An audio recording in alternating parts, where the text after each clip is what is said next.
5,000 words that had the best scientific evidence for survival of consciousness, or if you will, life after death. So over 1,000 people submitted essays because, well, the prize money was huge. And over 200 essays were selected for review by a very scholarly panel of judges. And so as a result of that, this is the 200 essays reviewed was some of the most stringent scholarly peer review imaginable for subject matter like that. And I was very honored to be in the runner-up group. I actually won $50,000. Well, I almost didn't, because I was going through my email one day and I saw the subject line, you won $50,000. I think most people would immediately click and delete it, but I went, wait a minute, what's going on? So I read it and oops, that's real. And so I was very honored to be a part of the group selected as having an essay about near-death experience. And by the way, that's the material we'll be talking about today. And then above and beyond that, there was another group from Europe that looked at all the essays that won prize money in this essay contest. Yeah. And I was honored to be one of the 6 that was selected as having the best scientific evidence for survival of consciousness in my near-death experience essay. So I want to emphasize, while what I'm talking about today may sound astonishing, please be aware that it has undergone perhaps the most stringent scholarly peer review imaginable. So this is the real thing. So why was Robert Bigelow, a private aerospace CEO, interested in near-death experiences? I think he had a lot of things behind that. Tragically, his wife had died, and I think that had something to do with his interest. But I think he, like, just about everybody else, don't you think, is fascinated about the concept of what happens after you die. So Mr. Bigelow has always had that interest in paranormal phenomena, and I think this was just a natural way for him to encourage that kind of scholarly essays by some of the world's leading researchers and share it with them. And we've actually got all the essays. My own is actually on his website in totality. So anyone on the world can read some of the strongest evidence for life after death, the winners in this essay contest. So it makes me wonder. I wonder if he wonders if there's any connection between UFOs and this near-death experience, like the UFO experience. Oh, absolutely. Mr. Bigelow is a very big proponent and has a great deal of interest in UFOs. Yeah, he used to own Skinwalker Ranch, I think. He sure did. Yeah. And so he's had that interest for a long, long time. And so, that certainly is something where he could have, if you will, connected the dots and said there's some sort of bigger picture here. There's something, phenomena, UFOs, life after death. So that relationship is something that me and other people have studied and continue to investigate. Did you ever have a conversation with him about it?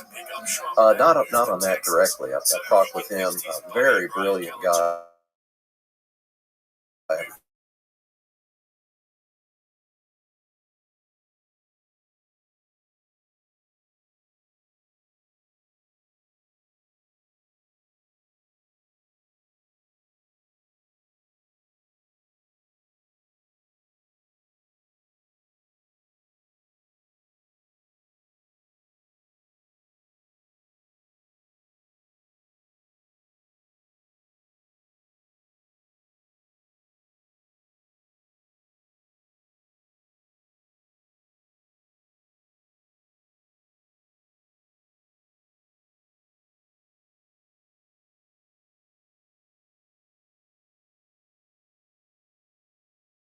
Really research, because I think there's a lot of untapped, fascinating material in that connection that we could discover if we continue to look. You said you had the most evidence, scientific evidence of these near-death experiences. Well, certainly there were other people that have written about near-death experiences and have some pretty strong evidence. But in my research, I have by far the largest near-death experience database in the world. Okay. On the website that I have, the research website, nderf.org, we have over 4,000 near-death experiences posted. By far the largest. Yeah, that's been my good part of that's my second full-time job for 25 years. But it's also given me a data set that is unique in the world in terms of not only having so many near-death experiences shared with the website over that period of time, but they also fill out a very detailed questionnaire. The most recent version of the questionnaire, over 80 different questions. So we're learning from near-death experiences, not only from a huge number of near-death experiences, but also looking at them in a depth with the questions we ask, allowing us to learn more about near-death experiences than was ever possible before. What do you hope to find with all these near-death experiences and finding obviously you're looking for correlating experiences between all these near-death experiences, but do you have any idea of like what the ends to all this is? Yeah, that's a good one. First and foremost, I'm a scientist, so I don't go through my research with any preconceived agenda or preconceived notions about what the outcome will be. As a scientist, I'm always led by the evidence and the reasoning from that evidence, just like in my medical practice. So what I hope to find is the truth. I want to know about near-death experiences. I want to know, are we convinced based on evidence that consciousness can exist apart from physical brain function? If we're convinced that near-death experiences are real, which frankly I am based on my research, well then near-death experiences consistently talk about an afterlife, that being a realm of existence after our earthly life. So if you really understand that near-death experiences are, in a word, real, then that next question, very important question, is, well, if it's giving us some evidence about the afterlife, what is that evidence? How sure are we about that evidence? And that's where my research really gets exciting. Well, the problem is it's all anecdotal, right? The problem is you can't actually study it. You can only get people's recount of a personal experience that they had. Well, and the problem with doing near-death experience research is that if someone dies permanently and irreversible, Danny, they make horrible research subjects. Yes. They won't answer any dang questions at all. So you really have to go with what you have. And anecdotal implies a limited number of case reports. We're way off the scale on that. We have over 4,000. There's literally many, many thousands of more near-death experiences that have been described by literally scores of other researchers. And it's a basic scientific principle that what is real is consistently observed.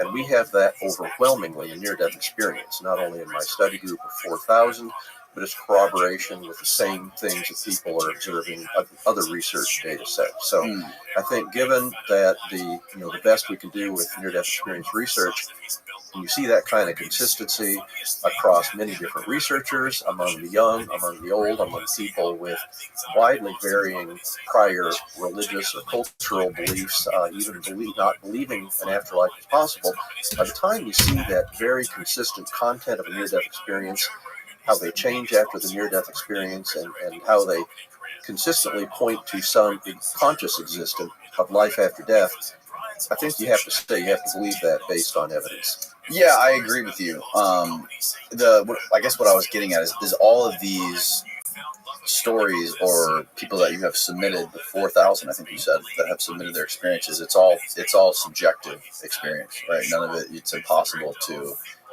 have a secondhand account of somebody's near-death experience or corroborate somebody's near-death experience, right? I'm not to say that they're making it up. Like I totally believe it, and I don't think that you can rely on the scientific method for everything. I think there's squishy science, right? There's obviously there's science out there that can't be measured and tested. That is absolutely real. Well, let's actually there is some line of evidence that indeed what is described in near-death experiences is likely that initial, very probably, that initial sequence of events for those that die permanently and irreversibly. That line of evidence, which is yet another line of evidence for the reality of near-death experience, is called shared near-death experiences. We have about 20 people where there were 2 or more people that simultaneously had a life-threatening event. And they both had consciousness apart from the body. Most of the time in this series, they're able to see each other, communicate with each other, and often have dramatic discussions like, wow, there's our bodies down there, and here's our consciousness up above. So shared near-death experiences in my series of about 20 do exist. They're typical near-death experiences, but there's 2 people interacting that, while their physical body is unconscious or clinically dead below. in my series, virtually all of the cases, one of them goes on to have permanent irreversible death, and the other person recovers. And when they get over that close brush with death, they can share with the world that shared near-death experience. Whoa. I was excited to start getting a series of those too. So, that is probably the most direct observation that is possible of people who are ultimately going to permanently, irreversibly die, sharing and interacting with another person with their consciousness apart from the physical body, existing non-physically, if you will, and one person goes on and permanently, irreversibly dead. Very dramatic accounts. How do these people, can you walk me through how they describe these accounts? Sure. One example I share a lot would be a gentleman who was driving his fiancée. They were in Canada. He was driving along and he fell asleep, and so the car crashed. And then both him and his fiancée, their consciousness rose above the crashed car, and they were met by 4 beings, and they felt overwhelming sense of love and compassion. So when these 2 beings flanked each of them, the group of 4 beings, they separated. They actually went up above their car, their fiancés, holding hands. So the beings they encountered, with their consciousness far above the car, gently separated their hands, and they felt so. The gentleman who survived said he felt so much peace and so much love that he wanted to resist, but really didn't. And they could see off in the distance a landscape, an unearthly realm, if you will. Some call it a heavenly realm, but they saw that over there. And 2 of the beings took his fiancée and very gently started moving her toward that distant realm, which is, I know full well from near-death experiences, that unearthly afterlife realm. And the other 2 beings gently led him back down to the car.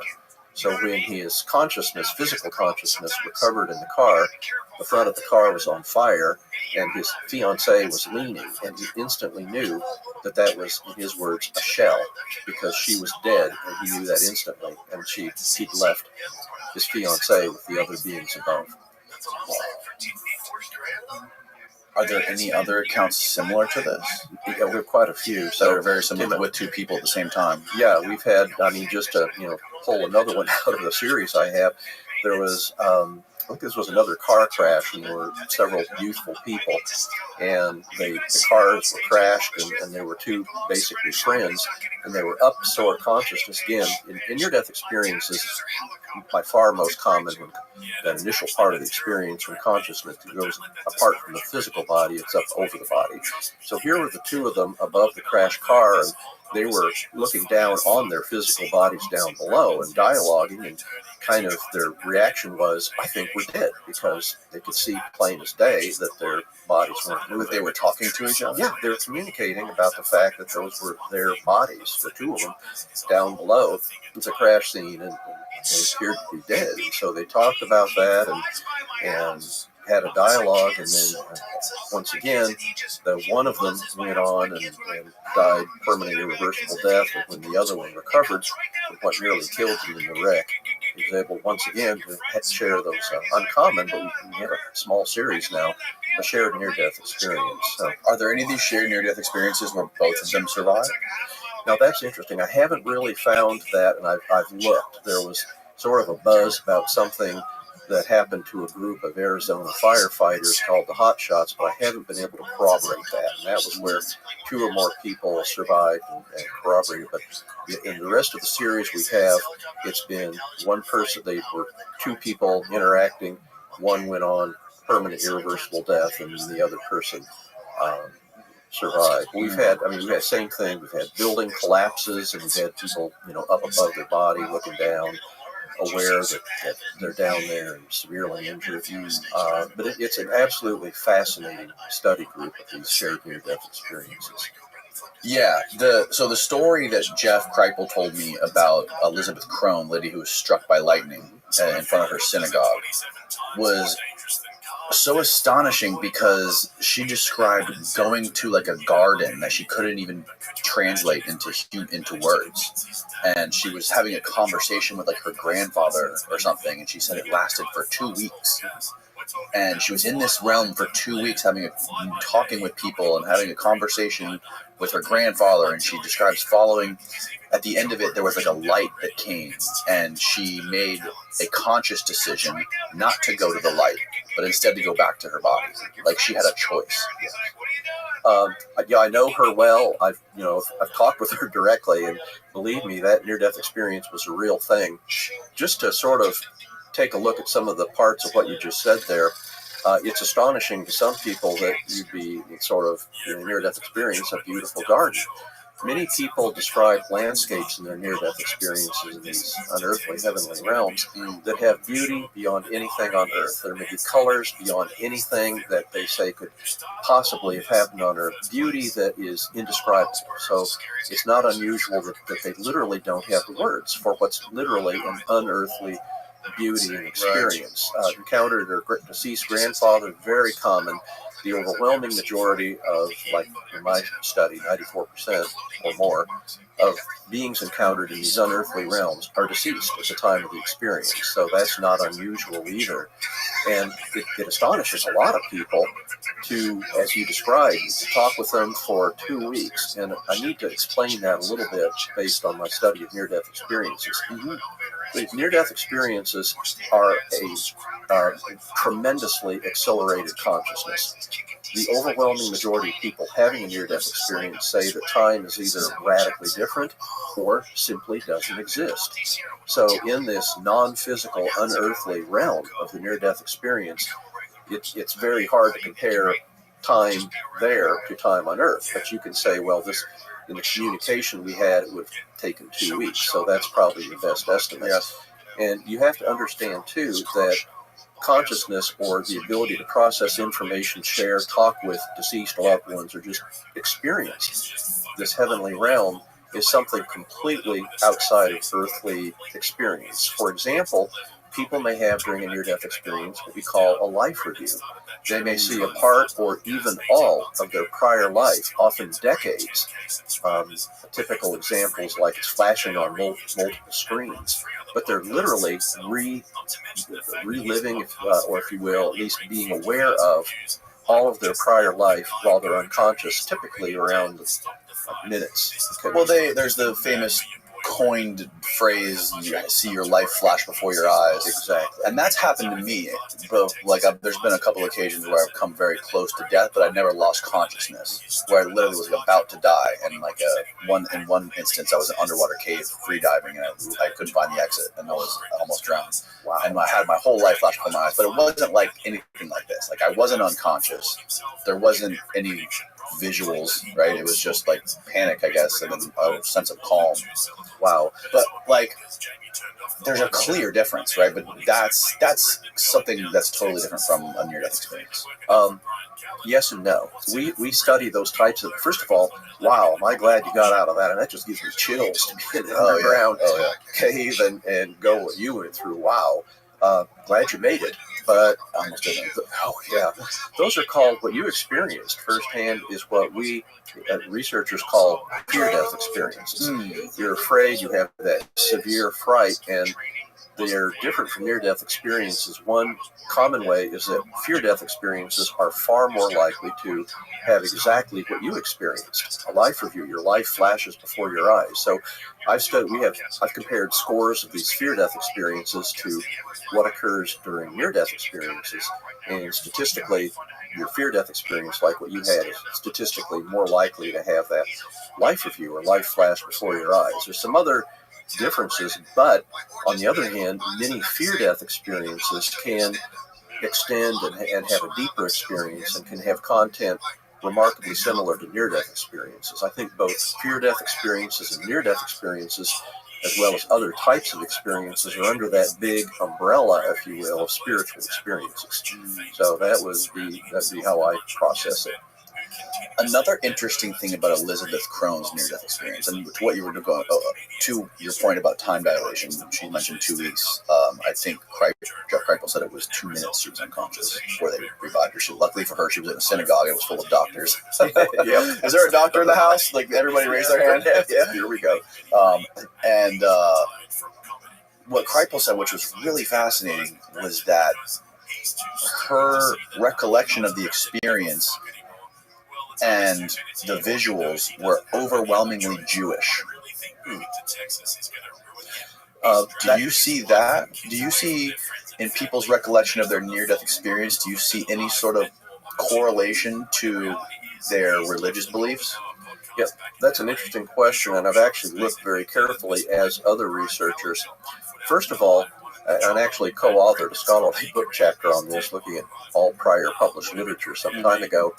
So first of all, looking at the big picture to address that important question, we can't really find any correlation with a person's pre-existing beliefs, religious beliefs, belief about life and death, and we can't find a correlation between that and whether the probability of them having a near-death experience or not at the time of a life-threatening event, or the content of near-death experiences. So looking at multiple prior published studies, there doesn't seem to be a real strong correlation, and yet there are certainly people that do have near-death experiences where I think part of it is it's if you see like a white light, or you see the white light seems to have a consciousness, a presence. Well, somebody with a strong Jewish background may identify that as a prophet. As a Christian may say, oh, well, I recognize that, and connect the dots and say, maybe that's Jesus. So I think while the actual types of occurrences, the events, if you will, that occur in a near-death experience are very consistent and consistently observed,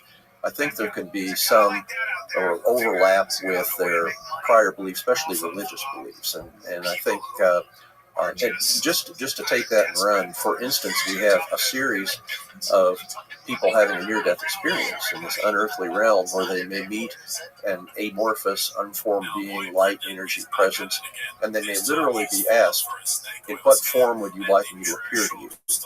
So then they can decide and make a decision. So I think that's some of the complexity of near-death experiences. Is, when you have these events going on in a heavenly realm, it's not just your consciousness making it up. You are literally interacting with another very great consciousness.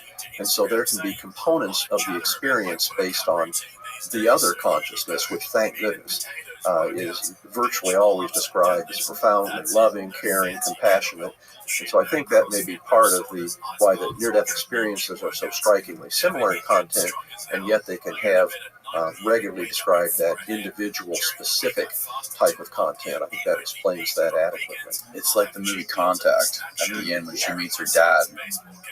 I love that. That movie just gives me I had chills when I saw that. Yeah. I'm well aware of, from near-death experience research, even at that time, I just said, Jesus, that really happens. Yeah. That's bizarre, man. Have you heard of the brain filter hypothesis?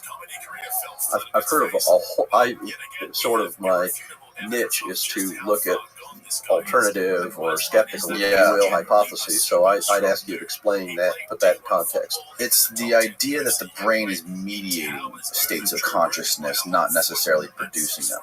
It's the idea that the brain is a filter to help us tune out all the that we don't need to survive. Like the only thing so we can eat and we can reproduce and we can survive.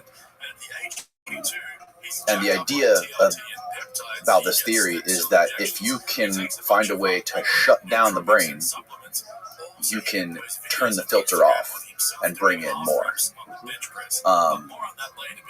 And what are some great ways to shut down your brain? You can do it with breath work, you can do it with meditation, you can do it in a car crash. And it seems like there is a big correlation here to what's going on. Oh, absolutely. No doubt about that. If you sort of take out that buzz or ongoing information from all the ways you just stated there, a car crash, meditation has been described as that. So it is possible if you shut down that sort of background noise in the physical brain that you can have a mystical experience. No question about that. And I think that's part of what happens with near-death experiences. But near-death experiences seem to be something outside of the physical brain. In other words, the most common thing described is a soul, that part that's immaterial, non-physical, that is continually present in our brain and seems to retain conscious memories, because when have a near-death experience, they are who they are, everything that they were, and retain those memories. So there seems to be, I think it's both physical brain function seems to be, exactly as you said, a filter, and then there's also that non-physical component of all of it called the soul. That's the part that lives beyond physical earthly death, and as best I can tell is eternal. So, what do you think happens to these souls when people die? Sure. Looking at near-death experiences, many times 4,000, I've seen descriptions of separation from the physical body. Interestingly, most of the time they feel relieved to be apart from the physical body. They're free. They're immaterial. Movement is non-physical. That what's often horrifically painful event that led to their near-death experience is gone. Immediately they don't have any of that pain, and they often feel like this is their real self, which I think is very revealing. But then when they go on and have described an afterlife, there's basically a realm, other beings. The one most common word that has been used by people that have near-death experiences to describe what occurred during the experience is love. So generally they feel overwhelming sense of love, of peace, in this, we call it unearthly realm, but hey, most near-death experiencers are often described that feels like the real home. And interestingly, in that relatively small percentage of people having a near-death experience, when they're in that unearthly, beautiful realm, often deceased loved ones, movements, non-physical communication, telepathic, in that minority of people having NDEs that are given a choice about whether they want to stay there or return to their earthly body, the great majority do not want to return to their earthly body, which is amazing. Think about that. Friends, family, loved ones, everything that they knew, all that they were, typically for decades, they are willing to literally be apart from. And that's how enveloping, how deeply, profoundly beautiful that sense of love, that sense of connection, that sense of it being a real home, that's how deep it is for people having a near-death experience. And that's actually awkward because sometimes if they recover and have decided, at least initially that they didn't want to return to their earthly body, but then later decide they do, that's very awkward to share with their spouse. And we've run across a bunch of people that, if they're honest about sharing that experience, and people generally are, they have to explain to their spouse, no, you can't understand that that's my real home. You'll be there too. We'll all be together there. But, that was, and sometimes spouses of the person that had the near-death experience can be very put out and unhappy and disappointed that they were so willing to leave. I get that. I've seen that probably hundreds of times. Really? Oh, yeah. It's a minority of near-death experiences given a choice, but by the time you have over 4,000 near-death experiences, even uncommon ones, events like that, you see a lot of. How many of the 4,000 were given a choice? Oh, again, I'd have to estimate because I haven't. Yeah, if you were just to guess. Yeah, I would say it's probably somewhere between 5 and 10%, probably 10% would be my ballpark figure. Yeah, so it's not unusual. Most of the time, the significant majority, they're simply sent back involuntarily. There's not a dialogue or not a choice given. But for that minority, and what's fascinating too is when they're given a choice, there's often a great deal of dialogue. I mean, again, the great majority of people having a near-death experience do not want to return to that earthly physical body shell. They want to stay in that area of freedom, non-physical, acceleration of consciousness, profound feeling of love and peace beyond anything they knew on Earth. So not surprisingly, the dialogue is fascinating. There can be a great deal of discussion with other beings there.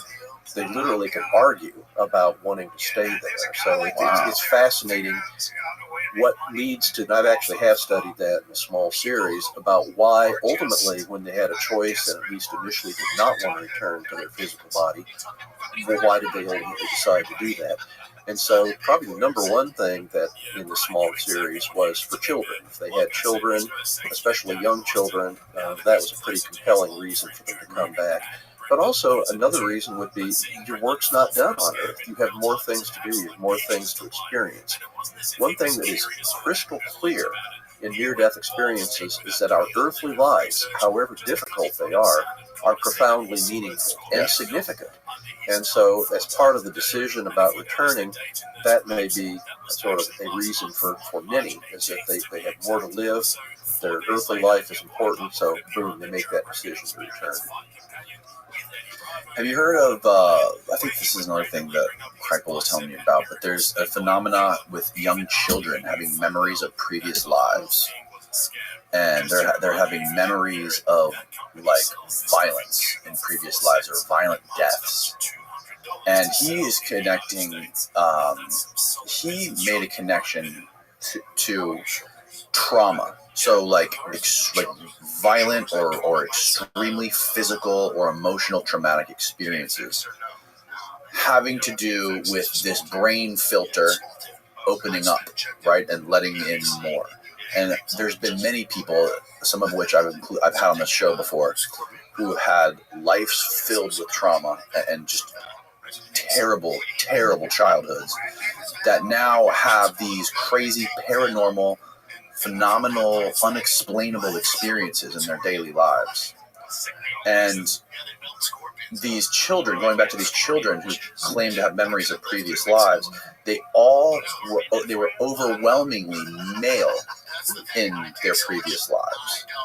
And the reason Jeff believes, his idea of why this is because in the past, in history, males were far more likely to die violent deaths than females.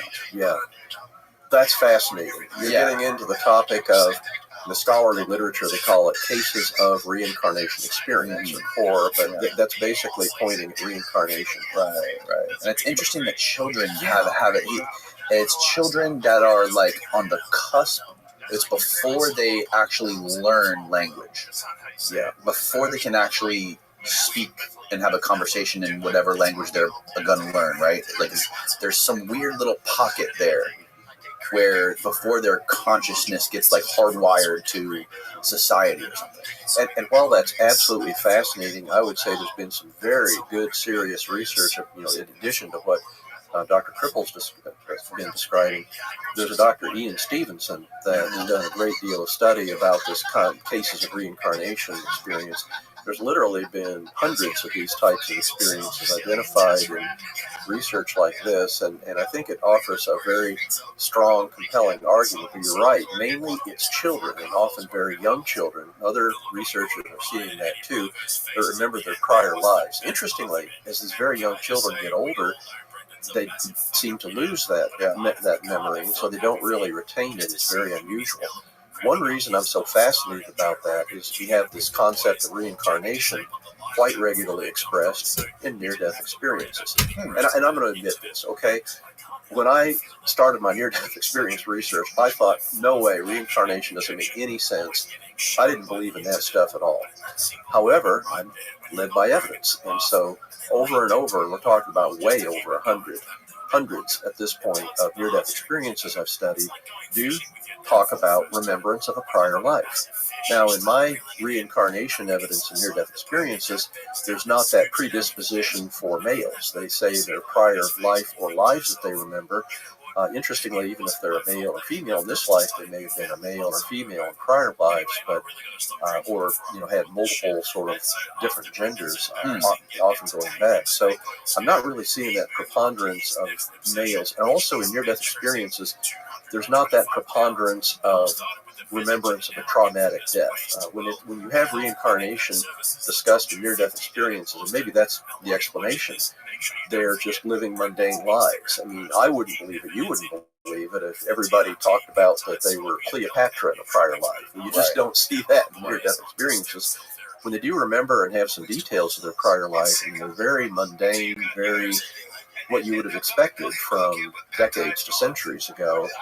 Nothing what we call particularly special, but it is that remembrance, and often a very detailed remembrance of their life or prior lives. So again, near-death experiences times now hundreds, providing some further lines of evidence for the reality of near-death experience. And I guess to convince myself, because I was such a skeptic of reincarnation, I guess I kind of looked at it from the point of view that if you really believe we're in a universe of infinite possibility, then to say something is impossible or can't happen, well, you're on thin ice. And so I think that's part of the rationale that if we're really in a universe where anything's possible, well, that would, by definition, include reincarnation. And now with near-death experiences and Dr. Cripple and then other researchers, there's some really pretty solid evidence that really happens. Have you ever dealt with like a young child who had a near-death experience? Did those differ from older people? Well, glad you asked, because I've actually studied that. So I'm very curious as a researcher about whether near-death experiences in very young children. My study group was age 5 and younger. The median and average age was 3.5 years old. These are very young children. And shoot, Danny, they're practically a cultural blank slate at that young age. I mean, gosh, they almost certainly don't have any well-formed religious beliefs. They wouldn't understand death. They've almost certainly not heard about near-death experiences at that tender young age. So when people have a near-death experience at that young age, my interest as a researcher was, well, what about the content of these experiences? How does that compare to older children and adults? So I looked at 33 elements or questions in my survey that were related to what actually happens during the near-death experience in a group of, I believe it was like 23 that we found that were in that group, compared to older children and adults. And to my astonishment, I found there was no statistical difference in the response to any of those 33 questions. So amazingly, very young children seem to have identical near-death experiences as older children and adults. And in fact, there was a Dr. Sutherland who reviewed all prior literature about children's near-death experiences. Her conclusion, as with mine, is that there doesn't seem to be in any way any effect of even very young age on the content of a near-death experience. That's interesting. I do want to emphasize, for the very, very young children, I mean, they may be a lot more likely, for instance, to have a loving presence with them. There may be, you see sometimes a little bit of a hint or a signal that they're having this at a very young age when they don't have a lot of prior life. Right. And to remember, recall. But as far as the actual things that occur during a near-death experience, out-of-body experience, encountering deceased loved ones, light, awareness of love, etc., then it's, again, strikingly similar to older children and adults. So what sort of after effects do these people experience after their NDE? Well, as you can imagine, having such a profound experience generally affects people very, very deeply and very much affects them for the rest of their life. Interestingly, I'm just now putting the final touches on a manuscript, an article. This is going to be the largest study of near-death experiences ever reported. It's a group of 834 near-death experiencers that completed our most recent version of the survey that we have. So I looked specifically at changes in values, changes in beliefs, changes in belief about God. And in this study, I compared it to a group of 42 people that had a life-threatening event, but did not have an experience at the time of their life-threatening event, and looked at how their values and beliefs changed, their belief about God. So what we're finding in this study with pending publication is the people that had a near-death experience had much more profound changes in their values and beliefs. They were much more compassionate. They were much less materialistic. They were much more, much more literally changed. They had a much higher belief in God, a much higher belief in the reality of an afterlife, as compared to that group that nearly died but didn't have a near-death experience. So it shows that near-death experiences and these often profound changes, what we call after effects, is not due so much, in fact, hardly at all, to that life-threatening event, but it's due to the fact that they had a very profound, mystical, spiritual experience that seems to have guided them in changing, often radically, throughout the rest of their life. So what is this, Steve? This is some sort of a census on people who had near-death experiences? I think this is it. This is, it says this is the 834. Oh, this is a study. I think this is what he's Before talking my about. experience, belief in God and the existence of God. Before the experience. Okay. That's great. You got it. Okay. Yeah, you can see, if you look at the very top, if you look at the time of your experience. Okay, let's see. Yeah, that's a good point. Interesting. Before and then So, after. Wow, yeah, it went to 71% from 37% that God definitely exists. Yeah, you can see the profound shift in having a near-death experience. Yeah. So it's exactly what you said, that percentage. We see this over and over in these types of questions we ask. We ask them what their belief was at the time of their near-death experience, and then what their beliefs were at the time they shared their near-death experiences, which could be like 15 or 20 years later. So to have this kind of a shift... Oh, it's usually that much later? Oh, yeah, it is. So this isn't something where they have a near-death experience and then share it quickly, although in modern times we're seeing people sharing their near-death experience a lot quicker after it happens. So I think, again, with the increased awareness and acceptance of near-death experience, we're really seeing people more willing to share their experience more shortly after it happens. These are people that have shared, 15, 20 years later is about an average.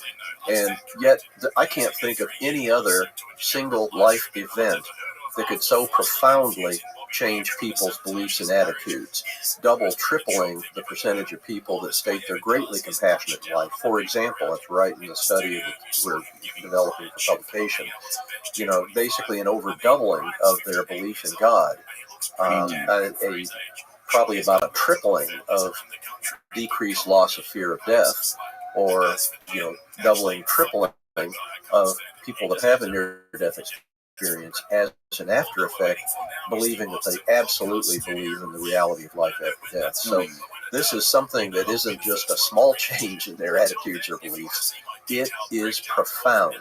And these are lifelong. In fact, often it's been observed by other researchers, their change in values actually continues to develop years to decades after their experience. And people, I might add, you don't change your values and beliefs that radically unless you know deep down in your heart, with every fiber of your being, that what you experienced was real. You don't change to an event where you're doubting it really. You kind of think maybe it's hallucinatory, maybe not. No. You only change your life that profoundly when you're absolutely certain. And in fact, that corroborates with an actual survey question I ask, and that is, for people having a near-death experience, what do you currently believe about the reality of their experience? 93.8% had the survey option, experience was definitely real. Near-death experience cures near-death experience disbelief almost uniformly. Are there any accounts in the people that have submitted on your website that are similar to Elizabeth Crohn's superpowers that she claims to have, these precognition abilities and abilities to predict things that happen in the future? Yeah. We have quite a few people that have submitted, and in fact, we even asked a survey question. During your near-death experience, for example, did you become aware of future events? Now, that's sort of a mishmash, and I was hoping we could find something where I could say, wow, they made a prediction or had an awareness of a future event, but it's not really convincing enough that me scientifically can say that that's a common part of near-death experience. But many people, like Elizabeth, have, after their experience, it's sort of an after effect that they have a strong sense that they're aware of or can precognitive abilities, premonition abilities, psychic abilities, and so we do see that. Again, it's not common, but enough people have described that I think is fascinating. Again, I know Elizabeth personally, and for her, yeah, I think she's the real thing. What do you think's happening there? How's that? Do you have any speculation? And I don't even know that people that have these special abilities know for sure. They just know before their near-death experience, they didn't have that ability. After their experience, they do. So I think it's one of those things that you just accept it as a gift, something that, how they changed. And, I don't know that they can nail down a specific physical brain function. I don't know that there's a definite explanation. It's just observational. It changed, and that's their new ability. I wonder if it has something to do, if you believe the brain filter hypothesis, if some part of the brain maybe got broke, right? Or some part of the brain permanently got tweaked. And now your filter's a little bit broke, and now you can Now you can do more. Now you can see more. That is just about the best possible explanation that I think anybody could come up with. You really are more open to those. First of all, people that have a near-death experience start having those abilities. They may have thought it was impossible that would happen, and yet, boom, all of a sudden, they're having it. So I think it's one of those things, having an openness to the possibility of that happening is probably essential for them to actually experience it. And then a lot of it is confidence building. You have that sort of psychic ability, and you sort of like right after your near-death experience, you're sort of testing the waters. Is this real? Is this possible? But I think for these very special people that have those changes, and they test it and they find that it's real, then that becomes a confidence builder, and then ultimately they can share it with the world and share it fearlessly that, yes, I really have this very special ability. And certainly it could be that pulling away of the filter after their near-death experience is sort of after effect of openness that keeps them certainly more aware of and more predisposed to have these kinds of unusual psychic experiences. Have you ever heard of a guy named Gary Nolan? Dimly. Remind me of... Yeah, he's at the Stanford, and he has done studies on, I believe it's a fairly large group of people that experience different things, from paranormal experiences to UFO phenomena. Okay. And he basically scanned their brains and tried to find any kind of correlating evidence. And what he did find was that there was a specific part of the brain in the caudate putamen, I believe, called the basal ganglia. I might be butchering this, but you got a specific part of the brain that he says that the neurons in this basal ganglia are far more dense than the average person. And he said that was something that was common throughout all these people that were witnessing these experiences. So his idea is maybe that that is part of this. Whatever's going on in that basal ganglia. I forgot what the purpose of that part of the brain is, but maybe you can find that, Steve. What does the caudate putamen basal ganglia do? But why would that part of the brain, being so far more dense with neurons, have something to do with being able to witness phenomena like paranormal or UFO stuff? That's a great question. And first of all, that raises an important issue. We need to be doing more of that type of research. Functional brain imaging. We have several different mechanisms by which we can now image brain and its function and locations in the brain better than we ever did before as technology marches on. But it's interesting when they have that well-developed part of the brain in people that have those types of experiences, psychic, UFOs, more developed in that part of the brain than other people's brains. What I think about as a scientist, is that cause or effect? Exactly. And so, is it something that because their brain was more developed than average, is that predispose them to an experience? Or did they have the experience and then in their processing, thinking about it, developing learning from that experience, did that result in that brain getting more developed? So it's really, again, a good example of where research like that is at the leading edge frontier, and I sure hope we see a lot more of that. Once again, what we don't know about that kind of phenomena and brain function and correlates far exceeds what we do know. Right. There's people that talk about the similarities of a DMT experience to this near-death experience. There was one guy in a video that I watched yesterday who was basically playing it out. He said he had a near-death experience when he was a kid, and he got in a car accident, and then he smoked DMT like 10 years later or something on a mountain, and he said he met the same exact entity and said, "You're not supposed to." He told him, "You're not supposed to be here." And have you ever experienced or talked to people that have done both, smoked DMT and had an NDE? We, in the survey of over 4,000 people, we have scores that had a near-death experience and also described using psychotropic drugs. I mean, you name it, I've heard it: DMT, psilocybin, LSD, etc. So yeah, we have a fairly good-sized series of those. I think when you look at comparing DMT or other psychotropic drugs to near-death experiences, you have to be aware that there's a bit of a bias in the sense that YouTube videos will become popular and you'll access them because they get a lot of clicks and they're interesting. And so that's interesting. They had a near-death experience, it was similar to DMT. However, Right. in the hundreds, probably over 100 for sure, of people that have had near-death experiences and shared with our research website, and then discussed and compared the use of psychotropic brain-acting drugs to their near-death experience, the substantial majority say that they were grossly dissimilar. They may be slightly similar in the sense that it was unworldly. They may have strong emotions associated with it. They may feel consciousnesses apart, but the great majority, and again, it's all these are posted NDEs. Anyone on the world can look them up and see this. They're predominantly very, very different. Above and beyond that, I co-authored a scholarly paper, Dr. Parnia, and as part of that, we looked at near-death experiences and what occurred in near-death experiences, and that was virtually all derived from my nderf.org website, what occurs during experiences. And as part of that scholarly article published in the Annals of the New York Academy of Sciences, we had a group of the co-investigators look at all the scholarly literature on the effects of psychotropic drugs. So this was actually a scholarly review of published effects of both near-death experiences and psychotropic drugs. And once again, the conclusion of this published peer-reviewed paper was that they're substantially different.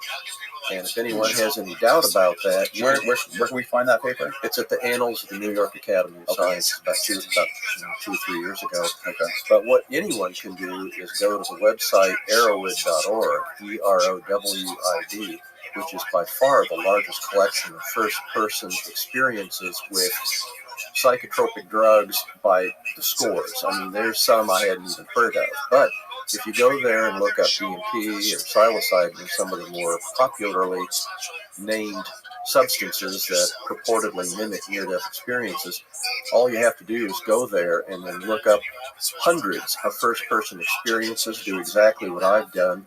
Go there, read 20 or 30 first-person accounts of psilocybin or DMT, and I think anybody can easily see quickly that the experiences are very different. These psychotropic drugs are far more likely to be hallucinatory.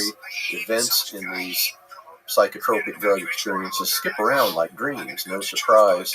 DMT is in the top left, Steve. Yeah, and they also, in addition to that, you may find that DMT or psilocybin are more likely to be frightening, and they're more likely to be recognized as hallucinatory as opposed to near-death experiences, where virtually all that have a near-death experience understand that it's real. So in spite of what you may see on YouTube or other media sites, this is the reality based on peer-reviewed public literature and actual first-person experiences posted on the website, and then coupled with people that actually had near-death experiences and hallucinatory experiences. But they're really different. What is the idea that in death, or before death, the pineal gland secretes DMT that basically allows that person to have a psychedelic experience that essentially allows them to die? Is that the theory? What the purpose of the pineal gland is?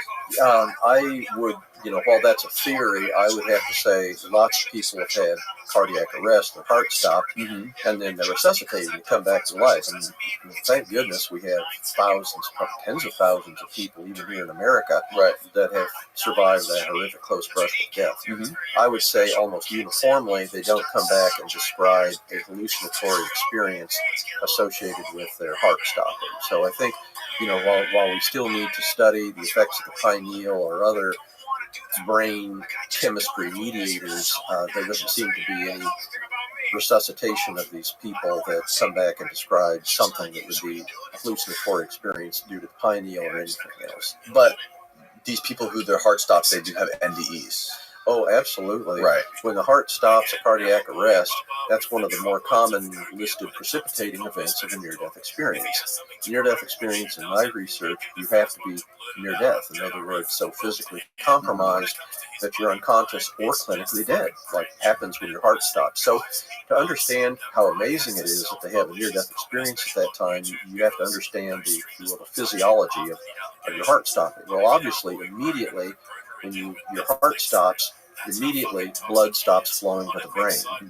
10 to 20 seconds after blood stops flowing to the brain, the EEG, electroencephalogram, which is a measure of brain cortical electrical activity, goes absolutely flat.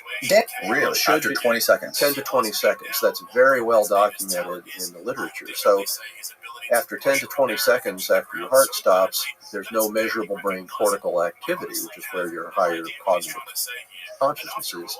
So it should be physically impossible to have a conscious experience at that time, and yet by the hundreds, people report near-death experiences after their heart stops far beyond that 10 to 20 second interval prior to anybody beginning CPR or efforts at resuscitation.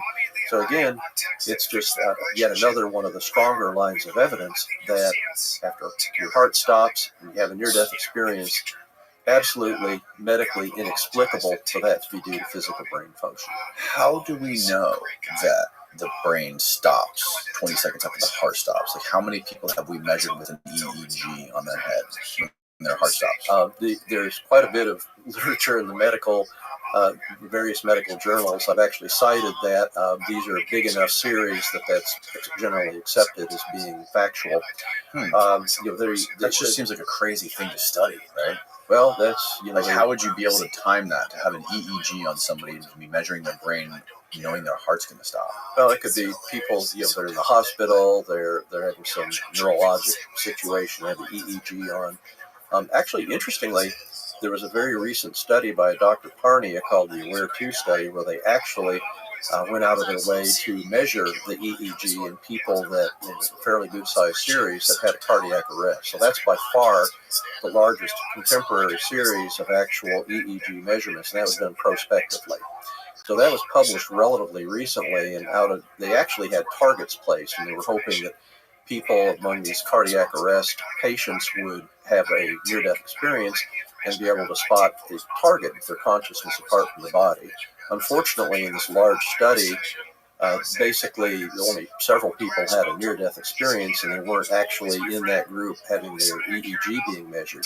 But among those that had cardiac arrest that did have an EEG being measured, unfortunately, none of them had a near-death experience. So it wasn't really conclusionary, but you did know that, again, like we knew from prior research, once you have a cardiac arrest, your measured brain cortical electrical activity is either flat or so disorganized that it should be absolutely impossible to have any lucid organized experience.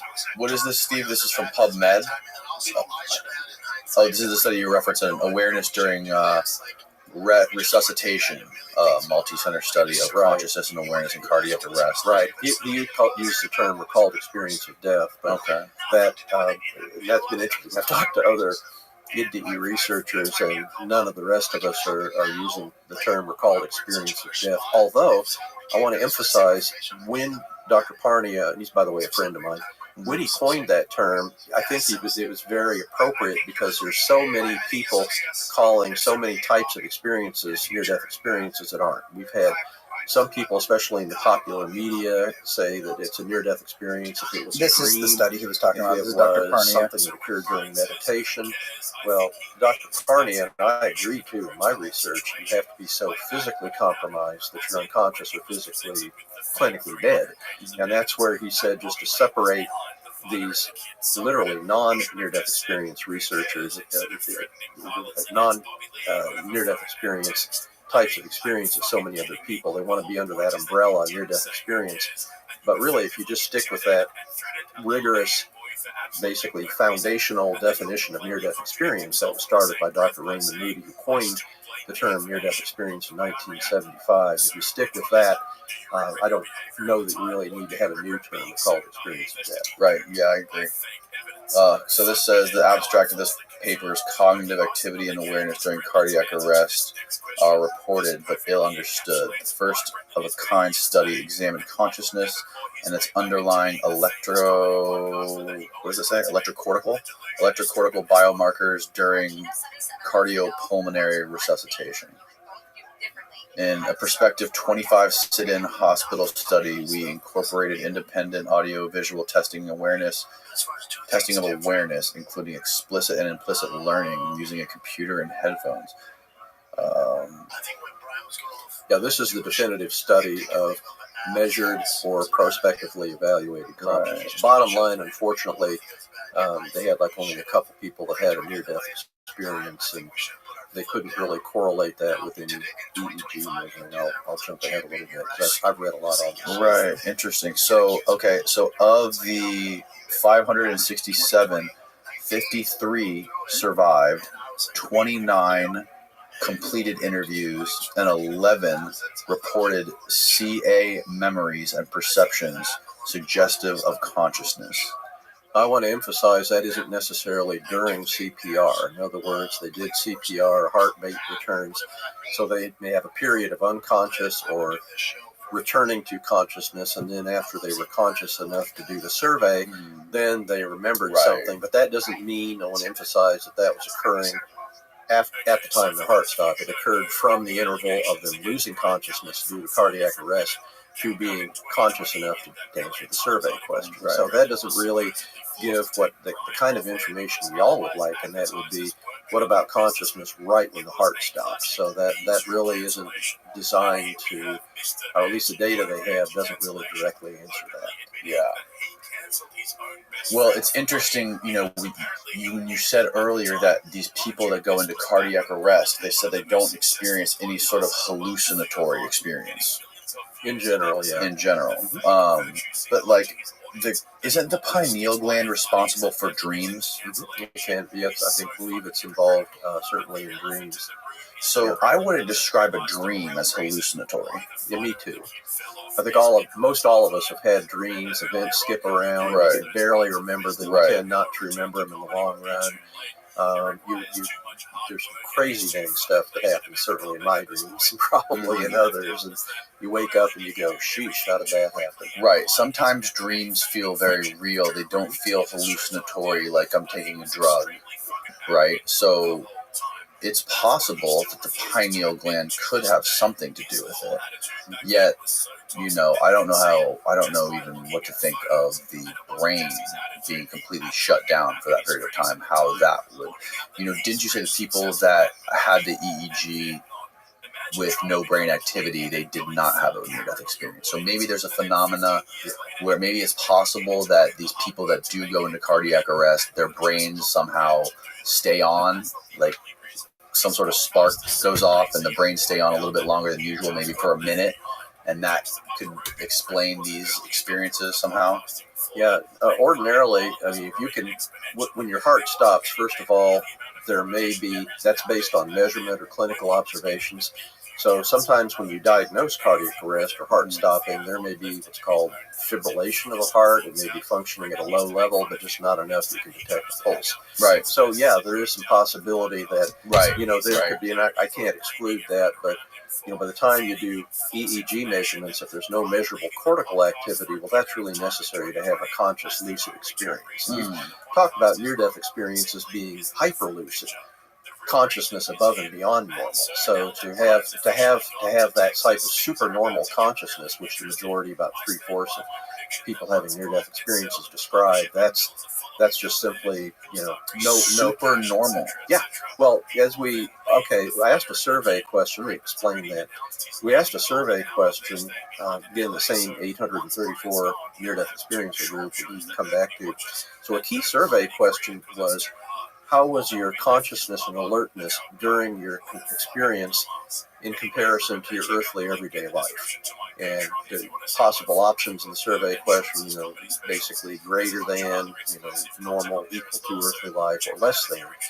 In my research, we have, I'd have to look at the percentages, but right around 75%, right around 3/4, said that during their near-death experience, don't forget they're unconscious or clinically dead, but during their near-death experience, their level of consciousness and alertness was greater than earthly everyday life. And about another 20% said it was the same, and only about 5% said that it was less. So astonishing. Here you are physically in the throes of nearly dying, unconscious, sometimes comatose, And yet here they are during their experience, supernormal consciousness. And yeah, you can have some dreams where you believe you're conscious or even supernormal conscious. But shoot, if you're anything like me, that's pretty darn rare. And to have that and that high a percentage of people that have a near-death experience, I think that's nature's way of telling us these are real experiences. This is real supernormal consciousness. Is something that cannot possibly be explained by physical brain function. And you said you mentioned something about on our break about blind people. Yeah. Are any of your studies on people that are blind? Yeah. I'll start out with this is a single case report. Vicky was born totally blind. She was born prematurely, put in an oxygen tent, as they did, unfortunately, in the 1950s. And that literally burned out their retinas, the back of the eye, responsible for vision. So Vicky, basically totally blind. To her, vision is unknown and unknowable. And moreover, you cannot explain vision in terms of the remaining 4 physical bodily senses. I tried when I interviewed Vicky. No way. Vision is a unique sensory perception, totally outside of There's no way to put it into words to make her understand it. Absolutely. I tried, and others have tried. There's just no way. If you have someone who's totally blind, especially blind from birth, you can try it yourself. But anyway, bottom line is, with Vicky, vision unknown and unknowable. So she developed some other senses, which often blind people do. She was a very gifted singer. And so she professionally sang at bars and nightclubs. And so she was at a singing stint and was in a car on the way home. And I always say, because someone's going to ask, no, she wasn't driving. So we answered that one. But unfortunately, it was an inebriated patron that was driving her home. And so, boom, they had a bad crash. And so the first time Vicky saw herself, she had her consciousness above her physical body in the emergency room and saw her body on the gurney. Her initial emotional reaction was she was horrified. She was frightened because vision was so outside of anything she ever knew. So she was literally terrified, and she had to calm herself down before she realized that body down there. She correlated the feel of her long hair, and interestingly, the feel of a ring that her father had given her, which she'd only know by the sense of touch. Now she could see it. And she said, aha, that's what I felt for all these years. And so only with that was she aware that she was having vision. And she went on to have a very detailed near-death experience, complete with highly detailed vision. And in fact, Vicky's vision is described as 360-degree vision. That many near-death experiencers described that, and she was simultaneously aware of visual She's like a hammerhead shark. She was like, yeah, right. She had, that's a good analogy. I think they got 360 vision. Well, okay. Wow. I still want to stay away from it. I'll stay out of that field of vision. But Vicky described, as so many others described, that she's simultaneously aware of vision in front of her, behind her, right, left, up, down. Technically, the proper phrase would be spherical vision, and because she was simultaneously aware of that. And so when I was interviewing with her, I tried to explain to Vicky that those of us here on our earthly life have, if you will, a pie-shaped vision because of the location of our eyes and the brain. Right. We're limited by the things we can see to sort of a pie-shaped, limited visual field. Right.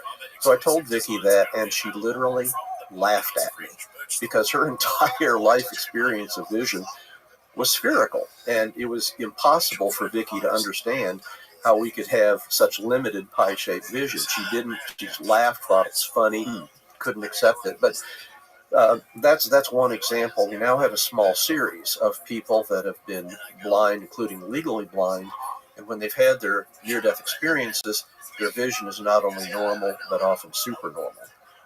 Just yet another example, Marta is an example I often share. She was a 5-year-old girl, literally drowned in a lake, got loose from her mother, immediately lost consciousness over her body, met a lady in white, and she went around the lake, and she was able to see, Marta's own words, details on telephone poles, birds' feathers, birds' eyes, details in people's backyards. She called it far greater than 20/20 vision. So she ultimately recovered. Now, that's mundane. Telephone poles, bird feathers. Now, to you and me, to everybody, Is that interesting or exciting? Well, it is. It is if it's the first time in your life you've ever seen it, as it was with Marta, who was legally blind. So we have a whole series of these people that are blind, legally blind, and in every one of this small series, they have either normal or probably more often super normal vision, like Marta, where they're able to see things, um, details often for the first time in their life, certainly far better than their vision would have allowed to them to have at that point in their life. Wow. Yeah, it just makes me wonder why, going back to the beginning of the conversation when you mentioned Bigelow being interested in this stuff, like, have you ever talked to anybody in any other disciplines that have been interested in this besides that contest that you did for the Bigelow thing? Like what other industries or what other types of people are interested in this? Right. Yes, as a matter of fact, I've co-authored a book about what we call the contact modalities. So it looks at sort of this broader spectrum of UFOs, mystical experiences. Yeah. So I've actually been fairly heavily involved in that. Interestingly, I've done this for 25 years, and people think it's kind of unusual for a doctor to do that, and especially to have such a mammoth series of near-death experiences. So I've really been blessed with people reaching out to me and me reaching out to other people that have an interest in sort of the greater picture in all this. And it's just been a fascinating sort of life pursuit of mine to communicate with others, realizing that, again, this sort of non-ordinary experiences, spiritual experiences, UFOs, psychic phenomenon, there's just a whole world out there that we just don't understand well enough. We need to keep doing research in that. And I think there's some very important, I know that there's some important information just waiting to be discovered that's going to inform us enormously about consciousness, life after death, and abilities that we may all have that we just aren't aware of, haven't developed, haven't really even explored scientifically yet. Yeah, and it's hard to explore it scientifically. There's no moral scientific way to measure this, right? Yeah, well, problem. The big thing is there's just no dang funding. I'm self-funded all my life, always have been. There's just an amazing paucity of interest in this to the level that there would be some real funding for this type of research. I mean, is that amazing or what? I mean, here we are sharing today about some of the most amazing, profoundly important conscious experiences, implications of life after death.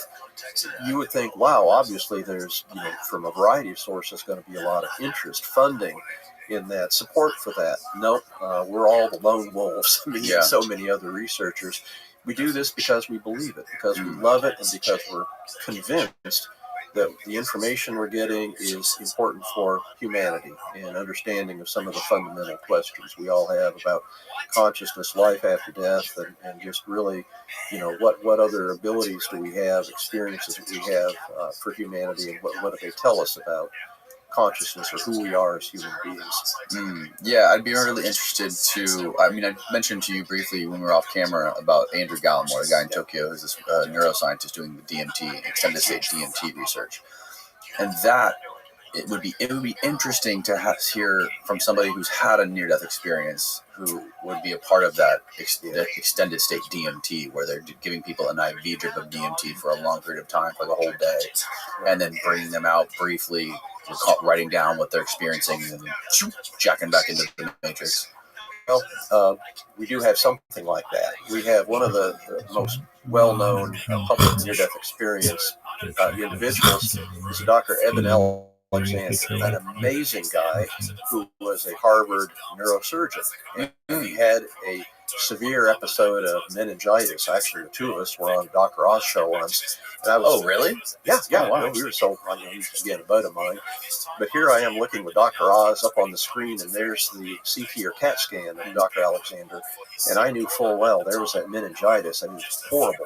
The meninges inflamed, and I knew from my ability to read imaging studies, wow, you can't be alive. But he was had about a 2% chance of survival, and yet he did. And he had a profound near-death experience. He was actually involved in the study where he took a psychotropic drug, compared it to his near-death experience, and the gist of it is, while there may be some minor similarities, overall, no significant overlap with, in terms of similarities of the content of his psychotropic experience as his near-death experience. That's published in peer-reviewed literature. Wait, what type of drug specifically? I can't remember if it was psilocybin or DMT. Yeah, I'd be one of interested those. to find out.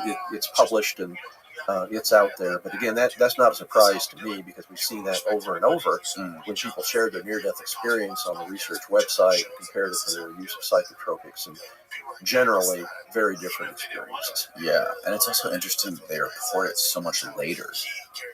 Yeah, like the human memory is very fallible. Okay, I'm going to address that. Okay. So absolutely, you and I couldn't remember what we did 15 or 20 years ago. Right. You can have recollections of what happened. You have a general memory, but oftentimes your memories of specific events get very distorted. Absolutely. That's just human. However, near-death experiences are a very special type of memory. There's been one good prospective study done by Dr. von Lommel, actually the largest prospective near-death experience study, and he had a group of near-death experiencers, and he interviewed them a few weeks after their experience, and then 2 and 8 years later. And he found that their remembrance of their experience was absolutely verbatim unchanged over that period of time. And then another larger study was done by a Dr. Grayson, who did the same survey, the instrument, to assess basically what happens during a near-death experience, the content. And he had a study group, and we now have follow-up of a large number of them out 20 years. And remarkably, the assessment of their remembrance of the experience with this objective standardized test, again, no statistical evidence that they either enhanced their remembrance, in other words, embellished their remembrance of it, added details, or forgot, diminished their experience. So near-death experience, you have to understand, this is way different from the usual physical earthly memories we have. It seems to be a special type of memory that is, deeply ingrained, far less likely to be forgotten than any other basically earthly memory that we might have. Very different type of conscious experience. Now, you work with cancer patients on a regular basis, right? Right. What specifically do you do with those cancer patients? Sure. As a radiation oncology physician, we are involved in treating them with radiation therapy, modality in accelerator. And we do the consultations, work to do the staging studies, find out where they have cancer, where they don't, and work with our colleagues in an interdisciplinary manner. And typically we work as a group to identify what we believe to be the best treatment approach for that particular patient, their particular issue with cancer, and then boom, we do it. Do you ever notice a change in state or a change in consciousness with people that have to confront this idea of death? And do you notice any sort of transformation in their psyche, or what do you see? Yeah, absolutely. Cancer is a scary word. So not surprisingly, people that have that diagnosis, especially if it's advanced or especially if it's unlikely we're going to cure them, not surprising that there's going to be a lot of anxiety, trouble sleeping. They have to wrestle with when and how much they share with their friends, family, and loved ones about that. Most do. Some want the journey to be private. So it's a very emotionally trying time. Again, there's a whole spectrum in how people react. Some seem to adapt very quickly and seem to be relatively comfortable, and others it's just terrifying, difficult experience all the way up to the time of death and everything in between. So cancer is a scary word, but fortunately with our modern day healthcare approach, we're working with patients if they have a lot. In fact, we check our patients now that we see in consultation. We do what's called a distress score. And if there's something that they are especially distressed about the diagnosis, we can refer them to people that can help them deal with that emotional difficulty they're having with cancer. So we're now more than ever looking at the total patient, trying to help them in any way that we can, not just physically with cancer, but through the whole journey, including their emotional difficulties that may understandably come with that diagnosis. Have you ever heard of or seen any people that the closer they get to death, whether it be a cancer patient or not, having more of these paranormal or supernatural experiences? We study them. I have scores and scores of those types of experiences. They're called deathbed visions. Deathbed in visions. the scholarly literature. So these deathbed visions are very well characterized. Again, not huge numbers of studies like the near-death experiences, but what I found, as many other researchers are finding, of course, don't forget, these are reported by the people that were with them at the time of death. Obviously, these are people that are literally, hours, days away, several days away from dying. So when you get a deathbed vision, once again, it's a very strong paranormal experience. It's not at all unusual for these people that are on the cusp of dying to see deceased loved ones. There may be light. There may be some of the aspects of near-death experience there. They may be surprised that others in the room with them don't see their deceased friend, family, or loved one, up there, are associated with light, and it's really glorious to see these people with deathbed visions. Here they are dying, and yet their eyes light up, they smile. Right. It seems to be a very powerful experience that helps that transition from life to death, and can be very reassuring, not just to the person dying, but to everybody with them in the room. I mean, they realize that that's a peaceful transition. They can often be very vivid, and they even see that unearthly or heavenly realm, and can describe it to those in the room. So a very powerful experience for deathbed visions. Part of that spectrum of spiritual experiences, all converging on that further line of evidence that there really is life after death, a wonderful life after death for all of us. And I've heard that some cancer patients with terminal cancer have also been experimenting with psychedelics, right?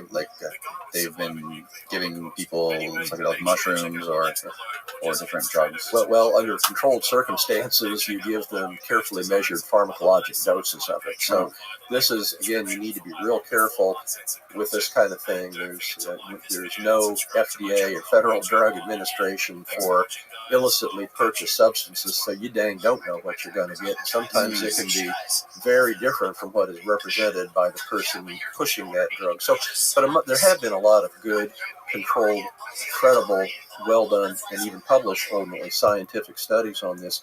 We're basically turning every stone to try to find ways to help people with advanced cancer, to better adjust to it, and many of these people do have, under controlled scientific study, spiritual experiences as a result of this. They can have sort of an experience that is so unearthly, it can indeed help them to make that transition. So this is still, there's nothing that's FDA approved for clinical use, I want to emphasize, but a lot of this research that's coming on certainly sounds promising, and I would expect in the years that come along as we do this, make absolutely sure ethically that the benefits of this type of treatment outweigh the risks, and look very carefully at that. But I wouldn't be surprised if we don't see an increasing use of psychotropics to help people near the end of life. So stay tuned.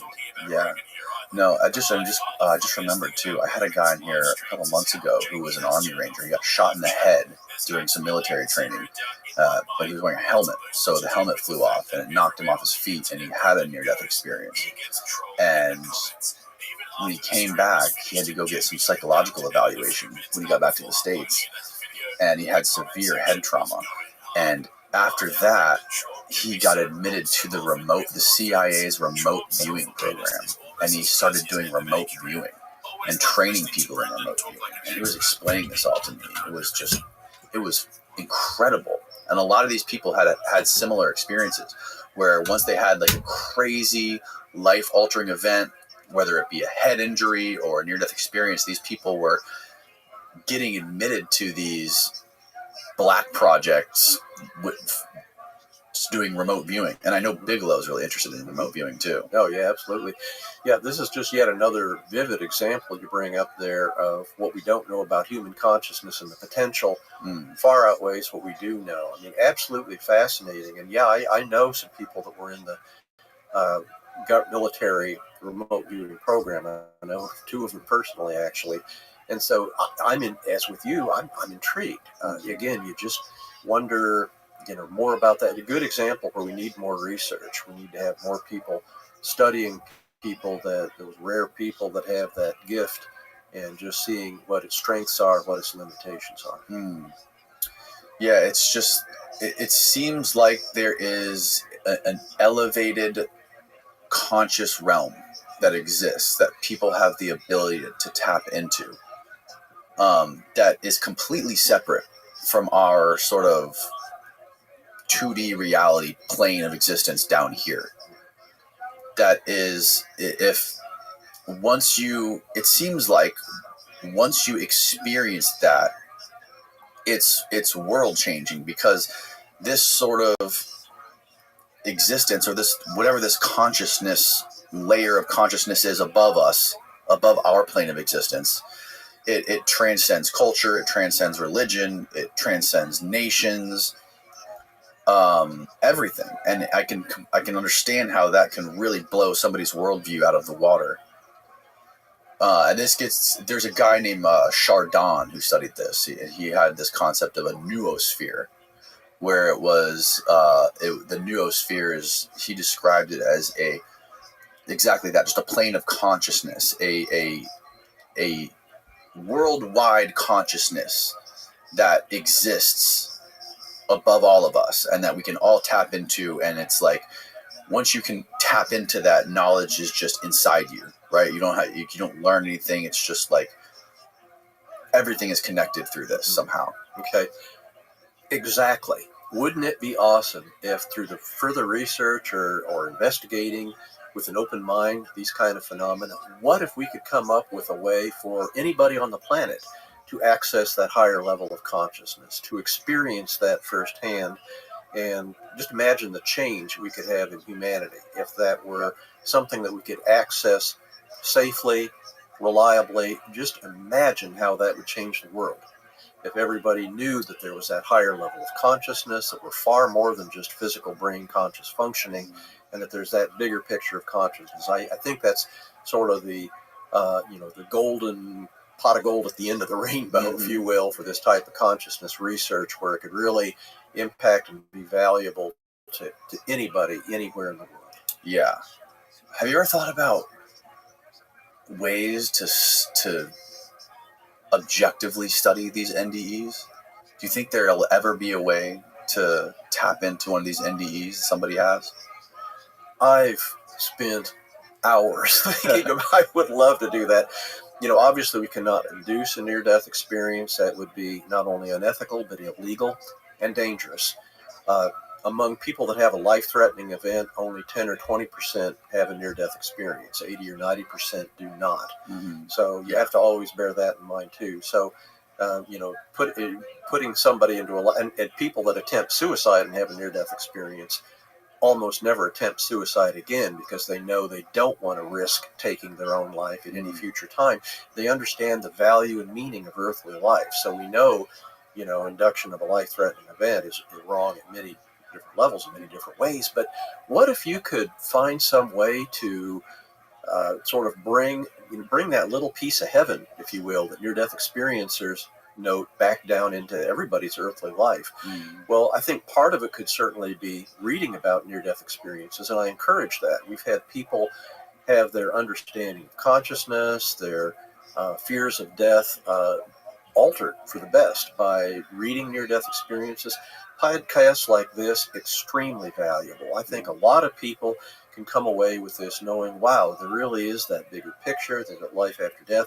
We don't have to fear about my own mortality or the mortality of other people. So very, very important to get the word out in every way that we can, because you're really doing humanity a huge favor.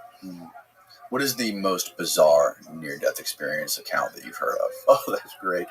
Out of over 4,000, I'd have to really search the old memory banks here. But we do have occasionally some very atypical near-death experiences, circa 5%, just completely different from the pattern. I don't dang know why they are, but they can be sort of like anything and everything, and they're highly varied. It's not like these, what we call atypical near-death experiences, have a particular pattern, so they don't really sink into my memory because they follow the pattern. But when you get into atypical near-death experiences, you can have sort of unearthly realms that aren't like heaven.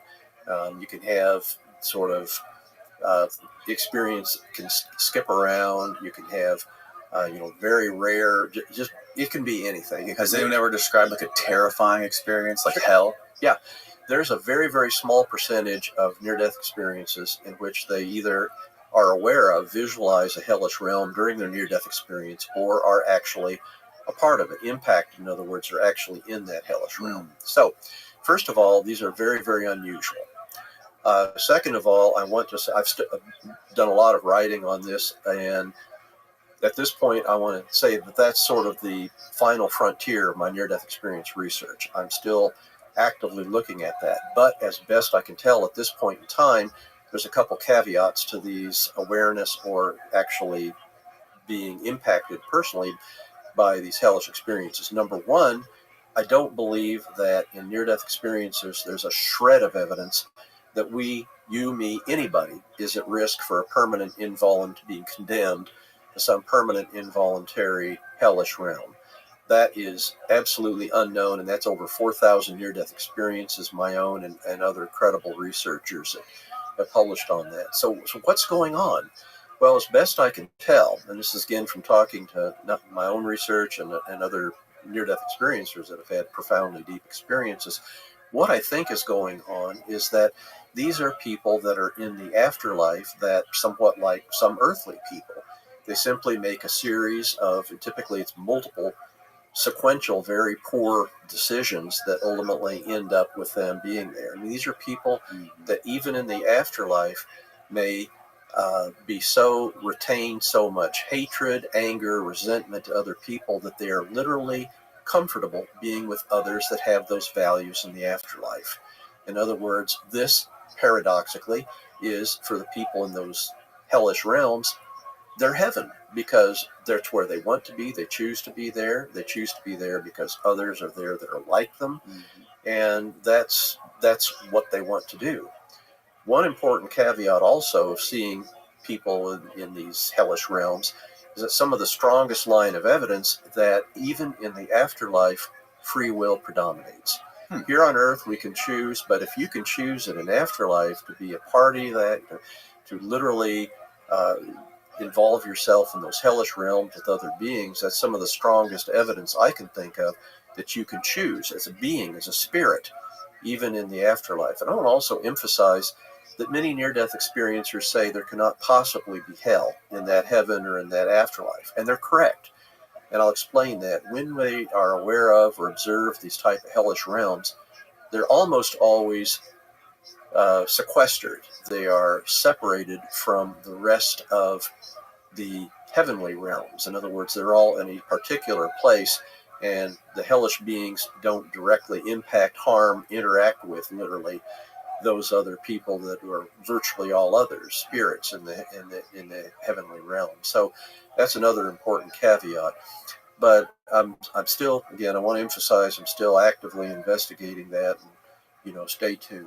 Okay. So those are some of my preliminary thoughts that I have about that seeming paradox of a universe overwhelmingly described as loving and compassionate in the afterlife, and yet here are these hellish beings. I want to also say many people that are aware of or in these hellish realms have a sense that even in the people in the throes of this hell, again, one reason they've chosen to be there, backing up a little bit, is that in the afterlife, in heaven, there seems to be a sense you're known for who you are, what you are, everything you are.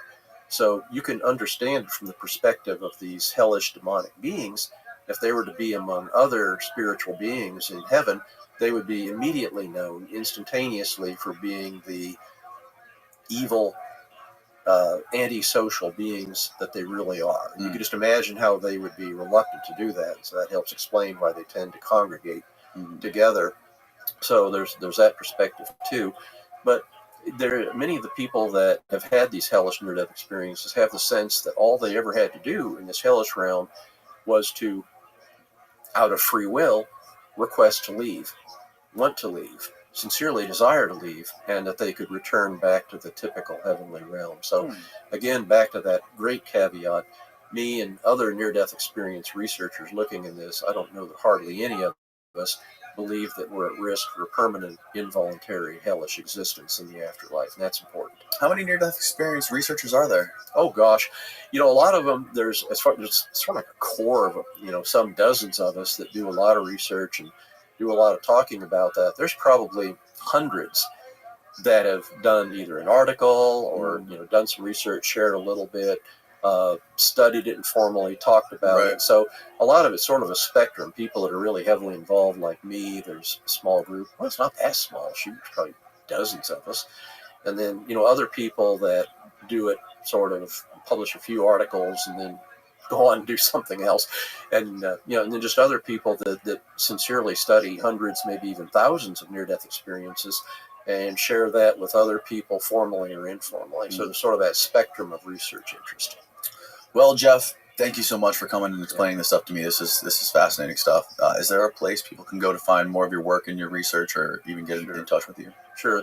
All right. The research website, the Near Death Experience Research Foundation, NDERF.org. Yeah. Beautiful. You can go there and find over 4,000 posted near-death experiences. And hey, Danny, let me tell you that its portions of the website have been translated into over 30 different languages. Really? So people, absolutely. We have by far the largest cross-cultural study of near-death experience ever possible. And near-death experience is, again, strikingly similar worldwide, even non-Western countries. Wow, look at that. So as you can see... Arabic. Right.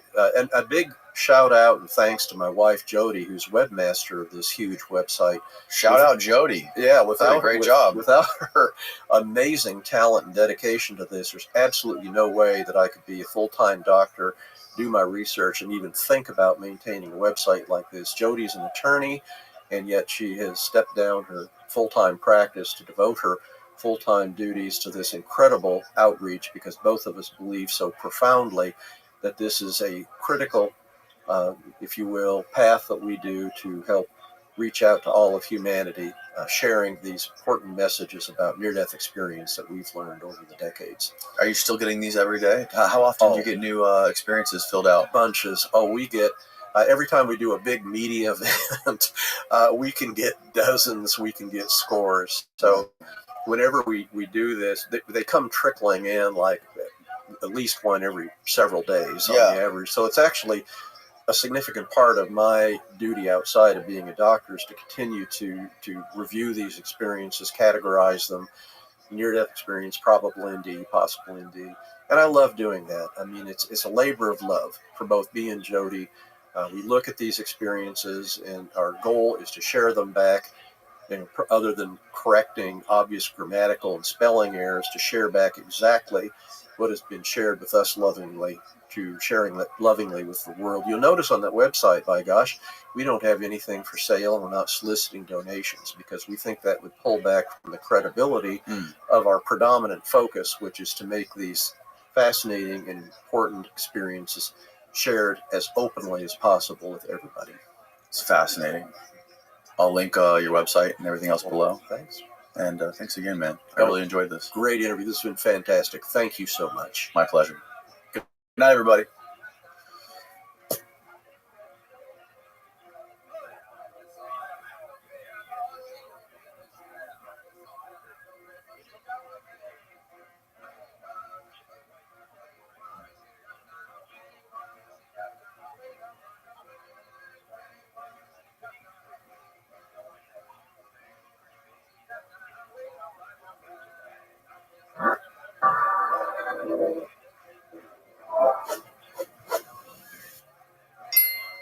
We're rolling. Michael Corey, what is happening, Only bro? my mom calls me Michael. Come on. Your mom and me. That's it.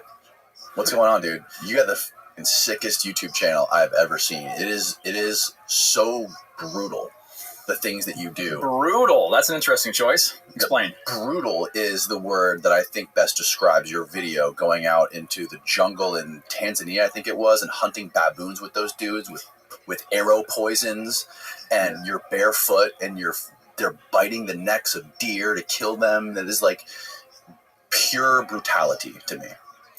Yeah, well, you missed the part where when the dogs get cut, they actually urinate into the cuts themselves to heal them. That's also, I guess, quite brutal too.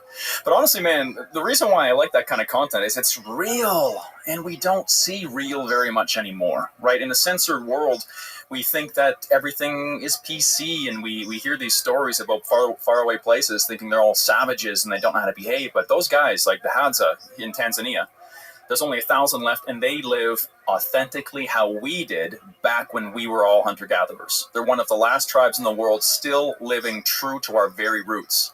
And so when you see a guy whip his Johnson out and pee into a snail shell and heal a wound with urine, you're like, okay, that looks really weird, but they obviously have some wisdom there, right? They got huge too, right? See, I wasn't sure if I could drop. Give me an idea, like forearm, like full. Well, here's the thing: it's not quite a baby's arm with an apple. Okay. But generally, I try not to film naked people in the videos. Right. Sometimes, it's frowned upon. A lot of the tribes, the women don't wear shirts, right? So it's inevitable. But with the guys, if it's an I don't need to film that stuff. But this guy tapped me on the shoulder, pulled his pants down, and said, "Film my."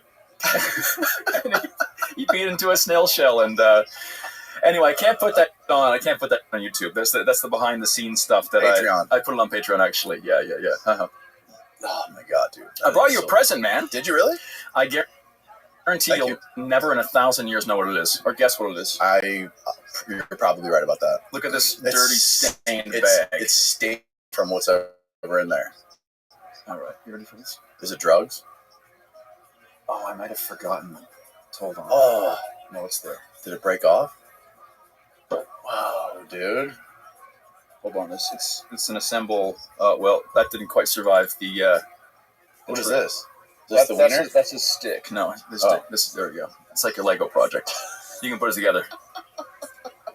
So that is essentially a voodoo doll, but not voodoo, Santeria. I got that in Venezuela in the witchcraft market of Caracas 2 weeks ago. So how that works is you fill it with some sort of offering. So on the top of this strange two-man's head, there's 2 corks, right? You would fill it full of blood or sin or something like that. Wow. And then you make an offering. That one I put my blood and sin already. Oh, wow. So I want you to put in your blood and sin in the other one. The sacrament. And then we burn it, and then we cast a spell, love or hate, on somebody else. Now, my seed is not inside. They're both empty. You can use. That's beautiful, man. You can use both. Look at that. That's incredible, man. Thank you. It may or may not come alive at night. I'm not quite sure yet. They're 4 is they're wood because you burn them, and you can see a lot in a lot of my travels. You see these like witchcraft, these voodoo, these Santeria things. Yeah, especially in Latin America. I remember when I was doing some abandoned exploration in Mexico City, and we came across this site where it was a bunch of burnt chicken heads, a half-burnt photo of a boy, and some burnt candy wrappers. And it was a Santeria spell cast on someone to make them fall in love. So a girl would have come in there with chicken heads, burnt them with the photo of the guy, and candy means it's for love or for liking, and then that's cast a spell. So you would fill that full and off with an offering, and you'd burn it, or you can do whatever you want with it, really. So you just pack the top with whatever you want. Yep. And then you can burn it? There's probably like a spell book for Santeria somewhere. I didn't bring that. Oh, that's amazing. Yeah, and he's fully erect. Yeah, he is. That's incredible. Thank you. No problem, man. So going back to the tribe, what's the name of that tribe in Tanzania again? The Hadza. The Hadza tribe. Or Hadzabe. How many tribes like that do you think exist that are that primitive? Explain what's the threshold? I mean, like that tribe. That seemed like probably one of the most. I mean, I know there's uncontacted tribes around the world that will kill a human when they see them. Not as many as you'd think, but yeah. But it seems like those guys were probably the most primitive humans that exist on Earth. What makes the Hadza unique opposed to other, let's say, uncontacted tribes is because the Hadza are very contacted. Like right. It's really hard to find uncontacted tribes. Even like North Sentinel Island, right, where the missionary got killed a decade ago or whatever. Like people people or Christians or missionaries have been traveling this world for a very long time, impregnating different corners of this planet with religion. Right. Like, we've been doing that forever. And one of my greatest moments of sadness over and over again is when I go to like the remote, deep part of the Amazon, and we're finding a shaman who lives on a hill to do a frog venom ritual. And we show up, and he's got like a snake bite that's seeping, and he hobbles out, and he's got like one wonky eye, like that professor in Harry Potter. And then he's got this gold chain that has a little cross on his chest. And I'm like, it's a Christian. God, Christians. But what they do is they take a bit of that, and then they take a lot of their own stuff. They mix it together, and it's some like pagan / Christian type thing. Right. Yeah, it was funny. Have you seen that new show on? I forget what network it's on, but it's called Shogun. No, it's all about like I think it was 16th century Japan, and all these Japanese people had been. There had been other Europeans that came there and basically like settled and taught half of the culture there Christianity. So like there was all of these church fathers there, and they were setting up churches, and all of these Japanese people that were participating in like regular Japanese rituals and everything, but they were Christians. They were wearing crosses, and they were like very, very devout Christians. It was wild, and I don't know. It just goes to what you were saying about how they're impregnating different parts of the world, like throughout history, with religion. Yeah, it's interesting. And then you realize like what if like I believe there is a God, but I mean he's got 1,000 names, right? So whether you call it like God from the Bible or Allah or whoever, or the sun, right? It's all just painting a different paint on the same sort of thing. Are those guys in Tanzania, are they religious at all? Funniest thing is missionaries would bring them, and this is a testament to what the Hads are really like with the modern world, is that the missionaries would come and be like, here is the Bible, you must praise our God, he is the only God. And they're like, you can smoke that Bible paper? Because they grow their own weed, and they make joints with the Bible paper, and they smoke it. Dude. When I was there, I didn't bring them a Bible, but they were making joints out of newspaper.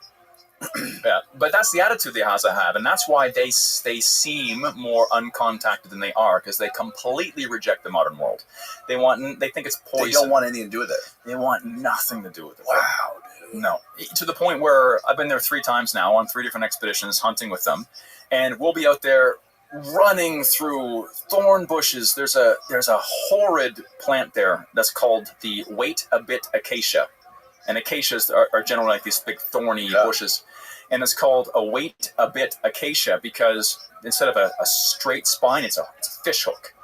And so you run and you get an armful of fish hooks, and you have to wait a bit as you pull out all of the thorns. And my white boy marshmallow skin can't handle it. So keeping up with those guys is not to mention a complete cardio blowout. Yes. Up and down boulders and scree and all that kind of stuff.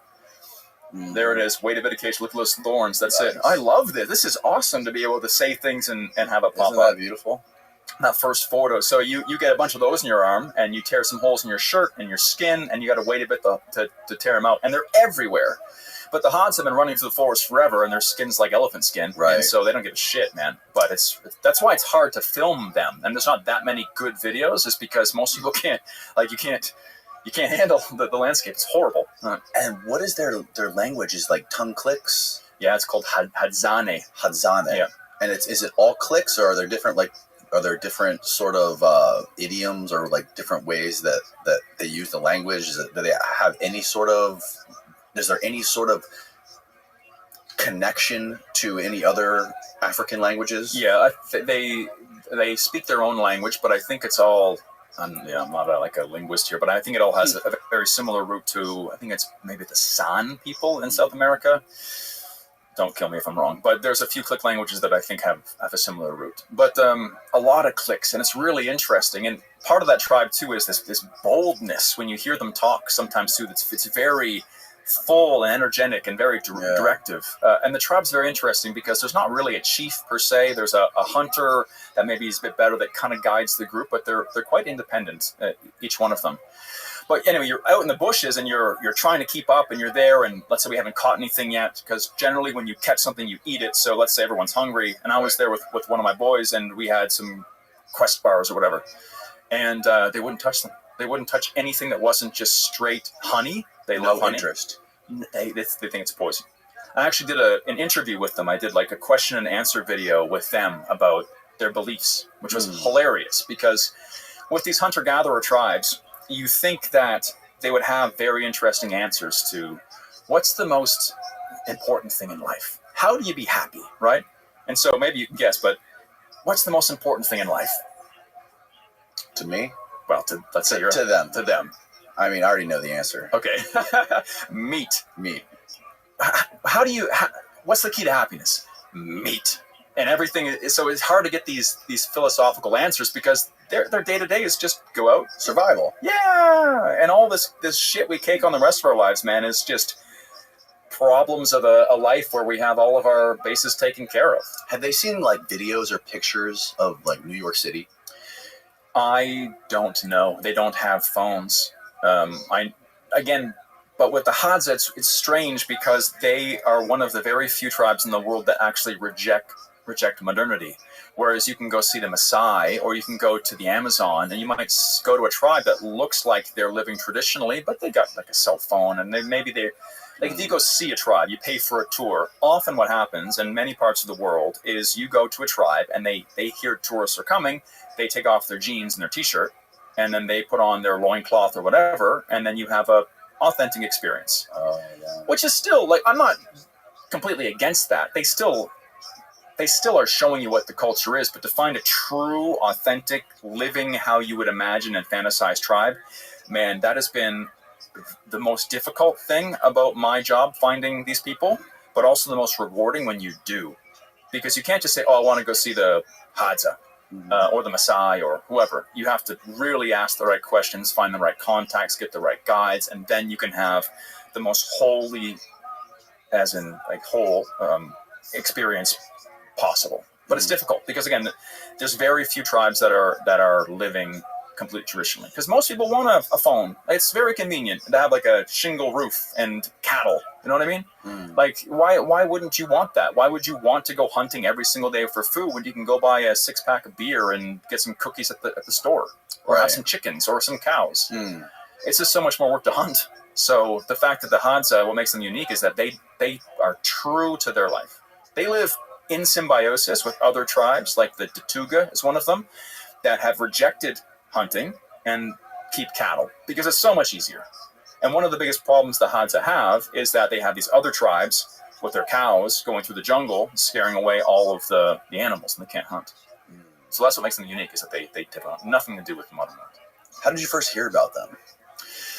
I used to have a TV show on BBC called The Travel Show, and I was with my contact in Tanzania called Gumbo, and we were recording a video about a coral reef that's by Mount Kilimanjaro, like a really interesting story.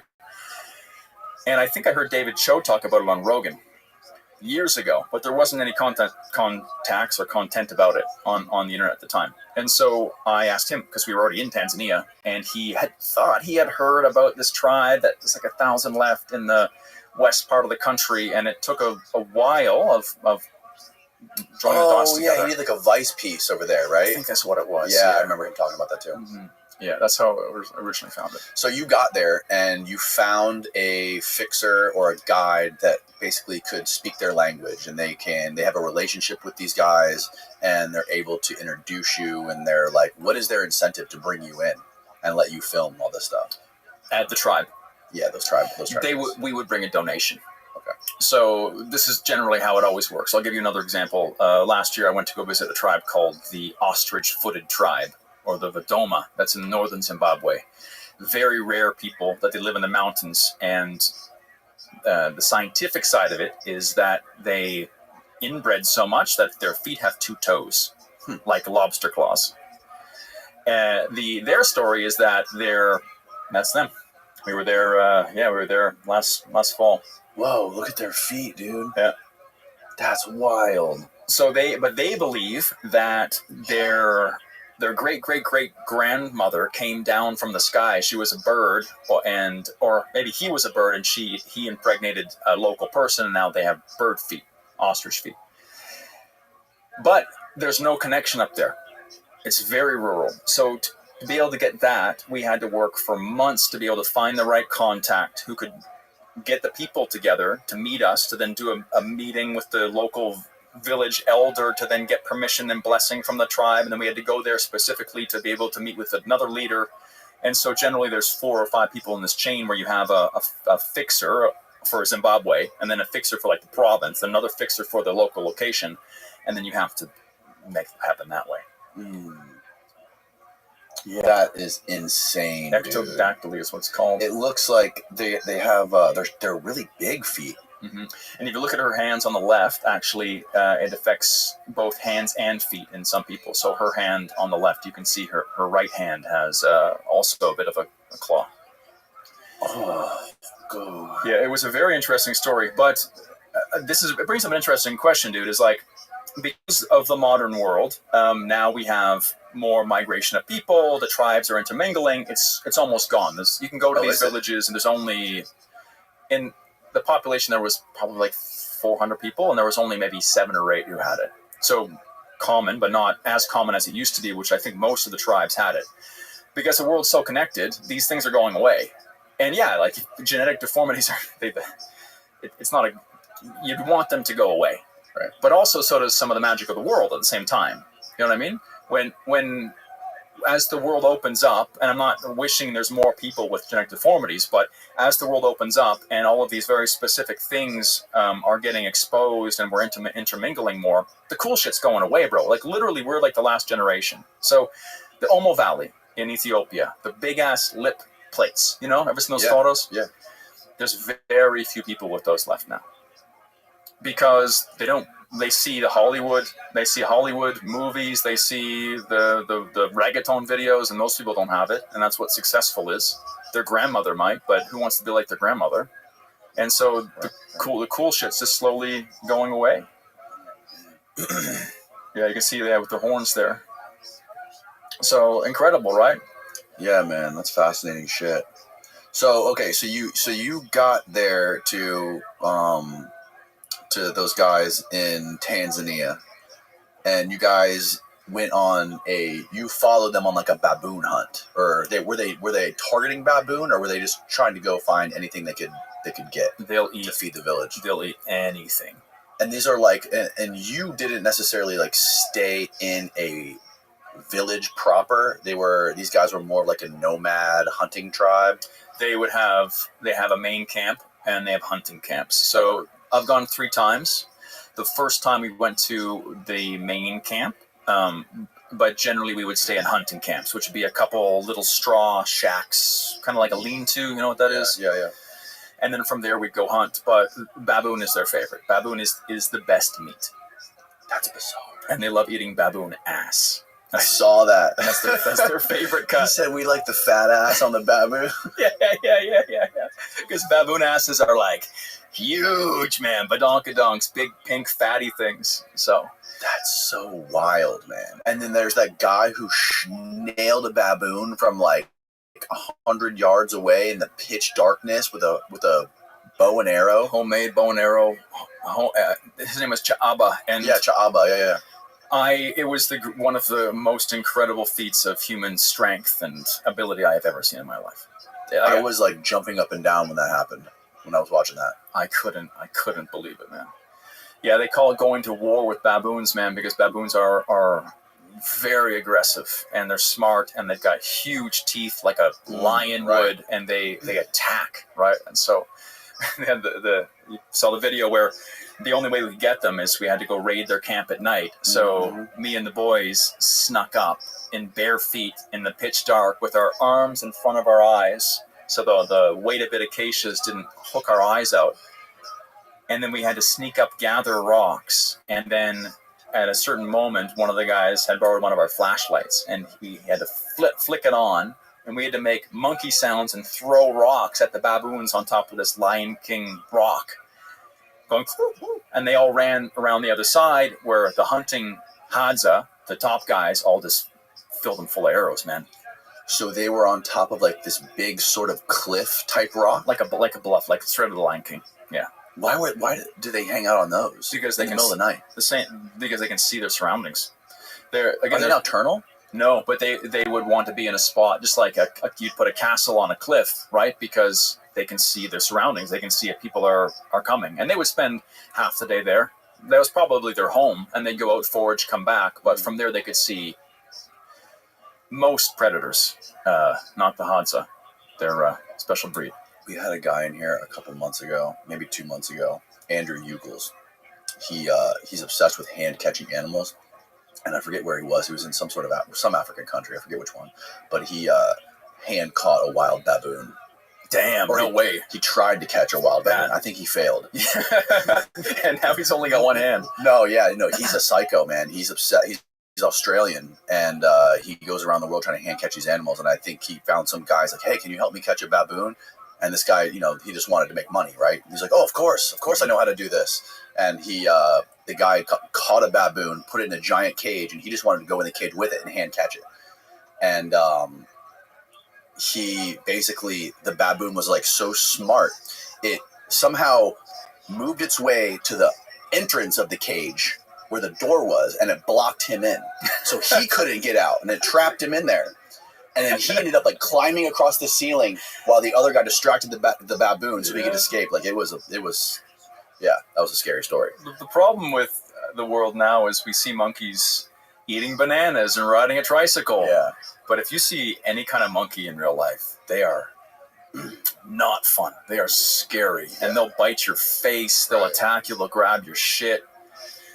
Man, it's I avoid monkeys at all costs. Yeah. They're unpredictable, and they'll just bite your, like they'll just tear your lips off. Like they don't give a fuck, Yeah, like, dude, there's so many scary ass stories of monkeys attacking.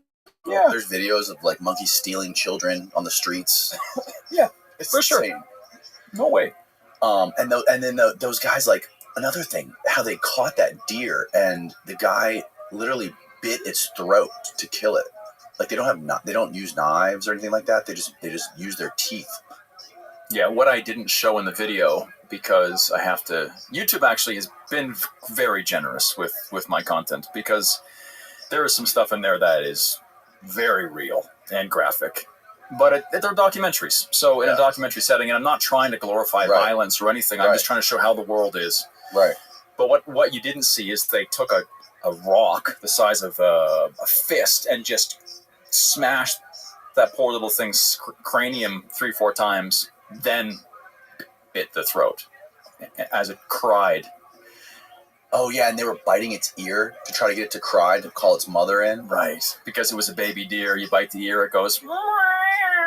And then the mom comes back being like, what are you doing with my baby? And you shoot the mom. But the mom didn't come back, thank God. But that's their technique. That's brutal, dude. There's maybe by the time this comes out, the sequel will be posted. But oh, really? We went back again to... Because I found out that Socorro, one of the better hunters, has a motorcycle. So then I was like... How the fuck did he get a motorcycle, and why? Like, what does he do with it? And because again, they're supposed to reject modernity, but we are again coming to a world where there's a lot of very convenient things out there that at a certain point it's like I'd much rather drive my motorcycle to the market instead of walk for 2 days. You know what I mean? And what they use it for is they use it to trade honey to get arrowheads, because they don't work metal. How do you get metal out in the outback or the bush? So they would get honey. The Hadza are famous for their honey as well, because no one else is crazy enough to hack open a beehive in a tree and get stung. They take this honey and they trade it for arrowheads. And so the little pseudo documentary is showing the process of them getting the honey and then getting on the bike, which is the most hilarious thing ever, man. These like hunter-gatherers with their bows and arrows and their gazelle skins, like 3 on a bike, just like zooming. Dude, the shot of you riding in the car, and there's like a GoPro shot where like you have like a dash cam, and this dude, you guys are in this car, and you guys have this like primitive hunter-gatherer ride in the middle, just like yeah. So they catch honey, and where do they go to trade this stuff? They're not too far from small villages. Okay. So the other tribe I said that they live alongside, the Tuga, they work metal. And how they work metal is they take generally the shells from bullets. I don't even know where they get the shells from, but when we saw them making the arrowheads, they had the casings for bullets, and they would melt those down in a let's call it a forge, but basically it's a guy with two canvas sacks going like this, blowing air into the fire, and then they'd have a little metal trough, and they'd melt the casings down into like a liquid, and they'd form that into an arrowhead. And the Hadza have, I don't know, like 7 different kinds of arrowheads. Really? So, I was shocked at how many different types of weapons they have, different types of arrows. Yeah. And so for those ones, the ones that are made of metal, generally it's for the baboons, which have hooks on the side. So it's a big point, like a flat point with hooks, because you shoot a baboon and it can pull the arrow out because it's got hands. You shoot a deer and it can't do that. So those are generally wood. And they have, for birds, they put like a corn cob section on the end, and they shoot the bird, so it's like a concussive force. It's honestly a little bit funny to see a bird go poof, and then it just falls. Yeah, they'll catch anything, man. They were catching all kinds of rodents, climbing inside of trees, up the center of these giant hollowed out trees, with bees just crawling all over their bodies, stinging them, not even flinching. Shit. In this one that I'll be posting soon, there was one of the most graphic scenes of them hunting, which was, there's this really cute animal, if you could pull it up, called a bush baby. A bush baby. It's like the cutest Pokemon on planet Earth, and I thought they were quite endangered. Aww. Look at that! Look at that! The blue thing. It's adorable. And there was one day we went out, and they got like 7. It was a genocide. And they shoot them with those concussive arrows because if you have the big blade, you just slice them open, but with the concussive, you knock them out. And and they jump really well. You'll probably see it in a second. It's like what's it called? A lemur. It's like a lemur. Yeah. Yep. So they're the cutest little things, big eyes, and they've got big long legs to jump with. And so I watch these guys shoot them with the arrow. It falls out. The poor thing's stunned. They grab it, hold it up, take their femurs with their bare hands, snap the femurs. So taking the leg, snapping the leg with a big crack, snapping the other leg with a big crack, and then taking the poor, I don't know who gave you this, put them up in the break. Taking the head and just crunching the skull until its eyes go. And then Socorro takes it and then tucks it in my belt. In your belt. Yeah. And then we keep going. And this is the kind of, I'm like, this is such a brutal thing, but it's how they do it. And I wish you could see, I wish you could be there, because you would just see how this is how they've done it forever. And I wouldn't say it's wrong. It's definitely not right either. But who am I to go in their kitchen, in their backyard, and get all my panties in twist about things? Like, right. I wouldn't do it myself. I think participation is a big important part of travel, but there's a certain point where it's like, woof, a bit too much for me. Do you ever get any criticism for going out there and documenting this stuff with these tribes? People call me like a neo-colonialist. All sorts of things. But what you don't see is we bring grand gestures to these tribes. I mean, and the ones that use money get money. Africa, you would think that trips to Africa would be cheap, man. They're not. If you want to live like a local and take local buses, and then you could probably get by a little bit cheap. But if you want to stay in a hotel with reliable power and a bed, and you want to be able to stick to a production schedule to actually get shit done, you're spending like $20K for 2-3 weeks out there. And that money goes mostly to local people, the tribes and stuff. Right. Of course, like the facilitator gets some too, but we make sure everyone's taken care of. And so if anything, like, no one's ever really upset that we're there. People throw all kinds of stones on the internet, but we have fun. Yeah. How prevalent is drug use in those tribes? And then what kind of drugs are they using? I know you said marijuana, but is it real, actual, like the weed we're used to? Like the weed we're used to, no. We make some weapon grade shit up here now. Like bushweed. So you can actually smoke it enjoyably and not go to outer space. But the places I've seen weed have only been in rural Africa and in like Pakistan. I haven't seen weed many other places. Pakistan. Dude, Pakistan, we were there, and we the first day we get out, we're in Islamabad, which is on the more safer side of things. And the local contact wants to take us to the scenic viewpoint to watch sunset. And so you're like, I'm jet lagged. All right, let's go, you know. And then we get out, we open the door, and then there's a ditch filled with weed. Like, it's just literally a weed. Weed is a weed. Just the entire countryside is dope, man. It was. I couldn't believe it either. Like growing in the yeah, ditch? just as a weed. So, and they smoke it, of course they do. But it was growing everywhere there. How is it viewed there in Pakistan? Like, what is there any sort of like cultural bias, or is it looked frowned upon, or like compared to what it's like here in America? I would think it's still illegal there. Oh, is it? Okay. But I mean, so are like psilocybin mushrooms here, but you can find psilocybin mushrooms if you know what you're looking for anywhere. But Okay. generally, the thing you see most places is alcohol, and not in a good way. Alcohol is a sleeping potion, man. It's the sad thing is a lot of tribes I see just getting wrecked by alcohol. Really? Yeah. It's really sad, especially in Ethiopia, where you see a lot of these more iconic tribes, like in lip plates and body paints and things like that, all have trouble with alcohol. The Hadza don't, for whatever reason. Maybe they found pot instead, and pot's a bit more functional, but a lot of places, alcohol is just corrupting the tribal life. I heard that opium is a big thing out somewhere, like in some countries in Africa. I've never seen it personally. No? Mm-mm. Or maybe it's not opium. Maybe it's a different plant that has like a... Oh, khat, maybe? No, khat's a stimulant, right? I think this was a different one. This was like something that's really similar to opium. But khat is very prevalent in that area too, right? Especially around Ethiopia, Yemen, places like that. Tried it. It was a lot of work, man. We went to this really fun experience in Harar, this place in Ethiopia. Harar is famous for one particular thing that you might see content about, but there's a man called the Hyena Man who has domesticated hyenas.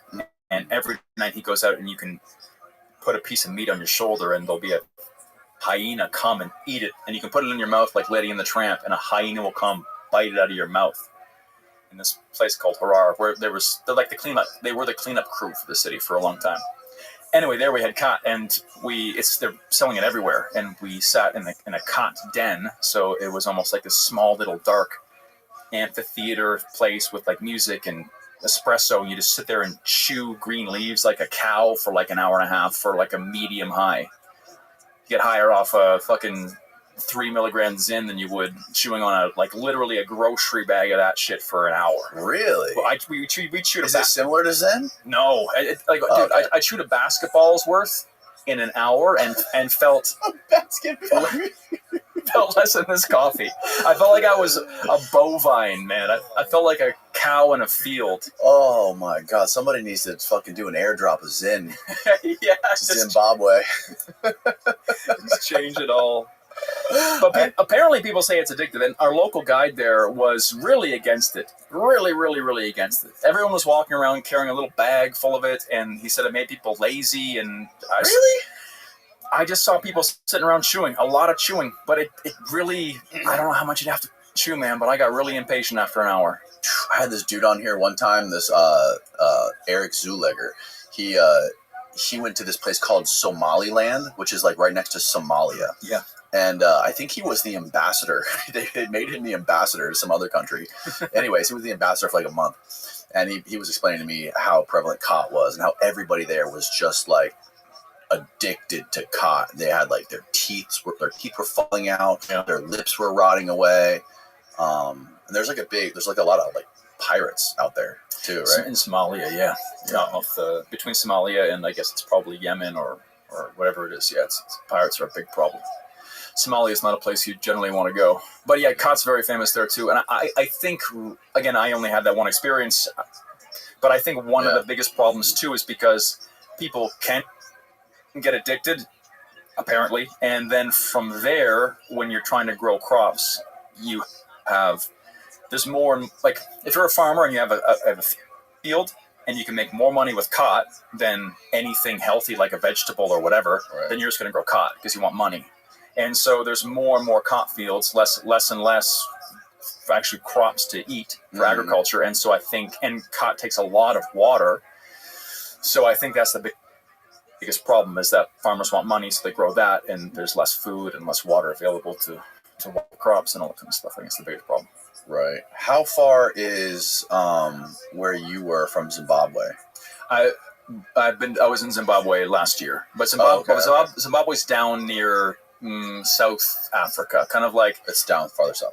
You know, like Madagascar, where that is. Kind of like if you go up diagonally to the west of Madagascar. Ethiopia is kind of more up near Egypt. Oh yeah, perfect. We got a map. Thanks, there Steve. There you go.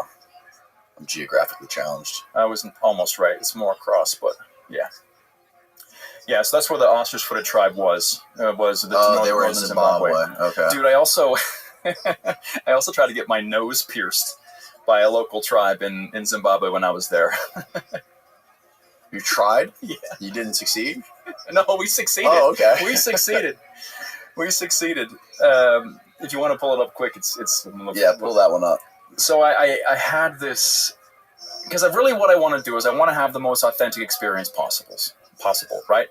And so when I was in Ethiopia, I went there and I was able to get scarified, like scarification, where they take a blade and a thorn and they actually scar your body. So if you go down, it's like the second row. Go back to videos. Yours there, yeah. Go down a little bit more. There we go. Getting my nose pierced by grumpy tribal grandmas. That's it. So the idea was that... Turn the volume down so we can talk. The idea was that after that experience, it was just so cool to be able to... Like if you do the local, they'll treat you like a local. Yeah. The comparison I always give is like, if I contacted you saying, hey, I want to come to your house for Christmas because I've never had an authentic Christmas before and I'm from Nigeria, and can I come? And you're like, yeah, man, come on the 24th. And so I show up on the 24th. I'm excited to have Christmas with your family, authentic American Christmas, whatever. And then you're like, all right, well, now it's time to do the turkey. And I'm like, oh, no, turkey's kind of gross, man. I brought my own baboon. Yeah. It's a hollow baboon shank. Yeah, that'd be very rude, right? Yeah. You bring like a chocolate bar or a Quest bar, and you sit in the back, and you don't have it. You'd be kind of like, what? You know what I mean? So, but if you go and you do what the locals do, they'll treat you like a local. Just like if I was there and I had the dinner, I'm like cutting the turkey, and you'd be like, oh, he's awesome, right? Same with this. The mistake I made, though, with this tribe was that I assumed that all of the ladies with the nose piercings could give the nose piercings. And it turns out that they also smoke these big bongs. They had weed as well. And it's more at the end, you can see it as well. We all smoke together. But they smoke these big-ass bongs, and they get super high. And so these ladies were actually completely ripped off weed and tobacco, and we got an acacia thorn, and I thought it'd be like a little pop, boop, done. She went slow, and it took her 15 minutes, bro. 15 minutes of pushing and twisting, and then taking it out and putting it in, and taking it out, putting it in. No. Oh God, dude, it was the worst. And at a certain point, it was halfway through. Oh, no, that does not look good. It was halfway through, and then when do you keep going? Do you stop? They couldn't even pull it out at a certain point. This lady's got you in a freaking rear naked choke, and she's shoving this stick right through your what is that? Your septum? Yeah.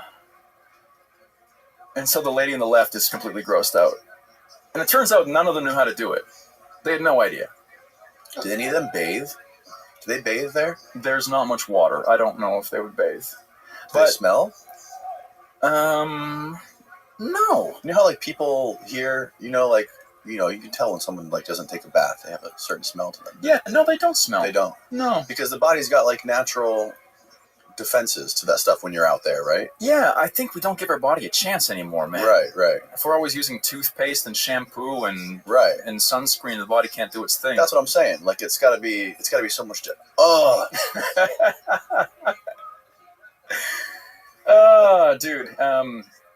It was interesting though, because Did they go all the way and just left it there? No, they couldn't go any farther. I know I didn't want them to dig it. Right, It's been 15 right. minutes at this point. All right, you're Like- over it at that point. You're Because you like done. trying to. Yeah. But the idea is like, listen, we take a lot of precautions. It's not as reckless and stupid as you think. So Yeah. I made everybody sanitize their hands. We made sure we did like proper as much as we could. How would they sanitize their hands? I brought some. Oh. And so we sanitized the tools, like with the thorn, we sanitized as well. And then after, the idea was to keep it in there, but they did such a poor job that they would have got so infected. So I kept it for like 2 days, and then luckily with some topical antibiotics, it was all right. What is the leading cause of death in these places?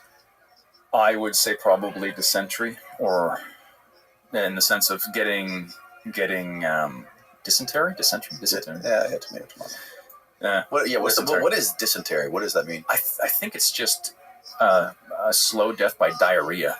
What? I think so. Whoa. Unless it's a particular disease, but I think it's more just not being able to get adequate nutrition, and also having parasites. Parasites, yeah. And just because dysentery is not a parasite per se. I think it's just that you can't stop having diarrhea based on And you just get nutrition dehydrated. and diseases and things like that. Oh, contagious intestinal Oh, it is infection an that infection. causes bloody or mucousy diarrhea. Can also lead to other symptoms. Ooh. Yeah, I would think something. Getting clean water is always a pain. Right. Like for them to get clean water, there was my buddy got his ear done. Oh, nice. Yeah, I would have started with the ear. Yeah, they were the raddest though. Those women were Really? so much fun. But again, like I guess people can look at that and think I'm a little bit crazy, but like I take my job really seriously, man. I can tell.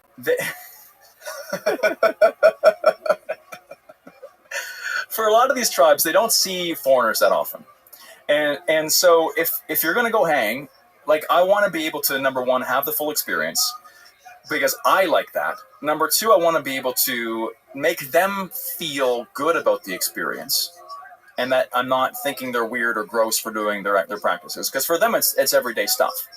And I feel a duty to you guys, like anybody watching, to be able to document it effectively. Because I can be the presenter and be like, oh, here we are in Africa, and here are the savages, and they're eating their gazelle, and you go in and get the B-roll, and you're like in a little metaphorical bubble of your own, protection, and you're not getting in there. But I want to get in there, see it, do it, show you, get dirty, like take a couple hits along the way, and take the precautions to not get too sick after. I get sick all the time, man. I literally have diarrhea now from water in Venezuela. But the idea is that I want to capture it authentically so the world can see what it's really like. And you can only have that experience. That experience is only unlocked if you go and you show up and you participate. Right? Yeah. It's so refreshing to watch your videos, dude. I was binging your videos from like 8 a.m. until now. And it's refreshing to me. I'm so jealous because I sit here and I just talk and use words. But when you go out there and you literally experience that, shove sticks through your nose, smoke weed in newspapers with these uncontacted tribes, or somewhat uncontacted, very remote tribes, it is like, it's an experience that is really, really difficult to put into words. You really have to be there. Yeah. With those people and like spending time with them to understand what that's like. Words just won't do it justice.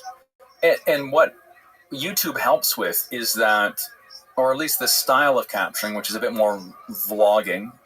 You saw Ben on the camera for a second. Ben's my videographer from London.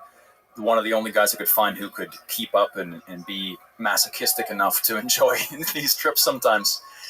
But the idea is like, I lost my train of thought, man. I forget. What did I say? I don't know. We're talking about the tribes, how it's crazy. You can't put it into words. It's a crazy experience. Right. YouTube. YouTube, yeah. There you go. Being able to capture it that way, like on a vlog, so we can sit down together and me, you, the viewer, whatever, and we're there in it, opposed to being recorded on a telephoto lens from a distance. That's not immersive, but being there where you can hear the hands move the grass or whatever, right? Like being immersed inside of it allows you to feel like you're actually part of the tribe, and that's where that's where I thrive, man. My entire life, I always sucked in school. I was a C/D student, but when I did a field course, because those were available sometimes, and I was out there, I was A+ student, flipping over rocks, finding bugs, chest deep in tide pools, pulling out algae. Like, that was always me. But put me in a classroom where I can't touch and feel anything, and I bomb right out. And I was always really passionate about the things that were misunderstood. I think now that I've done a bit more soul searching, because I think I was misunderstood. So my quest from the beginning was to prove to people that these misunderstood things are really, really cool. So that was like snakes and salamanders and spiders when I was a kid. But now it's countries and people and foods and festivals, all of that. I really get excited showing people things that they're like, oh, that's gross and weird. But those words are just ignorant excuses for not understanding something, right? Yeah. It's just different, man. Like, who's to say our understanding's any better than their understanding? We're just two different people with two different attitudes, right? Yeah, I think the one thing I think that stuck out to me the most, like when you said you were interviewing that one guy and you asked him what the most important thing to him was, is like the primary value, and he said meat.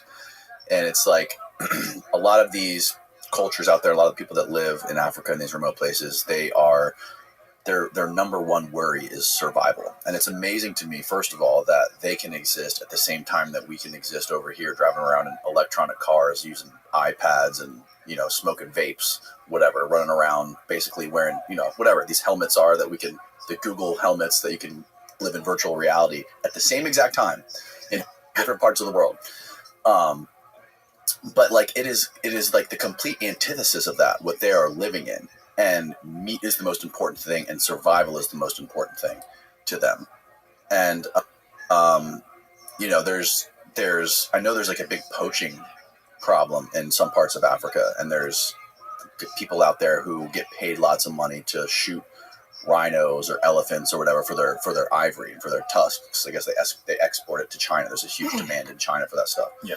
And I know there's Americans that go over there to try to help counter the poaching, but it's a sort of a paradoxical problem, because you have these people out there who are killing these animals that we in America think are like so sacred, and they're endangered, and that's true, they are. It's like what you were getting to earlier with how brutal they are killing animals.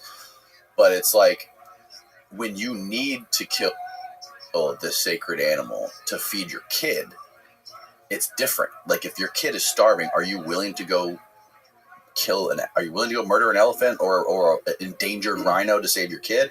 Probably. And it's just, to me, it's interesting to see like Western values get sort of projected across the people that lives in these parts of the world. And I was just curious to your perspective on all that.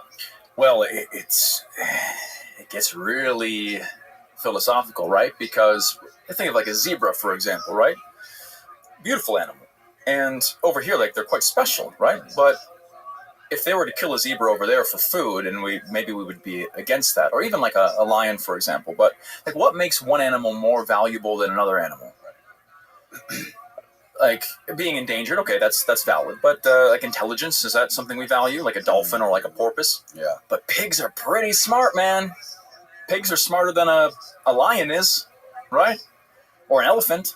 But we kill, I don't know how many kill. God, like, yeah. Let's not even talk about it. Like, Yeah. So then, okay, so if it's not intelligence, then is it cuteness? Maybe, but we can't say cute things are worth more than less cute things. That's a slippery slope when it comes to people. So then at what base do we value animals? And so what animals are okay to eat and which ones aren't, right? And that's something that I run into a lot with the tribes, like you had mentioned, where we're out there, we're in the jungle, and they find a cute bush baby. And in my head, I'm like, oh my God, I don't even want to see it. And they're like breaking the femurs, bite in the brain, and it's just food. It's just food. And my cultural attachments to these animals are very different than theirs. For them, everything's on the menu. For me, there's definitely like a totem pole of which animals are more valuable, but why? You know what I mean? For me, I grew up in New Brunswick, Canada, so like right above Maine, and there's moose everywhere there. I don't care, but we see moose people hit moose all the time. They kill themselves, they kill the moose, and no one thinks anything of it if you see one dead. But an Australian probably thinks a moose is pretty cool, and they put it higher in the totem pole. For me, it's just kind of like this big ass horse, right? That's killed a couple of my friends, honestly. So people hit them, dude. Like, Oh, wow. you think a moose is like a horse? It's bigger, and back up in that part of the country, of the continent, they come out at night. They're black. You drive in your car, don't see them. You take the legs out, and the moose comes right through the windshield and just takes the whole top half off. Man, it happens all the time.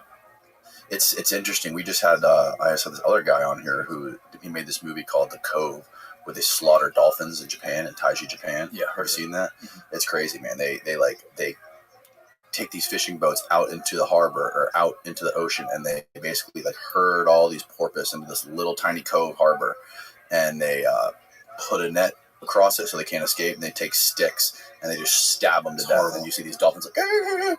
And then they have people from like SeaWorld and dolphinariums to come in and like look at them all before they kill them. Say like find the pretty little bottlenose dolphins, and they'll pay like upwards of $150,000 to bring them to their dolphinarium or their like water park, SeaWorld type place. And they were feeding the dolphins. So the dolphins they were killing, they were feeding the meat to all the people in the community. Like they were giving it to the government to give out to the schools. So the government was paying them for the dolphin meat. And they were basically giving out the dolphin meat as free lunches to the children in school. And then there was a crazy epidemic of people getting mercury poisoning because dolphin is high in mercury because they're super pelagic, you know what I mean? Open ocean fish. Yeah.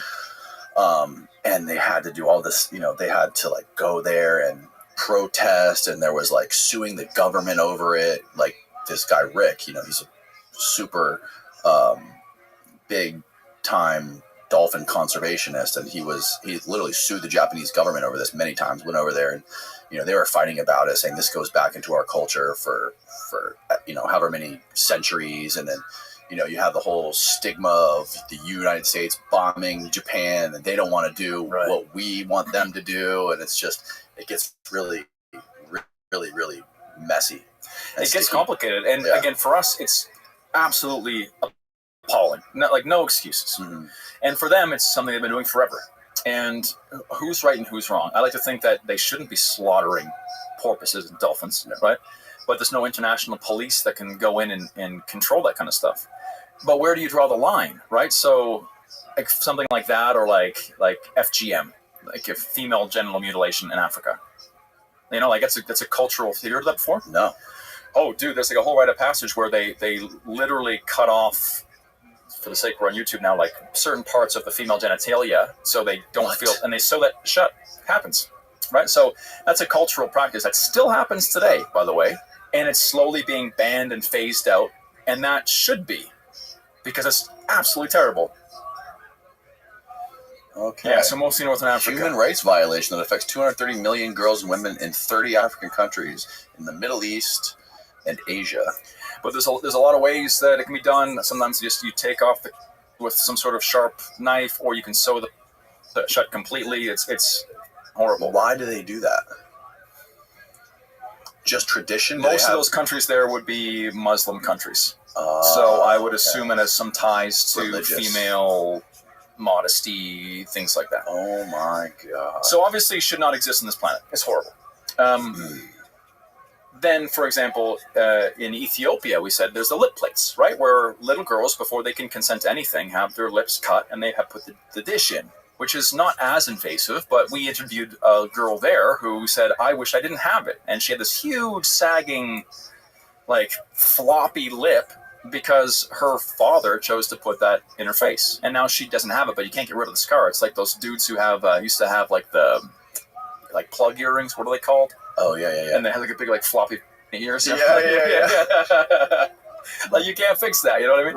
Right. So, okay, then is that too much? Maybe. But then, where's the line for things we should make a human rights violation or not? Or, like, things we should discourage or encourage? Like, for example, one that I saw in the Amazon a few years ago is we were doing this trip by, like, dugout canoe. And there's a place called Leticia, which is in the southern part of Colombia, where it's a triangle between Brazil, Peru, and Colombia. And there's like the Amazon River goes every which way. We were doing some dugout canoe camping, visiting villages, meeting people along there. And we came to this village where there was all of these young girls who just had like a little loincloth around their waist, and they were all like blue, like navy blue. And there's a certain berry, I think it's called ROTHSCHILD, with an H, that when you squeeze the berry, it makes a clear fluid, but then when it goes on skin and oxidizes, it turns deep blue. What country did you say again? This was it was probably in Brazil, but it's anywhere in the Amazon it exists. We had started our journey in Colombia.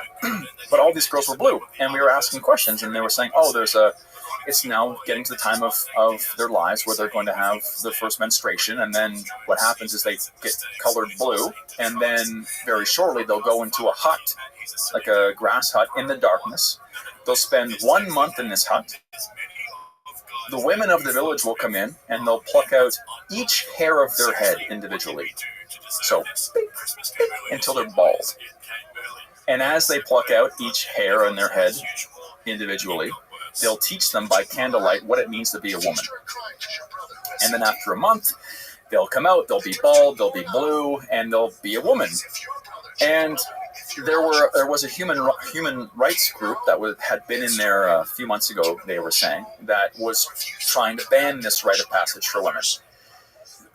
And that was very interesting, because that would not be fun by any means, right? That'd be painful, but it's well intentioned. It's not as evilly intentioned as FGM, for example. You know what I mean?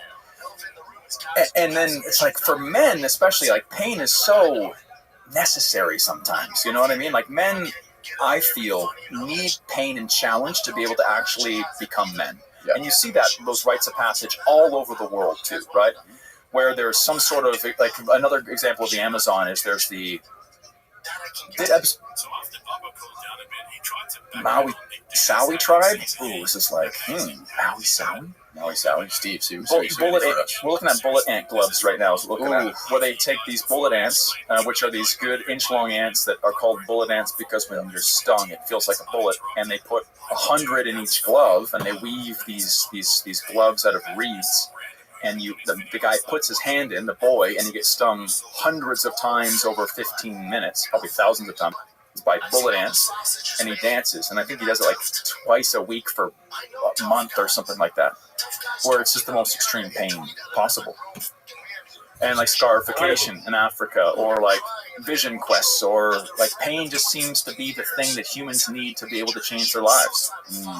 And so you see things like that, and I'm not totally on board with having people's hair pulled out one by one, but we can't give people no pain, because in a world today where we have very little pain, we're struggling more than ever. Right? So as much as we don't want to be, that's a bullet ant. Yeah, those things are scary, dude.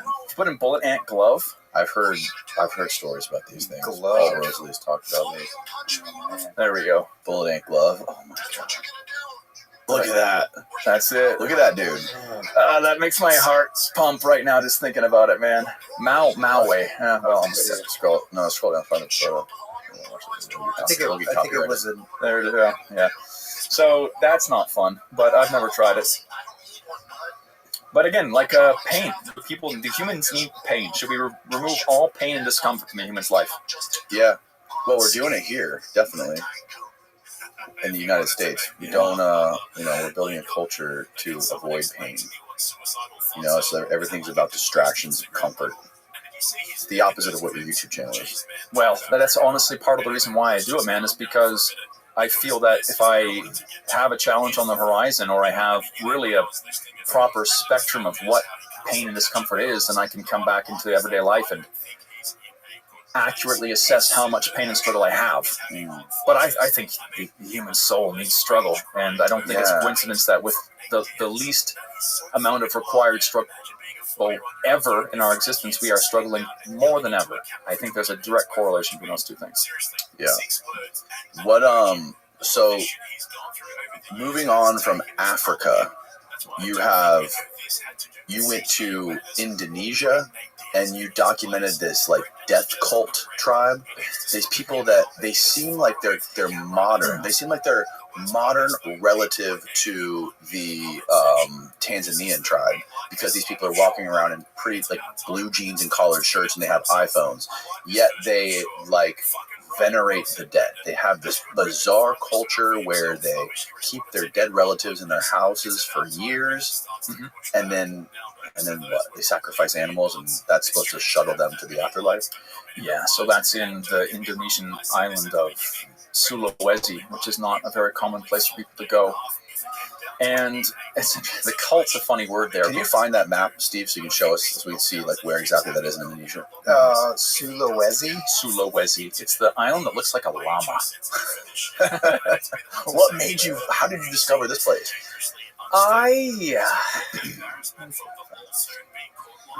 I don't remember how I first saw it.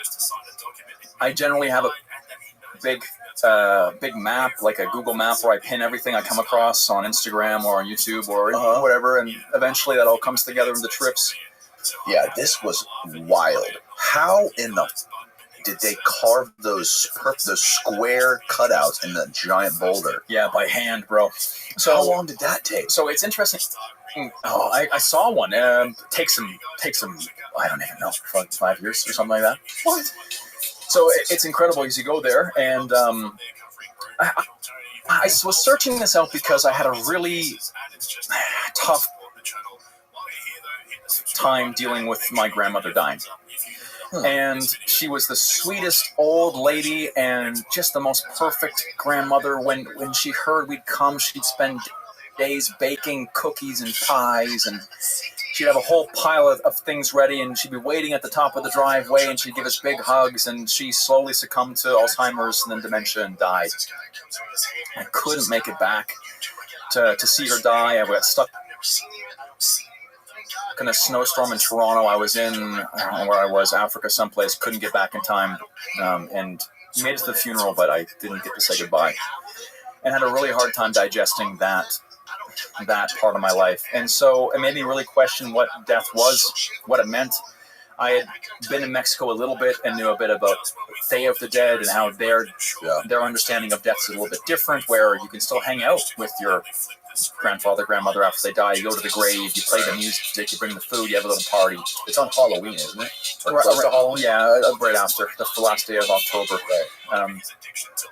And then from there, I started to think more about death and our culture, and how I didn't...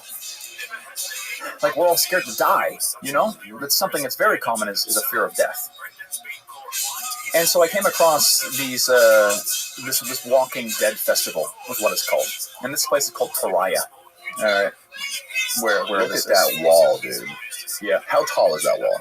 Well, you can see us sitting down on the bottom. Oh, so, yeah, quite tall. But they're famous for something called the Walking Dead Festival, where they take the bodies. So you see these cliffs, and they take bodies out of the caves, your entire family tree, and you change their clothes, and you hang out with the family, the skeletons, the bodies. You all just have a family reunion with cadavers. That's what they do every couple decades. Rotting corpses, like often just bones, right? Often just bones. And so I went there wanting to learn more about their view on death. And I never would have realized how crazy it was. So when someone dies in Torayan culture, they are considered sick. And so by our terms, they're very much deceased. But by them, they've just become sick. And so they keep them in the house. I wanted to learn more about this. So my guide, Andre, you can see in the video, found a family where there was 2 sick grandparents. Again, sick. We got to the house. They invited us in. They were super excited to see us. They said that Grammy and Grampy wanted to see us too, that they had been sick for a while.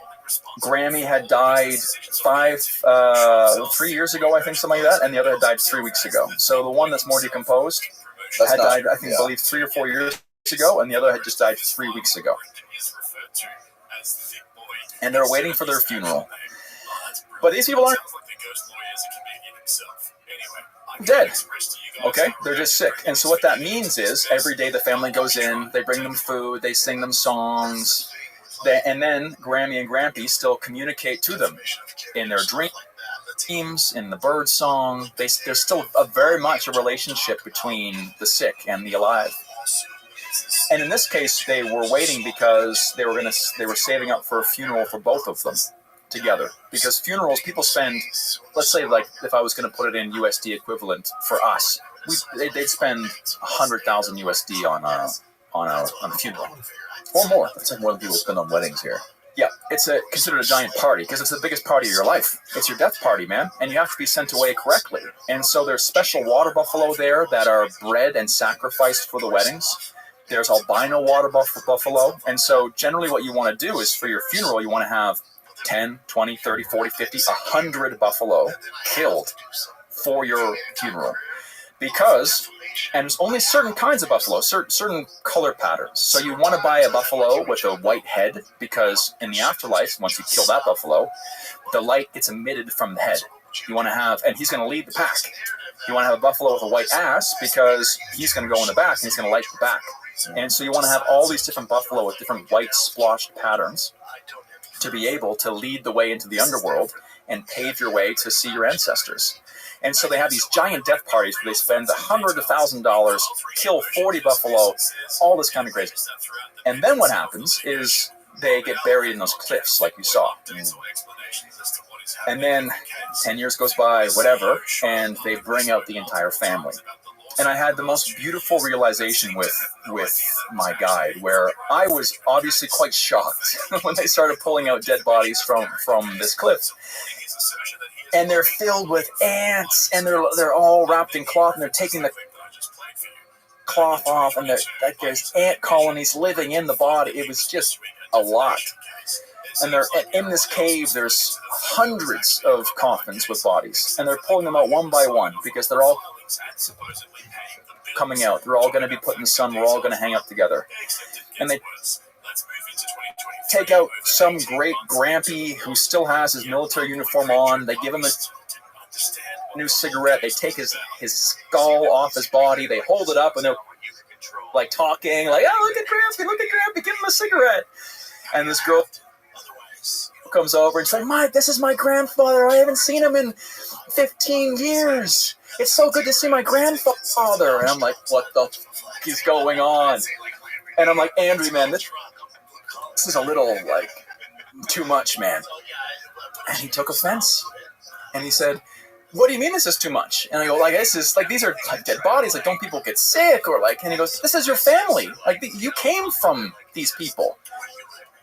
Like, why would you be afraid of them?" I'm like, well, I'm not, like, I just don't do this kind of stuff where I'm from. He goes, "Listen, what you guys do, is that better? So when your grandmother died, what happened?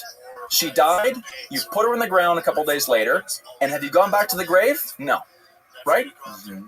That's what your culture does. That's what your culture does. When someone dies, you rush, you throw them in the ground, you bury them, and you never go back. Mm-hmm. Here, we respect our dead because we came from these people. They are our ancestors. They went through so many struggles. They fought. They survived. They had you, and we respect them. And therefore, we have family reunions this way. We want to show them respect, where we came from. We celebrate life. We celebrate death. Death is the biggest party. And what we do is right, and what you do is wrong. And how do you argue with that?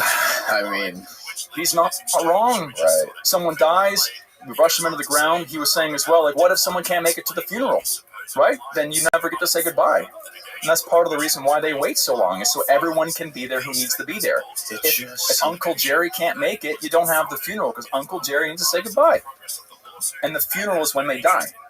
So it just seems like such an unreasonable way to respect your dead. For an excessive way. Yes, especially for a culture of people who they have iPhones, right? Yeah. They're very modern. They're very modern people. They're not in the video I say tribe, like the title's tribe, but right. they're just people who have a different view on death. Yeah, like they're pulling these corpses out of the ground, out of the cave. This is like a lot of work. There's a lot of people carrying these fabric coffins, I guess they are. The fabric's there because the wood is all rotted away. Okay. Like, this is a lot of, it seems like it's a full day's work to drag all these bodies out of these caves. Yeah. And to pull them out and to pull their bones out and, you know, play with them and stuff. I would think that every family would do one of these. They're called menenes, or like Walking Dead festivals, every couple decades. That doesn't happen every year, of course. So, and it's mostly to refresh the again, the ants get in there. Right. Shit starts to fall apart. They go in to show respect, keep the graves there, put some photos in, again, give Grampy new cigarettes, whatever it be. But I like, you want to start a zombie apocalypse? That's how it starts, man. Right. You're there, like, I was getting bit by ants that were like eating dead bodies, and you're like, this is how we start the World War Z. You know what I mean? Oh yeah, definitely, man. It's stunning. It is terrifying. But it's the craziest thing is where I'm there, little bit freaked out, you know, little reserved, little a bit like, what the hell am I getting myself into? And you can see the smiles. They're all happy. They're stoked. It's again, you haven't seen Grampy in 20 years, man, or whatever it be. Like, everyone is just so happy. It's a big, fun festival, which seems so strange for something so dark. But why does it have to be that way? Like, why does it have to be dark? Right, yeah, why does it have to be dark? It's just interesting, like, there's so many cultures throughout history from different parts of the world that where they treat death as like more noble than life. It is almost better. They look forward to their death, right? And they build their whole culture and all their symbolism around death. Like Japan is a great example of that. And like where they have, you know, like they have, the Japanese have that with that ritual where they commit suicide. Seppuku or Yarakiri or whatever. When they disrespect somebody or dishonor somebody, they disembowel themselves. And it's like, yeah, man. I mean, going deeper into the past you get, the more people are obsessed with death. And it's just shocking that these people are so modern and they're still like this. Yeah, it's a very normal place. Yeah. I mean, it's of course a little rural. It's in the jungle in Indonesia, but it's quite incredible. What is that? They put a coin in the mouth for good luck, and so they get to keep that on, I believe, after. Yeah. But it was such a cool thing, man. But it really makes you think about some things about our own life and how, like, they believe in reincarnation. Do they? So death is not as final as we would think, this atheistic, agnostic culture we find ourselves in now. And no wonder our fear of death is getting more and more, because we don't believe in any kind of faith or God, or, you know, most of us think we rot in the ground, or we don't know. We definitely don't think that something's going to happen after. But in a strong culture like that, or how most people used to live, there was a purpose in death, right? And one thing that I think makes my life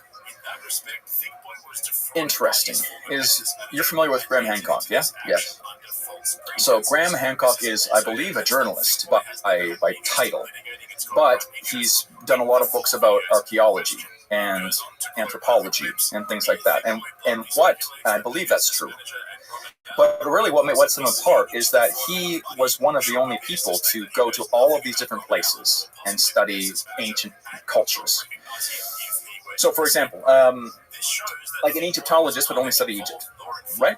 And so then they would have a very narrow view on Egypt, and they'd be very well versed in that topic. But they wouldn't be so well versed on the Aztecs or the Mayans or the people who used to live in Angkor Wat. But what was the beautiful thing about Graham Hancock's work is that he went to hundreds of sites and started to see the similarities between all of these places, something that no one had done before. And with that, you see, oh, look, there's a little vase in the hand here in Egypt, and also a little vase in the hand in Mexico. It's the same vase. What's that about? You know what I mean? Or snake imagery, like he talks about the Younger Dryas impact theory with the meteor in the sky and the rise of the water, and you start to realize that, okay, there's like floods in all these different cultures, and when you start to hear all of these different stories in different places that shouldn't really be talking too much, but they all say the same thing, you ask a couple questions, because there's very few coincidences in this world. And I love his work. But I guess what makes my life a little bit interesting is I've kind of done a little bit of the same thing with cultures, because I visited tribes in Siberia, in Indonesia, in Amazon, in Zimbabwe, and you see certain commonalities between people all over the world that aren't connected really as much. I mean, more now than before, but one thing that everyone has is some kind of faith. Interesting. Everyone, except for the modern world as well. You know, like there are, of course, Christians and Muslims and things, but generally, let's say, if a lot of us in the modern world, probably a lot of people watching these podcasts, don't really have a religious path, right? They don't really think too much about God or what happens later, but that is such a core part of the human experience that a lot of us have rejected now, but many people still have that. And so for them, do you think they're afraid to die? No, man. Like, you get reincarnated, you have a big party after, things are good, you know? And so, I don't know, I just like seeing how I feel how sick a lot of us are in the modern world, and going to these more tribal or basic or traditional places, and seeing how much happier and healthier they are with these beliefs or these lifestyles that aren't so convenient or comfortable or faithless, you know? How similar are their gods or their religions in all these different parts of the world that you've been to? Again, how different? You'll find Christianity everywhere, man. Oh, right. But a lot of what's really interesting is we talked about this, right? This is middle of nowhere, Indonesia. 3 weeks ago, I was in Venezuela, in the Amazon there, and I had one of these Q&A questions with the elder from the Yanomami tribe, and I asked, what happens after you die? And he said, we take the body, we put it in the woods, the animals, the insects eat it for a month, we come back, we take the bones, we grind them up into a soup with bananas, and we eat the soup. The whole family has to eat the soup with the ground bones of the deceased and the banana for whatever reason. And that's because then you'll keep the soul of your, let's say, grandfather in you forever. So maybe even a level up from this tribe here, right? And they still practice this today. The Yanomami in Venezuela will eat the bones of their deceased. Whoa. Again, to keep that connection. So, have you, when you said you spent some time in South America? Yeah. Have you ever brushed up with any uncontacted tribes? I feel that the word uncontacted is not. It's a bit confusing sometimes. So, to find an uncontacted tribe, like you might think North Sentinel Island is uncontacted, right? That's the one where the missionary went and got. Right. Yeah. Yep. It's an island, but I would imagine there's even stories of potentially some European going there and picking them all up. Yeah, what is the story? Do you know that? For people that aren't aware, I think the guy was like a missionary, right? And he was trying to spread his religion, or trying to teach them about God. And then he went there, and then he got them to all believe that he was some ordained deity or something like that, and that he had all this magical powers. And then a bunch of them, I think, got sick. Maybe some of the kids or a grandmother got sick and died. I think he assaulted them sexually or something like that. Oh, no. Or maybe He was taking photos of them.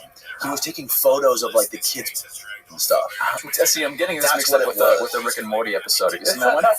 Yeah. No. It just came to me, though. Yeah, I remember this guy was taking photos of, like, the kids, like, naked. And he was there's like, censored images of it online. Yeah. But, like, the guy was a sick fuck. Yeah, exactly. So this is before John Allen Chow went, which was recent, I think, 2018, it seems.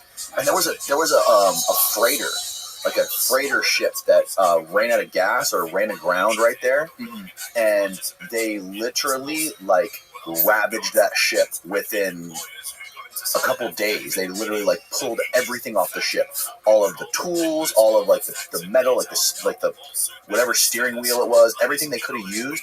It was like a colony of ants eating a carcass in a matter of days, and they just stripped the shit down to nothing. Yeah, man, they're resourceful.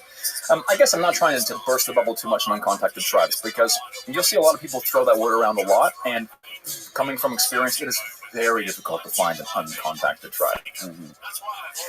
It's like in the Amazon, they I would guess they probably exist, but again, people can move there, right? And us white people have been everywhere, bro, throwing that cross around, doing all kinds of things. So they definitely do exist, but I think like less contacted would be a good way to put it. But I think the ones that are aggressive, like for example in North Sentinel Island, there's that story of this old German or something, and from 80 years ago, I don't remember exactly when it was either, that did something bad, and now there is some kind of aggression towards people coming to the island. Mm-hmm. Other places, like Papua New Guinea, for example, right? We can say there's probably some uncontacted tribes there, but what's more accurate to say was there's probably some less contacted tribes there that have had really bad altercations with illegal mining, and they associate outsiders with violence, because the illegal miners will shoot native tribes, right, if they try to cause problems, because it's lawless out there, right? So these uncontacted tribes who are violent probably most likely have reason to be violent, like a dog that was beaten and now bites people. Right? Exactly. Yeah, totally. So, and the world is very fluid, like people are always moving around. So in the Amazon, part of the reason why it's so hard to get in there and get out of there is because there's no roads. You have to go by river, right? And the river also goes one way, so if you're going upriver, which you normally are, it takes a long time. So for me, uncontacted tribes specifically, I have been told, I have seen some, but everything has been friendly. I don't exactly know. No hostility. No, I've had no hostile experiences with tribes. I have had one very hostile experience doing this job. I don't think I've told this story on a podcast, maybe. But I have this like fetish with sleeping in amazing places.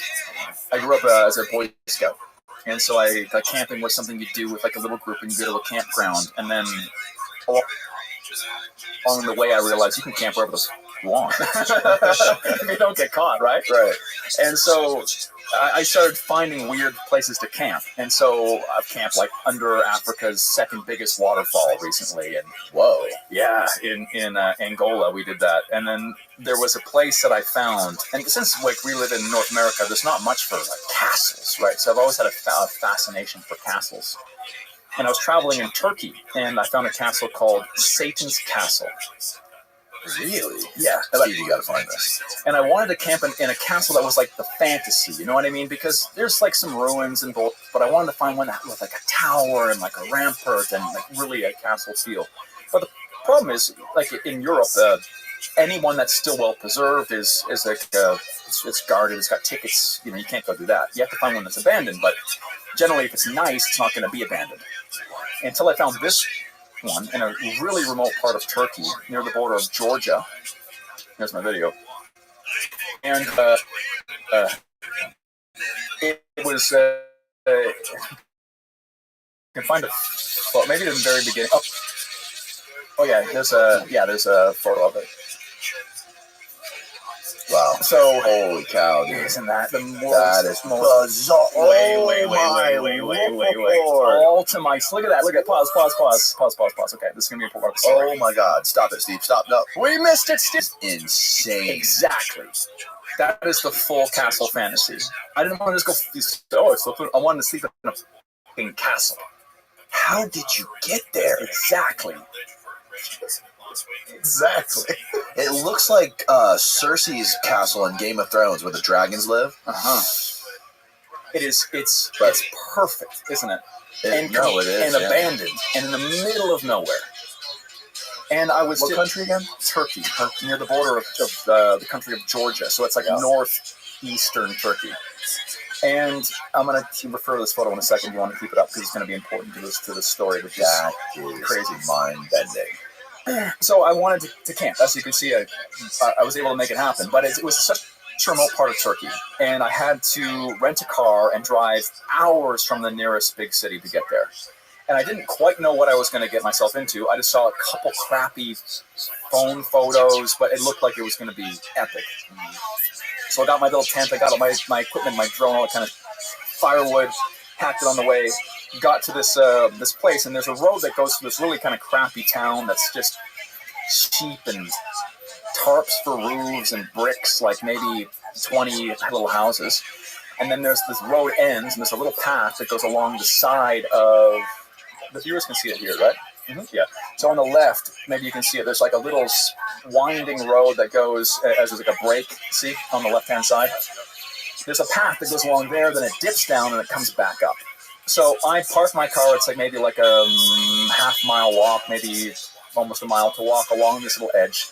And then you dip down, you come back up. And along the way, you can see it. I'm stoked. I'm like, oh my God, it's perfect. It's perched up on this cliff, like a pinnacle in this valley. And I can't believe it's actually still here. And there's like nobody around. And so I get there and I climb up. And I'm exploring this place. And there's murder holes where they would have dropped, you know, like oil down. And there's tunnels and like these walls. And I'm just having like I'm a kid in a candy shop, man. Again, as a guy who grew up here in North America, we don't get to just explore a castle. There is no castles. And maybe you can go to Europe, but there's tickets and there's fences. And like, I got to be a medieval king, you know? When is this castle from? Do you know? This is where things get interesting, man, because I think it's 1,000, I don't remember. This is like 3 years ago. But basically, it's been rebuilt over the years. Because if you build a house, and then you renovate it, how old is the house, right? I think the foundation, you can look it up, Satan's Castle. Let's see if we'll find it. I think it's 500 BC. 500 BC. Can you find a Wikipedia on it? I want to read about this place. So then over the years, it was added to and expanded and things like that. So 500 BC is when it was from. But then again, if it was 500 BC, it wouldn't be still standing completely. So they would have, over time, would have stored it. Yeah.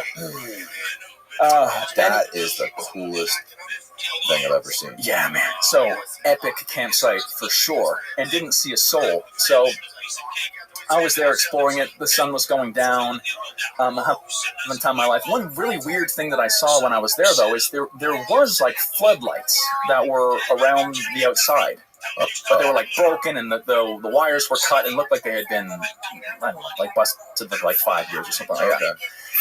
And but I was happy because I was like, oh shit, are they going to light this up? Because sometimes they'll light up castles at night just to make it look nice, but there's no road you can see it from. No one lives out there, so I thought it was strange they would have lights, but they look broken anyway. So I was like, okay, I guess that's weird, but it's fine.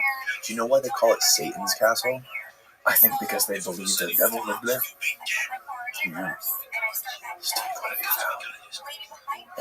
It's tough to find. There's no articles on it, so I'm can't find any information. No, I found something. I'm just having to dig through this guy who went on this road trip, and then he stopped by the castle. That is so beautiful. It's dude. like Kalesik's. Yeah, if you look up the Turkish name, you'll find it. Is that it? That's it. That's it. Yeah, that's it. Look that up. Google that. Satan Kalesi. We gotta figure out why they called it that. That is nuts. All right, How long did you stay there? Yeah, keep going. I was there for let me get to the story. Okay.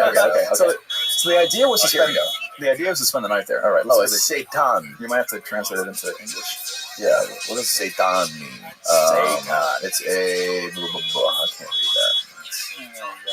There we go. It's an old castle located in the something village of Sidir district in Ardahan province. The castle is a historical Insuti region, is referred to as, this is a hard thing to read, man. The Devil's Castle. Yeah, in the Georgian sources, and it is the date of the Ottomans' capture of the region. The name of the castle was later translated from Georgian. There are opinions that the Kakta Sihi mentioned in the epic The Man in the Tiger's Skin, written by a famous Georgian poet, Shota Rustaveli, in the 12th century, is the Devil's Castle. Huh. Fascinating. Yeah, nothing to say. Pull up the map. Oh, there we go. Built between. According to the chronicle named Meshuri Matanin, which tells the history of the Georgian Principality of Shamashi Shabatoga and the neighboring states between 1561 and 1587. No, I think if you want to do detective work, you got to go. It says it was built during the time of the Urartians. So at the top, maybe. Yeah, there it is. Sign of the Urartians. So, Yeah, just common knowledge. Yeah, just Google the Urartians. Figure out when they were. When was the time of the Urartians? I wonder what the Urartians are doing now. Mm-hmm. Mentioned in the Assyrian sources. Wow, from the early 13th century BC. He's an old one. What? He's an old one. No way. That's 13th century BC. How old did I say Göbekli Tepe was? Oh, dude, like 12,000 BC. 12,000? Yeah. Oh, okay. Yeah. But again, it's been renovated, right? Right. The last renovation's probably medieval ages or something. Right. But there's some stories about this place. So, I was a kid in the candy shop. Like, it was... If I go to a place or visit a people and it's better than I imagine, I am so happy. Because often the photos, are like Instagram versus reality for a lot of things, you know what I mean? Mm-hmm. And so I'm there, I'm like exploring, I set up my tent, we start a campfire. Me and the devil that lives there. There's no one else there. And so we're there, again, me and the devil. And the sun starts to go down. I'm like, all right, I should find my flashlight. And I couldn't find my flashlight. I must have dropped it when I was moving my camera gear and stuff around. And the sun was going down, and I had a torch. I always, when I go to these places, it's like cinematic. You bring one of those medieval torches with the fire, and so you can make those pretty easy with kerosene and an old t-shirt. Mm-hmm. And so I make my little torch, and I get my tripod and my camera, and I thought I'd get some cool shots of walking around the castle with the torch at night. And also found my flashlight inside. And so I'm going down, and down the back steps, and I have the torch, and it's great. And then I look over, and then on the left-hand side, you can see the path. And so I was on one of these ramparts here on the left of the castle, and I could see two flashlights like on the path, and realized that they were standing there, like looking at me. But that's kind of far away. You can't really see too much detail. And I'm like, it must be like two local kids or something. And I'm there with my torch, and then all I hear yelling, like, and I was, oh! And then I didn't know if they're yelling at me or yelling at each other, and then I hear, buzz. It was a bullet.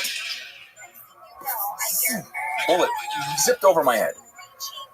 And I was like, what the f-? Like, no, everyone's shooting at me, like, they must be hunting, but it's like fucking like 9 p.m., like, who's shooting? Like, it must be a mistake. And so I kind of like, I had my fucking dorky torch. I like a movie. Like, look again, and then another bullet over my head. And I realized, no, they're shooting at me. And I hear them yelling again, and they start running along that path on the left towards the little bridge of the castle. And I have a literal watermelon, because there's only one way off this place, and it's that one bridge that they're going to get to. Mm-hmm. And I have all my tents there. Like, what do they want? Like, are they going to like kidnap me? This is kind of close to an area that's quite sensitive, and people sometimes, there are terrorists and stuff. Oh, yeah. So I was like, they can't be coming for me, but like they're obviously shooting at me specifically. Like, maybe they think I'm like a kid who's graffitiing, because there was a little bit of graffiti, and I look again, and they're very much sprinting to catch me. And so I'm like, game mode. And so I put the torch out, and I'm like, there's no way I can get to my tent. I don't know what they want, but I don't want to find out. And I figured if I sprint, I can beat them to the front gate, and I can hide on the mountain. So I have the torch out, and I have my phone. I didn't want to turn the flash on the phone, so I pressed record on the phone so I could use the dim light from the screen, and it wouldn't turn off, and I used that to find my way so they couldn't see where I was. As a bonus, I have the footage, but in the time I'm like I don't want to put on the flashlight, record, boom, like that. And so I was using the screen light to be able to go. Also, I guess as a bonus, it's nice to have the footage if I'm not dead. But at the same time, I'm trying to find my footing without showing them where I am. And so I'm jumping from rock to rock, and I make it down. I don't have anything on. It's very cold this time of year. It's like November. And I'm able to get out the front, climb up the side of the cliff, and I'm hanging on the side, like behind a bush. and these two guys run in, and they're like yelling, and they're on the top of the ramp right there on the left, and they're looking around, and they start shooting into the air, and I'm hiding in the bush, and the flashlight scans by my bush, and that's the most terrifying feeling, man. Like feeling like you're being hunted by people with guns, and you have nowhere to go. You can't move. The flashlight's on your bush, and you stay still. Complete freeze response. And the flashlight kept going, and they went around to look somewhere else because I can't escape, right? They went to go look in the field or something. I'm trying to climb back up the cliff and get to the path, but it's really rough and very steep. And I have my phone, luckily, and I look at my phone and I have one single bar of reception. And I have a local friend who's 3-4 hours away in the town. And so I messaged my friend Suat. I'm like, Suat, I'm at the castle that I told you I was going to. Oh, I love you. People are here, they have guns, and they're trying to get me. What do I do? And he said, yeah, luckily he gets back pretty quick, and he's like, they're terrorists. They will try to kidnap you, and they will steal everything in your tent. Try to get away. But my car keys were in the tent. So where am I going to go? Even if I manage to get back to the path, I can't get the keys. So I'm there shivering because it's November and it's like 10 p.m. or something. Such as a Bering Strait tunnel, space elevators, great nuclear light bulbs. And so I was like, so can you send the police? He goes, yes, don't worry, I'll definitely send the police. You hang tight, they should be there soon. So I'm there shivering, and these guys are now realizing I'm not on the little peninsula thing here, on the rock field. So they're starting to spread their search out and coming back towards. Still just two. No, yeah, two. I think actually there was three by that time, but there's, and they have their guns and they fire shots. They're yelling, and their search is expanding, which means I can't really go anywhere else, and they'll see me if I come back. So I'm stuck, and I'm like, I can go up the top of that hill, and I can try to sneak out, but I'm gonna die of exposure, man. It's so cold. Like I have nothing. Really? Yeah, because it was too cold. And so I was like, I had to wait here for the police. So I'm waiting, and then luckily, after like 30 minutes, I get a call from my buddy Suat, and he goes, "Okay, the police are at your tent. It's good now." And I'm like, I didn't see anybody come. Like, they're not at my tent. And he goes, "No, they're at your tent. He told me your tent is red, right?" And I'm like, yeah, okay, are you sure? And he's like, yeah, they're at your tent. I'm like, I have no other options, right? I can't leave. I can't get my keys. The keys are in the tent. So my only option is to go back and see if the police are at my tent, even though there was 2 or 3 dudes with guns, right? And so I sheepishly come back, luckily find my flashlight on the path, get that, and I creep up the back to see who's at my tent, and it's the guys with the guns, but they're like, "Mike!" And I'm like, "Hi!" And I realized that they were the police all along. And the story came together that when I came in with all my equipment, apparently some locals saw me and thought I was a treasure hunter, and that I was trying to steal the secret treasure of the princess that no one had been able to find at the castle. And so the locals reported me for being a terrorist and treasure hunter, called the military police, who came in with guns blazing. They saw the lights were cut. They assumed I cut the lights, and they just went nuts.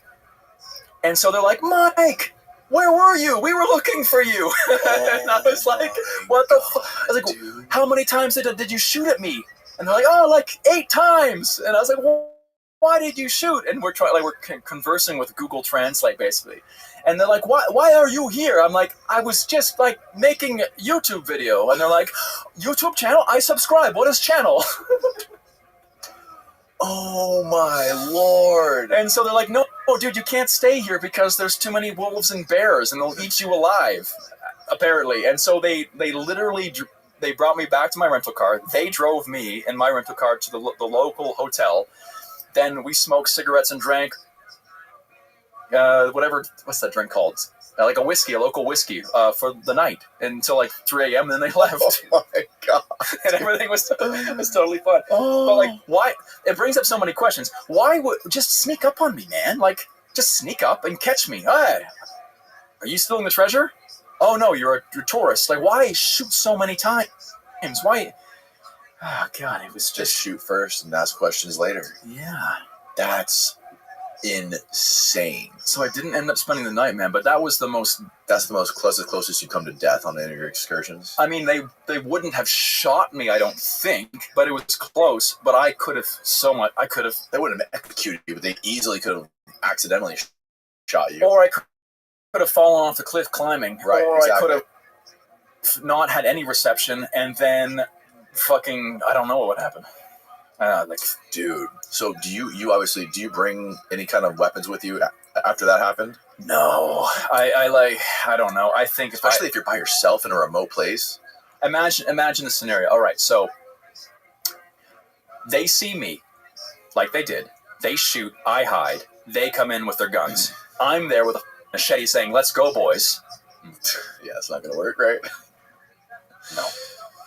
So that's it. It's like, and there's been a few crazy things happen like that, but it's always misunderstandings. It's never someone actively trying to cause harm. There's opportunistic people out there who will break into your car, pickpocket you, try to steal your luggage from an airport. That's happened a bunch of times, but I've never had anybody come try and cause harm to me in a confrontational way. Right. Except for misunderstandings like this. In the most dangerous countries in the world, Turkmenistan, Venezuela, Pakistan, like Mauritania, all these places, right. you know? Right. It seems like in all these crazy places that you can go, the most dangerous thing is human beings, right? Like, sure, there's deadly animals, there's diseases, and, treacherous landscapes, but generally, humans are probably the most dangerous thing you're going to encounter. And honestly, you do weird shit, you get weird results. So. Yeah. No shit. So is that all that stuff you were talking about? You filmed it with your iPhone and that's in this video? It's all there. Wow. So if you're on YouTube, just search solo camping in Satan's castle. Gone horribly wrong, and you're going to find out everything you just watched. That's insane, bro. So you made a couple videos about some shit you did in the Congo. Yeah. And there were some pretty crazy rituals that these people would practice in the Congo. What were those about? Well, that was another situation where it's like do weird shit, get weird results. Because Congo doesn't. There's two Congos. The big one's called the Democratic Republic of Congo, right. And the reason why I went is because I love the jungle. I love it. And if you look on a map of the world, there's really 3 big green patches that are jungle that people don't generally go to. Central Amazon, Papua New Guinea, and deep Congo, central of Africa. And I wanted to try Congo. So I found a local contact. We worked for a month to get a tourist visa for this country. Again, not very common. Well, tourists do go to Congo, but they go to the east where there's the gorillas. There's a really cool volcano you can see there. There's tourism that happens in the east, but no one goes to central Congo. And so I had to pay like $300 for a tourist visa. It took us a while to figure it out. The idea was to go to Kinshasa, the capital, do a couple things there, big crazy city, and then go to the heart of the jungle. So Congo is the most corrupt place I've ever been in my life. I land after doing this whole visa dance, paying a lot of money for that, and I get to immigration. And I'm like, excuse me, here's my visa. And they look at it like, okay, yeah, sure, come with me. Go in the back room, bunch of guys with AK-47s, and they're like, you have to pay your tourist visa. And I'm like, I have it, it's here. Like, no, that's not it, you need another one. I'm like, no, I have it. He's like, no, you need another one. And so you're like, here we go. And so you shell out $300 more to get the same piece of paper. And then you're in Congo. So what I wanted to film in Kinshasa first was there was a couple things. Number one, there's people called the sapeurs. This is the Society of Elegant People and Ambience Makers. Spend all their money on fancy suits. So you have this guy living in a concrete hole wearing the brightest, most bedazzled orange suit with like a top hat and like alligator shoes, and they go out and they perform on the streets. And they're kind of like a mime meets like a catwalk kind of, and they block traffic and they dance, and it's really, really interesting. And also there's something called voodoo wrestling, where it's like WWE meets Harry Potter, meets witchcraft. Whoa. So they set up a ring in the middle of like a barrio, like a favela kind of, and they fight with magic spells. And so they'll be there and they'll like make someone trip, and then they'll pull a snake out of an umbrella and they'll like stick the snake on the person. And it's the most crazy thing ever. And how that night ended is there was is this it? Yeah. Catch Congolais, voodoo wrestling. Wow. Is that guy wearing a tutu? Probably, yeah. That's amazing. If you want to see some funny shit, you can go. Again, all this stuff's on my YouTube channel too. Yeah. But how it ended, man, is there was a woman named Shakira who was the champion, and I watched her plunge a machete into a man's chest and eat his intestines. For real?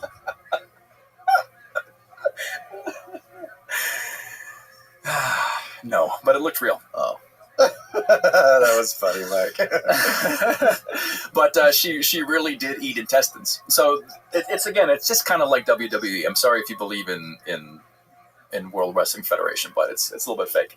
I see. It's one of the shorts. Oh no, wait. Why is it like that? Oh yeah, it's a short. Oh, this is a 1 minute video. But you'll still see him. So what do they bring? So that's a fart attack. There, magic spell. Bam! He catches it. Has some kind of magic smoke. Oh, that's amazing. And there's a bit of like actual wrestling in there. And there you go, magic spells.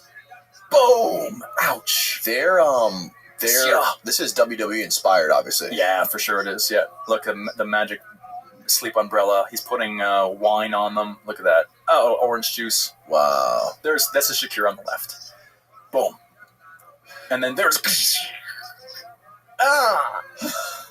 It's amazing. And this is it. So is it in the short? Yeah. So she sticks him with a machete. And then she eats his intestines. Oh, that's beautiful. Look at that. This is so much more entertaining. That's than way WWE. better than WWE. YouTube did not like that one. Really? No. It got age restricted. But it's so bizarre how they love people in those remote parts of the world are such big WWE fans. I met an Uber or a taxi driver in New Orleans a few years ago, and it was I went there for WrestleMania, and he was telling me a story about when he was a kid, when he was like 8 years old. He grew up in Zimbabwe. And he said when WrestleMania would come on, him and his friends would walk like 12 hours to where they knew there was a TV. And they would go watch WrestleMania. Yeah. Like they would talk about Hulk Hogan and Macho Man. These guys, they were like super obsessed with this stuff. I think probably because it's real life superheroes. That's what it is, right? Because you got Spider-Man, you got Batman, but there's no real Spider-Man and Batman. Right. But there is a real Hulk Hogan and Undertaker, and they do some pretty magical type shit. Not as magical as like voodoo wrestling, but yeah, man, it's very performative, and there's obviously like drama involved in it in this theater, but it's still pretty fucking brutal. I mean, Hulk Hogan's had like 12 back surgeries and like 14 hip replacements. They really f***ed themselves up. Yeah. So these guys are doing a more traditional wrestling. But it's a fight. I think right after this one, that's a bit. They got boom. Again, you're right. That hurts. That hurt. Hurts. Look, doing the push-ups, man. I love the costumes too. It's just so perfect. Hulk Hogan. His name was Ninja. That's amazing. This one is also was more standard. So there's like this catch Congolais, which I think is what this is, which is more standard than this, like catch fetiche, which is the more magical spells. But we organize, like talking about how like this neo-colonialist that I hear sometimes, like we organize this whole event. So we paid for this entire event for the whole community. Really? And with that, I was able to film inside and everything like that. But to be able to, this is a good one, yeah. And they like everyone was just, there was a whole parade to get there. But it's just it's so fun to come in and like make a big fun thing and just have, look at all those people, dude. And we can all just have fun together, and and with that I can get in the ring, I can get the good angles, and that's all good. But like just being able to create that like vibe, Yeah, dude. That's so bizarre. So the guys in the orange will start fighting with spells here in a second. It's father and son. There it is, boom. That's fun. Isn't that great? It was so fun to watch. And then you'll see in a second, she leaves the ring, and she is so full zombie mode. It's like you can't communicate with her. And then how this video ends is that after she goes through the crowd, my local contact comes to me and says, "We have to leave now. Things are going to get bad." And so I'm like, I don't know what that means, but let's get out of here. Really? Yeah, that's what he told me. Yeah. So she's really eating those things. That's wild, dude. Yeah, it's just a bit weird sometimes because the stories sound so crazy, but there's it's there, you know. No, I mean, yeah, that's like that you find out about it in a horror movie or like some sort of crazy Stephen King novel. How often do you go out and do this shit? Originally, how YouTube used to work was that you vlog, you go, you have a camera, you record, you do your day thing, you might find something interesting, and posting often was something that I used to do. Like there was a point where I did 2 a week, I think, for Of this style video? no How did you start? vlogging. Oh, really? Well, how I started in the beginning was making these applications for travel competitions. There was this era of 5 years where every travel company was trying to make a travel video competition. The first one was the Tourism Board of somewhere in Australia, Queensland, where it was the first ever video best job in the world competition where you could submit a video saying, "Hi, I'm so-and-so, I love to travel." And if you won, you'd get the best job ever, or best job in the world, I forget what it was called. And you'd have a job exploring Australia for a summer. And they got 100,000 applicants or something from around the world. And I just coasted on that. I submitted all of these different videos to these competitions. But then it got into vlogging, and now, answering your question, with this shit, yeah. With this shit, it's it takes a lot of planning, man. Like I told you with the Congo wrestling, it takes a while to figure that out. Yeah. And with that, you can tell a better story. And ultimately, what I want to do is tell better stories. I want to have the real, authentic thing. And there is definitely a point where you can find real, authentic stuff and just show up. And that's great, but not always when you got a crew. Like I have a videographer now, I've got editors, I got all this stuff. It's a lot of, you gotta make sure you deliver. You can't just have a fun trip. You have to be able to get It's work, yeah. Yeah, and continuing that Congo story, one thing I've always realized is some of the best stories that I've ever told are the ones that you could never plan, right? Yes. Yeah. And so after the voodoo wrestling and seeing Shakira the man-eater disembowel a man, we headed off to the jungle. And there was a city called Bwende, which was as close to the middle of the green heart of Congo as we could go. And then from there, my local contact, a guy named Obed, had spoken to people in this town who had told him about this tribe where there was this big woman matriarch, apparently it's 6 foot, 7 foot woman, obese woman, with a bunch of these little naked male subordinates. And it was a tribe, and they had never seen tourists before. And they had made this decision to allow us to go, and some kind of special deal we had done. And so, for me, I was like, that sounds amazing. Imagine in the middle of the Congo jungle, some giant woman and a bunch of naked males just carrying her around or whatever they did. But we had no plan. We had heard a rumor, right? And so we ended up going to this small town in the middle of Congo called Bwende. Landed there. There's only one flight a week. Arrived to the village, and immediately upon arrival, we had to deal with all of the payment bullshit for whatever bullshit they could ever come up with. And we had heard the governor was informed that we had arrived, and we had to see him immediately. Which is normal. You go to any place in the world that's weird, you meet the local tribe leader, the local government, you tell them what they're doing, because why are you here, right? So we go, roll up to this big kind of flat house in the middle of town. Walk up the steps, enter inside, and there's this giant man, sitting on the couch watching TV, looking really pissed off. And as we walk in, he doesn't even look at us. He beckons towards the couch. And so me and my guide sit down. And then my guide begins to speak, and he interrupts him. And he's like, "Why are you here in my village?" And then my guide begins to speak again. And as he does, the governor turns up the television louder as my guide starts to explain, "Hi, we're here. I'm with a foreigner. He's Canadian. He likes filming. He makes like small films, like television films. I'm trying to make it relatable to him. There's no Wi-Fi there. And he wants to see the jungle and the people here around the jungle." And he's like, "Why does he want to come here in my jungle?"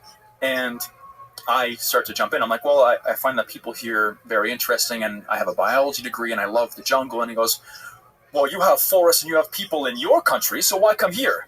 And I'm like, "Well, no, it's different." And he goes, "We are not that different. Your forest and my forest, and your people and my people." And I'm like, fuck, like this is not, negotiations aren't going well. And he starts to explain, he's like, "Listen, people come here all the time. He's like, listen, people come here and they want to exploit my jungle. They want to mine in my ground. They want to cut my trees. Anybody with white skin is bad." And you have to remember that Congo, Democratic Republic of Congo, has a nickname called the Heart of Darkness. It's called the Heart of Darkness because around 1900 something, a guy named King Leopold II from Belgium came down and made this whole rubber operation. This man, this horrible son of a bitch, killed, I think, 15 million people in Congo to exploit the country for rubber and other resources. If they didn't pick rubber fast enough, he'd cut off their hands and still make them keep the same quotas. And if they didn't make the quota, he'd kill them. He killed 15 million people. Think of that. We're talking early 1900s? I think it's like 1890 something. Yeah, until early 1900s. And so with that, filming in a lot of these countries in the West that were exploited so much by colonialism, it's very difficult because everyone thinks a white person is trying to take advantage of you. Yeah, man. It's like that epigenetic trauma. Exactly. And even now, he was right. He would have seen a few foreigners in his life, and they would have been there to illegally log. I'm a dude with a camera. I just want to take photos of the jungle and meet this giant woman with her little crew. And so we're here, and he does not trust us at all. And so he's like, he doesn't trust it at all. And he looks at my camera because I have my camera on my hip. And he goes, "How do I know that's not a GPS device?" Because he'd never seen a camera like that before. And I'm like, "No, it's a camera." He goes, "No, how do I know? How do I know it does not give GPS? So you can send GPS to people to mine in my land." I can't prove to this man what this thing can do. He's never seen it before. And honestly, it probably does do GPS if it's a camera. You know what I mean? And we could not convince this man at all about anything. And so he said, "Okay, I will think about it. I will consult with my committee, and I will let you know tomorrow." And so we're like, and I can't, there's no internet there, right? So or not that he had. And so I couldn't pull up anything to show him, look, I've got a YouTube, he doesn't know what a YouTube channel is. How am I going to explain to him I'm not tagging the location of some ancient hardwood to log?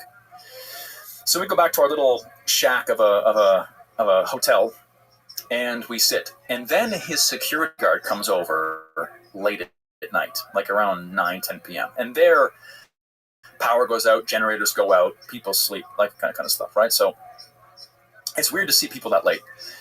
He comes over, and he speaks a bit of English. At this point, we're speaking in French, mostly.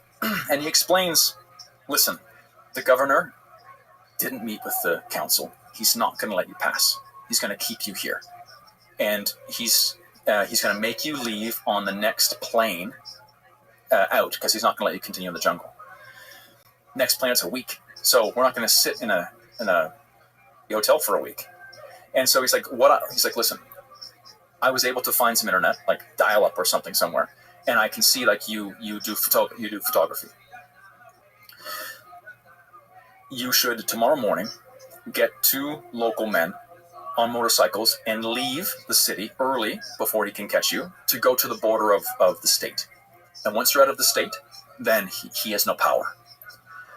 And so we thank this guy because we would have been trapped otherwise. And so the next morning early, we get 2 local guys on motorbikes. We load up supplies because it's like 4 days to the next village where we can actually get any kind of civilization, and we head off into the jungle because we would have been trapped there. And he wouldn't have imprisoned us necessarily, but we would have been locked. We would have been monitored and not allowed to leave. So me, Obed, and 2 local guys take off on motorbikes first thing in the morning after getting supplies into the fucking Congo on the shitty little dirt path with a vague idea by asking some people the direction to go to find the next village outside of the state where we can kind of reassess the plan. And so we take off and we're zipping along. I had trusted my guide Obed to get us enough food for the way. He ended up getting, for 4 guys, 2 packs of spaghetti, a can of sardines, and like that was it. And so we eat all that on the first day, and there's no more food left. No. And so we'd eaten all of spaghetti, slept on the side of the road with a little like local village. It wasn't a tribe, but it was like people living very traditionally. Mm-hmm. And then continue the next day until we find someone selling an alligator on the side of the road, like one that was probably 3-4 feet.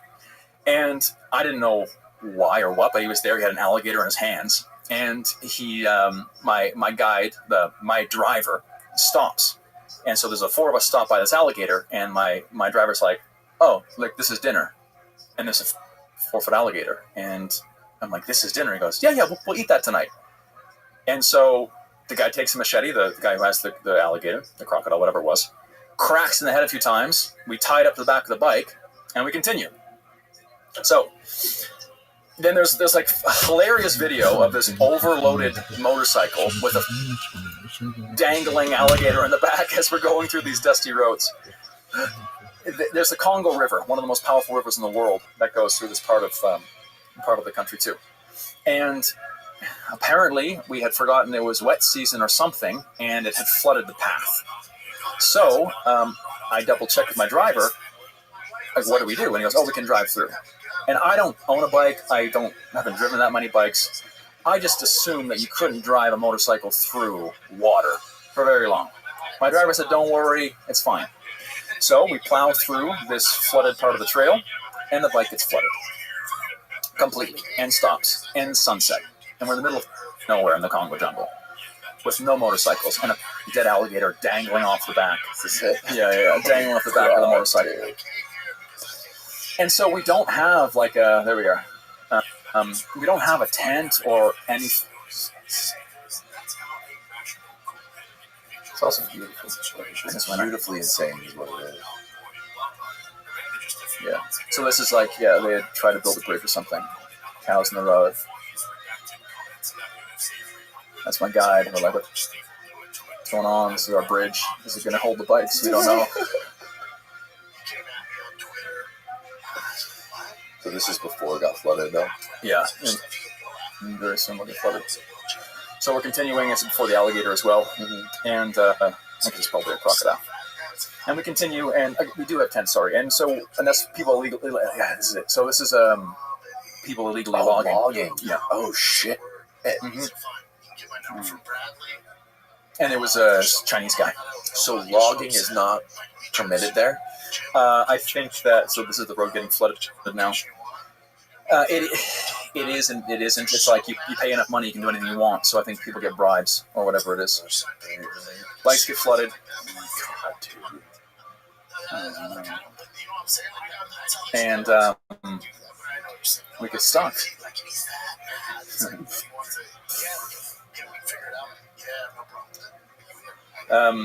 So then what happens is that so there's this little village, see it here. Mm-hmm. The people walking on the path, the whole thing's flooded, and we have to make a choice. It's like we're too far from a village to walk. The sun's setting. There's not really any place to pitch our tent, and so we decide to see if we can make peace with this alligator they're dangling on the bottom. Oh yeah, I saw it. How can we make peace with this tribe? And we had the food. We had the crocodile. Right. And so there it is in the bottom. And we decided to barter the crocodile for a night in one of their huts. So in a moment, we show up with a crocodile over our shoulder. These people we've never met before, never seen before, right here. And we're like, hi. And they don't even speak French. Because again, people from Belgium were French. They colonized this place. So French is a language you can speak in Kinshasa, a lot of places. They only speak the local language. Luckily, one of our guides did. This is me trying to hide the camera behind the crocodile so I'm not running up with them and just filming, right? Because this is a first. These people probably never seen a camera before. They wouldn't. But the only people they would have seen would have been probably Chinese people legally logging. Okay. Wow. And look at that. She's like, totally. And she's like, who is this white ghost right now? And the first thing they do is they bring over a chair for me. A bucket. And I can't communicate. And so I'm waiting for my local guide to come. And here, we negotiate, we talk, we exchange the crocodile. And there they had already eaten, I guess, for the evening. So we have the crocodile the next day for breakfast. Wow. And this night is a really beautiful scene of them having a dance, singing and kind of celebrating that we were there. They bring a pangolin over too. Do you know what a pangolin is? I've seen them, yeah. Really, really endangered animal. They had caught it. They wanted to show me. Yeah, you can see it. This is them cutting it for that thing. Yeah, the pangolin. That thing's crazy looking. It's a pangolin because they're very endangered. It's dead? Yeah, they had just killed it. Did y'all eat it? I didn't see what happened to it. It probably would have went to the family. So here I explain that they're very endangered. The Chinese grind up the scales and they use it for Chinese medicine. But look at that incredible creature. Yeah, the Chinese, they use a lot of things, a lot of weird pieces of animals for medicines. And I think they use the tusks of the elephant for Viagra. Yeah, like boner pills, man. Yeah. But if that works. And we sing and we dance. And the next morning we have crocodile for breakfast, which is great. Did the bike ever start back up? Yeah, actually, the two guys I think pushed forward to some point. I think loaded the bikes onto boats, and there was the next morning here we wake up, we eat the crocodile, and then we take boats to the village because you can't get by on the path. So we get in these boats, these dugout canoes, we load everything up, and we go. We take most of the day to get to the next village. And then in the next village, we end up sleeping in the tent. It's a different video. But we get there super late, and I pitch a tent. And from there, what happens? I wake up the next morning, and there's all people waiting outside. So here they're fishing in a very weird way. So they have a stick, and they put a dead fish on the end of the stick, and they're trying to get catfish, I think. And oh wow! Yeah. And so it's like an automatic fishing rod. They keep it there all day, and then.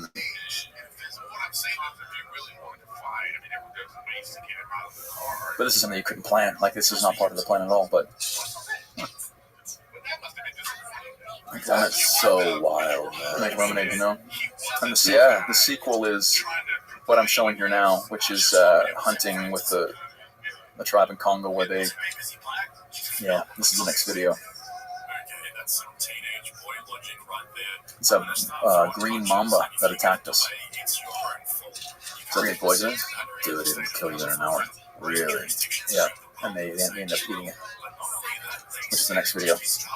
But yeah, it's so funny. The next day and in the next video is we camp that night. We wake up the next morning and I just hear a ruckus outside. And so, because we arrived late in the dark, and I open my tent and there's 50 people all gathered around seeing who's inside the tent because they'd never seen a tent before. Probably never seen a white guy before. And there's a woman there grinding some kind of paste from a bark to put on my skin because she knew my white skin wouldn't handle the sun. And so I wake up and they put the sunscreen on my face. And then we spend 2 days hunting in the forest. And then one of those days, we were out there walking through a river, and all of a sudden, one of the guys freaks out, jumps back, and this green mamba, this 6 foot, 7 foot snake, sprints out of a hole in the side and comes right at me. And the guy bangs it on the head with a machete. It goes off in the jungle. They chase it, and then they catch it and they cut it up. But a green mamba, like mambas, there's black mambas, there's green mambas. They're the most aggressive and one of the most venomous snakes on the planet. They have a neurotoxin. So if that bites you, it stops your heart from beating. It stops your diaphragm from moving your lungs like you're dead meat. And we're so remote. It's a lethal dose every single time. Do you, when you spend like weeks and months out there in these remote places with no technology, no cell service, do you get the sense of, other people have described this, where like other senses in the body sort of like open up, right? Like when you're in the jungle around all these insects and all these beating hearts all around you, like what you just described with the mamba jumping out, do you have like a higher sense of perception for like defending yourself against other animals, or like your hearing or your vision? Do you notice anything like that? Any more like sensory perception? Well, part of the reason why I like this job is because it makes you aware. Because if you're always searching for a story or you're always looking for a shot, whether it be a face or a caterpillar or a cool flower or whatever it is, or a monkey in a tree, you're always aware when you're making videos or photography, because you're always looking for a cool thing to shoot.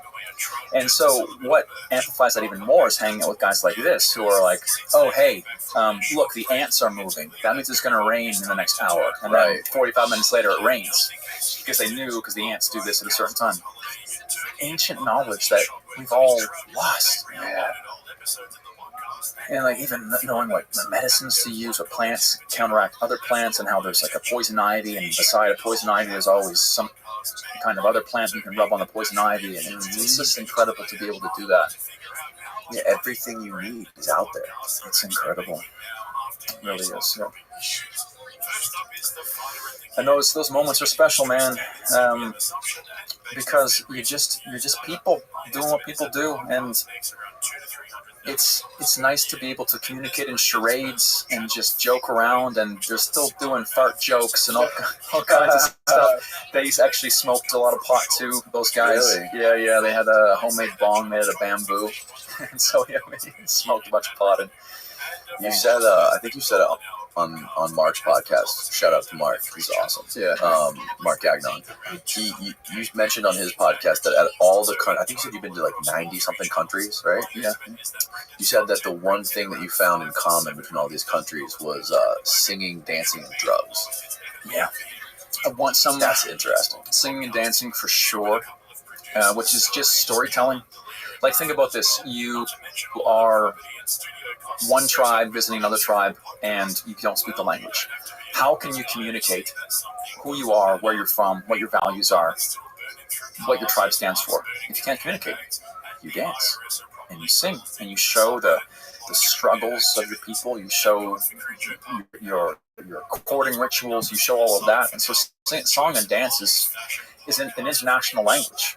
Dance especially, right? Because it doesn't matter where you go. If you can express yourself, you can communicate, right? And you can see someone's intentions about how they dance, right? If you're there jabbing spears, or if you're... And so that language is international for sure. And it's just storytelling. It's and that's why I think why we still remember, at least I still remember, the lyrics to Britney Spears. Hit me, baby, one more time. Not because I wanted to listen to Britney Spears. I was force-fed it for most of my childhood. Yeah, right. But the human mind is designed to keep information in the form of song, because it's the most perfect time capsule, right? A floppy disk out in the hallway, there's like iPods and shit, or like hard disks like back there. That rusts and falls away. But a song, and because our brains are made to understand songs and remember songs, that's the perfect time capsule for information and rites of passage and what God is and how you should be. That's why we all love music, even in the modern world, and why we can listen to songs or like marketing jingles, and still remember them so long after we've heard them. It's because our brain's wired for that. Yeah, there's something magical about it. And so you said also that you're a free diver. You're a diver. Yeah. You spend a lot of time around the ocean. Yeah, man, I've got probably close to 1,000 scuba dives, and I do a lot of free diving now too. Yeah, I started scuba diving when I was really young, but then I soon got into just strictly free dive. I love that you got into free diving. Tell me why you like it. I like free diving because there is number one, there's way less chance of you getting dumped with like the bends. Mm-hmm. It's so complicated with all the gear. I've almost died many times scuba diving because I've done a lot of stuff like filmmaking underwater in like Cayman Islands and in the Caribbean. And when you're filming, you're focusing on getting the shot. You're not paying attention to your gauges. Right. Like one time I was diving the Cayman Wall, and the Grand Cayman Wall, which goes from like 100 feet to like over 1,000 feet in like an instant. And we were in a cave or whatever, and I sucked my oxygen tank dry. I was 100 feet down, and I was like grabbing my buddy's fin. I almost shot to the surface. I almost died. My buddy grabbed me down and gave me his octopus. I started breathing on that. But free diving is different. Free diving is like you got to be way more hyper aware of your surroundings. And when you're doing those long breath holds, it's like meditative. Mm-hmm, mm-hmm. And when you're done, like after you're done, like an hour of free diving or spearfishing, you get this I don't know what it's from. I don't know if it's from the breath holds or what like chemically is going on in your head with the oxygen deprivation, but you get like this crazy sense of euphoria after. It's super meditative. I don't know another word to describe it. Dude, breath is this underrated thing that we have. I think it was one of these ancient things that some cultures began to understand the power of, and then we just lost it. But if there's, like what I preach now is, if there's one skill you want to work on to reduce stress, be healthier, just feel better in your body, breath, man. Because all the time we're always breathing, and even like doing anything nervous, like even before this podcast, it's not my first rodeo, but still, like if you feel energy, right, and if you just breathe into that, oh my God, you can alchemize any feeling in your body into anything, right? Mm-hmm. But if you just get caught in that fight or flight breath, doesn't matter if it's asking a girl out or at work or doing something like skydiving or some kind of public speaking, if you don't control your breath, you don't control your actions or your emotions. Yeah, 100%. Man.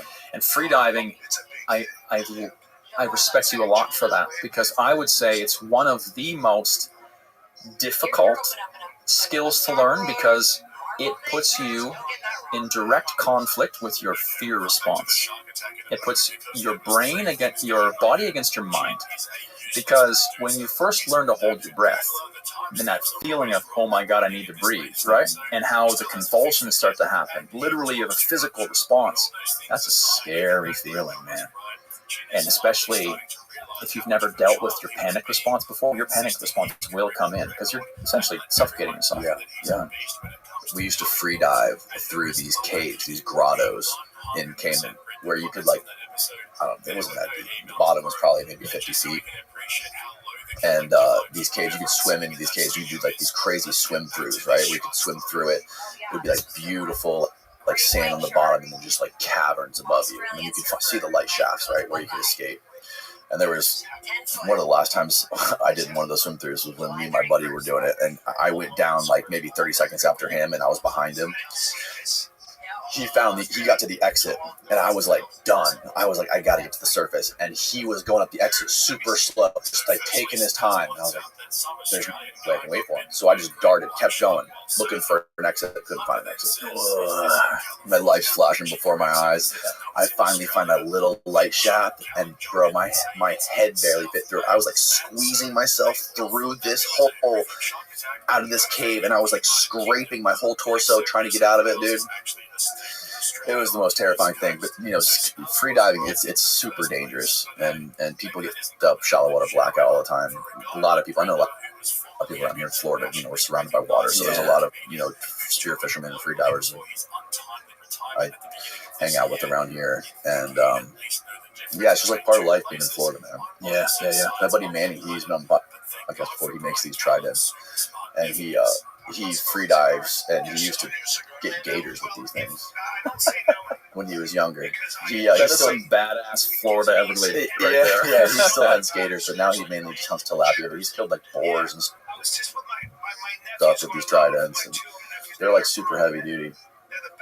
Florida's great, man. There's a lot of really good wildlife around here. We got the Everglades, we got the Atlantic Ocean, we got the Gulf, we got the Keys. There's I think Florida is shit on too much, man. Every time I've come here, I've seen some awesome shit. Like, one of the coolest things I did is there's a place called Neptune Memorial Reef. Heard of it? No. Off the coast of Miami, there is it's not far, it's maybe like 10 minutes by boat. There is a underwater cemetery where if you choose to, you can have your ashes after you're cremated put into concrete and then sunk under the water. And so you go into this like mausoleum type. There it is. Yeah. Whoa. Yep. Holy crap. Yeah. How have I not heard of this? Yeah. And so in this concrete are human ashes. And so if you want to be part of the ocean, man, you become the reef. Yeah, that's amazing. That's really cool. It's like big lions, and I think most people you become like a sea star or something simple. Okay, so they'll basically create like cool looking concrete statues out of your ashes and put them down. What's that one? What's that guy with the beard down there, Steve? Is that an actual person? Oh yeah, that's a statue. Yeah. Wow. I was there probably 20. I don't know, a while ago, but that wasn't there when I was there. That was new. But I mean, the hurricanes wreak some havoc on these things, but it's still there. Yeah, it's a really cool dive site, and in places like that, right? It's an artificial reef, and so like it's full of fish, and it's so cool to see the sea creatures, the corals grow on it. So it's really cool dive site. Yeah. Oh, here's a video. If you want to look in my video, let's see if I'm. Oh, you got Oh yeah, of course you got a video on it. Have you spent a lot of time in like the Caribbean or like Central America, like around there? A little bit, yeah. Like right now, I'm living in Mexico. Obviously. Yeah, and this like the cenotes there for free diving. Amazing, these freshwater sinkholes. Dude, I can go on forever about how cool Mexico is. Like, it's really, like people think, it's like wet t-shirt competitions. I think Cartel's running in Mexico. Back when the channel was cold, kick the grind, man. That was a long time ago. Look at all those fish. What did you say back when the channel was cold? It was supposed to be called Kick the Grind. Oh, really? Yeah. I changed it. Yeah. That's insane. That's an awesome place. Yeah, there's I know a lot of people scuba dive the area where the Chicxulub crater was in the Yucatan. Yeah. Where the comet that took out the dinosaurs is. There's some crazy video. Have you been there? I haven't been. Which dive are you talking about? It's the I don't know. I've just seen videos of where that crater hit right in the Yucatan. Mm-hmm. Where the comet that took out the dinosaurs. There's like these crazy like underwater caverns. It was Halloween and we made jack-o'-lanterns under pumpkins underwater. And it'll show in a second. And then I'm not going to spoil the surprise, but you'll see in a second what we do with the pumpkins. Yeah, but that's why the cenotes are there. That's why there's all those freshwater sinkholes. It's because when the meteorite hit the Earth, killed the dinosaurs, Swiss cheese the landscape. Then it's limestone, so it's ancient coral reef. Yeah, we put the glow sticks inside. Oh, that's sick, dude! You stayed there after dark. Yeah. You guys are nuts. Night dives are terrifying, man. I did one in the Cayman Islands. Cayman's crazy because you got all the what's it called? What's the word? What's the word? Bioluminescence. Yeah, that's just cool. Yes, dude. All it's glow in the dark little creatures. Yeah, it's really cool. That kind of makes you realize that facts can be stranger than fiction sometimes. Like, the world's an amazing place. We just always go to the same locations, you know? Yes. Yeah. But yeah, scuba diving in Mexico is amazing. The Mayan, I guess the reason why I live in Mexico, out of all these places, is because Mexico has probably the coolest amount of shit per square mile in the world. You have peeled this in off the trash can. For example, dude, like the Mayan culture's super fascinating. Mm-hmm. And there's a lot of things that people don't realize about the Mayans, like how badass they are. Like, we've done a lot of cave exploration there, a lot of cenote exploration. But you can go down into, like, there's one cave we went to. It's actually just south of Mexico in Belize, but it's all still Yucatec Mayan. And I had heard a rumor of a crystal skull, like Indiana Jones crystal skull. Have you heard of the Blue Hole in Belize? Yes. So really famous dive spot, right? It's kind of like this cenote thing out in the water. Yeah, it's beautiful. There's a black hole in Belize that very few people know about. And it's inland. And it's a sinkhole, a mountain collapsed. Boom, and made this hole, a black hole that goes deep into the ground. And I had heard that in the black hole there was a crystal skull, an old Mayan sacrifice from 1,000 years ago. And they had cut off the head, and they had put it there, and it stayed there ever since. And because of the limestone, it mineralized into a crystal. So we did an expedition like a year ago or something, where we had to rappel down into this black hole. We had to set up a camp, sleep there in hammocks in this sinkhole, which is badass in itself. And then the next morning went down this crazy, sketchy cliff slope thing into an underground river. Walked through the underground river for 3 hours until there was this kind of like opening. We climbed another slope in the dark, and then there was this huge chamber with cave formations that are 1 million years old, like these giant towers of stalagmites and stalactites. And we were poking through there and climbing through these shafts with like crystals and bats, and it was amazing. And then, true enough, no, that's the cave going down in. That's the black hole. That was so. This is from going down to the black hole, camping, and then the cave continued off to the side, hiking down the side. In a second, we find Mayan obsidian, so volcanic glass that they would have used for bloodletting. And bloodletting wasn't like, blood brothers, let's cut your finger. Like, dudes would cut their foreskin with obsidian, and then take a knotted vine and pull the knotted vine through the foreskin to be able to get blood sacrifices. Wild, right? Also, you do it through your bottom lip, and you pull the knotted or thorned vine through to get the blood. And what did they do with that blood? Man, well, at this point, again, you don't know the full story, but what they would have done most likely is do sacrifices to the rain god Chak, because no one really knows why the Mayans' civilization collapsed. It was one of the most advanced ever, right? They invented zero. They had this incredible calendar, right? That the world was supposed to end, but it didn't. But that's like a misconception anyway. But they think it's because of drought. And so this is near the end of the Mayan Empire, where drought most likely was ravishing the country, famine because they couldn't grow crops, and they were doing sacrifices, blood sacrifices. And then this is one of the human sacrificial spots. All those are stalactites made by dripping and dripping and dripping. And how can you tell it's a sacrificial spot? Because there's bones. Oh, shit. Yeah, pop it for a sec. That's Chak there, the Mayan god of rain. So they would do these sacrifices in hopes to bring to appease the rain gods, to bring rain. And these towers you see, they grow like 1 millimeter a year, and so some of them are like stories and stories tall. And so we're putting ourselves through here. Here we find another skull. Down there it was a child. Again, and see how its head's really strained? Yeah, what the hell? So alien. What it would have been flattened. So what Mayans did with their children is they would take they would put a reed or a rope around the forehead of a child with a board, and they'd flatten the skull. And so the head would become almost like a cone head. This is kind of halfway in between, but they believe people came from corn. So they shape baby skulls with boards to make their heads look like corn. So the whole skull would be shaped like a cone head. Really crazy, right? And so we climb up the shaft, which is like very claustrophobic. Yeah, that's not a place I'd be willing to go. Yeah. And the interesting thing too is like how did they get here? Like we've got all of this climbing equipment to rappel down. We've got headlamps, all this monitor equipment. They would have had a torch, maybe. They would have carried a victim down there. There's the skull. Cut off the head of most likely a virgin 1,000 years ago, placed there and never touched. Crystallized like the rock. There it is. Whoa, dude. That's wild. Yeah. Insane. Literally a crystal skull. And it's been there ever since.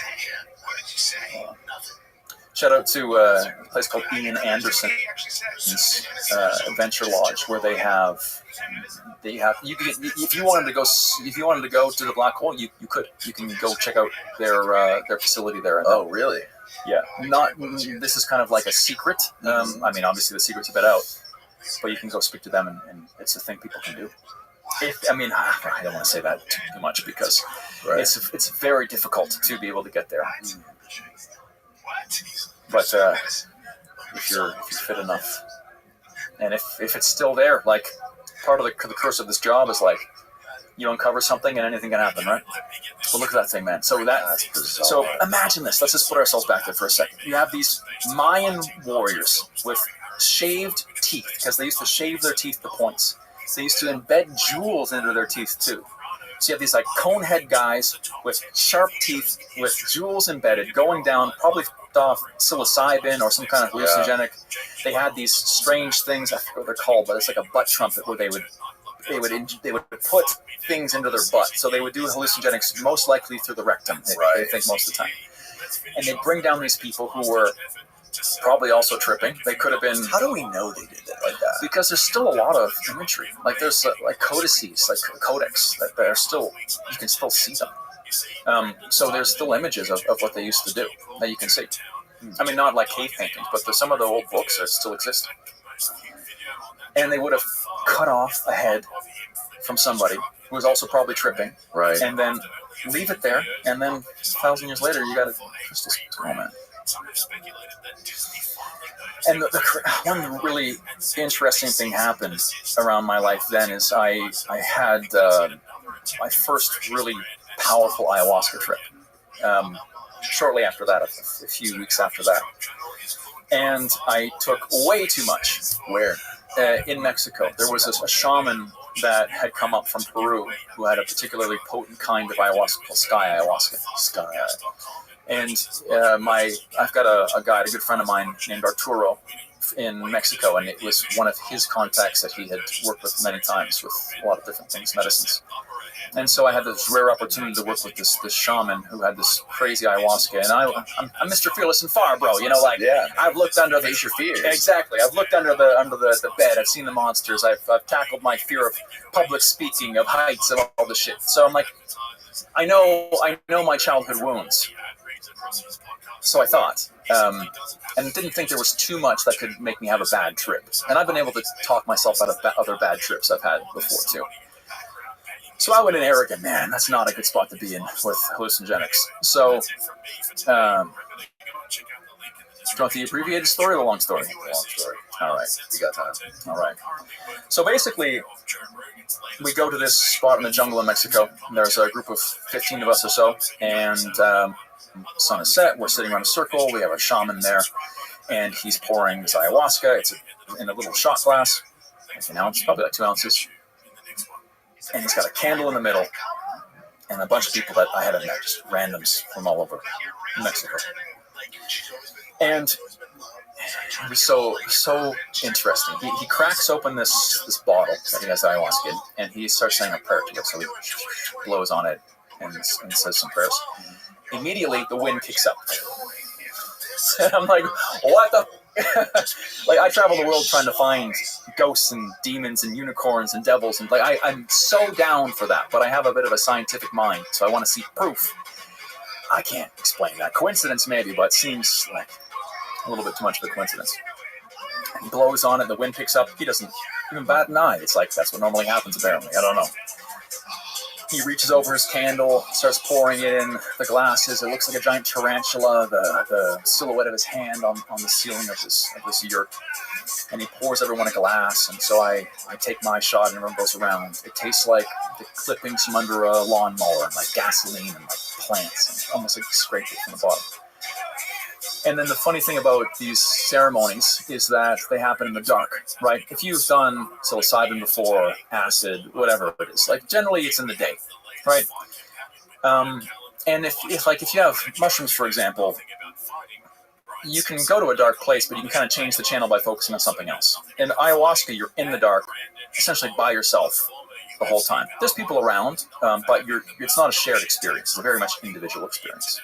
So he blows out the candle, and it's dark. 20 minutes goes by, nothing. 25 minutes, nothing. About 30 minutes, I'm not seeing anything, but I hear this like the most ominous, like I'm going to vomit my guts out burp I've ever heard. And that's a very common thing. So all of a sudden people start popping off and it's like puking everywhere, and then they have instruments and they're like, yeah, the medicine is good, like we're gonna relax, and they're singing songs in Spanish and different languages, and I'm like, well, I'm not feeling anything. Right, so I'm sitting, and then about another 20 minutes goes by, he flicks on the candle again, and it's like a zombie apocalypse. So like one guy standing up looking at the sky, people in like puke laying on the ground, and I'm like, I'm not feeling anything. And there's me and one other guy who are just looking like shit. We missed the experience. The shaman invites us up for more, so we go and take a second shot. Me and this guy. Candle goes back out. Sit there, and then I start to see some visuals. So, and those feelings kind of bubbling up, joy, fear, all these things, but like always breathing, right? Breathing through these feelings. And I'm feeling like I'm starting to figure out what it's like, and I'm feeling a bit comfortable. And so I'm like, I really got to piss. So I'm going to go up, and at this point, you could have as much as you wanted. I'm going to take my third shot, and I'm going to go take a piss outside, and I'm going to come back and just settle in my cocoon. So I go up, take my third shot, wander out the door, and into the jungle, and I start taking a piss. And then like the visuals are starting to happen. I see like mandalas, patterns, like zigzags, purple, orange, colors like that. I'm like, oh, I gotta piss. But like now it's starting to kick in, and I'm like, no piss is coming out. So I'm there, I'm like let's go. And then I'm like, gotta puke. And so I take a knee, and I puke, and I and I get up, and I have no idea what I'm doing anymore. Just lost in patterns. I look around, I can't see the front door anymore. I'm like, oh. And so I know, like, I went this way, and I see, like, a black thing. I assume it's the door. I walk towards it. It's just patterns, and I can't make it. The pattern goes away. I close my eyes, and it looks the same. I open my eyes. I think I can't open my eyes, but the reality is I can't tell anymore.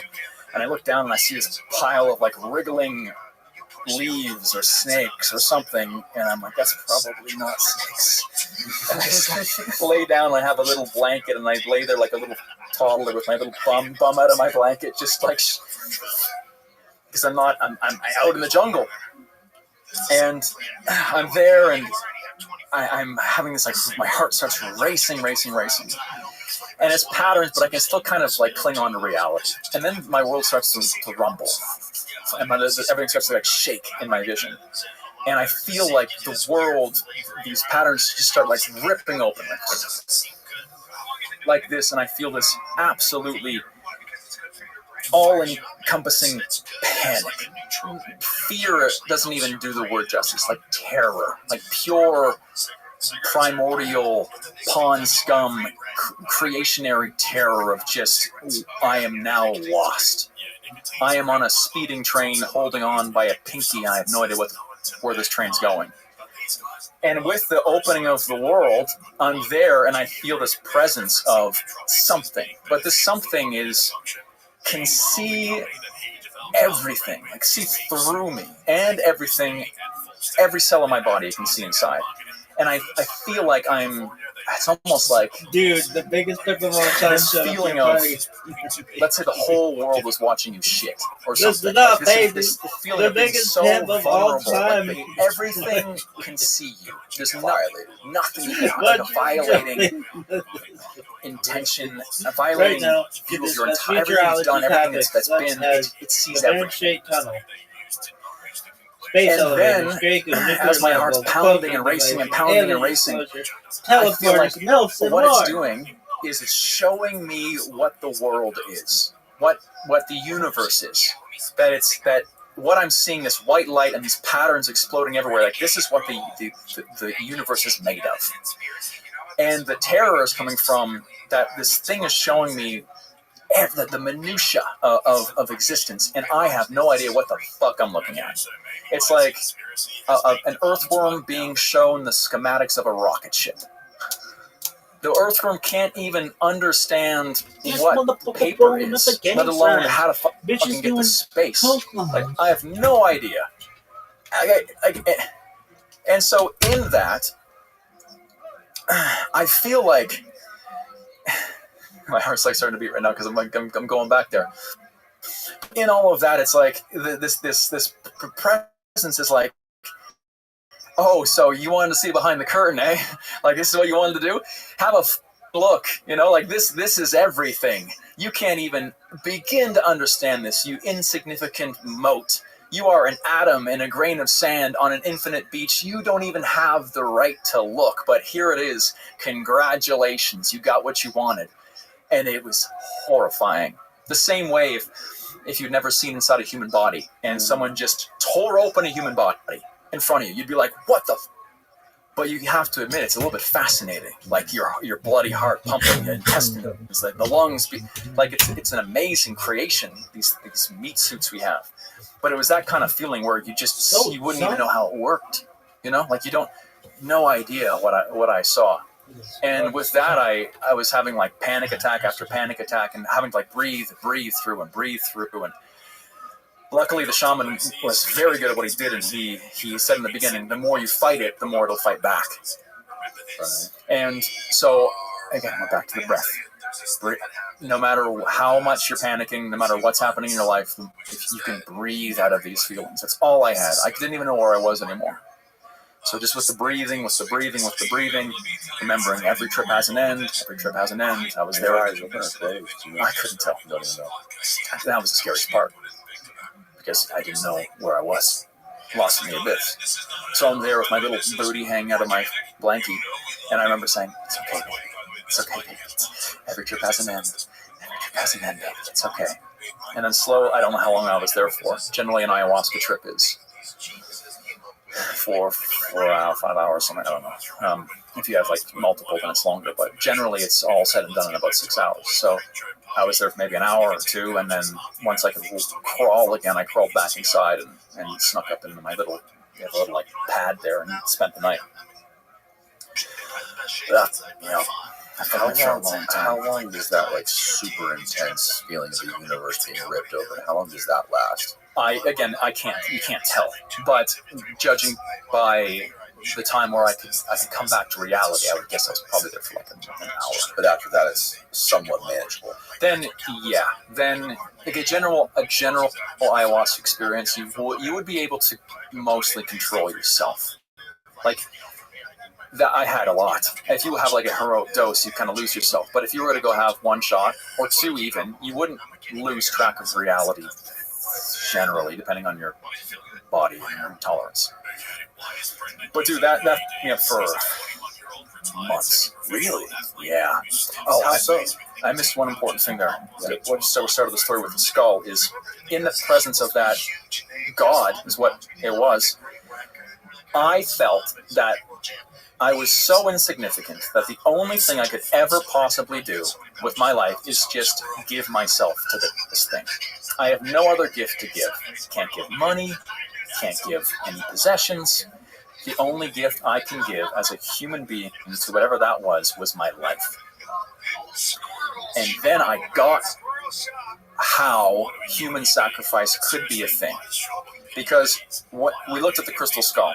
Those people all would have been on some high-level hallucinogens. So if you're meeting God, and you do feel like you have to help your entire culture, your people, your Mayan brothers, whatever, you could sacrifice. And not in like a suicidal sort of way, but like in a self-righteous, like, the only gift I can give is my life. And it kind of hurt me a little bit, because once you see that, you can't, once you feel that even, you can't unfeel that. Like, what was that? Does it exist? This is the question about psychedelics that I always want to know. Does that always exist, or is our brain just painting it on? Right. Yeah, that's a good question.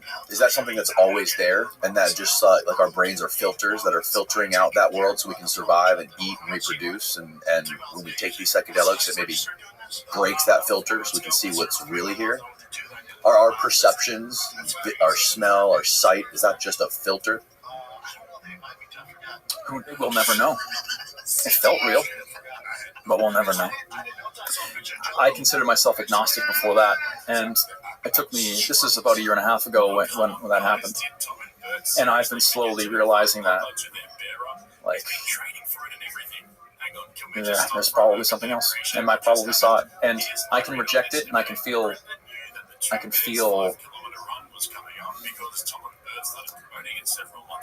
I guess I think I have a bit of shame in the sense that I guess I've been painted with this idea that like Christianity, the religion I grew up with, is bad, and it's like shallow-minded, and it's not something that I want to be into, right? Most people you see are like devout Christians aren't painted always in the best light, I guess sometimes in culture, right? Or they seem to be like they don't understand the world. But I'm starting to believe that after, again, visiting all these tribes and seeing how every culture has a spiritual practice, how man needs some purpose, some reason why we're here, that if you don't have a relationship with whatever that was, it's a very lonely existence. Because you see all these people in prison who they get into God and they become religious because you're alone. But if you have belief that there is a higher power out there, it could be nature, it could be the universe, it could be God, then you're never alone. And it can give you hope to get through the day. And if you are depressed or suicidal and you think no one cares, someone cares, right? And I've begun to understand that maybe man should have a relationship with God. Whatever that is, a relationship with, again, I feel God has so much cultural bolt attached to it, but just a relationship with the universe, right? That everything happens for a reason, that there's always a lesson to be learned, that while there might be some giant challenges thrown at you, they're there for a reason if you choose to live that way. And if you choose to believe that everything happens for a reason, it does. It does. It will, because you'll find a reason. So it took a long time to digest that, man. And even now, I still have these almost like flashbacks of just like a glitch in the Matrix, where it's like, not in like a psychotic sort of way, but just in a like, what is this reality sort of way. And one thing that's really interesting too is ever since that, my relationship with fear has changed. Like the name of the channel, Fearless and Far, comes from the idea that fearlessness is a choice you make, and not some state of enlightenment. Like everyone can be fearless if you choose to walk into your fears. It's not feeling fear, it's feeling fear and doing it anyway. So that's the idea of fearlessness. So I would say I'm fearless, but I still feel a lot of fear. And ever since having that relationship with whatever that thing was, and then realizing that fear can be alchemized, that energy is something that can show up in your body. Energy is just emotion, and how that can be changed too. And having a bad trip is just you having energy inside your body and you filing it in the wrong filing cabinet. That if you are on a roller coaster and you feel your heart racing and your blood pumping and you're excited, that's not that different from fear. And if you start thinking about fear that way, where I'm not, like, instead of being like, oh fuck, I'm so scared for the presentation tomorrow, and you say, I'm so excited for the presentation tomorrow, your brain kind of goes, because physiologically they're very similar, right? And in those moments, you can change those feelings. And so, even to the point where I got back from that crazy ayahuasca trip, and I got, speaking about weed, I'm back to Canada, where weed's legal, and after smoking bushweed with these tribes, I went back and took like bushweed tokes of like shit from here. I got so high, man. And I laid there, and I was having a bad trip, and I just watched it. Like, I was like, huh, like, I feel really afraid right now. Huh, that's a really weird thing. But like, what's the difference? How is this excited? Is it fear or is it excitement? And then being able in that moment of being like a little bit off my rocker to feel a feeling in my body and be like, why isn't this excitement? And then being like, maybe it is excitement. And then all of a sudden the fear going over to excitement and then changing it. And ayahuasca too, throwing up is something that's very common. And when I was going to throw up, I thought I was having smiling attacks, where I was going, but I was dry heaving.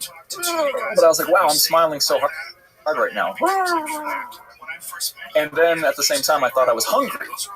But again, nausea and hunger they're in the same spectrum. Right? And so just the power of the mind to kind of change feelings is really interesting. Really interesting I stuff. feel like fear is really important, right? Like fear, not, but you have to, like you said, you should approach it right. You can't run from it. You should lean into fear because that's what makes life worth living. Dude, a man should live on his edge. Yeah. And I think you and I both probably respect people most who can live on their edge because they aren't afraid of fear. Most people are afraid of fear. And so when you get in a situation that causes fear comes up, and then you're afraid of the feeling of fear, and you're a tire on fire rolling down a hill, and you can't stop it. You're powerless. You panic, and then in panic you can't survive. Mike, that is a beautiful way to end this podcast, man. That was a solid 3-hour journey through the ether. I appreciate you coming down here to where they can find your stuff. I'll obviously link it all below. Yeah. But, and then also, do you have any trips planned or any new shoots you're going on? Yeah, just got back from Venezuela, which was a really good one there. Went to the Amazon, did a couple other few things. And but it's all in Fearless and Far, the YouTube channel. Now, yeah, there it is. We're doing something really fun and interesting. So with this idea of fearlessness and travel and overcoming limiting beliefs and how fear does control your life, we're doing group trips now. There's an adventure retreat called Tribal Rights that we do in Mexico. We're doing 2 more this fall. We did one earlier this year. 22 people from the States and around the world came. Many had never traveled before. We showed up. We actually did ayahuasca. We also did sweat lodge. We did ice baths. We did a lot of tribal stuff that I picked up from around the world. Trips. Oh, wow, that's sick, dude. Yeah, and so, I've learned a lot of lessons, right? And a lot of misadventures. But now we've got this retreat, so if you want to have the lessons of a life well lived, but don't want to go get shot at Satan's castle, you can come to Tribal Rights and we'll do a lot of the similar stuff. Yeah.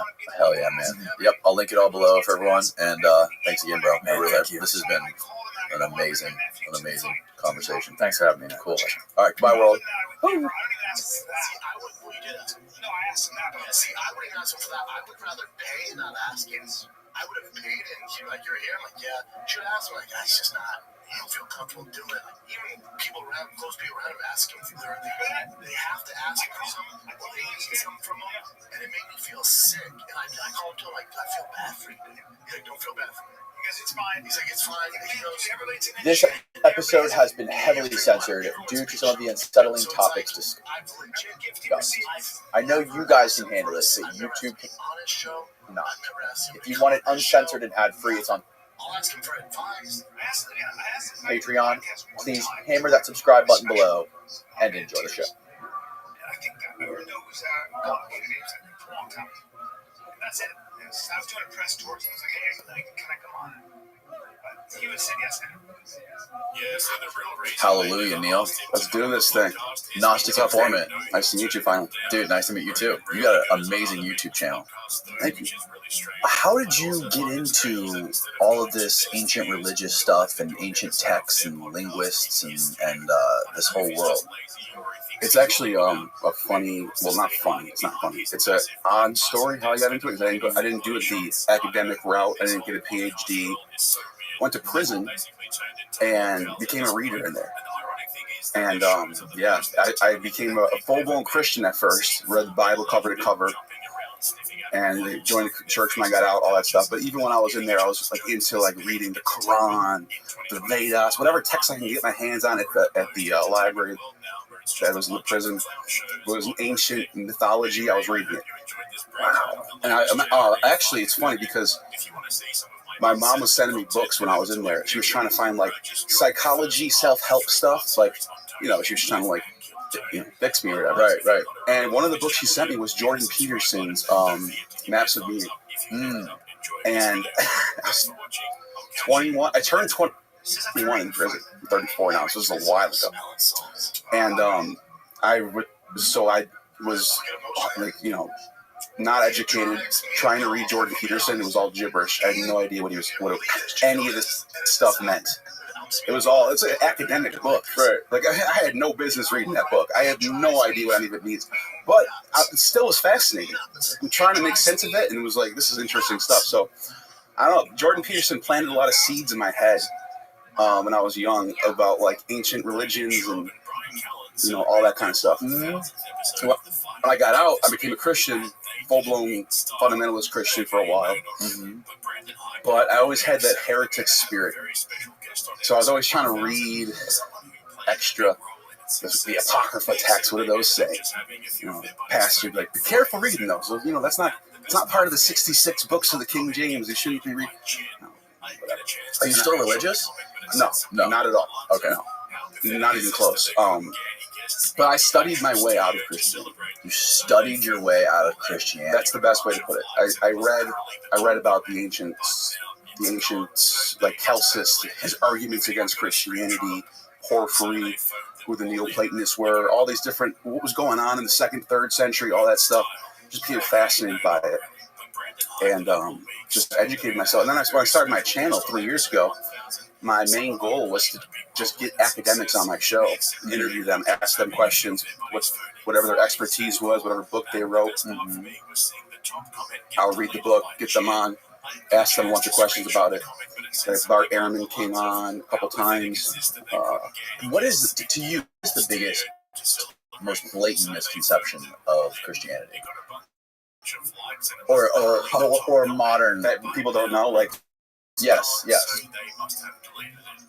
So, a lot. Okay, this is a big one. The manuscript traditions. So, a lot of people don't know that Mark is the oldest gospel. People think it's Matthew because when you open up the Bible, Matthew's the first gospel. Right. Mark is the oldest. A lot of people don't know most of the gospels are dated to, they'll say 1st century, but it's probably late 1st to the 2nd century where the gospel starts showing up in the sources. Mm-hmm. But this is a crazy thing. In Mark, which is the oldest gospel, there's no mention of Joseph as Jesus' father. Before that, Paul was the oldest text. Paul never mentions Joseph. So the first time Joseph gets mentioned in any of the sources is in Matthew's gospel, which is like 85 to 95 AD. But even worse than that, the scene in Mark where Jesus returns from the dead and shows the disciples like he's risen, that's not in the oldest manuscripts. In the oldest manuscripts, the ones that are dated to like the 2nd, 3rd, and 4th century, he doesn't come back. It literally ends tragically with the women weeping at the tomb. And the angels tell the women that he's risen, but they don't ever see him. He never doesn't have to come back. Then, in the manuscript tradition, after the 5th century, is when you start seeing an extra 21 verses get added to the Bible about Jesus coming back and saying, "Hey, look, I'm risen." And it probably has to do with Celsus and Porphyry. These early, they call them pagan. They're not really pagans. They're like Platonist writers who are very critical of Christianity. One of the things Celsus says, this is a book from the 2nd century against the Christians, where he even says, how do you even know he rose? All you're going off is just 2 women that said they met an angel? What? And you think this is the Son of God? I'm not believing this. So, and we know that this was a big deal with the Christians because Irenaeus, about a couple decades later, had to write a whole book addressing Celsus. It's called Against Celsus.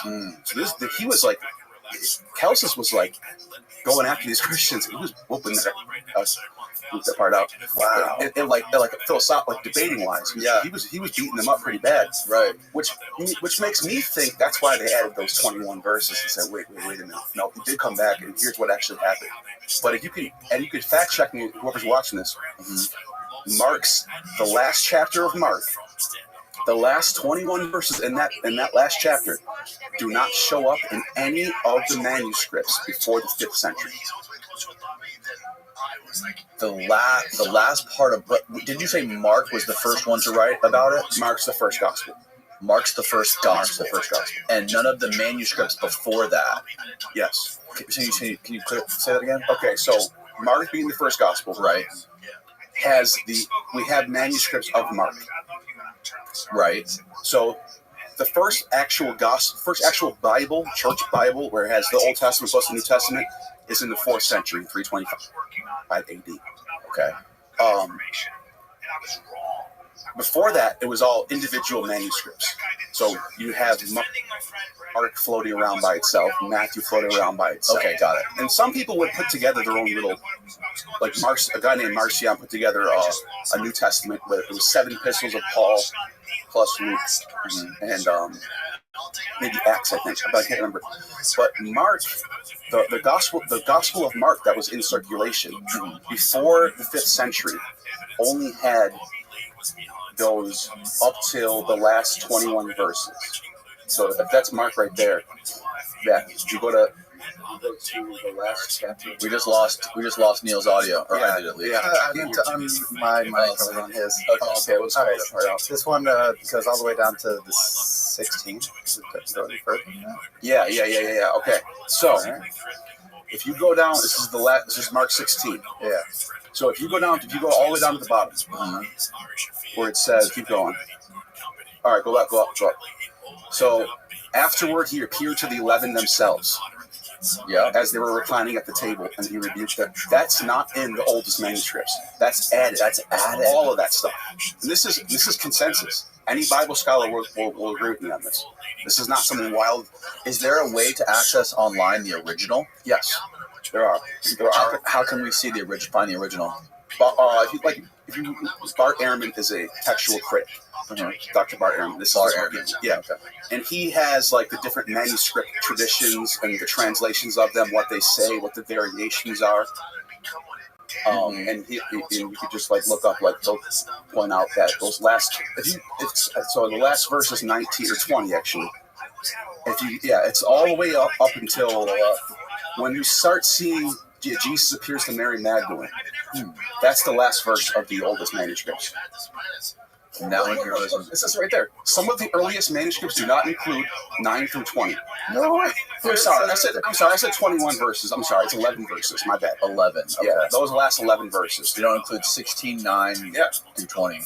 This is Bible.com that's saying that. This is not a crazy. This is not like some war. So they don't include this one right here. Yeah, now when he rose early on the first day of the week, he appeared first to Mary Magdalene, from whom he had cast out 7 demons. That's all added.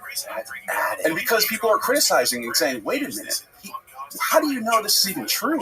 All you're going off is that they went to his tomb and he wasn't there? So that's how it ends. They go to his tomb, he's not there. Now, to be fair, in the Augustan period or the Flavian period, which is the 1st century, right? There was an ancient trope where this is a big trope where a hero would die, like Hercules or something, and they would go to his tomb and his body was gone, and it meant that he rose to heaven. It was an ancient trope. So that whoever wrote Mark was basically saying this happened to Jesus too. So that is a common thing. If the bodies disappeared, it means that angels rose him up to heaven. But if you're being critical, you would say, how do you know someone didn't steal the body? So they end up adding verses. Right. That's the earliest gospel. That's what it is. That's wild. Yeah. Obviously I just had our mutual friend Mr. Hillman on the show. He's incredible, man. That's my Greek teacher. How did you discover him? I did a show with Carl Ruck. Okay, yeah. About Eucharist and the Eleusinian mysteries and stuff like that. And he follows Ruck. He's a big fan of Ruck. Yeah. I mean, I think he would call himself a disciple of Ruck. I think he would say that. Yeah. Because he's throughout his career, he's always followed. Ruck's been around forever. How many people do you think there are like Ruck and Ammon that can have read that much Greek? Not a lot. I can't imagine. Yeah, unless they're like a professor in classics. Right. But people like Ammon and Ruck, well, Ruck is a professor in classics, right? But they just do it for the love of it. They love the ancient Greeks. Yeah, they do it because they love it. Not for a job and then translating random texts just to get paid. Like some academics do that, or become teacher or something. They love it. They do it for the love of it, and I respect that a lot. His biggest thing, when I started that podcast with him, I was like, what are you most interested in out of everything that you've ever studied? He goes, I want to know more. I want to know what Jesus was doing in that park. Yeah, that's one of those things. He won't let that go. And that's in Mark too. That's in Mark too. Yes. There's that passage in Mark. It's a very strange passage. No one knows what to do with it. It's right before the day he gets crucified. He's in the the Garden of Gethsemane, and and when Judas pulls up with the people coming to arrest him, it says that a boy runs away. And the word in Greek is neoniskos, I think it is, and it means like the word literally means like baby boy. Like that word's only used for children. It's not used for teenagers. It's not used for males. It's used for children. And it says he ran away and his sindone fell off. So a sindone is like a wrapping you wear. Okay. And so he runs off naked. So what's going on in this passage? Right. And it's in there. I think from what I understood from the podcast that we did, is he said that Jesus was at some crazy party drinking snake venom before that, and then he went there and was using the boy as an antidote for the snake venom. The boy's liquids. That's what someone says. He has his reasons. So he has his. What is your source about that? Well, there is. So the only precedent I would say about that, because my thing is I like to look at the text and what the text say. And in Ovid's Metamorphosis, there's right before Orpheus gets killed, he gets torn apart by the Maenads sent by Dionysus. And the scene before that, he's mourning over the loss of his wife Eurydice. And it says in the text that women are throwing themselves at him. He's denying them. And then it says he took up the Thracian rites of plucking the young boy's manhood before he came of age. He became like it says he turned to the love of boys. Oh, and he became like a. Oh wow! This is Ovid's Metamorphosis, not me. And who's he talking about again? He's talking about Orpheus. He was an ancient hero theologian, like great figure. Like it's like there's actually, if you actually look up the Oxford English translation of Ovid's Metamorphosis, it's gone. Well, they took it out. It's kind of because I don't even know if I blame them. Armin was also telling me in the Greek language there was also no word to distinguish like heterosexuality versus homosexuality. None. And he said basically no word for gay or homosexual in Greek. Like they didn't think about it. They just thought of like having men and women was the same. Yeah, it's eros, which is love. Yeah. Love. Agape, love. There's different words for love. Yeah. Eros is that erotic. That's erotic love. That's what right. So they would use that for man and women, or man and man, or women and women. It didn't matter. They just didn't think about it. It just didn't matter. Like it just probably more common than it is today for people to engage in that type of stuff. Yeah. What? So that debate that you had between Amen and there was another guy who he was talking to who was a Hebrew linguist or something. Oh yeah, Kip Davis. Yeah. He's a Dead Sea Scrolls scholar. So what are the 2 points of views between Amen and Kip Davis, and what were they sort of debating about? They were discussing which came first, the Hebrew Masoretic text of the Old Testament or the Greek Septuagint. Which version came first? Okay. The consensus is that the Hebrew was first, and the Greek is the translation of that. There is some scholarship, though. Like Russell Gamerkin is one of my good friends. I've had him on my channel multiple times. Where it's not, they don't say that the Greek came first, but they'll say that the Hebrew probably predates the Greek by no more than a couple years. Like it was. All of it was written in the Hellenistic period. So all of it's adopting Greek ideas such as Platonism is big in Genesis. For example, he writes about Genesis, the creation myth, having things that line up with Plato's Timaeus. A lot of Greek philosophy in this time period was rejecting the Homeric, what we call pagan world. So Plato was not a fan of Homer or Hesiod. Oh, really? Yeah, they were. And so Heraclitus, for example, another one of these pre-Socratic philosophers, wrote about how idol worship was a bad idea. These people are dumb. These people are idiots. They're worshiping idols. What are they doing? Which sounds a lot like what you get in the Old Testament prophets. He's saying these people don't understand the meaning of God. They talk to a stone idol the way they would talk to a doorpost. That's what he said. And so that mentality is not just from, a lot of people think it's just from like the Jews talking about the Greeks, but in the Greek world, that same mentality is already there. So Russell Gemerkin points out, like, the pre-Socratics invented monism, which is there's one God who created everything. And underneath this one God is all these daemons. And daemons also are called angels, which are messengers. So that's probably where you get this dichotomy between angels and demons.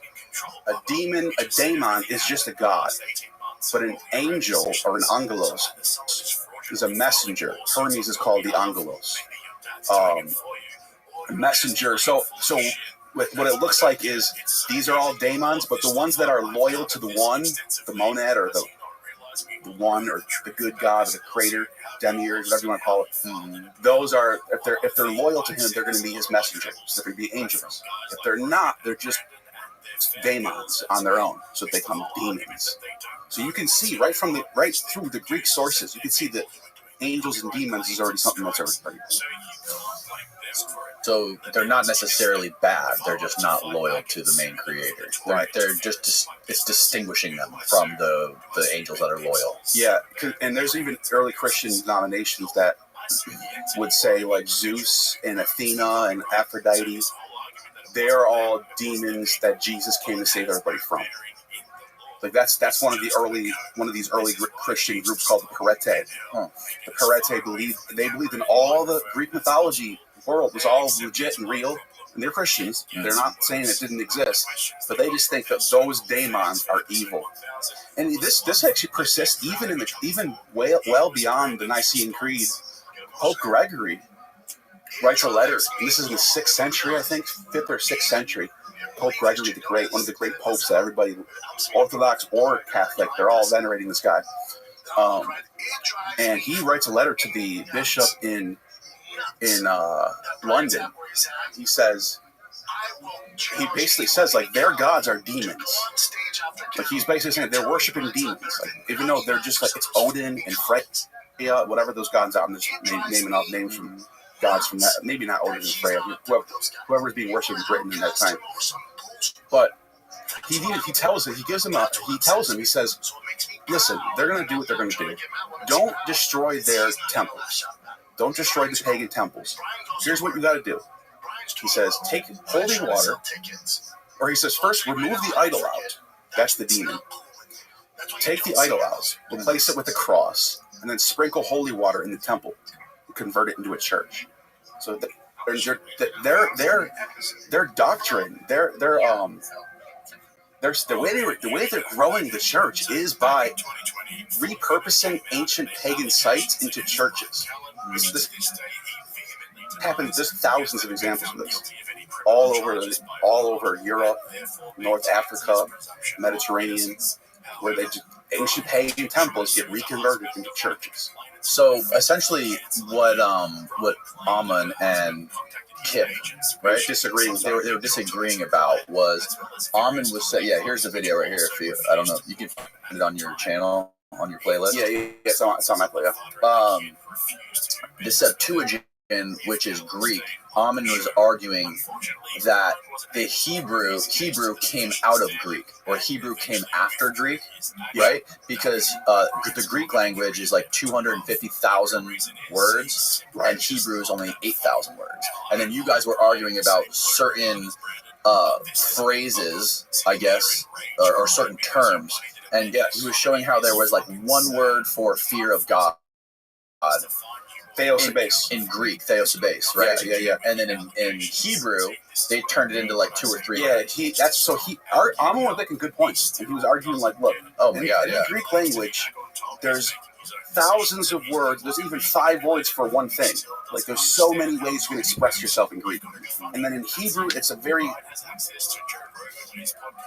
shorter list of words and a lot less vocabulary. Well, here's the interesting thing. If you can have fear of God, whatever that idea, embodied in one word.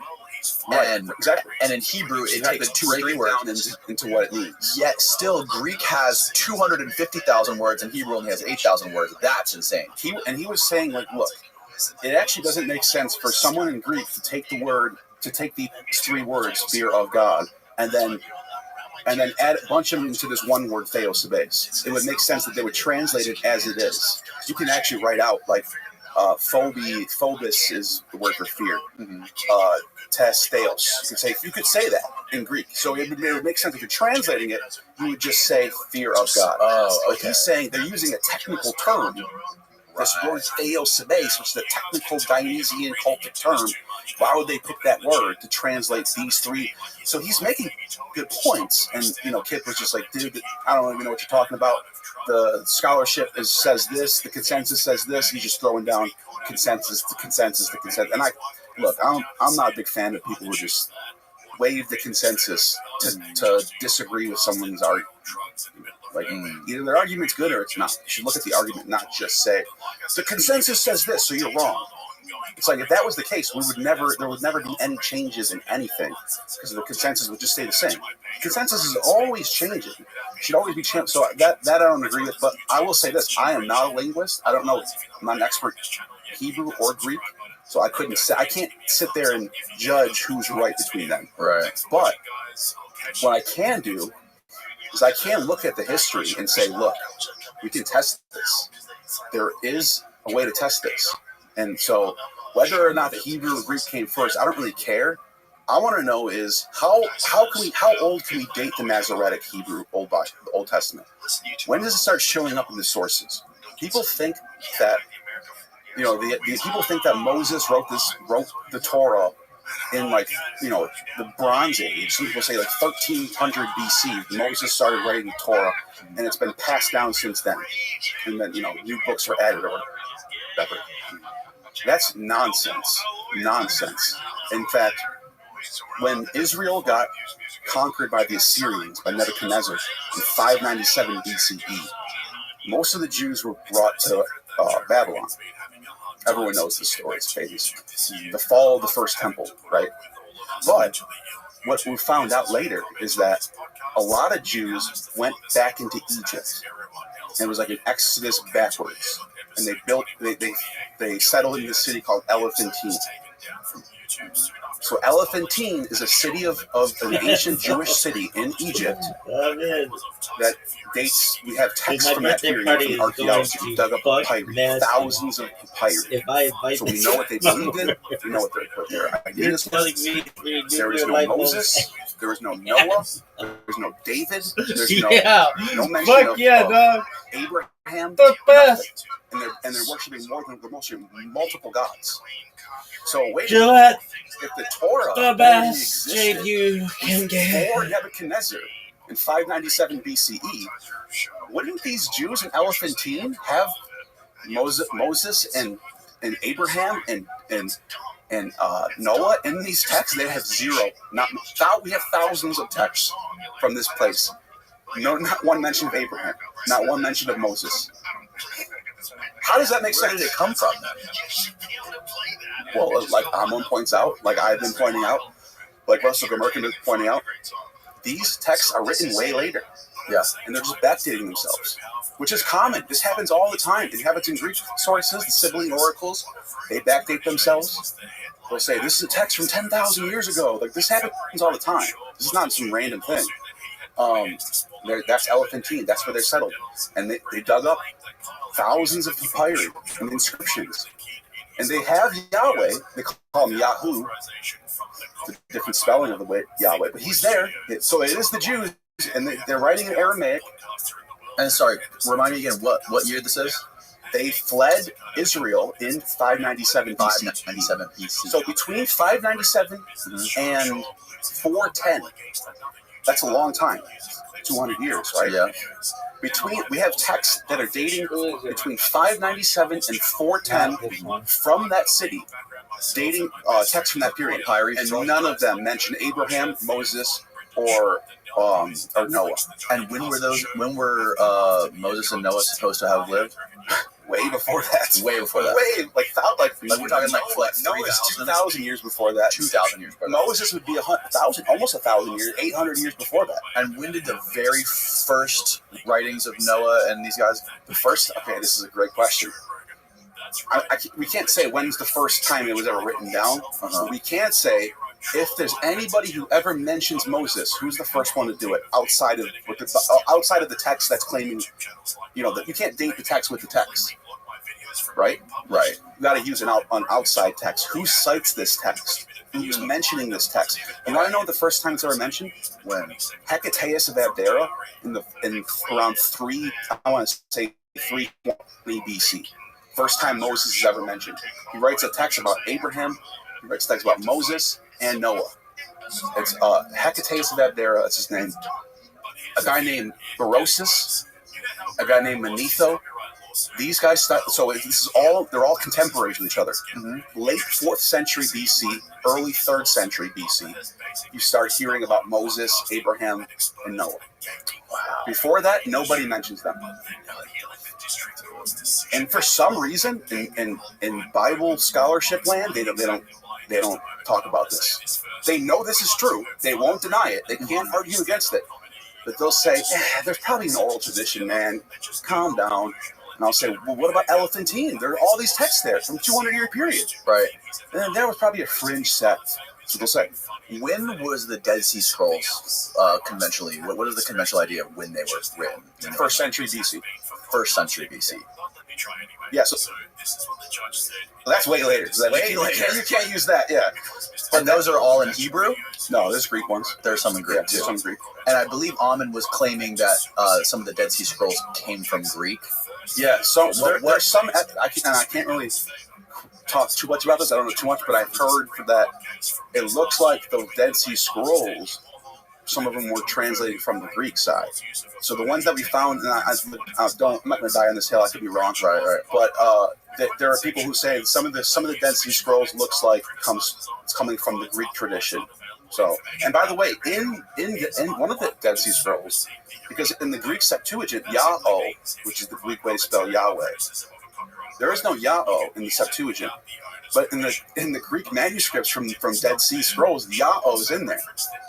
And when did the Septuagint come about? Well, the oldest one we have is from 325 AD. 325. So anything could have changed between 300. Well, they say it's like 270 BC when the Septuagint got produced, or translated, or whatever. Right. And I'm fine with if the academics are if the experts are saying it's a translation. I don't care. Fine. All I'm saying is there's no. It could be. It's fine. It's a translation all day. I don't care. All I care about is when was it written. And to me, there's no evidence that any of the Hebrew or the Greek shows up before the 4th century BC. Wow. And that word Yah-O in Greek shows up in the oldest manuscripts from the Dead Sea region. But in the Church Bible, the Old Testament in Greek, the Septuagint, the Codex Sinaiticus, the Codex Vaticanus, and the Codex Alexandricus. Those 3 church Bibles they changed the name Yah-O to Kurios, which means Lord in Greek. So the Lord. That's why the Bible always says the Lord instead of Yahweh. Mm-hmm. But in the oldest manuscripts, Yah-O is present. We have a Deuteronomy manuscript from Dead Sea, and it says it's got the 3 letters iota, alpha, omega, Yah-O.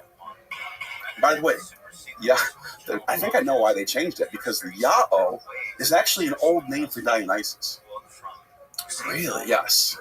Dionysus has the same name as Yahweh. And get this, Plutarch, who wrote in the 2nd century, says that he has a whole text called which god is worshipped by the Jews? And he says it's Dionysus. Dionysus. He said it's some Eastern form of Dionysus. Because Dionysus wasn't just a wine god. That's like an attribute attributed to him. And then when the Romans adopt Dionysus, the Roman version of Dionysus, he becomes this wine party god. But if you go back, the oldest forms of Dionysus you can find, he's way more than that. He's a god of life. He's a god of the growing of the crops. He's a god of Bacchic. It's called Bacchic mania, but it's like divine inspiration. Wasn't he the son of Zeus? He's the son of Zeus. He's the heir of heaven. Right. He was born from the marriage between Persephone, who's the queen of the underworld, and Zeus. Right. And in that text, he's the heir to. He's no other son of God, not Hercules, not Apollo. Only Dionysus is called the heir of heaven. That's it. Only one time. It's only Dionysus. And he was Yahweh. According to Plutarch, because they both have, in the oldest texts of Dionysus, like there are sources. The Chaldean oracles is one. His name is Yahweh in Greek, which is the same way you spell Yahweh in Greek. They have the same exact name. And don't you have a video all about how Yahweh is the same thing as Satan? Yeah. So early Christians come along, and Marcion was one of these early Christians. Also the Sethians. Who else? There's Valentinians, I think. There's all these different groups of Christians blowing up. The Cainites are one of them. Ophites. And they had this idea that the God of the Old Testament is actually the evil God called Yaldabaoth. And so they were like, this God is not our true God. He's an imposter. And they had the whole text called Apocryphon of John, where Jesus tells John, look, Yaldabaoth thinks he's the one who created this world. He's wrong. He wants to enslave people and put them under these harsh laws. But really, I'm the son of a different God called Sophia, which means wisdom. And this is the real creator. That's what it says. That's what the text says. So how does it tie Yahweh to Satan? Because Yahweh is that Yaldabaoth character. Yeah. They call it Yaldabaoth, but they're talking about the God of the Old Testament. And then Yahweh is one of his names. One of the names Yaldabaoth is inscribed with. Did Jesus say Lord or Jehovah Yahweh when he spoke to Satan? He says they always use Kyrios in Greek. But there is a passage in John where he says, he's talking to the Pharisees, and he says, you are a son of the devil. He says it's in the Greek. He says, you are the son of the devil. And I can't remember what passage it is, but it's in John. So some people interpret that and say, look, there's an example of Jesus calling out the Pharisees and saying they're actually worshiping the wrong deity. So that's one way to interpret John. Some people say, I don't know about that interpretation. Right. But it's there. That text does say that. So is the academic consensus that the Greek came after the Hebrew? Is no? That no? After the Hebrew. Yes. So the academic consensus is fully with the Septuagint translates the Masoretic. The Septuagint. Septuagint is Greek, Masoretic is Hebrew. That's the consensus. But that just doesn't seem likely. But Amon is the one who's saying no. I think these Greek technical terms. He says that he thinks. Well, this is actually a good point. Adamus is one of the names of the primordial beings in the Samothracian mysteries. He thinks Adam's coming from Adamus, which could be true. Also, Ewa, the name for Eve in Greek, is a Bacchic chant, and her name is also in Greek is called Zoe, which means life, and that's so he's basically saying this split between Adam and Eve, because they're split from each other. This looks like to be some sort of early ancient Greek mystery religion rite of taking Adamus, which means indestructible life, and splitting them into Adamus and life, Zoe. So everything Amon is saying it lines up. Like it's plausible. He's not saying something off the wall. Right. Just that me without having the expertise to be like, to say he's right or wrong. I just don't have that. Right. But I'm listening to him, and I think he makes a lot of sense. And it should be out there. You know what I mean? I wonder how far off we are from getting like ChatGPT to be able to translate some of this ancient text, or how? I mean, I don't know. ChatGPT translates text. It can translate into Greek. I do it all the time. Really? I do it all the time. I use it all the time. You can even test it. You can even send it. You can take a passage from a certain story or a playwright, like Euripides Bacchae. Take a little passage out, throw it in ChatGPT 4. It'll say, "This is from Euripides Bacchae. This is what it means." So it knows how to translate. Yeah, because there were some people that were pushing back on Amen when he was talking about when Jesus was in the park. He said, "I am not a lay stace." And people are saying that lay stace isn't what he claims it is. Well, it can be. So what Amon is saying, if you go, there's a website called Perseus Tufts. It's built by a friend of mine, Gregory Crane, professor at Perseus Tufts University, at Tufts University, and the website's called Perseus Tufts. And what it's the most amazing tool that we have. It allows people like me to become a scholar from my house. But this is it right here. You can look up. You can type in any Greek word you want on that top right. And if you type in any, you have to use the Greek though, so you won't be able to. Yeah. I don't have a Greek keyboard. You have to change your keyboard to Greek, or you have to copy and paste it. You can do either or. But yeah, it's very. Once you get used to doing it, it's very easy to do. But you can, as you type in the word, I don't know, lay stace. Yeah, type in lay stace. It'll show all the times that word's been used in the Greek language forever. As far back, it'll say 500 BC. Heraclitus said this when he said lay stace. This is what he meant by it. It's all in there. So if you want to look up lace, it's LEHSTES in Greek. Go to the library. I don't know how to do it. Type in Mark in Greek. Mark's Gospel in Greek. Mark's Gospel in Greek. There we go. Okay, so this is supposed to be lay stace. This word right here. Yeah, now go to Perseus. So we're looking at for people that are watching this. This is looking up the word. Yes. This is at the Greek version of Mark that we have pulled up in one tab. Yeah. We found the actual quote from Jesus. And now we're pasting the word he used, lay stace, into this translator. Yep. All right. So let's see. Oh wait, I'm sorry. Go to all search options. Go to all search. Click on all search options. Right. Oh, right there. All right. Now I'll try it right there. Okay. Now if this doesn't get into word, yeah, right there. Get it. Okay. Try that. There we go. Okay. Now click on where it says middle Liddell. Middle Liddell. It's using the middle Liddell. No. Go to the one above that. Right there. That one there. All right. Oh wait. Okay, good. No. LSJ. I'm sorry. Where it says LSJ. Right there. Click on that one. Okay. LSJ. All right. See, robber, pirate. Where's this at? Right on the bottom. Robber, pirate, buccaneer. Oh. Okay. Wow. So what you're looking Not at? a Let me pirate. explain to you what you're looking at. So the blue text. Yes. Keep going down. Blow it up. Yeah. That's the end of it. All right. That's fine. The blue text are sources. So that's Cyrene, that's Plutarch, that's Plato, Herodotus, Aristophanes. Those are all different sources that use that word lay stace. Okay. And it's saying how they're using it. So the first source is saying he uses it for pirate. The second one says he uses it for buccaneer. And then this one says piracies. So it's every time it's been used, it's used for pirate or buccaneer. Right. So he's right.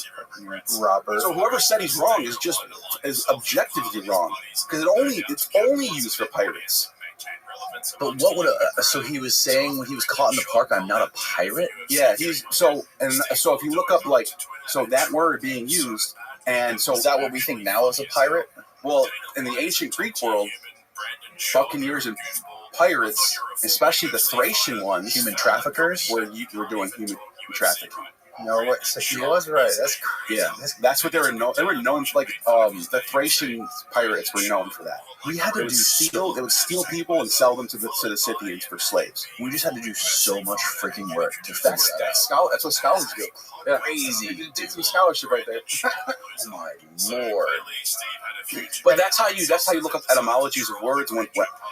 That's how you do it. I mean, that's all Amon's doing. He's saying, look, he's being called this title. He's got a kid running away from him. It's like he's just putting two and two together and saying it looks like something's going on here. And like, look, people might not think that's a good interpretation, whatever. But it's legit, right? Yes, it's possible. You know, it's entirely possible. Yeah. What do you think Jesus was? What do you think? Who was Jesus? I think he was a mystic. I think he was well educated. I think he knew about the mystery religions of the time period. I think he was also devoutly Jewish.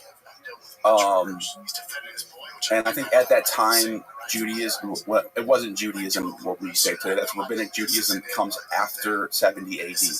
So when Jesus was around, there was a whole different type of religious atmosphere going on in that period. And there was a lot of magician stuff going on. A lot of, Simon Magus. The title Magus, those are like people who perform miracles. And Jesus was one of those characters. So Jesus was, the title Magus, or Magi, these people around, and by the way, the Magi are the ones finding the baby Jesus, right? A lot of the early Christians in the sources had that title, like Marcus Magus was an early Christian, right? Simon Magus was an early Christian. These Magi or Magus characters were in the business of performing miracles and doing mystery rites, initiations, baptisms, Eucharist, magic, mystic ceremonies, basically. And Jesus was one of these characters, performing these magic rites. Was he just doing drugs? Drugs are involved. Psychedelics are involved. And let's go to the sources, right? What is Epiphanius talks about an early Christian sect that he says descended from the Nicolaitans. Nicolaitans are mentioned in Revelation, so we're talking first century, and they split off into a bunch of different groups. There's the Borborites, the Zacchaeans, the Fibionites, the Socratites, Codians, Barbellites, Secundians, and more. I just wanted to give a whole handful of lists. There's a whole bunch of them, right? And these are all branching off of this Nicolaitan sect. According to Epiphanius, this is what he says. I'm just repeating what the sources say. It's not like a theory that I have. This is just what the sources say. According, they had their own text. It was a Gospel of Mary. Now, people might say, I've read the Gospel of Mary. It's not this one. There's a different Gospel of Mary. It's called like the Questions Concerning Mary or something. That's how Epiphanius refers to it. But they call it a gospel. I mean, even Epiphanius says they call it a gospel. And it's a different gospel, very different gospel. And in this text, the Eldaboeth is there. He's the God he's the Hebrew God, right? Jesus is the son of a different God called Barbello. And Barbello is associated with Sophia. They call it the mother father. It's like a figure. It's like this very fascinating deity that is like the creator of all things, wisdom incarnate, descending from the highest ions of the monad, right? This is what they say in the text. But there's an eighth heaven, and Jesus and Barbello they rule that heaven. We're below it. We're in the seventh heaven, where heaven and earth is. And Yaldabaoth rules this. I'm just laying out what their ideas are. But what they did, according to this gospel, Jesus takes Mary up on a mountain. Mary Magdalene. Who, by the way, Mark says the one if you put it next to Mark, we just read it. Mark says Mary Magdalene, the one whom Jesus took 7 demons out of. Mark's gospel says, we just read that. Yeah, Mary Magdalene, the one who he exorcised 7 demons out of. Whoa. But this is what these Borborites said, that Jesus took her on, this is in the sources, Right. Jesus took her on a mountain. This is in their gospel. So it's not just like a rumor. This was written in a gospel. Jesus took Mary onto a mountain, and that's what they told her to make it to the kingdom of heaven. He has to eat his flesh. She has to eat his flesh and drink his blood. And he made her a Eucharist with his loaf. Yes.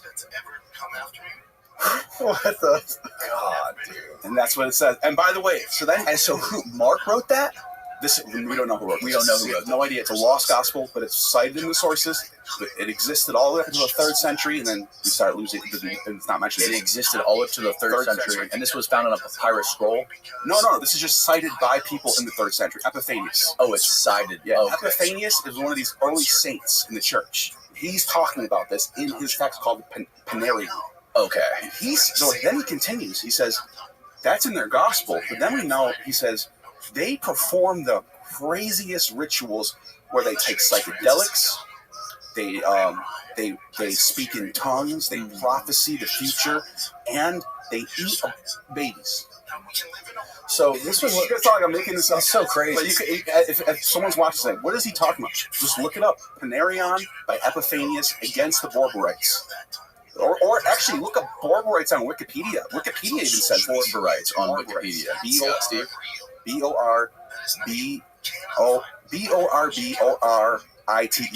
Right. It's in the Wikipedia page. So this is like well-known scholarship. All the people that were writing back then, how do we? It's hard to determine like who was like what their motives were behind what they were writing, or if they had an axe to grind against somebody or an idea or a religion, or if it was just like an ancient tabloid, right? Like the National Enquirer of antiquity. and so how do you, like, even if this exists among all these other pieces of writing, like how do we know to take that for real, or if that ancient writer could have been pulling? That's a good question, and that's you're thinking like a scholar right now, because a lot of Bart Ehrman is one of the people who think that Epiphanius is slandering them. He thinks none of this happened. That Epiphanius wants people to not like them, so he's making up like, oh, they eat babies, right, which could be true, right, or there could be something in the middle. Well, that's what we could say. Be somewhat true. Maybe they are doing Eucharist with some stuff, with psychedelics, or like, maybe they're doing maybe not eating aborted babies. That sounds crazy. That's like what we say about Hillary Clinton today. Right. People are slandering people, and sometimes the truth is halfway in the middle. Mm-hmm.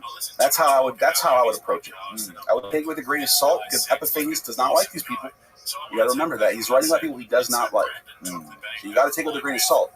But then you got to think, like, if he was wrong, somebody might have wrote and said, hey, Epiphanius is wrong about this.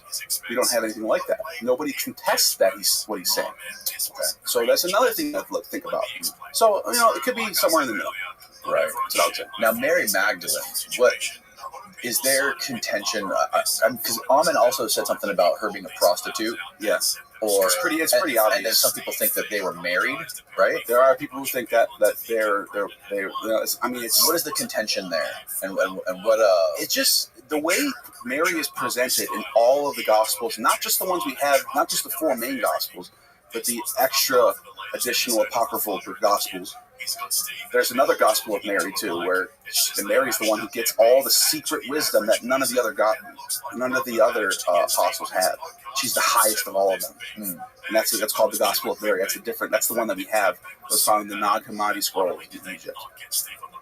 But the way she's presented is like she's just always around him. She's always with Jesus. She's got other girls that are like following her. She has her own entourage, and she's following Jesus with his entourage. It looks like they're together, and they're like both operating some sort of mission, whatever it is. Like they're both pimps. Whatever. This is what the mystery religions were like in the 1st century, right? And especially if you look at the Dionysian religion. And by the way, someone might say Dionysian and Christians are opposites. Actually, John Kloppenborg, mainstream scholar, one of the great academics of our time, wrote a whole book called Christ Associations. And he points out in that book that the way early Christian churches operated they're called ecclesias.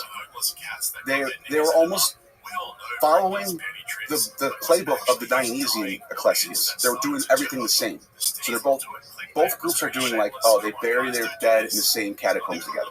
They do specific rites at dinner parties. The way they bring out stuff. The way, like, he's basically saying, like, the evidence shows that the Dionysian groups and the Christian groups were operating in the same way, just worshiping different gods. Obviously, they're worshiping Christ here, worshiping Dionysus. So the devotees of Dionysus were similar in the way they handled themselves and carried themselves to the way the Christians were. So this is not like crazy to think that the mystery religions of the first century could have looked a lot like what these early Christians, what Jesus and Mary were doing, just in Judea, just through the Jewish worldview and their tongue and their Syriac, whatever language they're. Syriac is probably the language they were speaking, which is like an Aramaic, Hebrew. Is that what Jesus spoke? Probably Syriac. Syriac? Yeah. It's a form of Aramaic that was popular in Nazareth. It was like the native tongue of the Nazarenes. So that's probably what Jesus spoke. I think Amon said he spoke Greek. And Amon's just like died. He just loves Greek. He's just yeah. Greek. Well, here's the thing. Amon's going to say, well, show me the text where Jesus is speaking in Syriac. Okay, you're right. We don't have that. We're just basically guessing on what was the language of Nazareth. It was Syriac. And there was Greek everywhere, though. So he probably knew some. Everyone knew Greek. It was the language. That's like English today. If you you can be here in Florida. There's places where Spanish is big, right? But everyone knows real English. Yeah.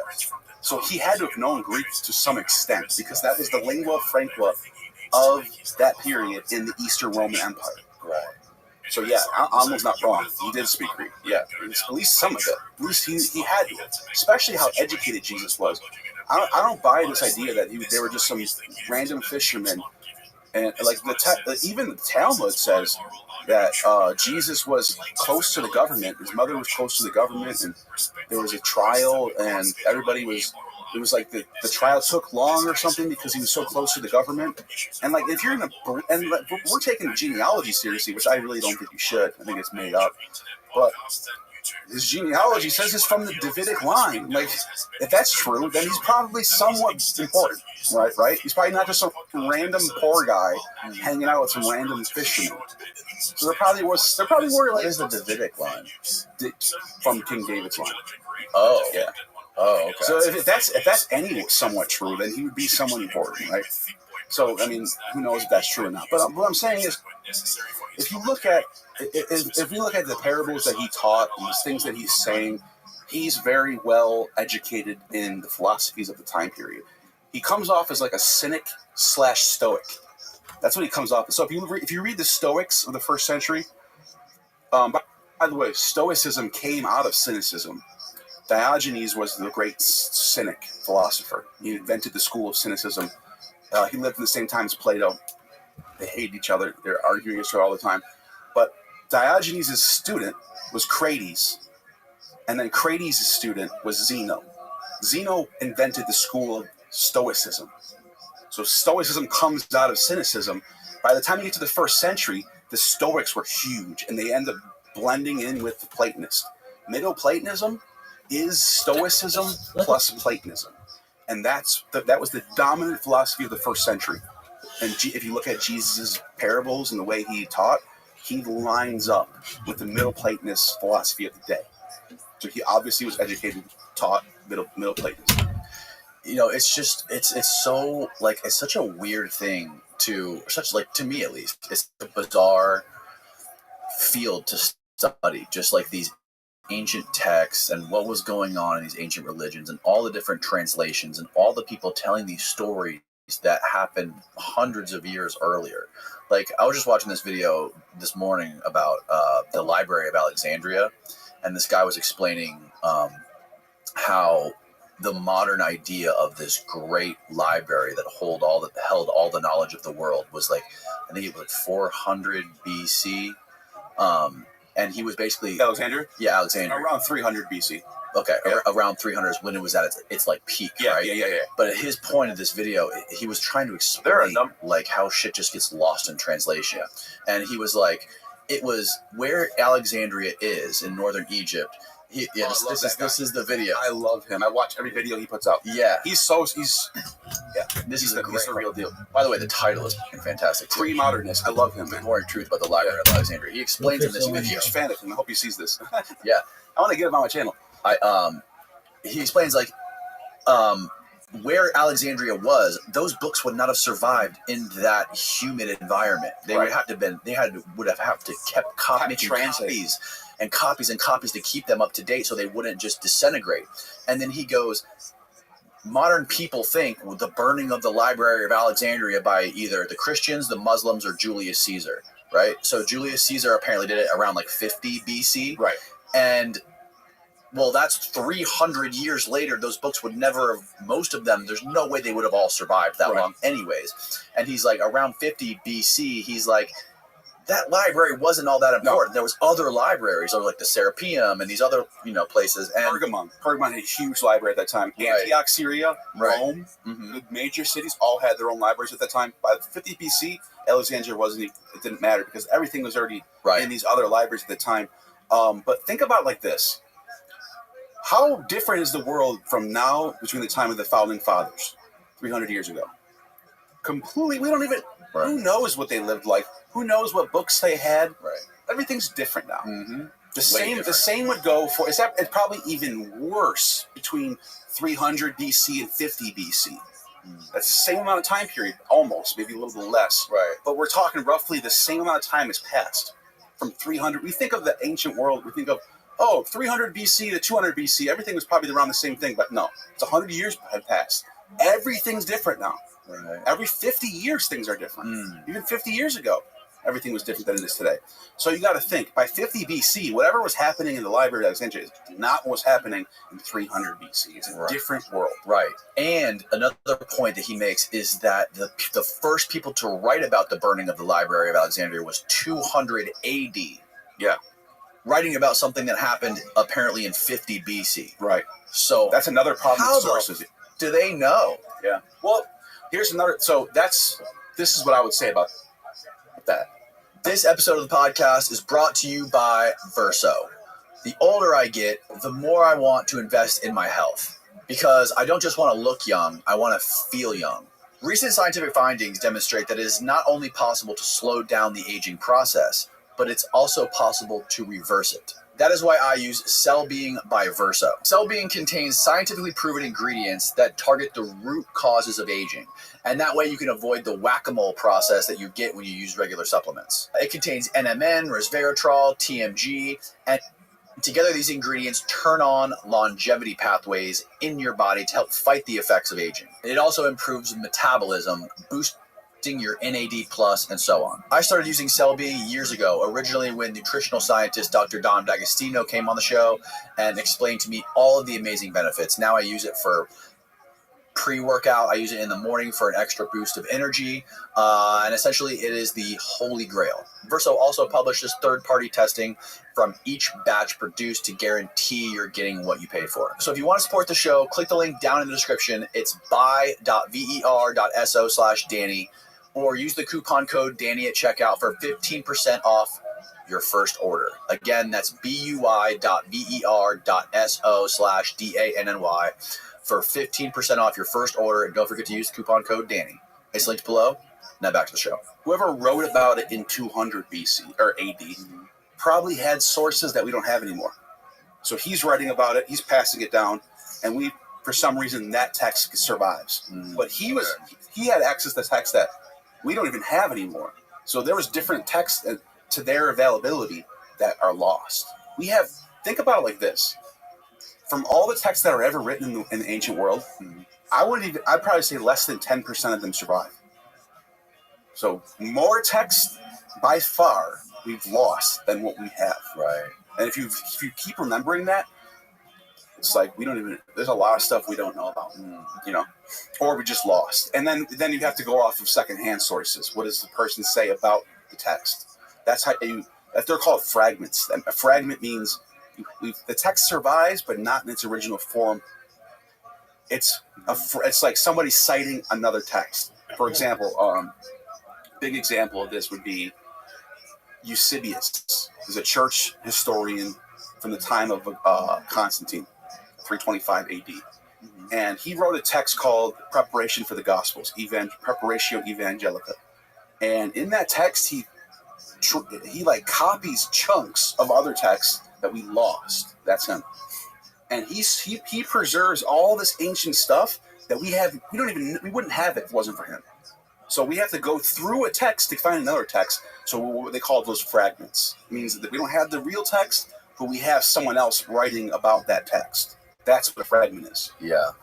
It's just a freaking... So you can piece together like some text that we lost from what people are saying about them. Right. We've lost out of Homer's text. We only have the Homer's Iliad and Homer's Odyssey, but he wrote 8 of those. So he wrote a text called the Achilleid, which is the prelude to the story of the Iliad. It's Achilles when he grew up. Apparently, he grew up among the Amazonian tribes, the women. He grew up as a girl. Who did? Achilles. Yes. Great warrior hero Achilles, the symbol of masculinity, grew up as a female, as a girl. Yeah, because he had to hide himself from Hera. But Homer wrote all these different texts. The Achilleid. He wrote. I can't remember what the other one's called. But he wrote like 10. He wrote. I think they said he wrote 8 major epics. That we only have 2 of them. But. And Homer was also, he was like a medical guy, like a doctor. Homer, he's a bard. Like a singer or a rhapsodist. Okay. So he performs, he sings his, like the Iliad was sung. It wasn't a book that you just read. Oh, I'm thinking of somebody else. It was a whole full-blown performance in a theater. That's what the Iliad was. Like the way you go to Star Wars and everybody's like, the new Star Wars is out, and right. The new Homer just dropped. Oh, that's how it must have been nuts. Holy shit. Homer's text, the Achilleid, the one I just mentioned, we don't have the original Greek. We have a Latin version from a guy named Statius from the Roman period, and he rewrites Homer's text in Latin. That's why we have the Achilleid, not from the Homer, from the Latin version. So that's how you can piece together text that we lost. So we don't have the original Greek? No. Wow, dude. Yeah. That is so There's crazy. a lot of texts like that. There's a lot. Who was the guy I'm thinking of? The Greek guy who talked about like ancient remedies and medicines. It's all in the chemical music. Galen. Yeah. That's who I'm thinking of. Galen. By the way, Galen was such a big deal. He became Galen's works because Galen's drawing from the guys before him. Dioscorides, Asclepiades. These are all like medical texts that these ancient writers are talking. Hippocrates is another one. And Galen takes all of this stuff and he writes. Galen writes his stuff. He's drawing from these sources, but he's writing all the up-to-date medical procedures, how to do certain medical procedures, what medicines to prescribe. He writes hundreds and hundreds and hundreds of pages, dozens and maybe even 100 books about medical stuff. Galen's works become the standard medical text from the 2nd century all the way to the Enlightenment. It means Galen was the go-to forever until the Enlightenment. And then nobody could top him. That's how good he was. It's nothing like. So they said Galen and Aristotle are the 2 pillars of the West from the time of Aristotle till Galen. So from the 2nd century all the way until 16th, 17th century, Galen and Aristotle are dominating medicine, science, and philosophy. That's where you go to. That's so wild. That's why people still think the term Dark Ages. The consensus is that it wasn't as dark as we thought. But I think you can make a case that, look, before the Middle Ages, you had all these you had Euripides, you had Virgil, Ovid, Aristotle, Plato, Archimedes, all these giant, great, amazing thinkers. And then between 500 AD up until 1600, for 1,000 years, there's no comparison from the ancient to that period. 1,000 years before 500 AD, everything is just like amazing thinkers, amazing new advancements, all this. And then, and by the way, what's his name? I can't remember the guy's name right now. A scientist. He talks about this. He got in trouble for saying this. He said, I think the Dark Ages is a legit term. Mm-hmm. And like, maybe it isn't, maybe it is. But at least as far as writing good classic text, that stopped from like 500 AD until 1600. Can you name a classic text from 700 AD? No one can.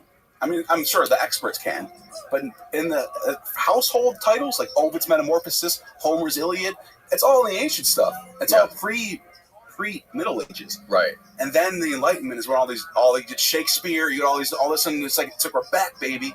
And what do you think contributed to that? Christianity. This is a hot take. There are going to be some academics that are going to see this and say he's wrong. The consensus is that the Dark Ages wasn't so dark. I'm not convinced about that. I think it was. I think the Dark Ages is a legit term that should be used. It's a hot take. I'm going against the grain with that one. Huh? Yeah. I think it was Christianity. What about Christianity? I think it set up a new world where the main focus was church, go to church, work or become a soldier for the Roman army or whatever, the Frankish army, or be a farmer, or then be a it was like the world was just centered around the church. There wasn't anything like before the church. There was all these different worldviews, all these different philosophies, the Stoics, the Cynics, the Epicureans, the playwriters, the whatever. You have the tragic writers, you have the comic writers, and then all of a sudden it's like from the time of Justinian until we get the Enlightenment, it's just all it's like all the texts are all church fathers. Right. It's all on the Trinity. It's like, a new saint wrote another book about the Trinity. Great. That's all the texts you get from that period. And it's like the whole focus of the Western world is just on the church. That's all anyone cared about. They became that was the world. Now, what do you attribute to all the great thinkers of the time of Plato and Aristotle and Socrates and the creation of democracy and the scientific method and all this stuff? All these, what caused that? Yeah, like what do you think was responsible for that time and the creation of those, or there's the development of people who were able to come up with these crazy ideas and theories that affect us today? The ability to debate, to have dialogues, and not dogma. When you have a dogma that this has to be true and anyone who doesn't believe it is a heretic and will burn at the stake, versus everybody can pitch in and give their 2 cents and disagree and agree. And of course, there were dogmas back then too. Of course, there were people like, for example, Socrates is famous. He got condemned for importing foreign gods and leading people. Like, of course, there was still that stuff going on. Not at the degree in the Middle Ages, where you couldn't be a pagan in the Middle Ages. You're done. That's a heresy. You get burned for witchcraft for that. So I think what contributes, and by the way, Richard Carrier, him and I don't get along, but whatever. He's right about this. There's a term, they call it the Greek miracle.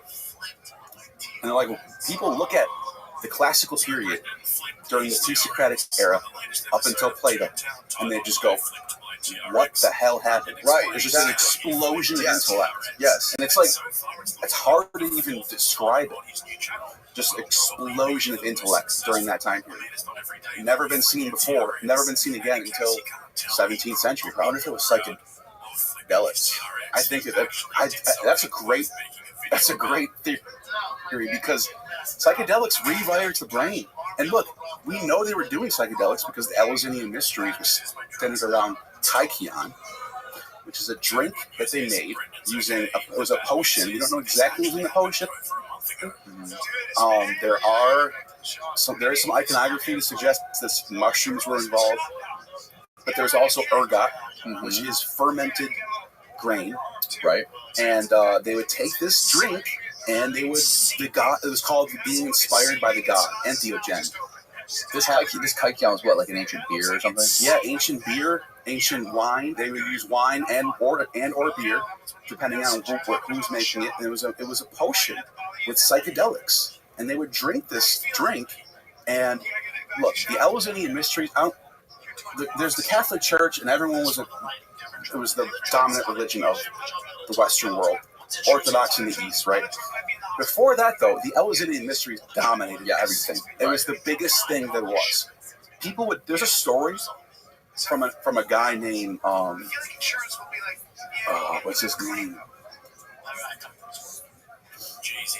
Nicholas of Damascus. Okay. A guy named Nicholas of Damascus wrote a story about people traveling all the way from India to get initiated into the Eleusinian mystery. That's how famous they were. They were traveling from India through Persia, through Babylon, through Anatolia, all the way to Ionia, all the way get on a boat and then go to Athens, just to get initiated into the mysteries. And it happened once a year where they do the initiations. And Plato was initiated, Socrates was initiated,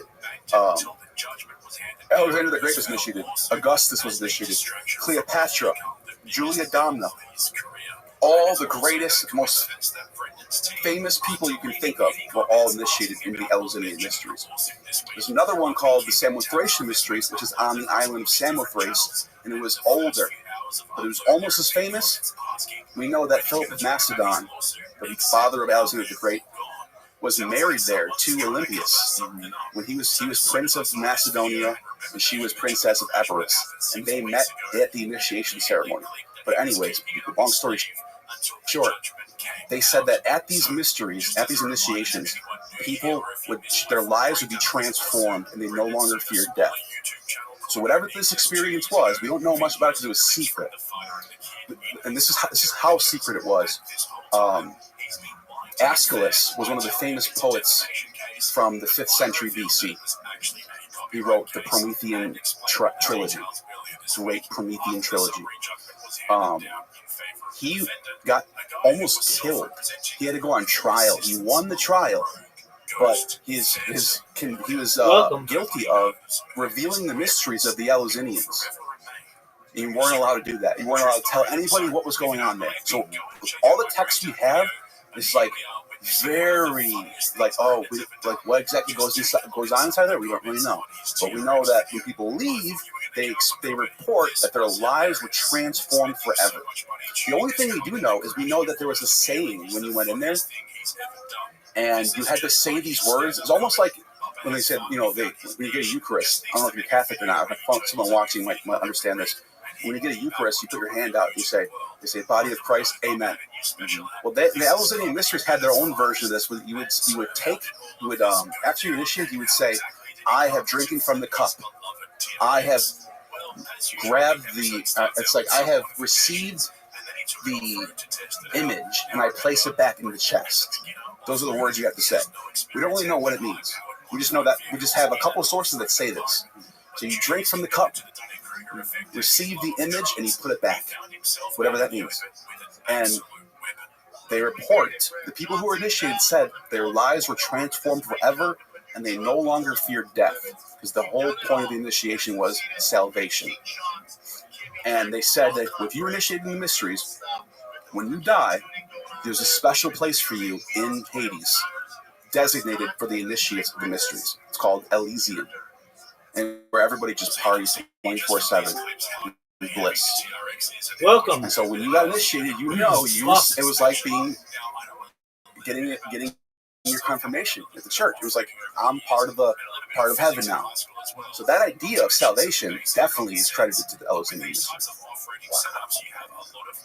And it was psychedelics. Didn't Brian Marescu do some studies on what was inside of some of these old vases, and they found remnants of what's in there and studied the chemical compounds or breakdown or whatever's in there? Yeah, his book is amazing. Yeah, the Immortality Key.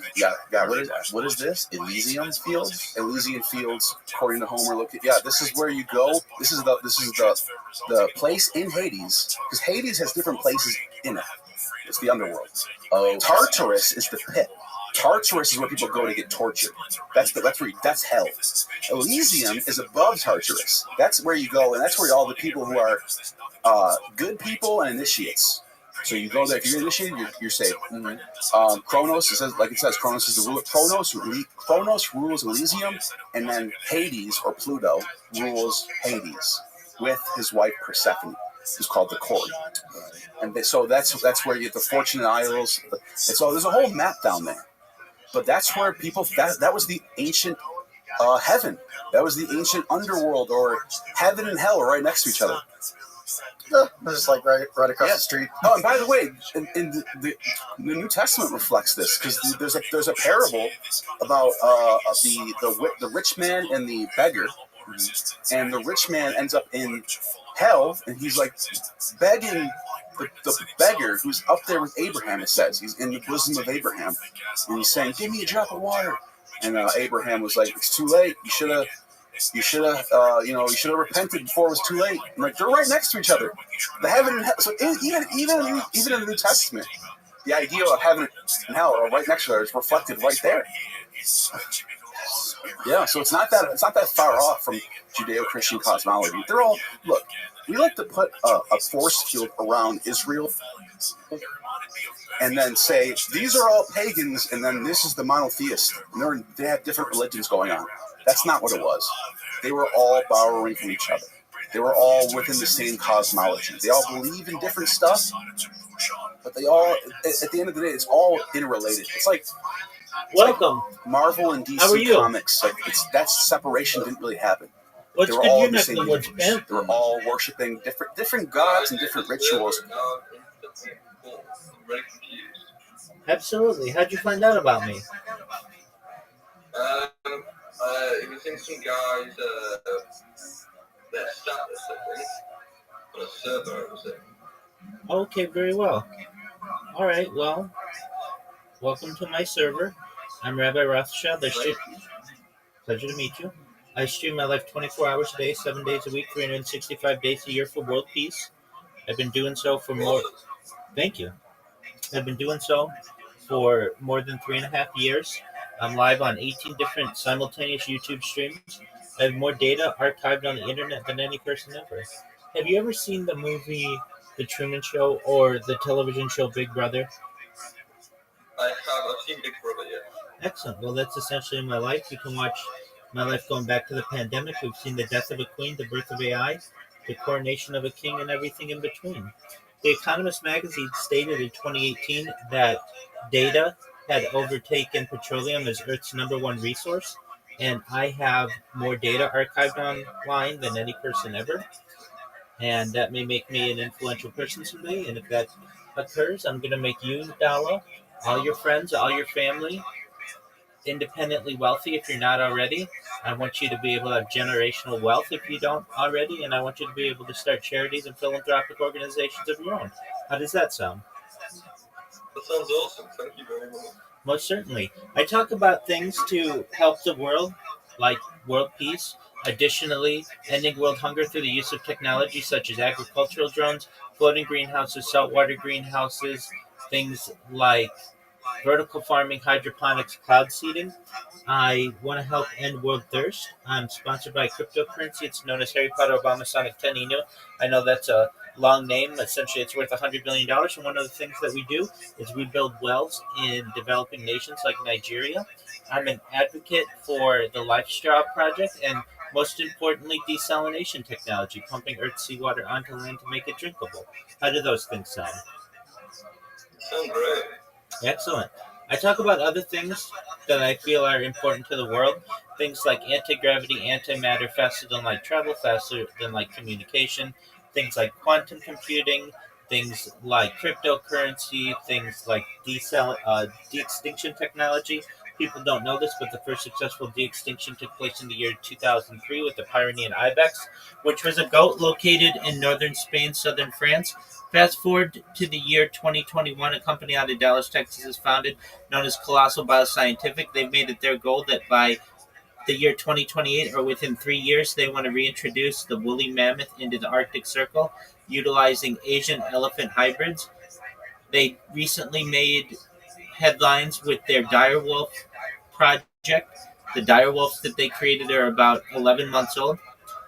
They want to reintroduce the Tasmanian tiger following the reintroduction of the woolly mammoth, followed by the dodo bird. And I just think these are fascinating projects, and I want the world to know about them.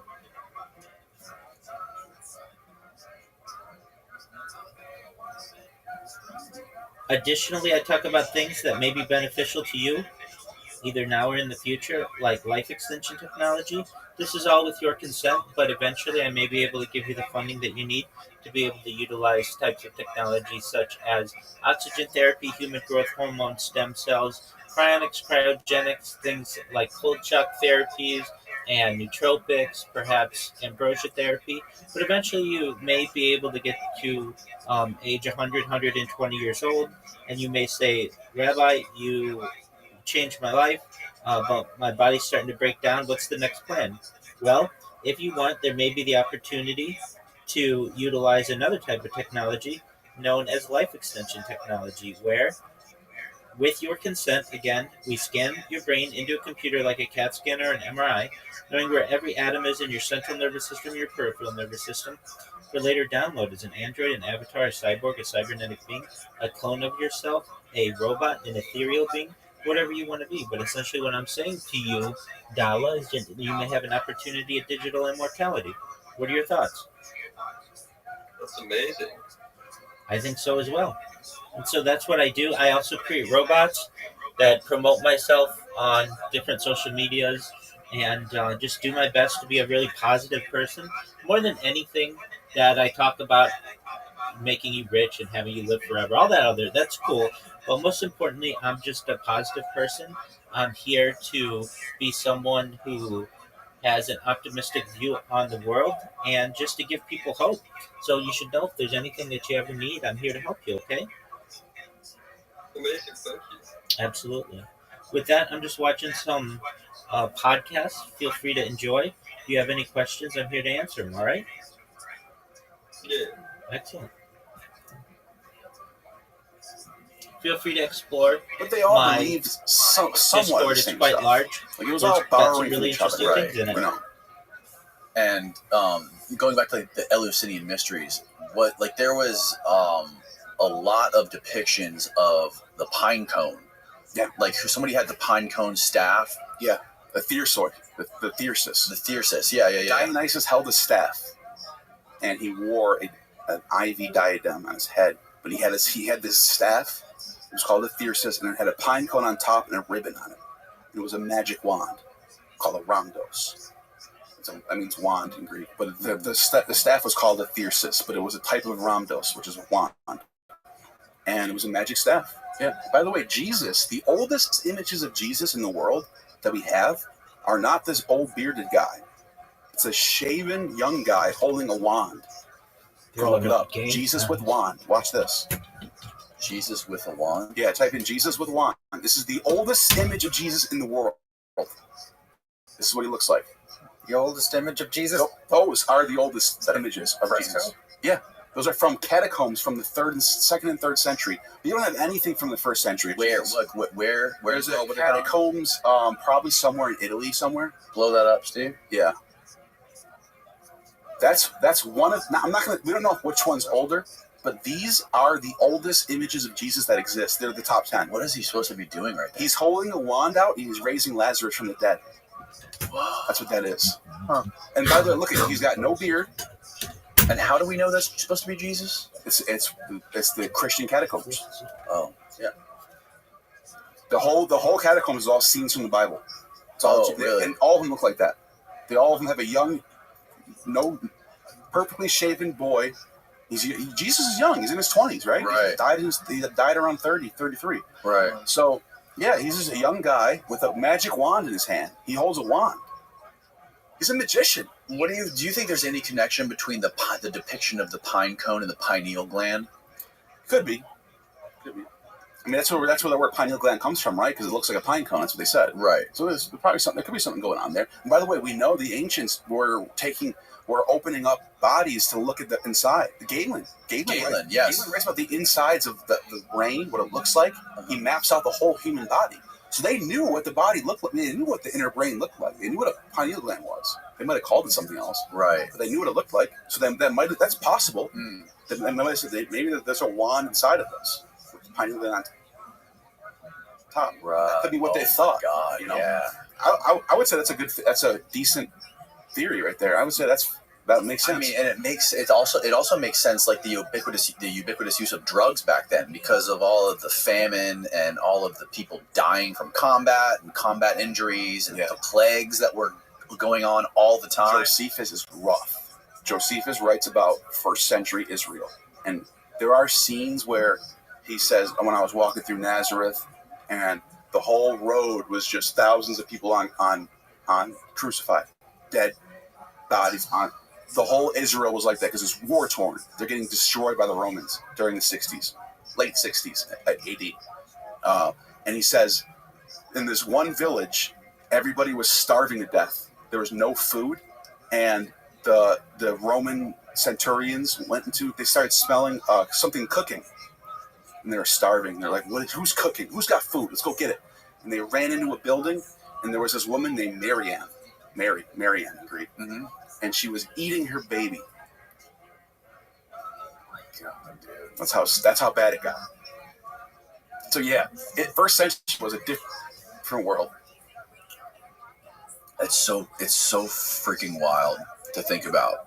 Just imagine walking through the countryside of Judea and just seeing in the distance a whole row of wooden stakes with people crucified on them, and it's just like. That's crazy.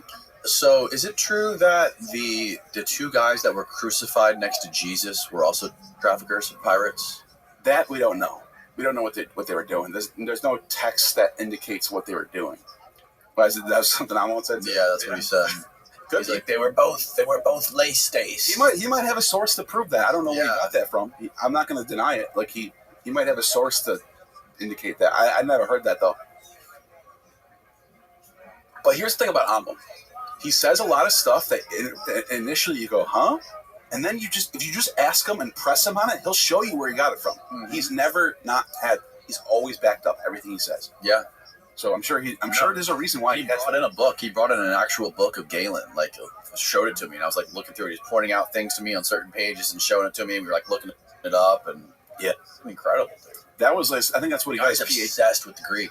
That's what he's got his PhD in, like studying Galen, which is like medical text. So he's like ancient Greek medically minded. That's why he sees everything through that lens. When he's reading stuff, he'll think about it through that lens. And what was the story? So he got ousted from the university he was at because he was putting together a play based on the god of Priapus. Priapus, yes, that's what it was. Priapus was the son of Aphrodite and Dionysus. He was like a divine child. He's always depicted as having a huge erect. Mm-hmm. And people would take these Priapus statues and they put them in their front lawn like a gnome. Right, to scare off animals. Right. It's pretty cool. But he was writing a play for his students because he was a classicist teacher. That's metal. And he was the phallus was a huge ancient Greek. That's those are the statues, right? And he was showing this in class, and they fired him for that. But guess what happened though? His students rebelled and had a protest and shut down the school for a day. There's a whole article written about it. After he was kicked out? Yeah. Well, wasn't there like an investigation by the Catholic Church? Yeah, he got investigated by the Catholic Church for all types of stuff. For summoning demons and opening portals. That's what it says. That's what the court says. Yeah, they were. And you know how the Catholic Church is. You go to Italy, they really do exorcisms. They really believe, like, this is, even in 2024, they still do exorcisms? Have buildings in Italy that are for people who need to be exorcised. Like little you know how we have like these local medical places you can go in, those quick medical, New York State has them. I don't know if they have them. Urgent cares. They have exorcism urgent cares in the country of Italy. I'm looking at it. Yeah, so look up you have to look Italy that up. exorcism locations. Yeah, they do them there. It's a job too scary. For young priests. No, they're still doing them. What's his name? Just had a Type in Italy exorcism 2024. Yeah, try that. No, this is a movie. Keep going. Scroll down. You can try to find some locations. I just saw Resurgence. Something said Resurgence. Resurgence of exorcism in Italy. See? Oh, there you go. Put that. Yeah. Good catch. Zoom in on that. Happily, we are. What is this website? Christian Healing Ministries. We are rediscovering the fullness of the ministry of healing and deliverance from evil spirits. We know that there were embarrassing extremes during the 14th through the 17th centuries when preachers were fascinated with the witches and witchcraft, and there was a shameful number of burnings, including Joan of Arc. Yep. Then came a massive turnaround featured by increasing skepticism about the very existence of angels and of Satan in particular. The skepticism is still largely with us. Since we are still learning about the healing and deliverance, we should be eager to learn from anyone who might have something valuable to teach us. So when I read about the new book that has come out entitled The Vatican Exorcists, Driving Out the Devil in the 21st Century, I quickly ordered it. And I okay, this guy's talking about... You know who Cameron Bertuzzi is? No. He's a Christian YouTuber. Big. He's got like 500,000 subscribers. He's huge. He just had an interview with an exorcist a couple of days ago. And that's where I heard this from. Oh, really? The exorcist says in Italy they have these pop-up exorcist places. People can just go to. Is this exorcist that he interviewed in Italy? I don't know if he was in Italy. He spoke English, but I think he got trained in Italy because he was a Catholic. So he had to do training. They did like full training. He's an exorcist. He was telling crazy stories. That's so crazy. He has to like diagnose if they're real or not first. I wonder how because people fake that. Which I think they all do. Or maybe not. Maybe they're just really like feeling it. I don't know. I don't know how to explain what the hell is going on with an exorcist. Like that's some next level psychology shit going on. I wonder if they film it. When you really put yourself into a certain mindset and go full with it, there's that physical feeling is real. Mm-hmm. Whatever it is, whatever psychology behind it is, I don't know how to explain that. I'm not, but there's something going on. Yeah, there's definitely something real about it. Yeah, and I think the same thing for the Dionysian religions of the ancient world. They're probably because when they would say when you were inspired by Dionysus, you would feel the mania from it. You would feel it. It's like a different version of the Holy Spirit, right? In that sense. So I'm sure they were feeling all the same emotions for their gods too. Yeah, no, I think that's probably the case with some of these exorcism people. I bet you if you really did a study on like all those people that are getting exorcised or think they're possessed or believe to be possessed, I would imagine they would have to be really, really religious people. Yeah, and really believe in Jesus and Satan and angels and demons. If you found, I would be curious. Like, I doubt there's any atheists who get possessed by demons. Probably zero. Here's another example. And let's check this out. And they're probably just they probably just go to the psych ward. They probably don't think it's a demon. They just think you're crazy. Yes.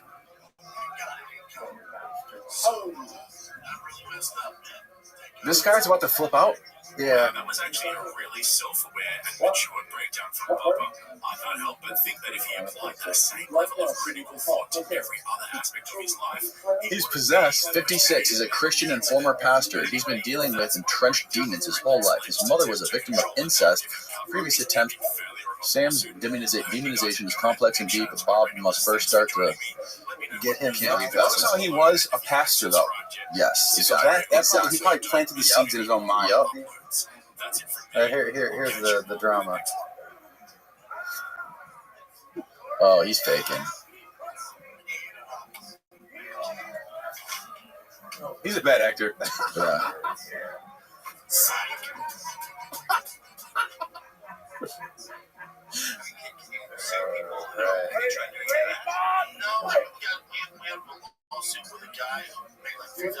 It's like role play. Yeah, it's like it does look like role play.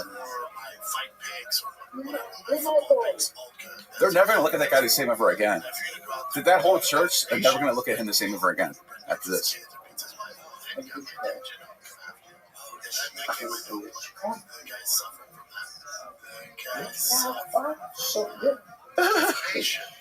attention. Stuff. Come for you. That's what's up. Oh, they're just selling it now. Stage? Yeah. That's my business, my family. Trust me. He's into it. Age like milk, didn't it, Brendan? Ladies and gentlemen, Bubba the Business Shark has officially lost his 2-year lawsuit. Look at that guy's alien shirt. Kyle Swindell's ending in a summary judgment against Brendan Shaw. I'm going to take you guys through all the juicy details from the court. Yeah, he's selling it, dude. There's no Damn. That's so fake. You think they planned that out? Absolutely. I think they probably planned it out. They hired a videographer. Yeah, like they're trying to blow up their YouTube channel. Yeah, you're right. That's definitely a big for that.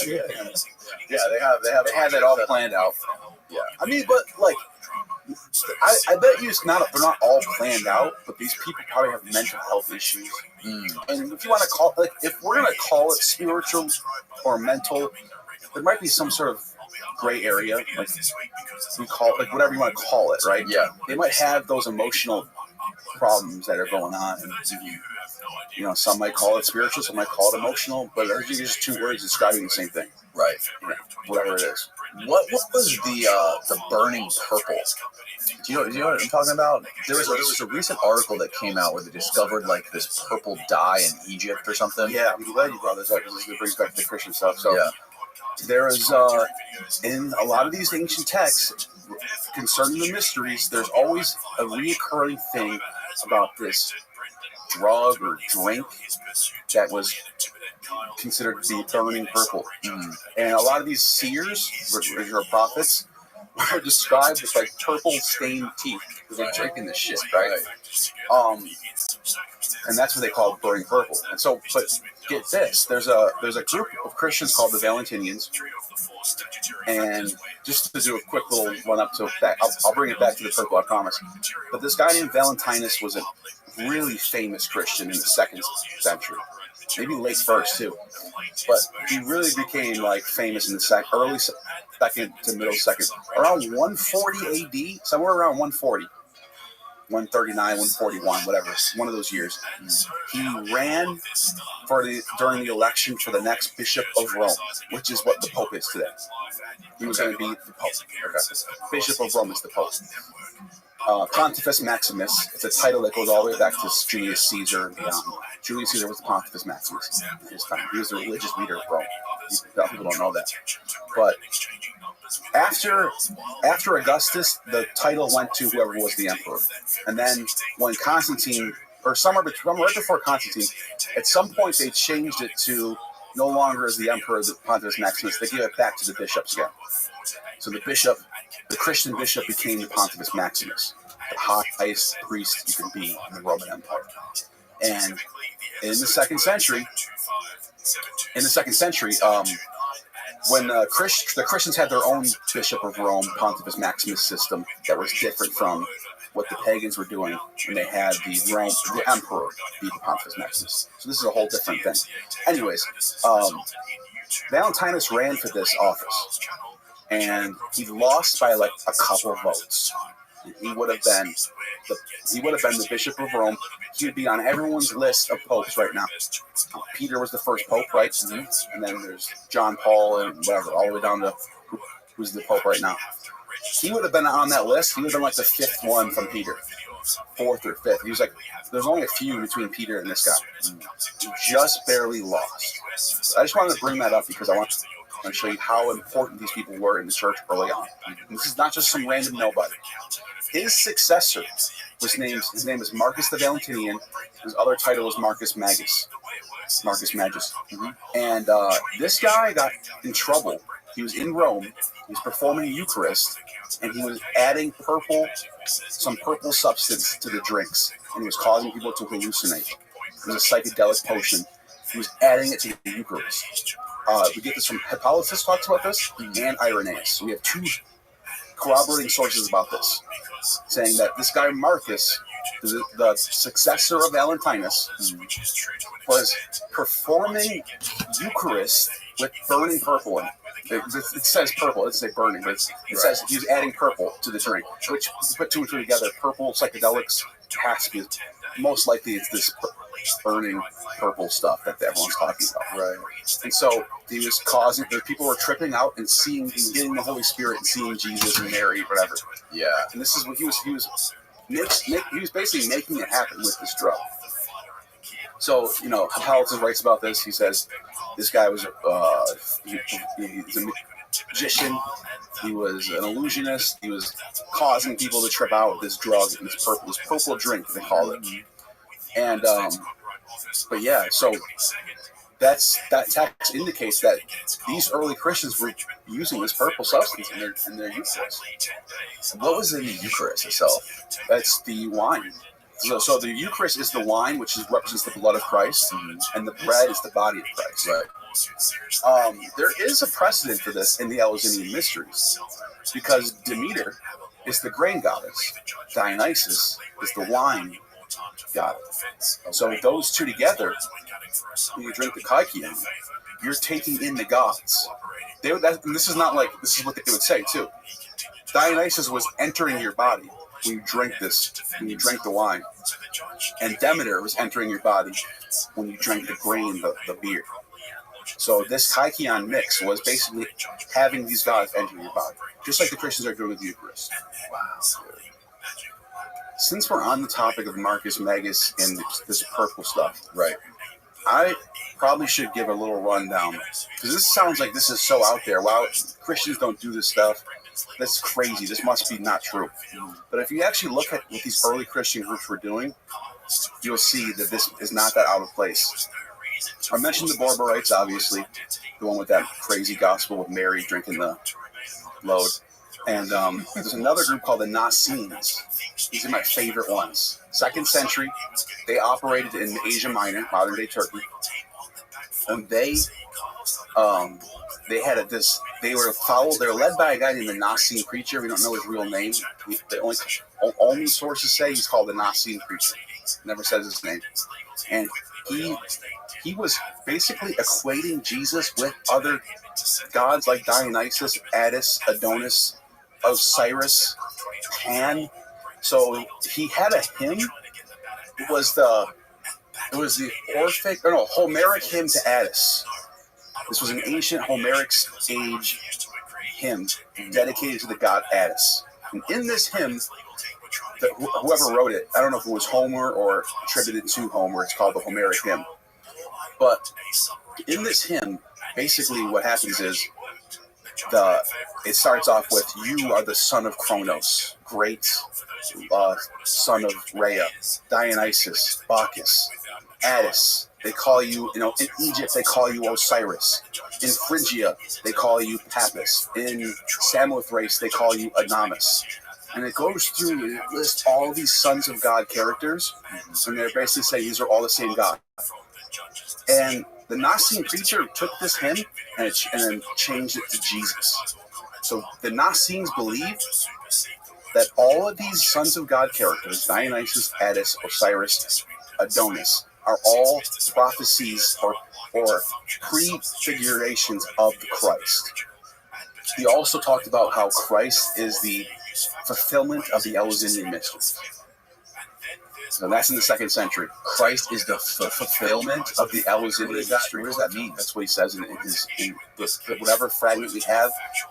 So what I'm referring to in this, a guy named Hippolytus, one of the great church fathers, Hippolytus, he's a saint, Saint Hippolytus. He wrote a text called Against Heresies. And in this text, he has a whole chapter about this one guy. He preserves these texts. And one of the things he quotes from saying is him saying Christ is the fulfillment of the Eleusinian mysteries. So is he saying Christ is being high on drugs? That's one way to Christ is a DMT trip? Could be. I mean, then that's the thing. These Nazarenes were into that stuff. They were into the frenzies. They were into the Bacchic mania. They were into the whole prophesying, speaking in tongues, and getting the spirit, getting wild up like that. There was another group called the Ophites. By the way, Nazarene means snake people. So the Ophites are the Nazarenes down in Egypt, and the Nazarenes are the Ophites in Asia Minor, Turkey. They're the same group. They're snake. Ophite means snake people. in Greek. Naseems means snake people in Hebrew. So they're both the snake people, but they're Christians. They believe in Christ. The Sethians are another group that believe in this doctrine that Christ is the serpent in the garden that came to save Eve from this god Yaldabaoth. He said, "Eat this fruit and attain gnosis." That's their doctrine. So that's why you can see why it became heresy. Right. But this is what they believed in, and a lot of Christians believe this too. It wasn't just this random. There was like 10 different sects in denominations. Christ was the serpent, and then so this is from Adam. No, not to save them from Yaldabaoth, the god in the garden that was keeping them there. He said, they're saying you're in a prison planet, and to get free, you have to eat this apple, or eat the fruit. It doesn't say apple; it says fruit, and attain gnosis. And the idea is you'll save mankind by eating the gnosis, by eating the apple. Your generations coming after you will keep getting smarter and smarter and smarter and smarter until they can become gods. So they're taking that the opposite way, where the original thing was Adam and Eve fell from paradise. This is saying they attain gnosis and can become like gods, and basically like every generation that goes by attains more knowledge than the generation before it, and we're on our way to becoming like humans are on their way to becoming gods at some point, which could be true. Maybe one day we become immortal. Who knows? I got a question. Yeah. So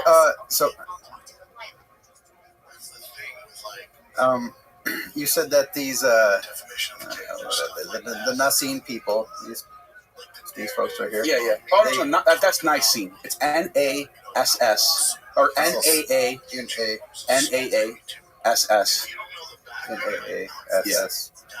ENES. Yeah, Nassim. That's it. Nassim. Anyway, so you said that they're called the snake people. That's your logo of your channel. Yeah. That's it. That's a Brexit. I'll get to him in a minute. I'll get to what that is in a minute. Okay. So Hillman was talking about how there was this drug that used a lot of snake venom. Yes, it was an antidote. Yeah, these people are snake handlers, so they're obviously they're. Oh no, I'm sorry, it wasn't an antidote. The antidote was something else. The antidote is a venom too. Oh yeah, really? Yeah. There's dotes and antidotes. They're both venoms. Okay, got it. But I I see a relationship there, but I don't know if that is true. I was just curious if that is. No, that would be because they're known. That's what Hippolytus says. See Hippolytus in Rome right there. He says that these people are snake handlers. So they're known for carrying around snakes, doing things with snakes, and using snakes for their rituals. So it wouldn't be a stretch to say that they're doing some sort of using them for whatever. But the Ophites are the ones in Egypt. The Sethians are also agreeing with them in the doctrine that Christ is the serpent. And this is how they argue it. And when Moses is in the desert, this is actually backed up by the Gospels, believe it or not. This is not that heretical that you think, and I'll explain why. In Exodus, Moses, when they're in the wilderness, Moses holds up a serpent on a rod when they're all thirsty and dying. I don't know if you know this passage. Yeah. And he says, just look at the serpent and it'll save you. And that's what they were doing. They would go up and look at this brazen serpent and it would save them.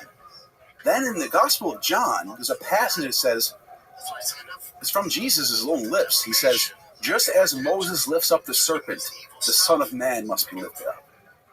He's saying, I am this serpent. So these Christian groups are saying, no, we're not heretics. This is from John's gospel. This is from the gospel. That's what they're saying. That's how they're arguing it. So, and it's interesting because the story about Moses being in the desert and they're all thirsty, that's what the snake venom does. It makes you feel them. Yeah. Well, that's the snake venom. That's another crazy interpretation. It makes you super thirsty. They're all thirsting, and it's the serpent. Yeah, I love that. That makes a lot of sense. Look up just as Moses, the son of. Type in just as Moses lifted up the serpent. Just type that in, and then I'll show you the verse I'm talking about. There you go.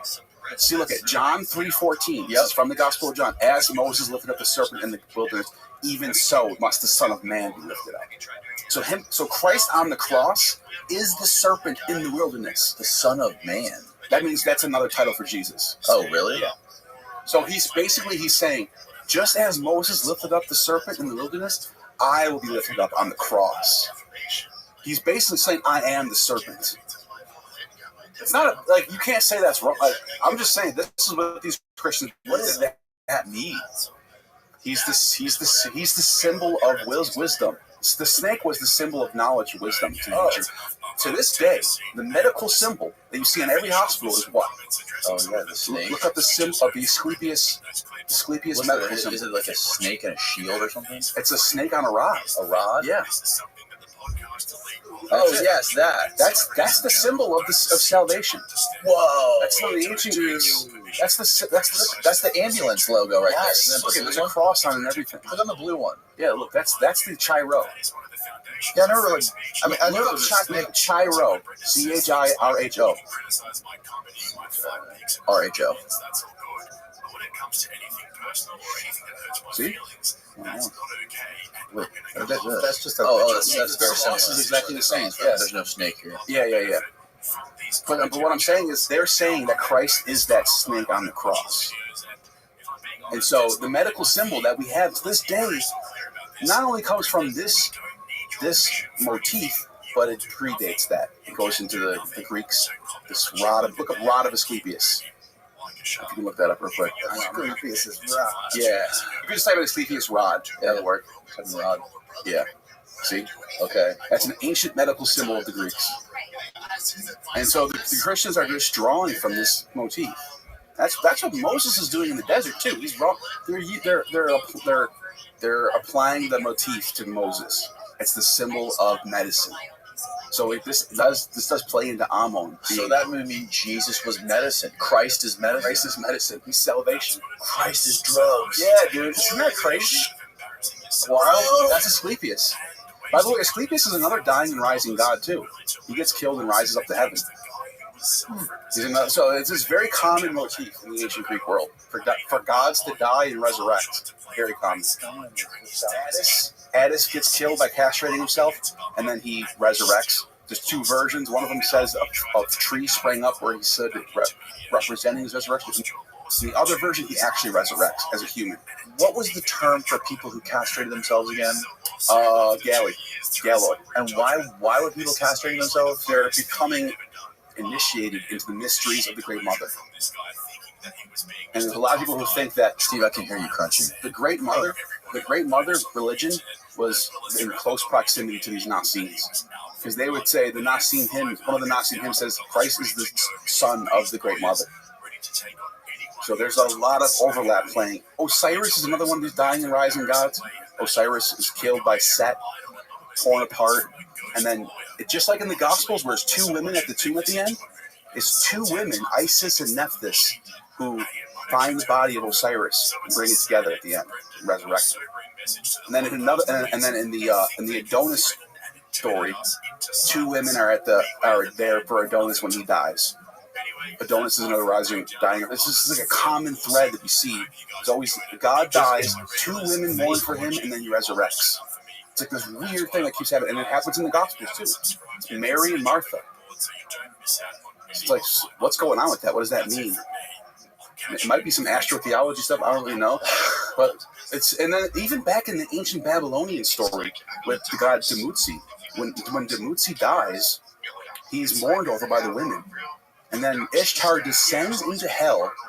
It's called Kurnugi. It's the ancient Babylonian word for hell. She goes down there. It says in the text, in the translation that we have from Samuel Noah Kramer, he translates Sumerian, and it says that Ishtar was down in hell for 3 days and 3 nights, dead, transfixed on I think it says wood. It doesn't say crucified, but it says that she was transfixed on a piece of wood, dead as a corpse for 3 days, and it says 3 nights. And then the god Enki sprinkles the water of life on her, and she resurrects and brings the dead up with her. It's like that's like this lines up perfectly with what Jesus. They said when Jesus was dead, he descended into Hades for 3 days and then resurrects. So this motif of a god, and then check this out. This is where it gets crazy. When is Easter? March, April, springtime. Right. It depends on what's called the first full moon after the spring equinox. So it can happen in March, it can happen in April. It depends on whenever the first full moon happens after the spring equinox, which is March 22nd, I think. Okay. So after March 22nd, whenever the first full moon hits, it's the next Sunday. So you're already like, that's some pagan shit. They're basing it off the stars and the moon and stuff. Yeah. But we find out that in the ancient world, before Christianity was even existed, there was three big festivals actually. One of them is called the Adonia. The other one's called the Hilaria, and then there's another Hilaria for Osiris. So down in Egypt, they celebrate the Hilaria. It's always in March, April. Same with the one in Rome for Attis, always in March, April. And then the Adonia is always in March, April. And they're all of them are celebrating the death of a god, either Adonis, Attis, or Osiris. They're always weeping over a god. Welcome, how are you? Resurrected. Welcome. And this one in particular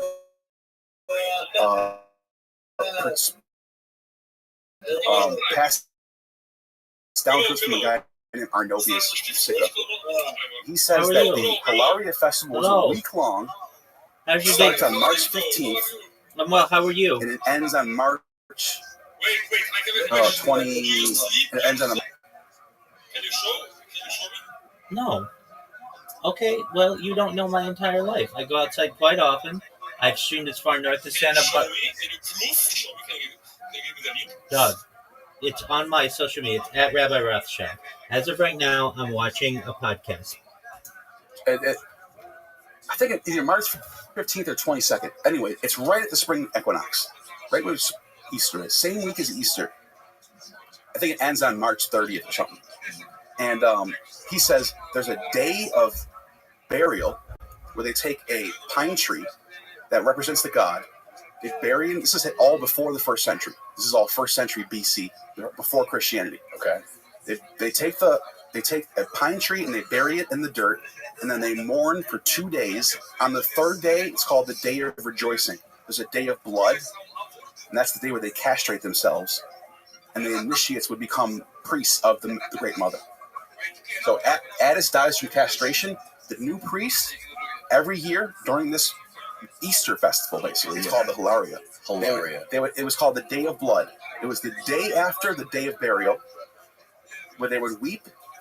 They would get a new initiates. They would castrate themselves, and they become priests. They would wear women's clothing and everything. And on the third day, it's called the Hilaria, but Hilaria means rejoice in Latin. The third day is the day of rejoicing, and they would rejoice of the resurrection of Attis. This happens at the same week as Easter. Oh my God, dude! So the Easter tradition comes way before Christianity. Way before. Osiris, Attis, Adonis, the Dionysus, they all have their own resurrection festivals, and they're always and three out of 4 of those. You said they would bury the same week as Easter, right? And they would bury a pine tree. They'd bury a pine tree, or no, pine cone. Pine tree, yeah, pine tree. Pine tree, yes. And that was supposed to represent a sort of god or something. God Attis. The dead god Attis. It's called the Hilaria Festival. Look it up. It's even on Wikipedia. Can you look that up? The Hilaria Festival. Yeah. Oh yeah. This is all known stuff. By the way, Christian scholars fight this. They'll say it's a coincidence. You'll say there's no way this doesn't influence Christianity. They say it doesn't. They fight They're this. saying no. There's no way this influences Christianity. That's what they say. Click on the Hilaria link. Yeah, I'm telling you, it's all Go in to the link.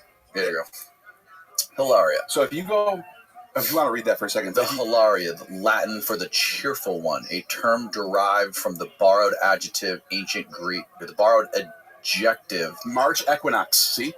That's the Great Mother, Kybele. The March equinox to honor Kybele. Now, if you go down to, it's going to say, like, the days. Keep going. I'll tell you when to stop. Festival structure. Oh, yeah, this might be. Here it is. Look. March 15th. Read. This is the whole schedule. The first festival can be tentatively reconstructed with the days of the festival literally translated as follows. 15th of March, the reed entered. Its exact significance is uncertain. The reeds may refer to the riverbanks where Attis was exposed as a child and rescued by Cybele, the 9-day period of abstinence from bread.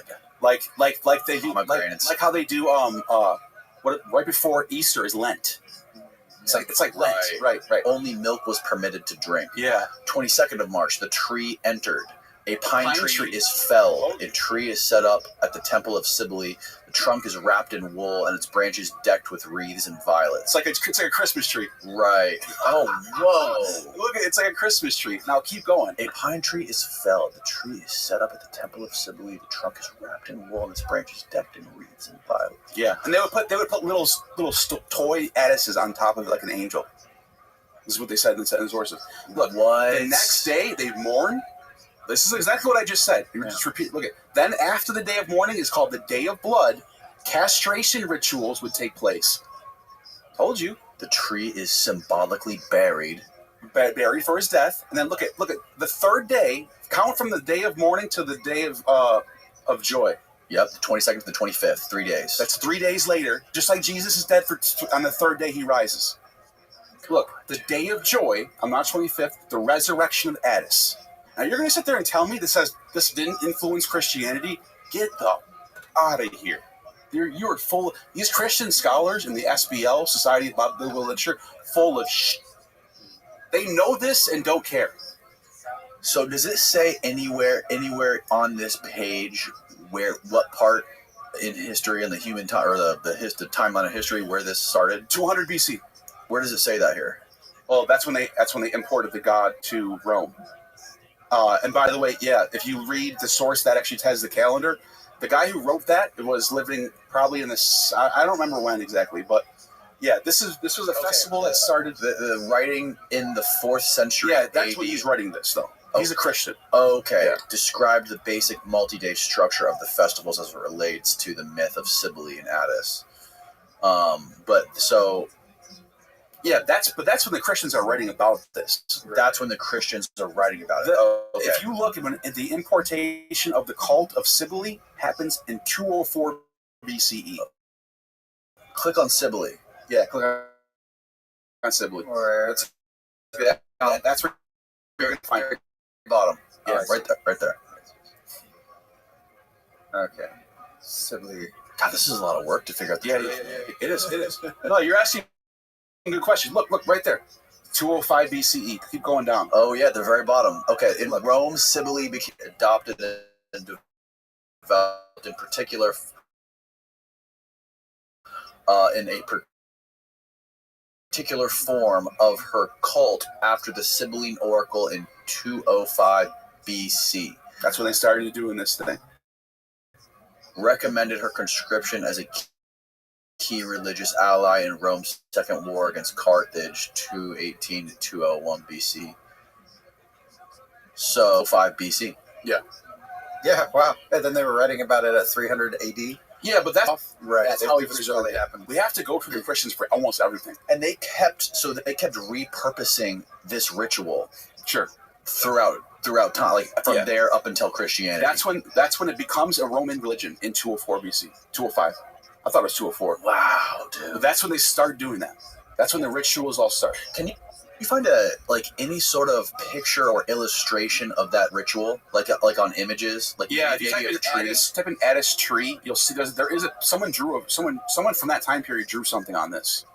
Yeah, right there. Yeah. But this was a Phrygian religion before Roman religion, and they're hanging things from this pine tree. See, looks like a little Christmas tree. By the way, the Phrygians go back to they're from Anatolia.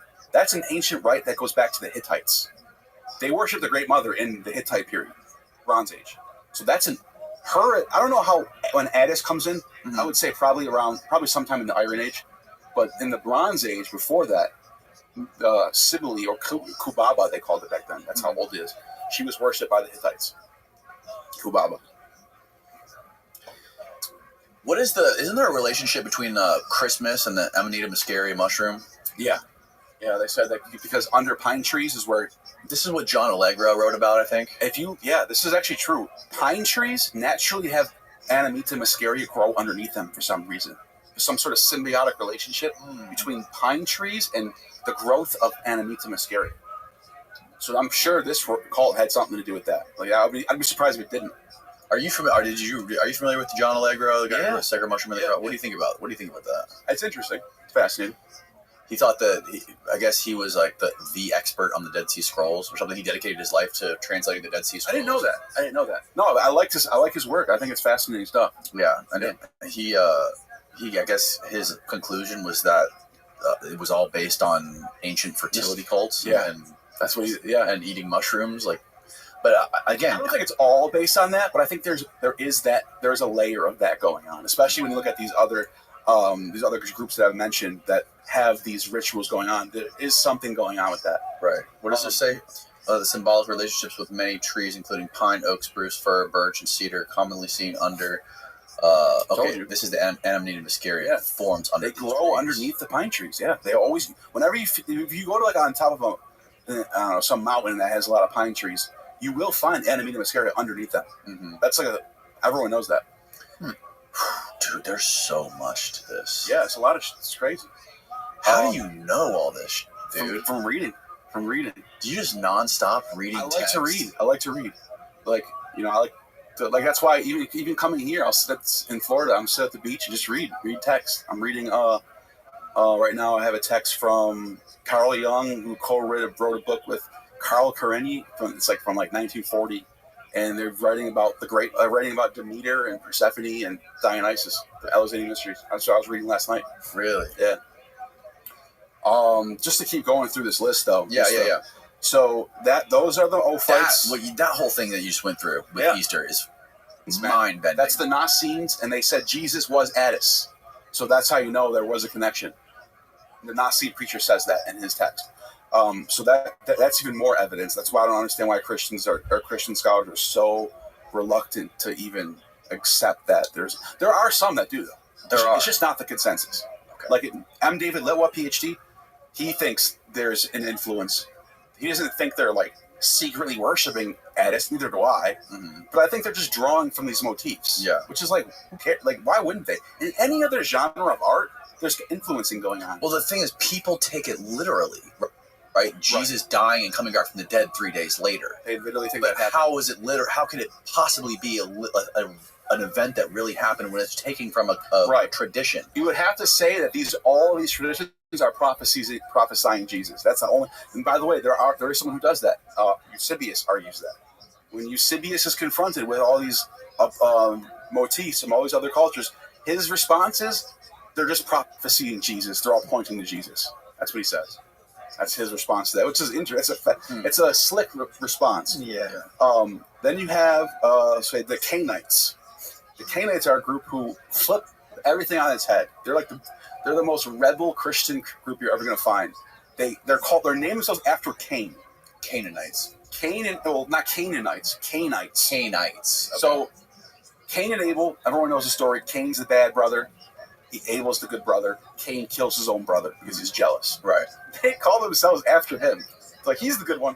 And the reason why they say this is because in the story, Cain was a tiller of the land, and he grew fruits and vegetables.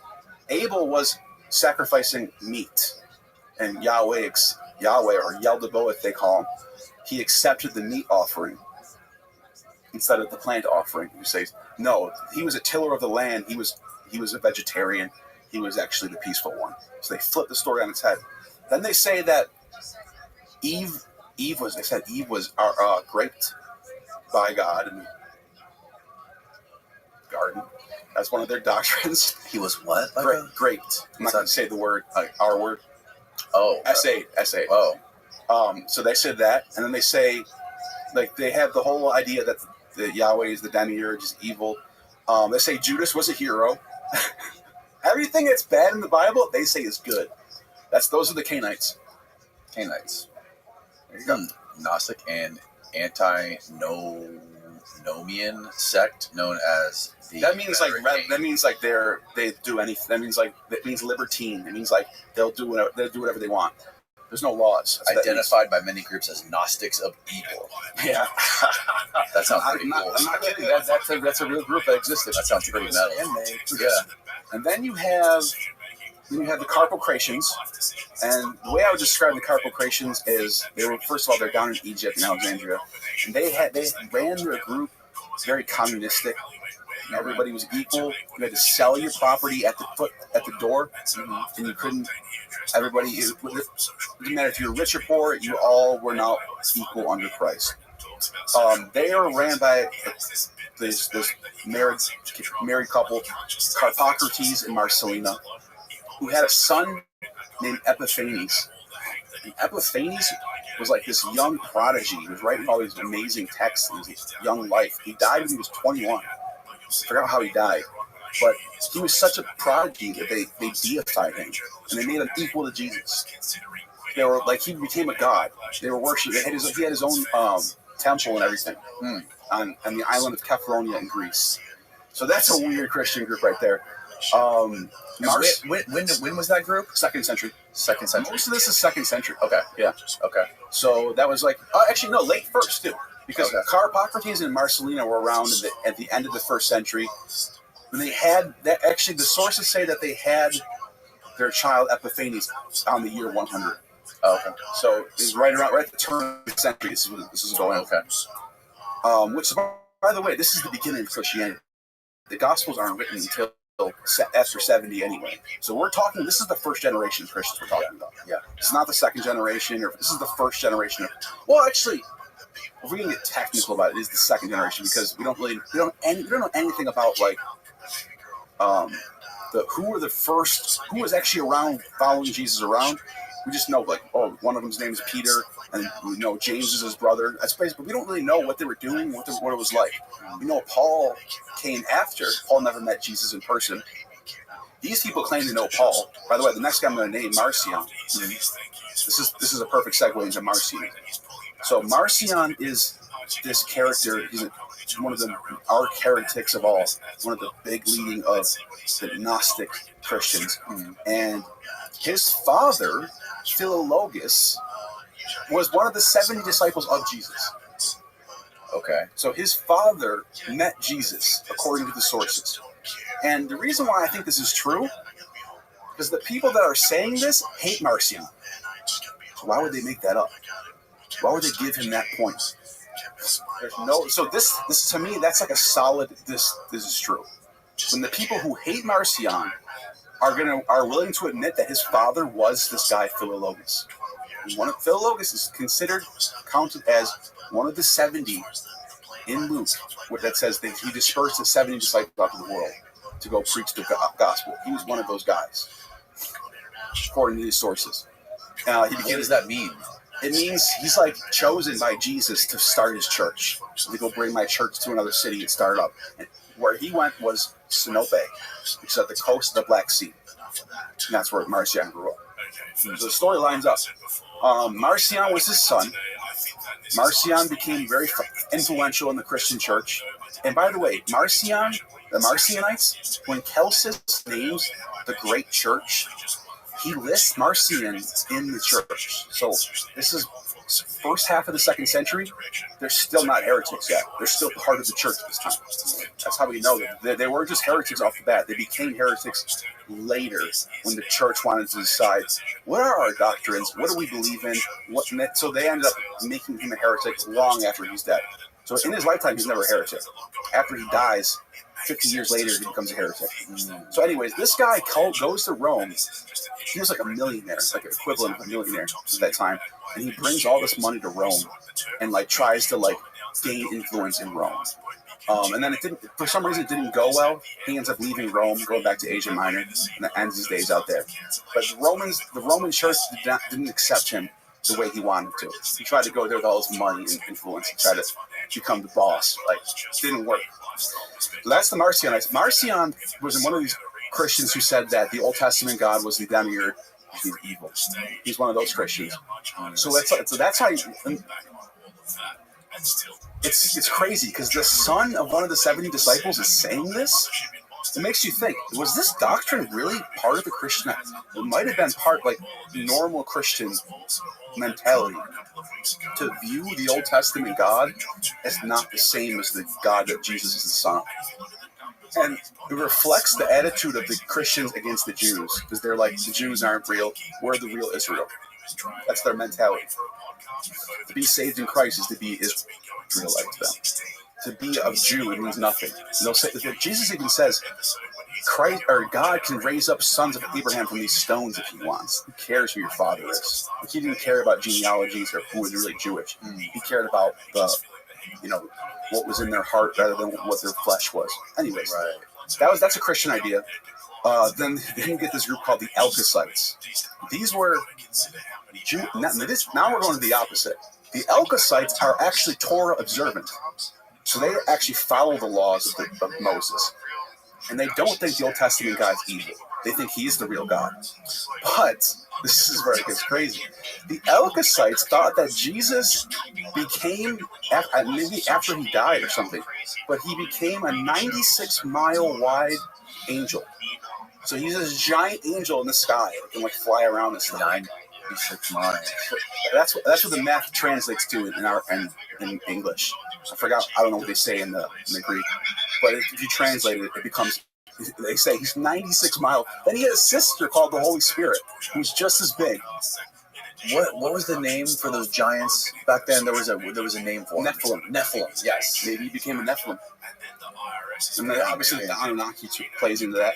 Yeah, the Anunnaki and the Nephilim. Yeah. I want to get to that. We're going to put a little bookmark on the Anunnaki. We'll talk about that in a second because it's interesting stuff. Okay. I mentioned the Parate, and they believe that all the pagan gods are just demons. Remember we talked about that? Right. Then there's a group called the Montanists. Oh no, before that, stick on the Jewish ones, Ebionites. The Ebionites claim that they're the Church of James, the brother of Jesus. That's what they say. They're located in Jerusalem.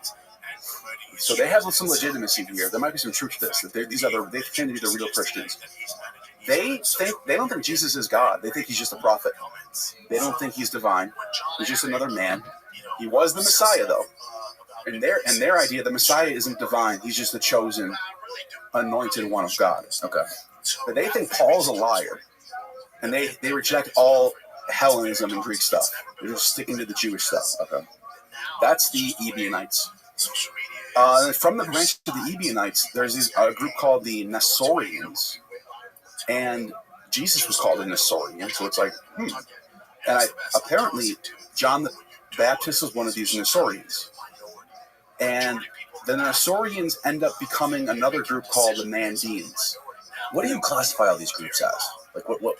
They're just different sects of Christianity. Roman cults? Roman cults. Yeah, okay. Cults. Okay, They're just cults. Okay. But this is normal. Like even Christianity today is all divided up into different. Even within the Catholic Church, you have Franciscan, and this is how different groups, different monasteries had different names named off a saint.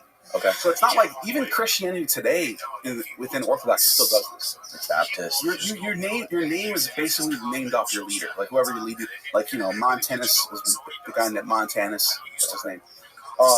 But the Nestorians become the Mandeans, and they're led by John the Baptist. They think John the Baptist was greater than Jesus, and they're like the Ebionites in the sense that they don't think Jesus was a god; he was just the Messiah. Okay. But they think John the Baptist had a greater purpose than Jesus. And they are still around today, the Mandeans. You can find them in Israel to this day. They are still there. They still believe the same stuff. They still think Jesus was there, but John the Baptist was greater. They still exist today. They're called the Mandeans. And Manda is Arabic for the word gnosis. It means knowledge. So they're called Gnostics in Arabic, Mandeans. Oh, wow. Anda means knowledge. So they're in Israel today. They still exist. That's bizarre. Yeah. So they claim to be the real ones, the Nestorians. Jesus was a Nestorian, and that's actually one of his titles too. Jesus the Nestorian, Nazarene. That's what they call themselves. Anyways, then there's a group called the Montanists. They're led by a guy named Montanus. And his big focus in his cult was speaking in tongues, prophesying. There are people who do think psychedelics were involved because they were really into the spirit stuff. But I don't know if the sources actually say that. But they're into the whole becoming inspired by the Holy Spirit and prophesying, speaking in tongues. And their central book was the Book of Revelation. And in fact, Tertullian is one of the church fathers. He's called the father of Latin Christianity. He's the big saint in the Catholic Church. He was baptized by this heretic, Montanus. He called himself a Montanus before he became a Catholic. So this is how close we are. Like, they're so close together in the beginning, and then they become far apart as time goes on. As we look back, we're like, oh, they were heretics, they were not. But in this time period, they were all together. They were all Christians together.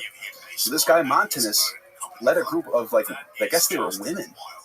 The two of the names we have are Prisca and Maximilla, and they were basically like the Oracle of Delphi. They would prophecy and tell you your future.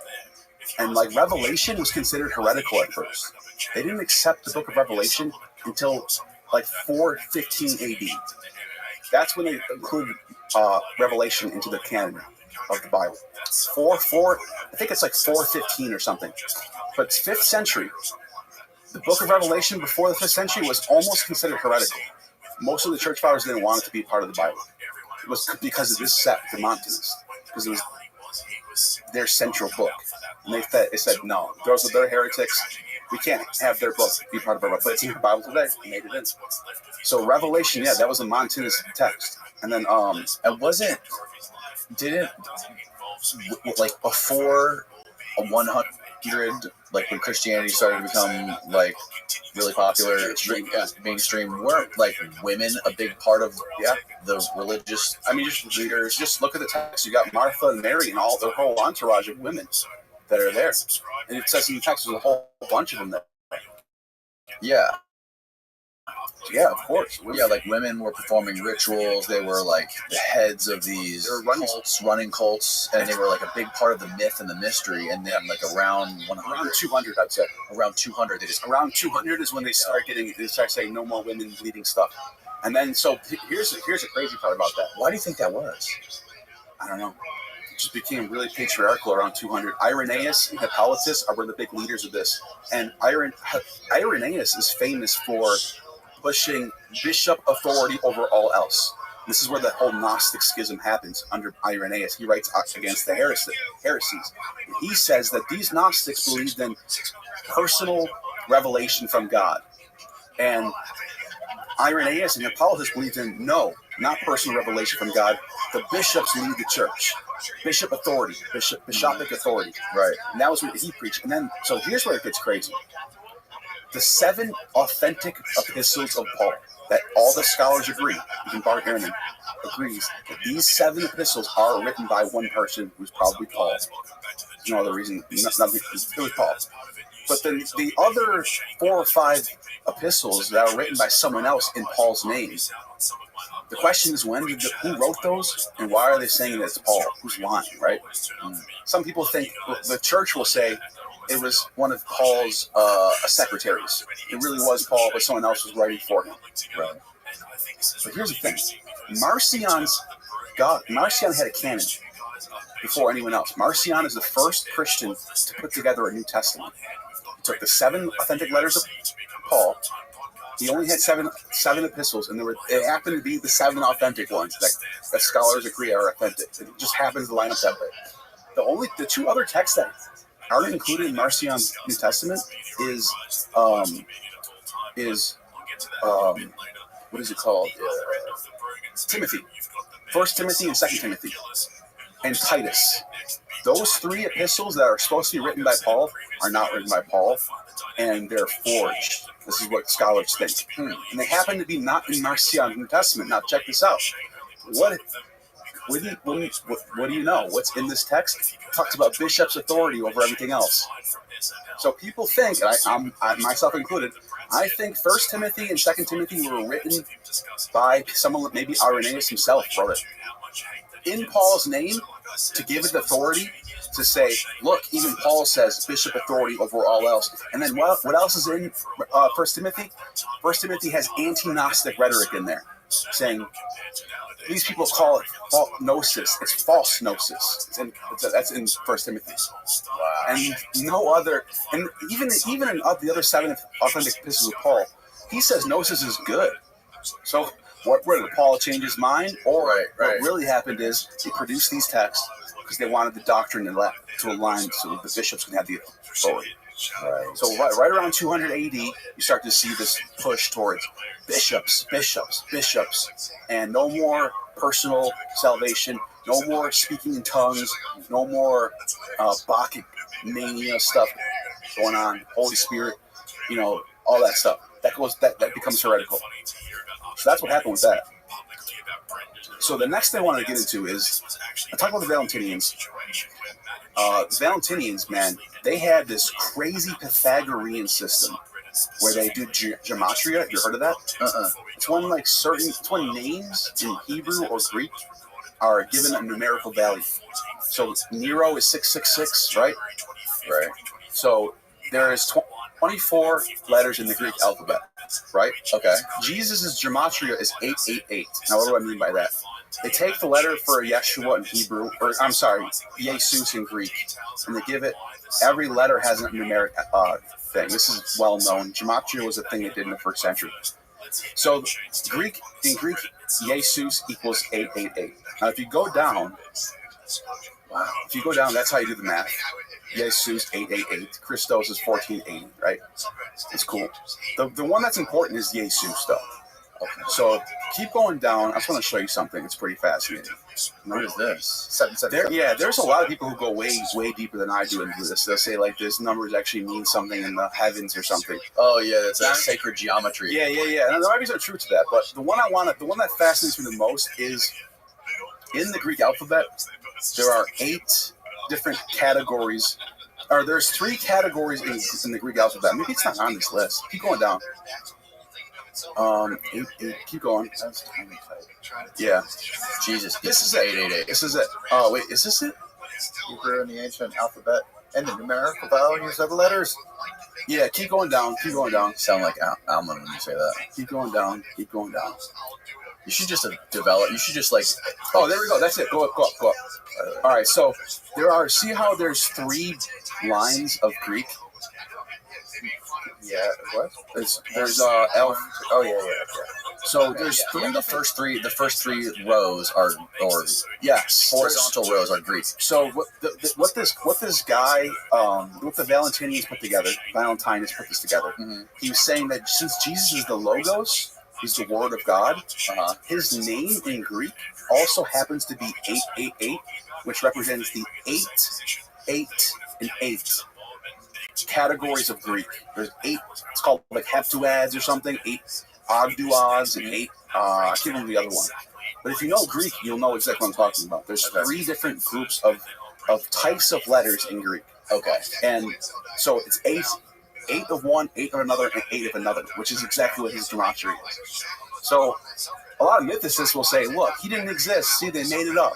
It's like, well, Jesus was a popular name in the first century anyway, so it could have just happened that way. Mm-hmm. But yeah, that's why that's the Valentinian 888. And so who was 666? Nero. Nero was 666. Yeah, Nero was 666, and then the reason why we know it's Nero only because the way it explains him in the text, it lines up to be Nero. They say there's 5 kings before him, 2 after, which is what, and ends up being the Flavians, whatever, Vespasian and Titus, and then Domitian came. Domitian's the next coming of Nero, right? He's the next beast that comes up. Right. So the numbers line up, the story lines up, but then there's a slam dunk on this why it's Nero. In the Latin version of the Bible, they changed it to 616 because the Latin gematria is 616 for Nero. So it's like it has to be Nero. The only way around that, if it's not Nero, was that the Latins, whoever wrote it in Latin, thought it was Nero and then changed it to that. So it's probably Nero. Right. But that's the Valentinians. They do all this crazy numerology, Pythagorean. They consider themselves to be Pythagorean Christians. Oh, okay. And they were the first group to have a trinity.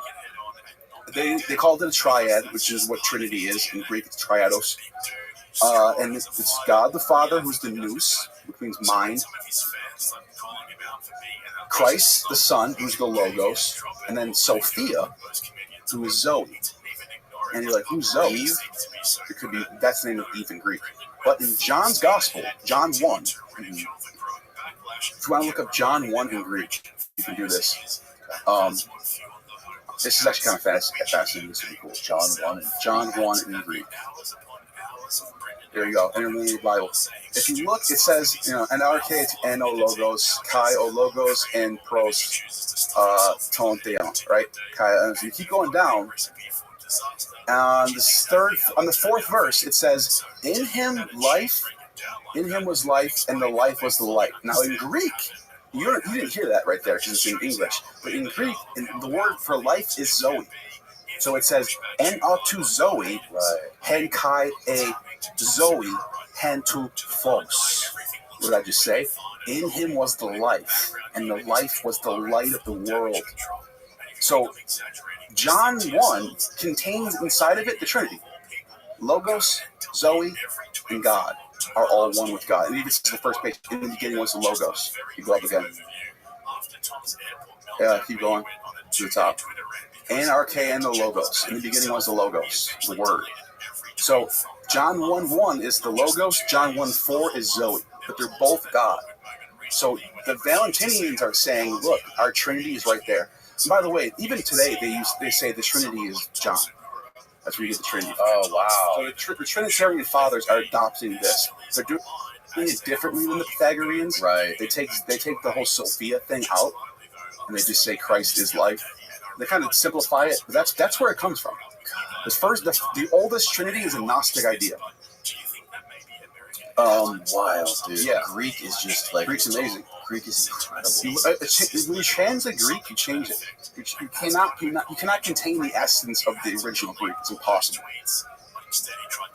Alman was saying that, like, when you understand Greek and you really start to learn Greek, he's like, it just opens your mind. It does. It, like, changes the way you think. It, like, changes the way you think. It's the greatest language ever. It really is. Especially classical Greek.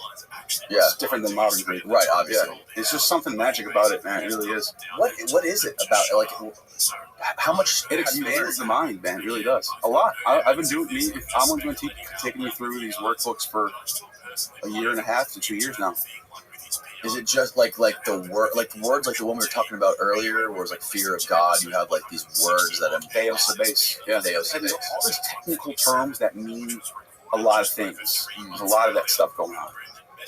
Yeah, Greek's amazing. So the Valentinians had this idea of there being a triad.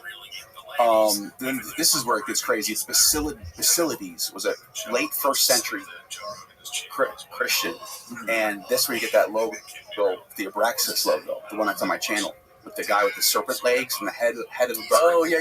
Yeah, that's Abraxas. Now, this guy Basilides, who claims to be a student of Simon Magus, and he says that Christ's father was Abraxas, and Abraxas has a gematria, as we just talked about, of 365. Abraxas gematria. Greek equals 365, which means he equals every day of the year.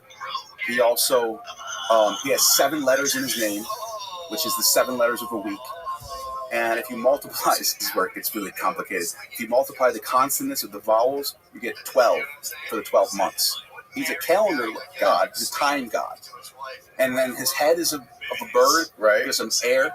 His body gives him land, and his snake's legs give him water. But he's an elemental god. So he represents the cosmos itself. He represents reality itself. And he's saying that this Abraxas, whatever you think of God, it's this. He's just reality itself. And he says Christ is the son of reality. It's like Christ is the son of this God, Abraxas. He calls it the Megas Archon in Greek, which means great ruler. And then, by the way, the Basilidians, they're named after him. According to Clement of Alexandria, early 2nd century writer, or late 2nd century writer, he says that the birthday of Christ, which is on January 6th, before it was on December 25th, it was January 6th. By the way, in Eastern Orthodoxy, they still celebrate January 6th as the birthday of Christ. That's why you have 12 days of Christmas. December 25th to January 6th is 12 days. Okay. And to this day, Eastern Orthodoxy still celebrates the birthday of Jesus on January 6th. Clement of Alexandria says that's what the Russians celebrate. Russians do it too. Clement of Alexandria says that the first people to decide this date was Basilides. He was the first Christian to declare that Christ was born at the end of the winter solstice. Epiphanius, the guy we talked about earlier, he says that January 6th turns out to be the birthday of two other gods, too. This is where it gets crazy. He says one of them, his name is Ion. Ion is like a version of Osiris and Dionysus rolled together. He's like this first century synchronistic god. You can look him up if you want. Okay. And so they said his birthday was on January 6th. He was born of a virgin called the Cori, which is the name of Dionysus' mother. Cori. That's Persephone's title. It's also a title for Kybele too. She has the title of Kybele. And then check this out. And this is all Epiphanius says the same thing here. He says another god named Dusharis. It's A-I-O-N. Yeah, it's confusing. There's a lot of words that sound the same in Greek. Yeah, that's it. Ion. Deity, a Hellenistic deity associated with time. Yep. Now, if you go down in this, I think it says something about the birthday here too, where it says, "Look for Epiphanius." Go up a little bit. Oh, you're gonna find it right here. Yeah.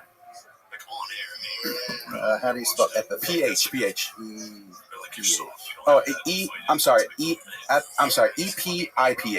EPIPH. Yeah. There it is. There he is. Epiphanius says Alexandria, Ion's birth, Cori the Virgin, was celebrated January 6th. Shit. That's the same day as Christ, dude.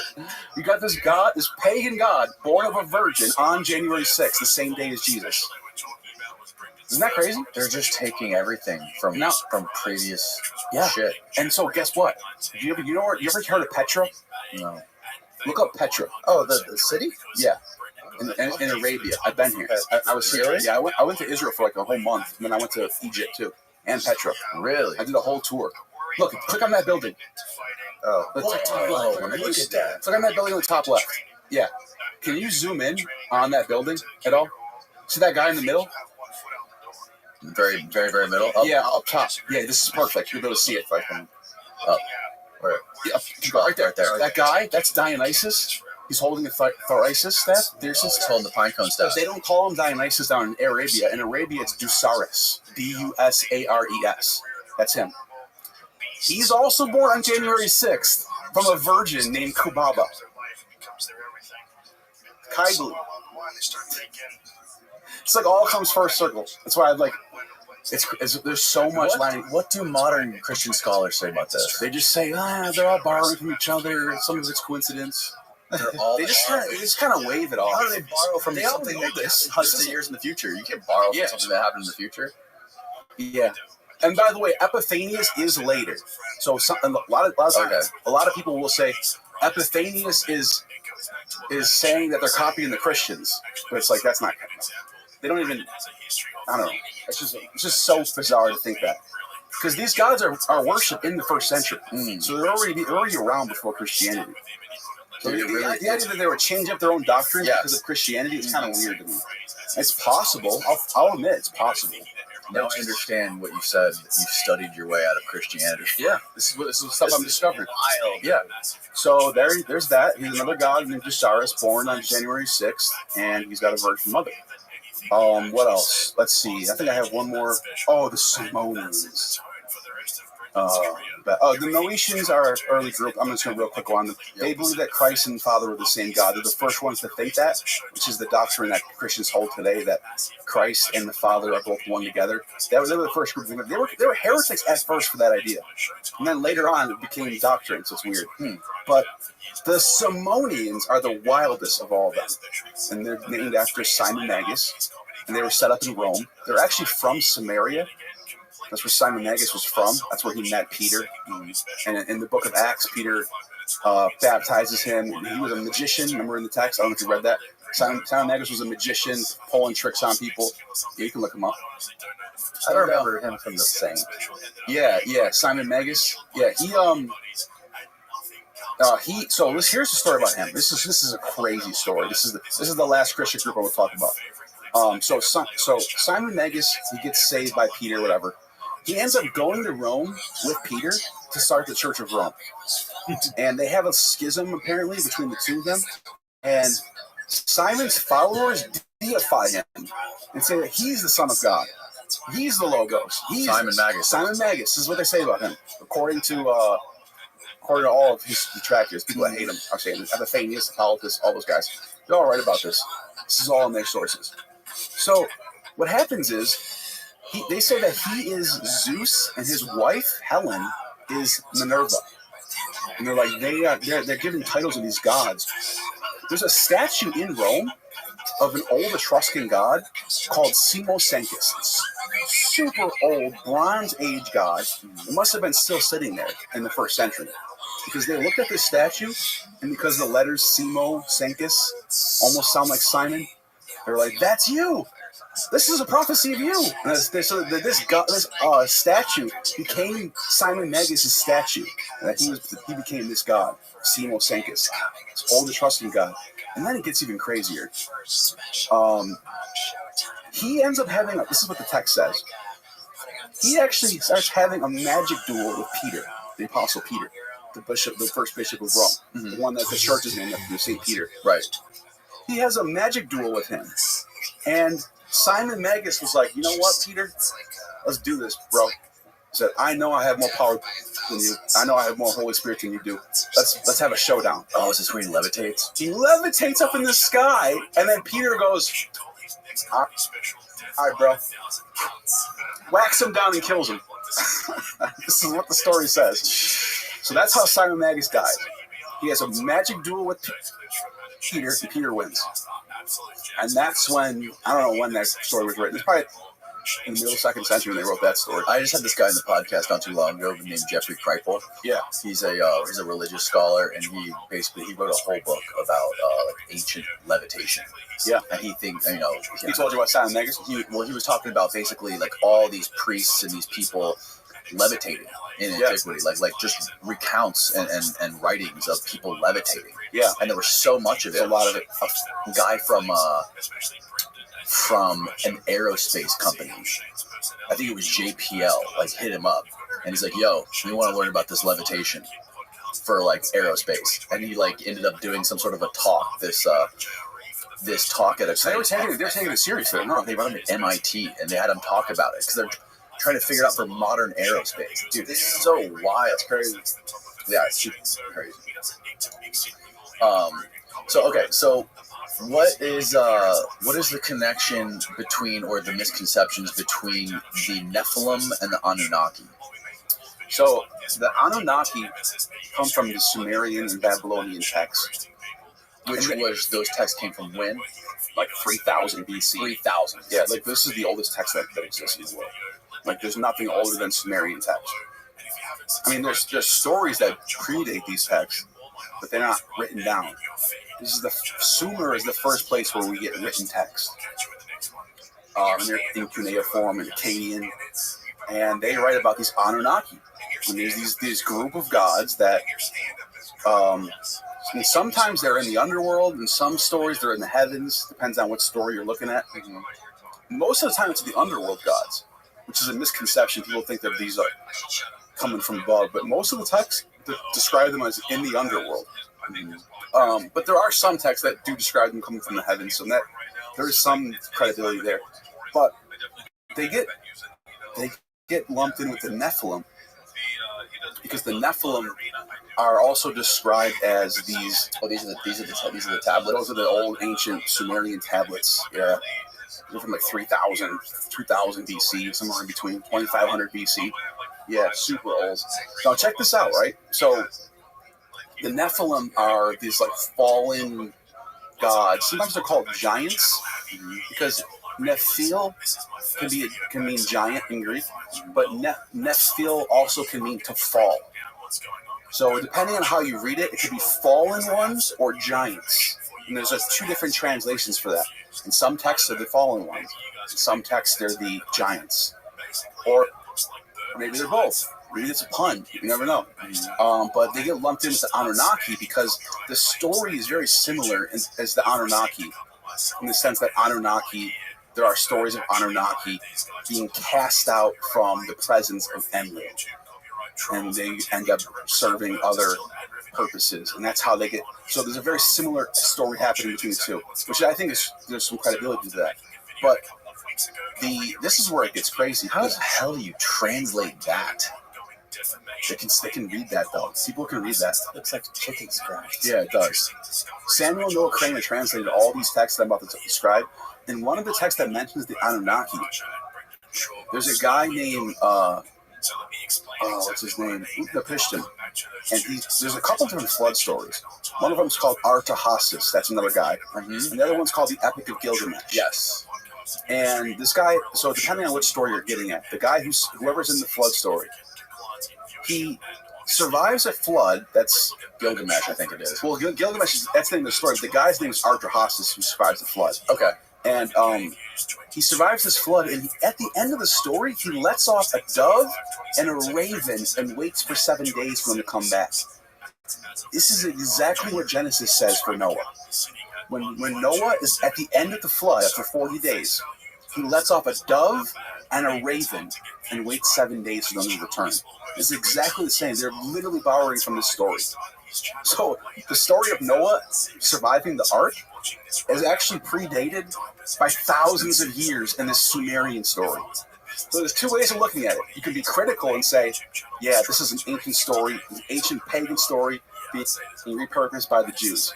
Or you can say, this is actually so ancient and so true that it shows up in this other story in the ancient world. Depending on which way, how you want to spin it, right? You can make it positive for the Noah's Ark.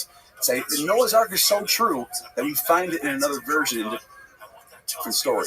Or you can say it's such a retelling of an ancient pagan story that it can't be true because this is already in a text from 1,000 years before Noah was ever talked about. Right. Because there's no mention of Noah until classical period. It's Hellenistic period, basically Persian period. If you want to be like, give them a little bit, maybe Persian period, but there's no mention of Noah before that. So the story goes that the Anunnaki, the Enlil and Enki, created these Ajijis who were supposed to terraform the earth, and they got tired of working or whatever, and then they created human beings somehow. Yep. Or they sacrificed a god to create humans to be the slaves to do all this hard work. Yeah, and Enki. This is where I get into. This is like Enki is this god in the ancient Sumerian stories, who he creates humans, but he's also like a trickster. And he seems to always defy the will of Enlil. So he's almost like a proto-Satan character, where he cares about humans, but when Enlil wants to flood everybody, he wants to kill humans, Enlil, because he's sick of them. He wants to flood them out. They're all sinners, they're all dumbasses. But Enki saves them. Enki's the one that tells Artahasis to build the ark, because Enlil's going to kill you guys. He wasn't supposed to do that. He defies the will of Enlil. This also happens in the Greek mythology. When Zeus is fed up with humans, he wants to send a flood. It's Prometheus who says, hey, Zeus is going to kill you all. Prometheus is the creator god, and he's a trickster. So Prometheus is the Greek version of Enki. And you can almost say in Judeo-Christianity, it's Satan that's that character. And Prometheus tried to, I don't know where I'm pulling this information from, but I feel like I read this somewhere, but Prometheus... It's from me and Giorgiani's talk. He tried to trick Zeus. When me and Giorgiani had our talk about Prometheus, we talked about this in depth. Okay. That's probably where you saw it when I was telling you about Giorgiani. Giorgiani's really into this whole idea of Prometheus is actually Lucifer. But he's not the evil one. It's very Gnostic, and it's a very Gnostic idea in the sense that the good God is actually the bad one, and the bad one is actually the good one. Right. He's trying to give you the knowledge to save yourself. And Prometheus wanted to, he just went against his back. There was some sort of animal that they were having a feast or whatever. That's another one. And he tried to trick him by giving him two pieces, and one of them was looked like a bunch of meat, but it was filled with bones. He thought Zeus would pick the wrong one. Yes. The idea of Prometheus is to teach people that the gods can be manipulated and tricked in the right circumstances if you're slick enough to do it. It's almost like Prometheus represents the tree of knowledge. Take a bite. See what happens. Right. You know what I mean? And then he sentenced him to die a new death every day on a mountain. He sends him up to the Caucasus Mountains, where he's from, and he chains him up I wish I had this one book that I have written by Carl Karenyi about Prometheus, where he finds the oldest depictions of Prometheus from Etruscan art, from Greek art, and he's always depicted his arms out like this, chained to a rock, like a crucifixion. Maybe you can find that photo, or that image. I think Christianity is drawing from these motifs and then repurposing for different. Look at that. That's how the oldest. Look at his beard and everything. It looks like so Christ-like. You know what I mean? Wow. That's Prometheus. Wow. That's the Etruscan BC. That's the Etruscan spelling of his name. BC. Yeah, if you go down, it says it right there. And there's another one. That's Prometheus. That's him being saved by Apollo and Hercules. Being taken off the cross, or being taken off of his. See, there's the eagle that's biting at his leg. Yep. Oh, check this out too. Talking about drugs, right? Mm-hmm. Medea. Yeah. The ancient witch Medea. Yes. This is what Amon has tattooed on his head, right? Yeah. She had a magic potion called Promethea, and it was the blood. Remember, we're talking about the blood of Christ being magic, and they're drinking in these Eucharist. This was happening for Prometheus back in the ancient world. Well, Prometheus' blood was mixed in a potion by Medea. The same blood that dripped from him while he was on the rock was made into a potion that can heal you and make you immortal. Yeah. There's sources for this and everything. I can read the source for you. Want to hear it? Yeah. All right, it's called the Magical Promethean Herb from Apollonius of Rhodes, 3rd century BC. Anyone can look this up. It says, Medea, 3rd century BC. Medea took a magic ointment from her box. This salve was named after Prometheus. A man had only to smear it on his body after propitiating the only begotten maiden, Hecate, with a midnight offering to become invulnerable by sword or fire, and for that day to surpass himself in strength and daring. It first appeared in a plant that sprang from the blood-like ichor of Prometheus in his torment, which the flesh-eating eagle had dropped on the spurns of the Caucasus.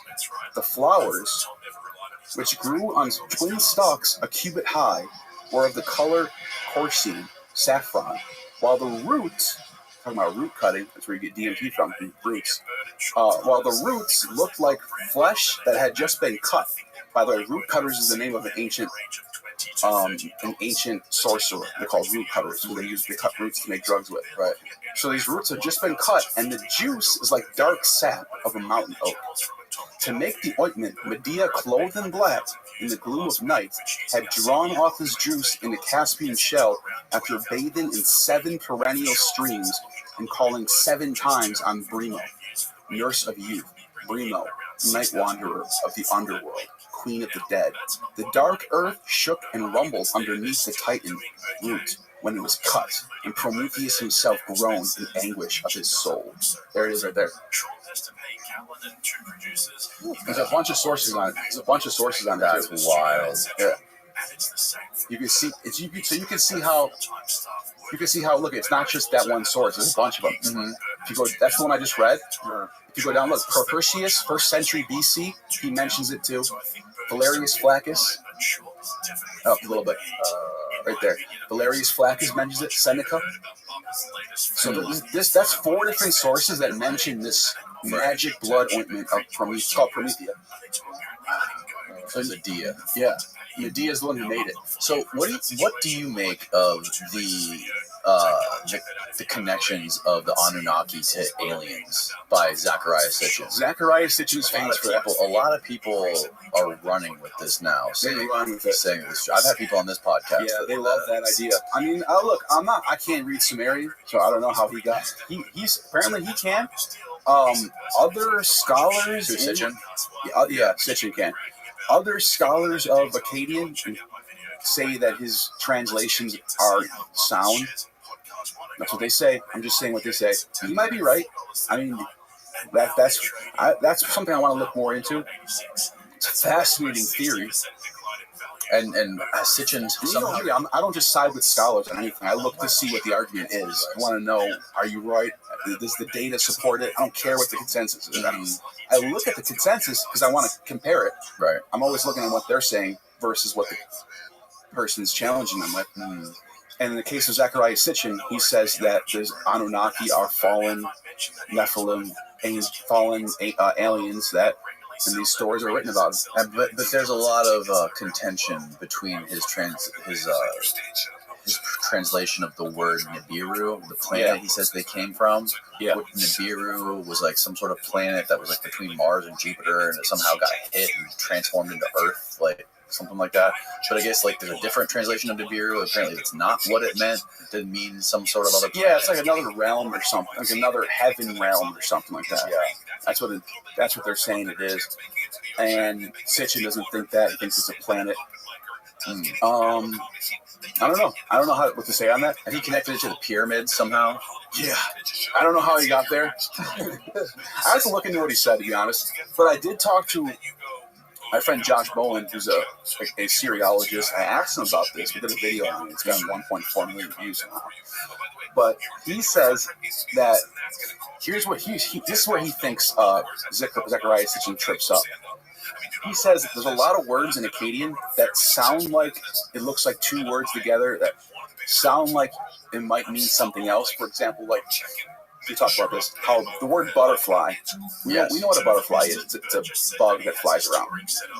But somebody in a different language 5,000 years from now might say, "Oh, it's butter that flies." Right. Butterfly, a stick of butter that flies around. So he thinks. So this is how he described it to me. My friend Josh. Mm-hmm. He said that Sitchin is doing this a lot. He sees words, and so some of the stuff that he's translating might actually be there, but they're saying these words don't really mean that. They're used in a different context. Right. So, yeah. But hey, look, I'm willing to give it a shake. I'll look into it more. You know, I haven't dug deep into Zecharia Sitchin and the alien thing yet. Right. Butterfly boys, especially with the latest stories come out about these UFOs and stuff. Yeah, the government's saying that they're angels now. Right now might be the time to start looking into that stuff. They're angelic beings. They're not. Who's saying that? A lot of people in the government now are like saying that they are like Mike Johnson. How you doing? Well, yeah, those people. Some of them, like deep in the government, or like I don't know who exactly it is, but the consensus. I can't mute him or nothing. And I'm gonna make me another couch and I stand him. Okay. Hold on. What did you say? What's going on? I said I don't like that girlfriend dude in that socialized. He is so disrespectful. And I can't cut him down. I can't mute him. I don't know if he got him, but I don't know. But he is very disrespectful. And I'm about to make me another account because I can't mute him somehow. I can't mute him. Okay, have you complained? Hold on. Have you complained to a moderator? No. Well, why not? I know. Complain to a moderator.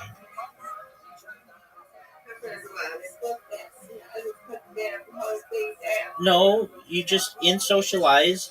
It says moderation in one of the in the Discord, and then you tell them what the person's issue is, and they'll get rid of them.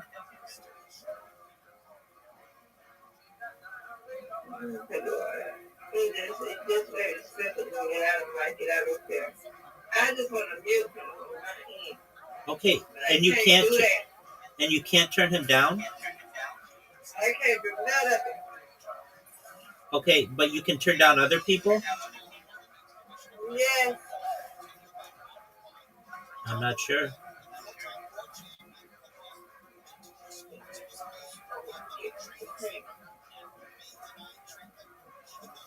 So he's okay getting there playing and whatever.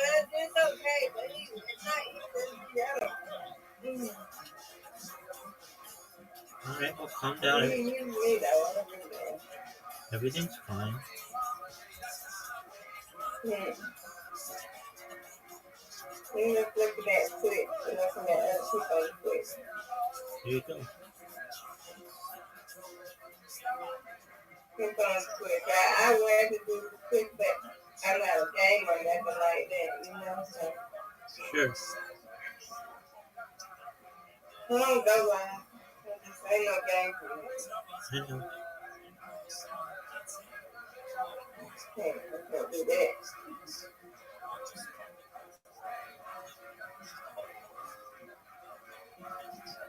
That thing is about him.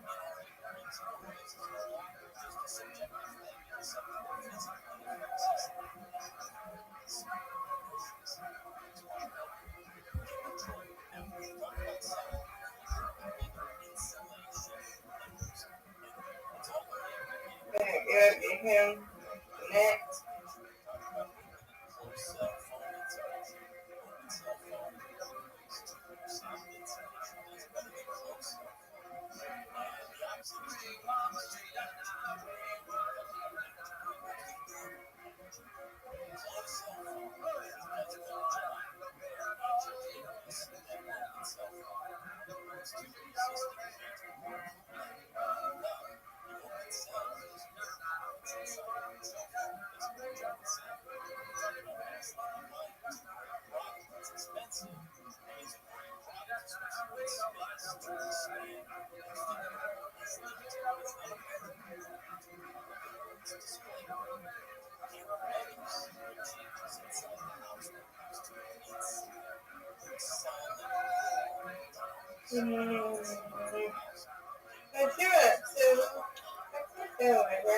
I found a really fun game that I've been playing.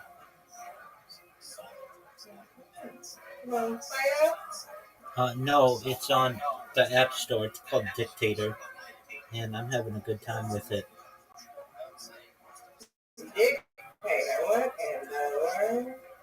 Yeah, it's like where you take over the world, but it's a lot of fun.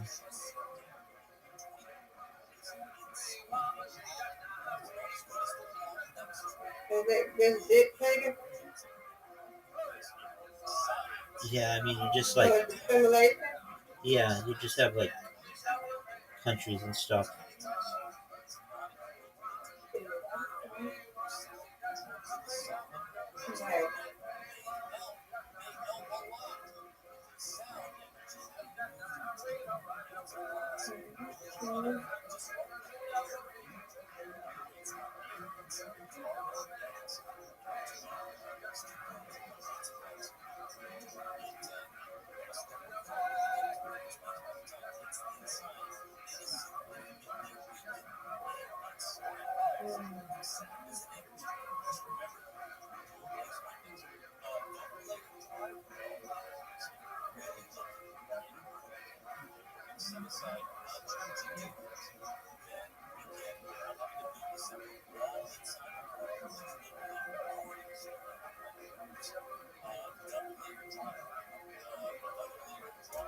This seems to be in like the UFO community that they're like looking for the next coming of Christ, and they're like angels flying around, or enlightened beings that are flying around.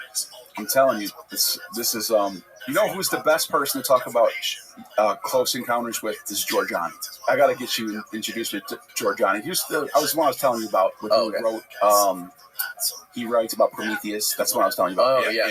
Okay. But he also wrote a book called Close Encounters, and he comes at it from a whole different, because he's a philosophy professor. Okay. He knows about all the ancient philosophies.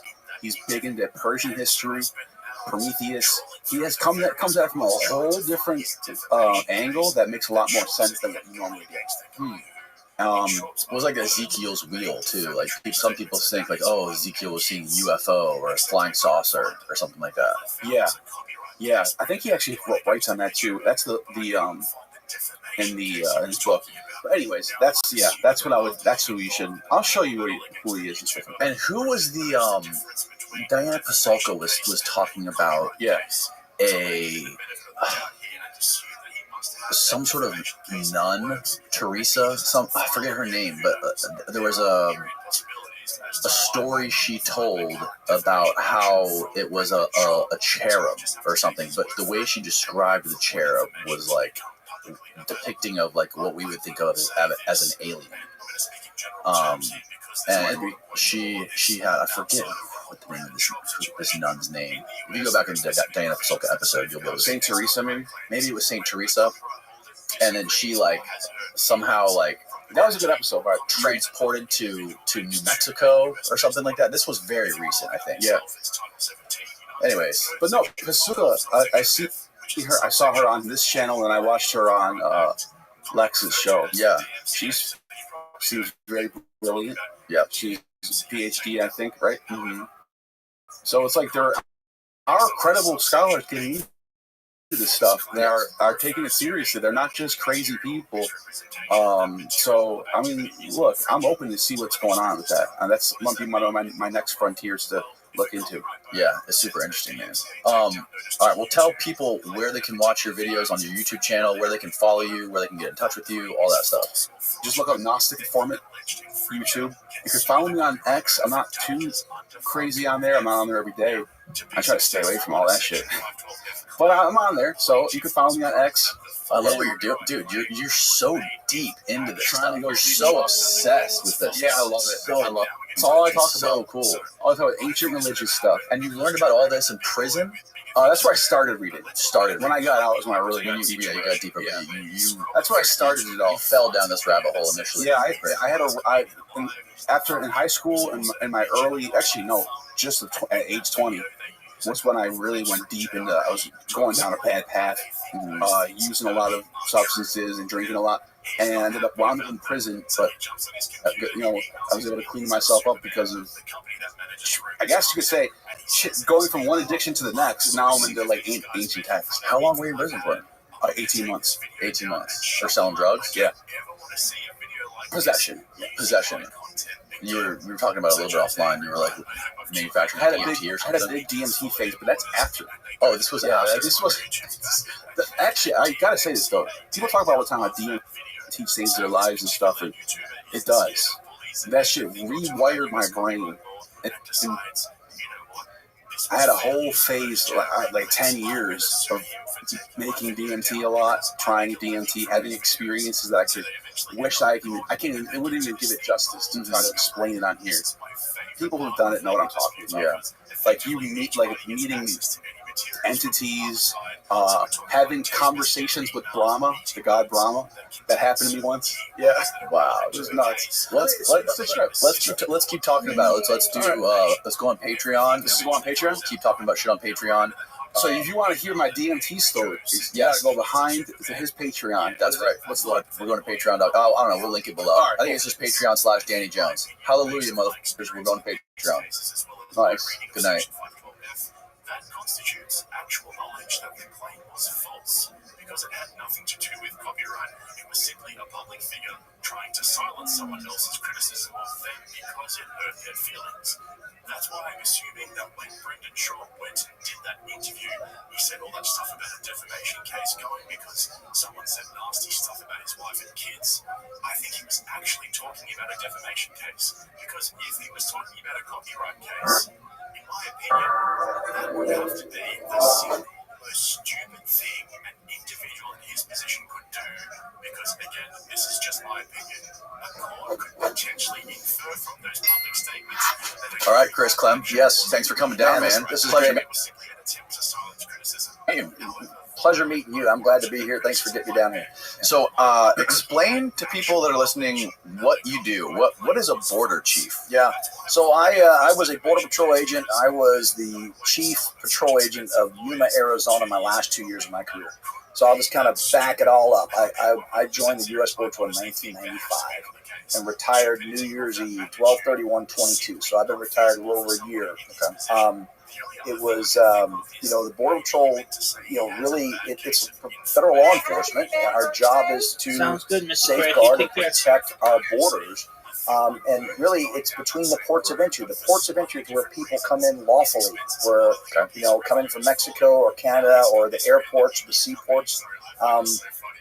But in between those ports, anything and anyone that crosses is breaking the law. And it's our job as agents to secure that border. We're really tasked with interdicting, apprehending anything and anyone that comes in, and then we can either prosecute them for criminal violations, or we can administratively remove them through an immigration proceeding. Drugs, terrorism, terrorist weapons, all sorts of contraband, and obviously people, which is making the headlines today, the amount of people that are coming through. And it's just changed so much over my 27 and a half years of my career. But, I retired after, again, I had done my job.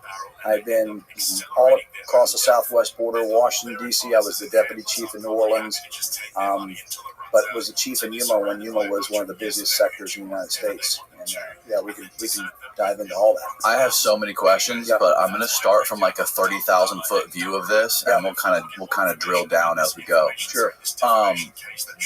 Why is it important for us to have a border and border security? Yeah, so border security is national security. It's America's first line of defense is that border, whether it's the Mexican border, whether it's our coast right here in Florida, or our northern border. I mean, it is the civilian law enforcement role to protect that sovereignty right there on our borders. Militarily, that their job is outside of the United States. They're protecting us around the world. But in order to maintain our republic, to have a sovereignty, we have to secure our border. Without a secure border, every town becomes a border town. Every state becomes a border state. And you're seeing those impacts today. So, yeah, you have to have a secure border to have a country. There's no other country in the world. No country exists without its own border. And so we have to maintain that. And there's a lot of people that want to talk about open borders and people have the freedom of movement. That's fine. You just come into the front door. And that's what I like to tell people is like, we just want you to come in through the front door, be invited, or at least knock on the door and let us see who you are before we let you in. Right. When you come in the back door, you sneak in. That's what bouncers are for. That's so you guys are like the bouncers of the border to make sure that people trying to break in unlawfully don't get through. Exactly. Now, how much border is there? How many miles of border is there? Yeah, so on the southern border, going from like Brownsville, Texas, out to San Diego, it's about 2,000 miles of southern border. Northern border is about 3,000 miles. Now the coast, I mean, you really have to. If you did the entire coast of the United States, it's going to be thousands. But we usually focus on the southern border and the northern border. But yes, we do have coastal landings here in Florida, coming from Haiti and Cuba. Obviously that's very prevalent on the southern tip here. But really, the main focus that most people are concerned with, as they should be, is that southern border and the vast northern border. Now, what is the difference between the southern border with Mexico and the obviously, other than like the obvious that there's no giant wall, it's more of like a trail, the border between the United States and Canada. Yeah. Because if you look at the photos of it, I'm going to see if you can find photos. It looks like this dense forest with just like this carved out walking path. Yeah, they call that slash on the northern border. Okay. It's just a slash cut right through. So a couple things. Geographically, it is so vast and very sparsely populated on the northern border, other than when you have like border towns, Toronto, Windsor, Vancouver, places like that on the northern border. And you have arduous conditions up there in some areas, mountainous, like you just mentioned, thick trees. Then there's wide open, high mountainous desert up there, like in Montana and places like that. Right. But you don't have the threat picture. You don't have a country of Canada that's, controlled so much by cartel and transnational organizations. Now, that's not to say we know that there are bad actors in every city around the world, but, it's not like Canada's immune to it. But you don't have that volume, although there are some uptick in numbers coming in from Canada. It's not the source country. It's just some of the areas where they'll fly into and come into the United States. Where Mexico, everything's coming up from the southern hemisphere, coming in from Central America, flying into Mexico directly and coming in. Plus you have, just a very well-established business network by the cartels, by those criminal organizations that are profiting hand over fist by moving people and things into the United States. So, I mean, it really becomes it's just the danger and threat level that's coming in from Mexico versus the northern border. Aren't the cartels actually flying people to Canada now and like walking them right across the border? Yeah, so they're really good about figuring out loopholes, right? So we have a lot of visa waiver, different programs. We're not required a visa. So they're flying them from Mexico, direct flights to Canada, and then they're coming south. And that's what we're seeing, especially in Swanton, Vermont. That sector has seen just this fiscal year. I think the latest report was like in the last 6 or 7 months, it's almost been the last 10 years combined, how many people have entered through that part of our northern border. We focus on the sexy stuff, which is the southern border, because it's just the mass numbers. But we cannot, if we get, and when we do get a hold of that southern border, we cannot ignore the northern border. There's no rest for the wicked here, right? We've got to get that taken care of, because you already, like you mentioned, they're flying them in. So we've got to work with Canada to make sure that we can screen before they even get off the plane or leave the airport. If not, then they're coming to the northern border, and we're going to have to address those vulnerabilities up there as well. How many border patrolmen does it take to monitor that entire southern border? Well, and how is that even? I can't fathom. Yeah, so it's a great question. So there's just to kind of level set, and I probably should have mentioned this earlier. There's 20 sectors across the United States. There's 9 on the southern border, 8 on the northern border, and 3 in the coastal. Okay. And there's just over 18,000 U.S. Border Patrol agents. Okay. There's a couple thousand support personnel, mechanics, administrative staff, things like that. But about just over 18,000 currently sworn Border Patrol agents. To give you perspective, I think I looked at numbers a few months ago. New York City has over 40,000 sworn police officers. So just handling New York, and obviously you're looking at a huge population, but just kind of giving people perspective. There's about 16,000 of those border patrol agents on the southern border, and that leaves the rest on the northern and the coastal. Maybe about 15,000 on the southern and 2 on the northern, and 1,000 spread across. Numbers are probably off a little bit, but in Yuma, as the chief, there was 950 of us, to include myself. And as the chief, you weren't out there cutting sign and tracking people every day. That would be a luxury. I was in the office most of the time. We had 126 miles of border. We had 5 stations, 3 operating stations, and then intel and special operations stations. So you divide that about across 5 stations, all working, 3 to 4 shifts a day. On a good day, you may have, in a 24-hour period, 150 to 200 agents patrolling that area. And, we need probably, in a place like Yuma, another 1,000 more people. Across the Border Patrol, we've asked for upwards of 25,000. We think that that's the right number, given the force multiplier that infrastructure can provide, technology can provide. But that really enhances our southern border. It also pads up the northern border and our coastal border. So that's been the sweet spot, between 22 to 25,000. That's the high end would be 25,000. We asked for that in the final budget going into 23. We asked for 3,000 to 5,000 more agents. We got 300. Didn't even keep up with attrition. Yeah, we need more Border Patrol agents. There's no doubt about that. Now, who's responsible for providing you this stuff, this budget? Yeah, so we formulate the budget, and it goes wrapped up through into the president's proposal, and then Congress appropriates. So that cut was made by the White House.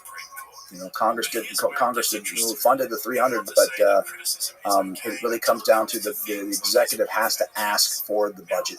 When in American history that you're aware of, or in your career, has the southern border been the most secure? When was the best time for the southern border? Well, again, not taking politics into the play of it, but it's a matter of fact. It happened under President Trump. Oh, really? Yeah. We had the Border Patrol in May is going to be 100 years old. We're celebrating the 100-year anniversary, the centennial anniversary of the Border Patrol. We started in 1924, May 28, 1924. And, what I like to tell people is, while President Trump, when he was candidate Trump, campaigned on Build the Wall. Okay. But the wall was so much more than a wall to us Border Patrol agents. It was, the actual steel, the wall that we physically needed, but it was the sensors, the cameras, the technology piece that came with it, and the access roads. And that is a culmination of that, at the time, a 95-year-old agency. That's the culmination of somebody like me who had at the time, 22, 23 years in, who had worked his career saying, hey, we need more requirements. Every president that I worked under, to include Clinton, I was hired under Clinton, had leaned forward on border security. Now, clearly, President Bush we had 9/11 happen, so there was a lot of focus on national security, border security. We started really updating a lot of our infrastructure in the forms of barriers, whether it was pedestrian barriers or vehicle barriers, so people couldn't drive through the desert. But the technology packages, all that started building and gaining under President Bush. We also doubled the size of the Border Patrol. There was only 5,000 of us in the early 2000s. Wow. We went up to 10,000 by the end of 2010, I think it was. And now we got up to close to 21,000, then we're back down. Obama built a lot of wall. A lot of people don't remember, or some do, some don't, but there was a big push going into Obama's second term. He wanted comprehensive immigration reform, and the Republicans said, well, you give us border security, you build us our fence, you secure the border, we'll give you immigration reform. And so he did a lot. That's what Obama said. Yeah, and he built a lot of wall. He did a lot to secure the border. Then they got into arguing definitions of secure and control, and the whole thing kind of fell to pieces. And so he went with executive actions and really started creating his own immigration policies, and just kind of shut down a lot of the security apparatus that was being built. Like what? What kind of policies was he? So a lot of it was he started which isn't a bad thing, is that DACA, the Deferred Action for Childhood Arrivals. Basically, anybody that had been in the country prior to January 1st, 2014, we would defer prosecution.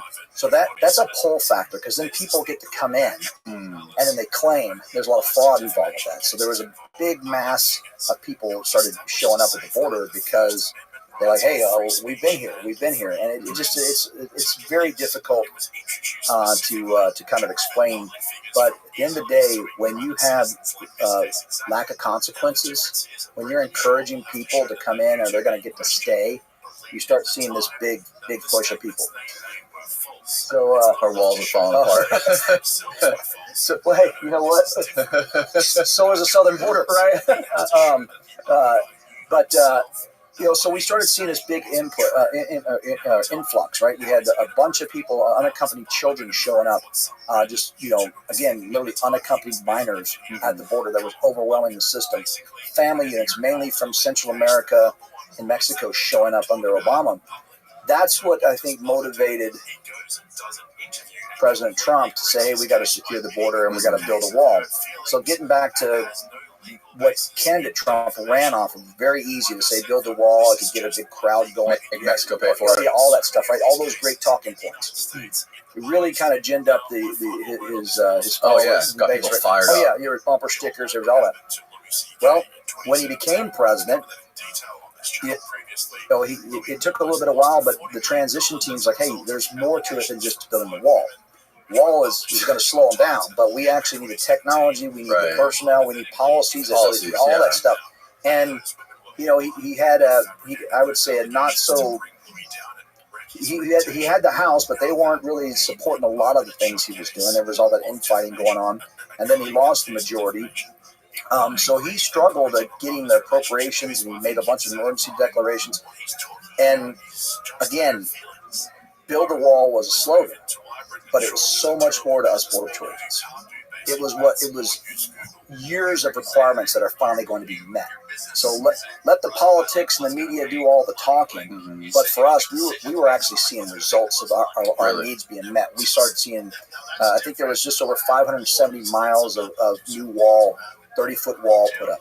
We had technology in the form of lights, camera, fiber optic sensor systems. All this stuff was like whiz bang that was working for us. We were loving it. access roads. A lot of people don't realize that we don't have access to some of the areas of our border because it's like a Jeep trail, or it's a dirt road, but then a monsoon season, big old storms come in, flash floods. There'll be weeks before we can get to repair it. So all weather roads are important.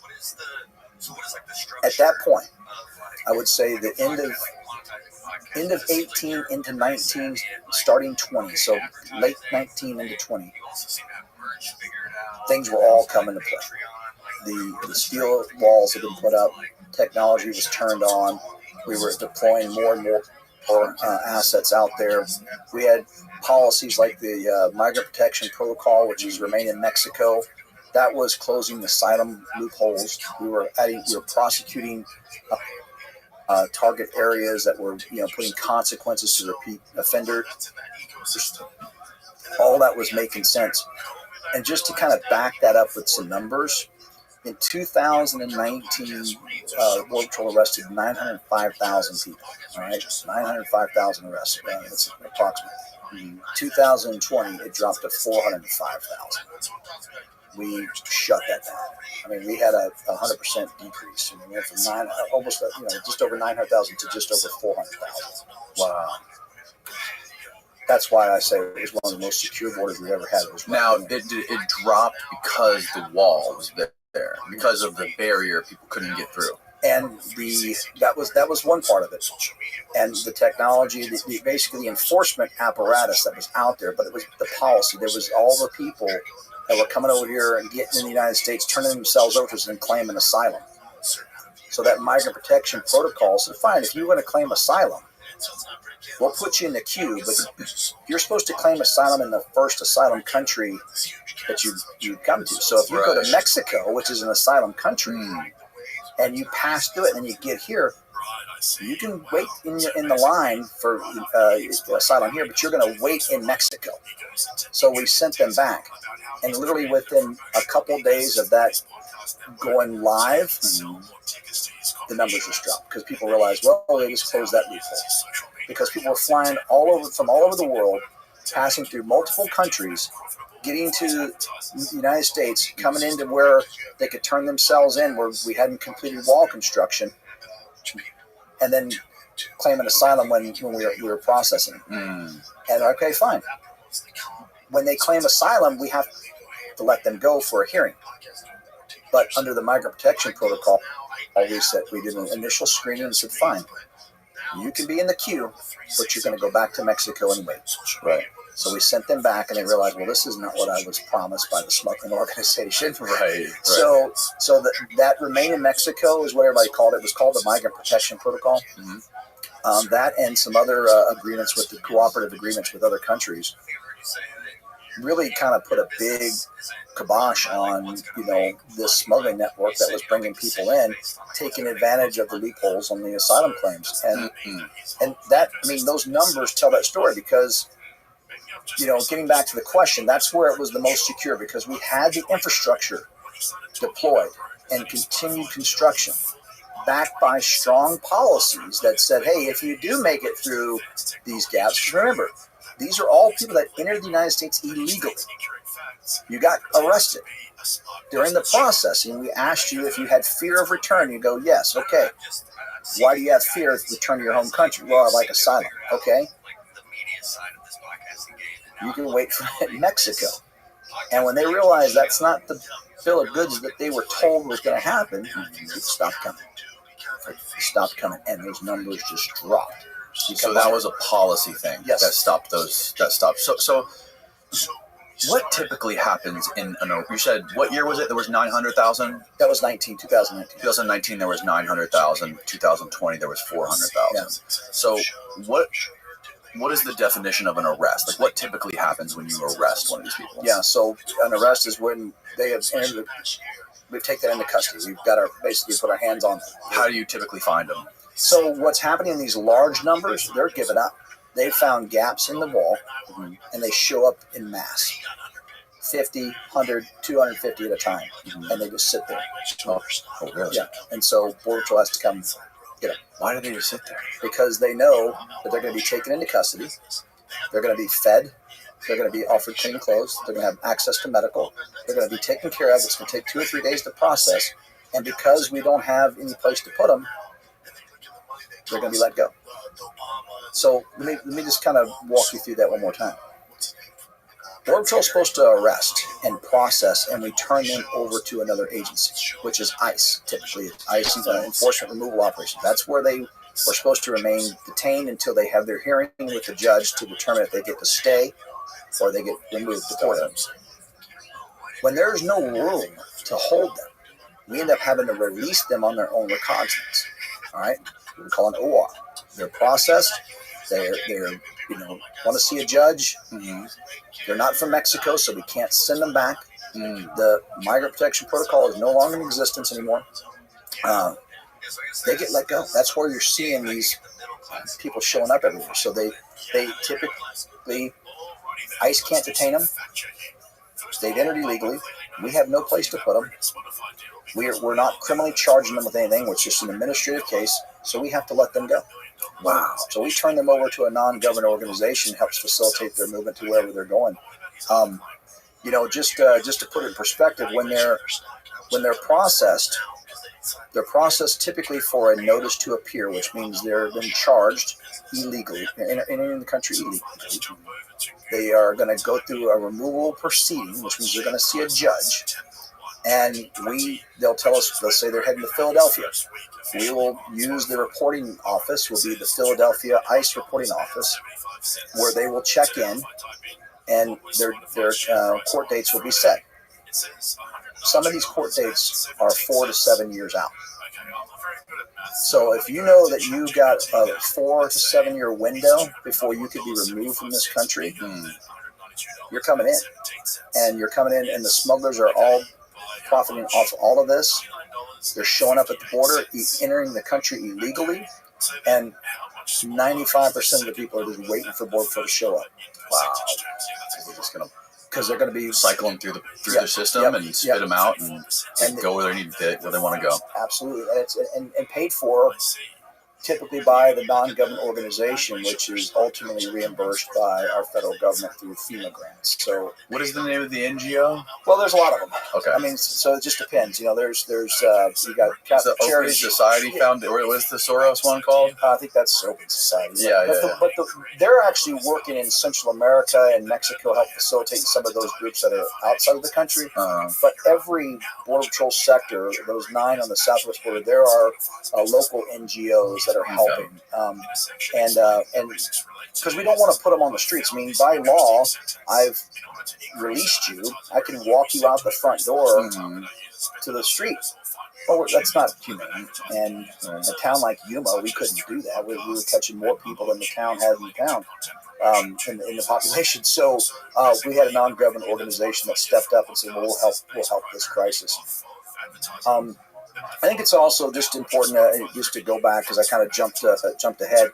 Border Patrol is just like the first cog in this immigration enforcement continuum. Like, we're the ones that can't say no. Like, we have to catch them if they've crossed. Like, if they we can't just leave them out there. Right. ICE, for example, and I'm not really here to bash my ICE cousins, but the investigative teams, they don't have to come out. They can say we can't respond for whatever reason. Detention can say, well, we don't have enough room, so we're not going to respond. Other agencies, whether if we wanted to criminally charge them, the U.S. Attorney's Office can say, well, we're not going to take the case. So we're still stuck with these people. And when you're catching now, the average the last couple of days has been anywhere from 6,500 to 7,000 people a day on the southern border alone. That adds up. And it takes a couple hours to process each case, and then you can only move people out there in certain hours of the day. It becomes a big problem. And where I'm going with a lot of this is everybody, Border Patrol is responsible for 1 hour. If you put the immigration continuum in a 24-hour clock, we're actually responsible for about an hour of it. But we assume all the accountability because we're just supposed to catch you and process. If you're from Mexico, we can send you back to Mexico. If you're not from Mexico, you're supposed to go to detention, which would be ICE. But ICE says, hey, we don't have any more room. So that the NGOs take them. Yeah, and they're released because we have to set it because we can't keep them. And that's what you're seeing. That's that hundreds of thousands that have been bused to New York, Washington, Chicago, Denver, all those things that are happening because of some of the Texas is the only one doing it right now. I said, hey, we're not going to sit here in our state. They're not even they're not coming to Texas. They're going to other places. So, but all this, what I'm getting at, which to me is the most important piece, is our border security becomes vulnerable. If our agents are having to go respond to 250 people on the ground just sitting there, and we have to take care, we become babysitters and transportation people. When we know that the cartels have directed this group of people to show up in this gap in the wall, knowing that once our resources respond there, we're going to have limited, if or any resources 10 miles west of us, and that's where they're going to send the really bad actors, the narcotics, the fentanyl, potential terrorists, the criminals, the gangs, because they're going to evade arrest. What people don't want to talk about, and when I say people, oftentimes it's the mainstream media in this White House, is the gotaways. Under this president, in the last 3.5 years, there's been 1.8 million known gotaways.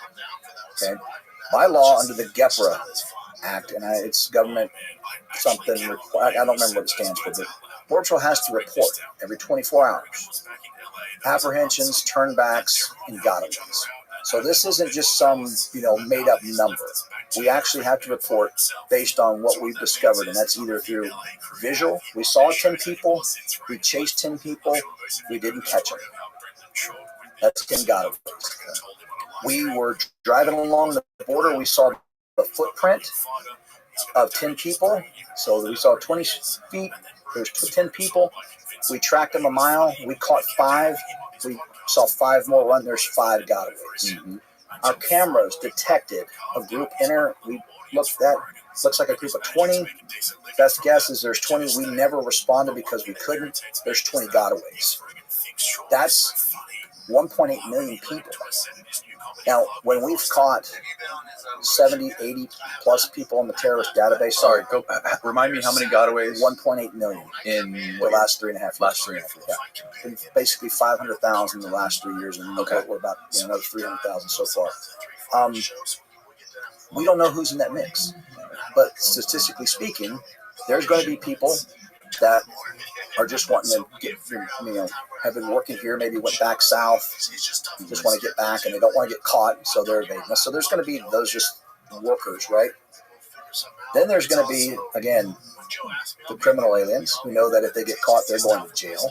The gang members who know if they get caught, they're going to jail. Mm-hmm. The terrorists, smuggler, all the criminal sides. Because if you can just turn yourself into Border Patrol and you've got a 90+% chance you're going to be released in a couple of days to go about your business and may not even have to show up for a couple of years to a hearing, right? Why would you run from Border Patrol? Exactly.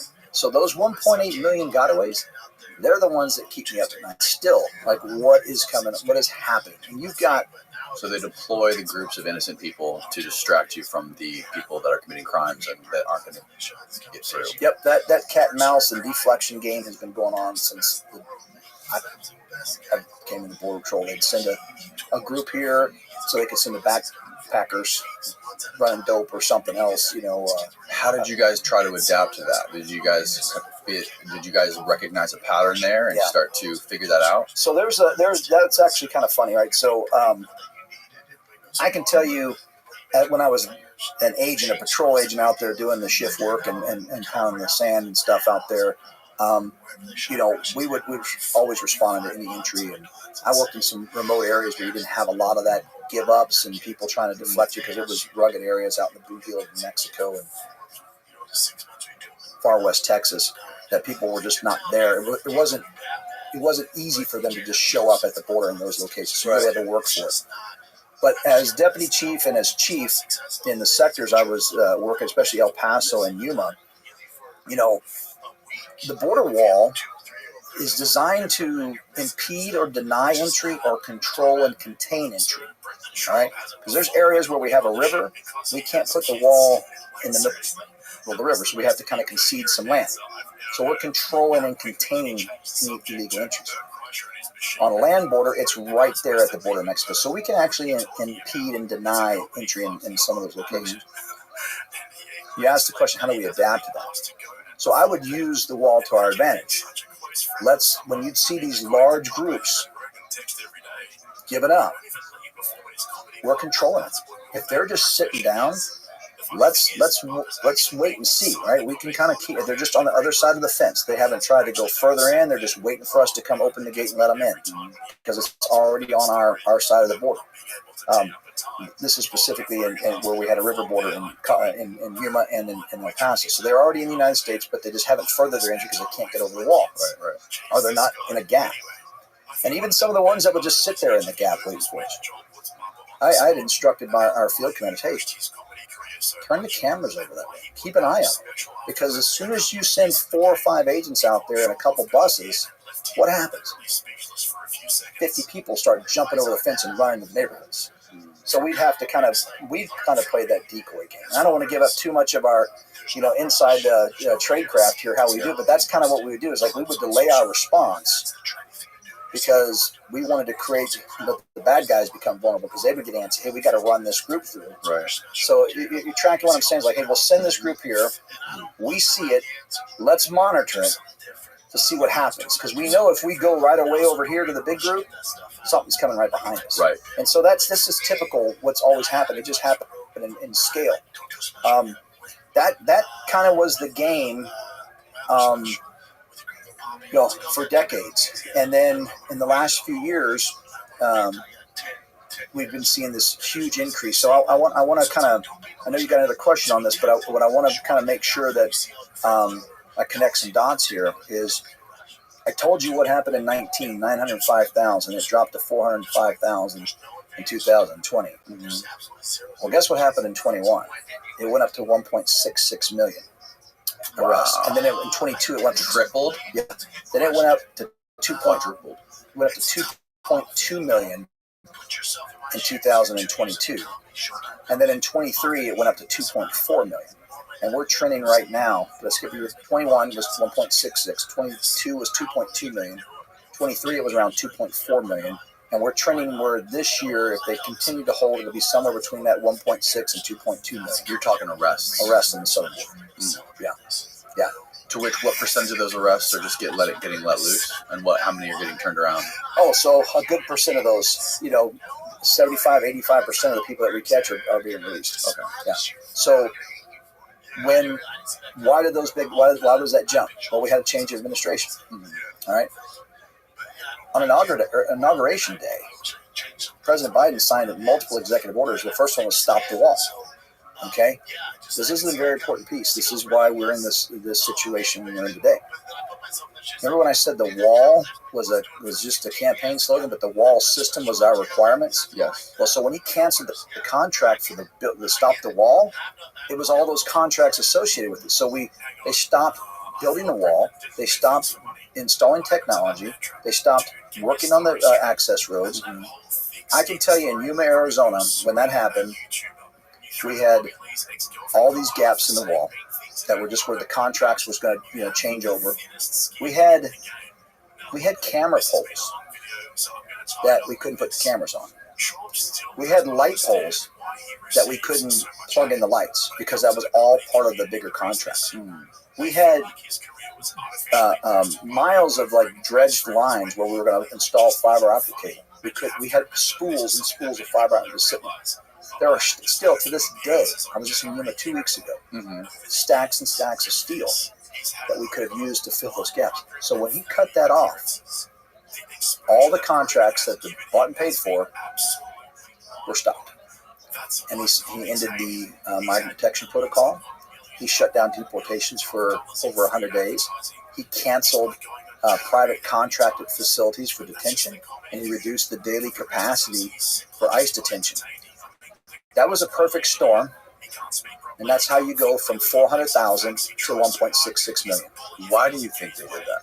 Do you think political spite? Do you think it's just political spite, or do you think that they believe that there is some sort of good they're doing? Well, the simple answer is political, because he campaigned on everything against Trump, and he talks still to this day talks everything against Trump.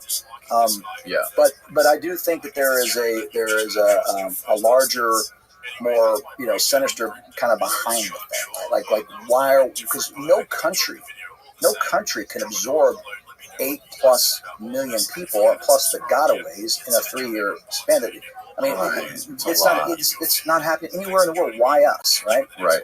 So they got to be thinking, oh, well, it's a humanitarian crisis. People are all refugees. No, most of them do not meet the basic tenets of for asylum claims anyway. So I think there's a part of it. There's a part of people in this administration thinking, hey, it's the right thing to do. Okay, and I'm not against immigration. I'm only pro legal immigration, not illegal. Then there's a part of it there, you end up, you're conspiracy theorists if you talk about it, but our brain is designed, you've got to find facts to reason and make sense of something. Well, why on earth would you allow 8+ million people to come to this country when we're dealing with all the hardships we're already dealing with?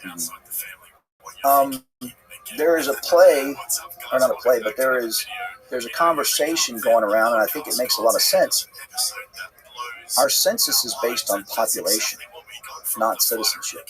Actually, Trump made it you had to be a citizen to be counted. That's been repealed.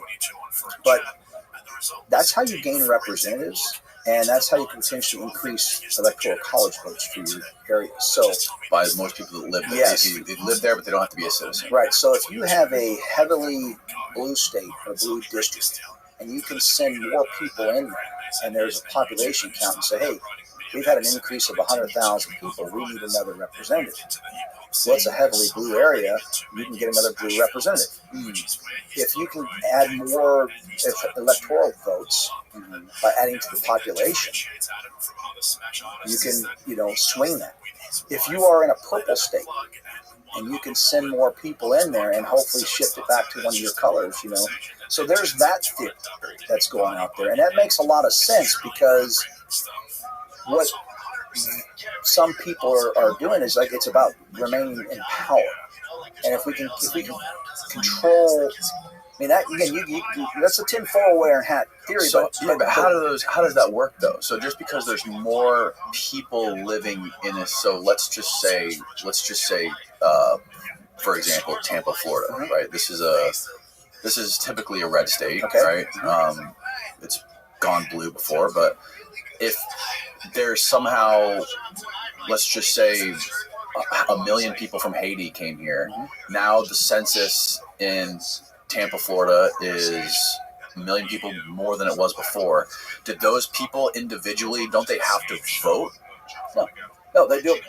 When they do a population census, they do a census and realize, hey, there's been a 1 million people increase. We need another representative. We need more, okay, so that would make Florida more red, though, right? It would give us another Republican representative? Not necessarily. It would be they would give a representative position, then you'd have a special election, and it would see who turns out to vote, and is it going to vote for the Republican or the Democrat? Okay. You don't add to the color. So if you had, again, I'll use easy math so I can explain. So if you had a population of 1 million people here in this county, and you added 1 million now, so now you got 2 million, and at 1 million has 5 representatives. Okay? They do a census and a population. They realize, hey man, it's double. We need at least 2 more reps to cover this area. Okay. They do special elections, and then people run for those positions in hopes that, hey, if it's red, may not benefit the people with that mindset. But if it's purple, and they're like, hey, if we can get 2 more blue reps out of it, we turn this to a blue area. Again, conspiracy theory. There's no evidence out there other than that has been a lot of the talk lately. Because again, we're trying to find reason. This is not just about taking care of people that are fleeing a country and coming to the United States. Trying to make sense. Why on earth would you allow this to happen when you've got we're 35 trillion in debt? We've got the largest homeless population we've seen in this country. We've got people dying of fentanyl. We've got hungry children, hungry veterans. We've got all this going on. We're going to absorb more people. The average American's paying over $11,000 more a year for the cost of living. Why are you adding more people to this problem? So, again, just you asked why. And I'm like, this is the only thing I can think of is ends up being a power trip, because it does not make sense when you have law enforcement saying this is not working. This is a problem. You are making us vulnerable. Then why are the people in power continuing to take us down that road? Again, I'm just trying to make sense of it, because it doesn't make sense to me from someone who gave their whole life to adult life and profession to securing the border and following the laws, and we're just blatantly allowing them to do all this stuff. I wonder if it has anything to do with population, because a lot of people in civilized nations or civilized, first world parts of the world or in first world countries, the birth rate has been dropping a lot. And the two things that determine a nation's power and superiority are wealth and population size.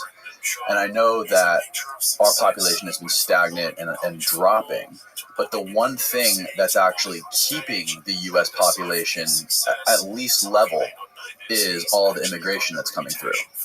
So I wonder if somewhere, high up in politics or somewhere, that they're maybe thinking about that. Like, we need to increase our population because young people are not reproducing like they used to be. They're living in urban cities and worrying about their careers and not having babies. So we need to increase our population, which in turn could maybe increase the wealth of the country or our GDP somehow. I don't know, but I don't know if that's something that. I mean, if it is, then why haven't they said that? Right. Because to me that would be a very sustainable theory that the leader of the free world should say, hey, we are no longer reproducing at the rate that America has, and for order us to maintain our power and standing and our leading freedom in the world, we need to increase immigration through this. Okay, well, if that's the case, then let's do it the right way so we don't have all the illegal stuff going on. So, again, I have no objection with that theory. Here's my only concern, just like the concerns with my theory that I'm hearing. That's not made up by me. It's just the stuff I hear. Right. Totally. Just come in and tell us, so we can make sense of it and maybe find a better way, so we're not having people exploited along the way. Because if it is about increasing population so we can sustain the future of this country, why are we making them go through smuggling networks, getting exploited along the way, getting raped and tortured, allowing the cartels and the smuggling organizations to make billions of profit off of people if we're trying to better the country?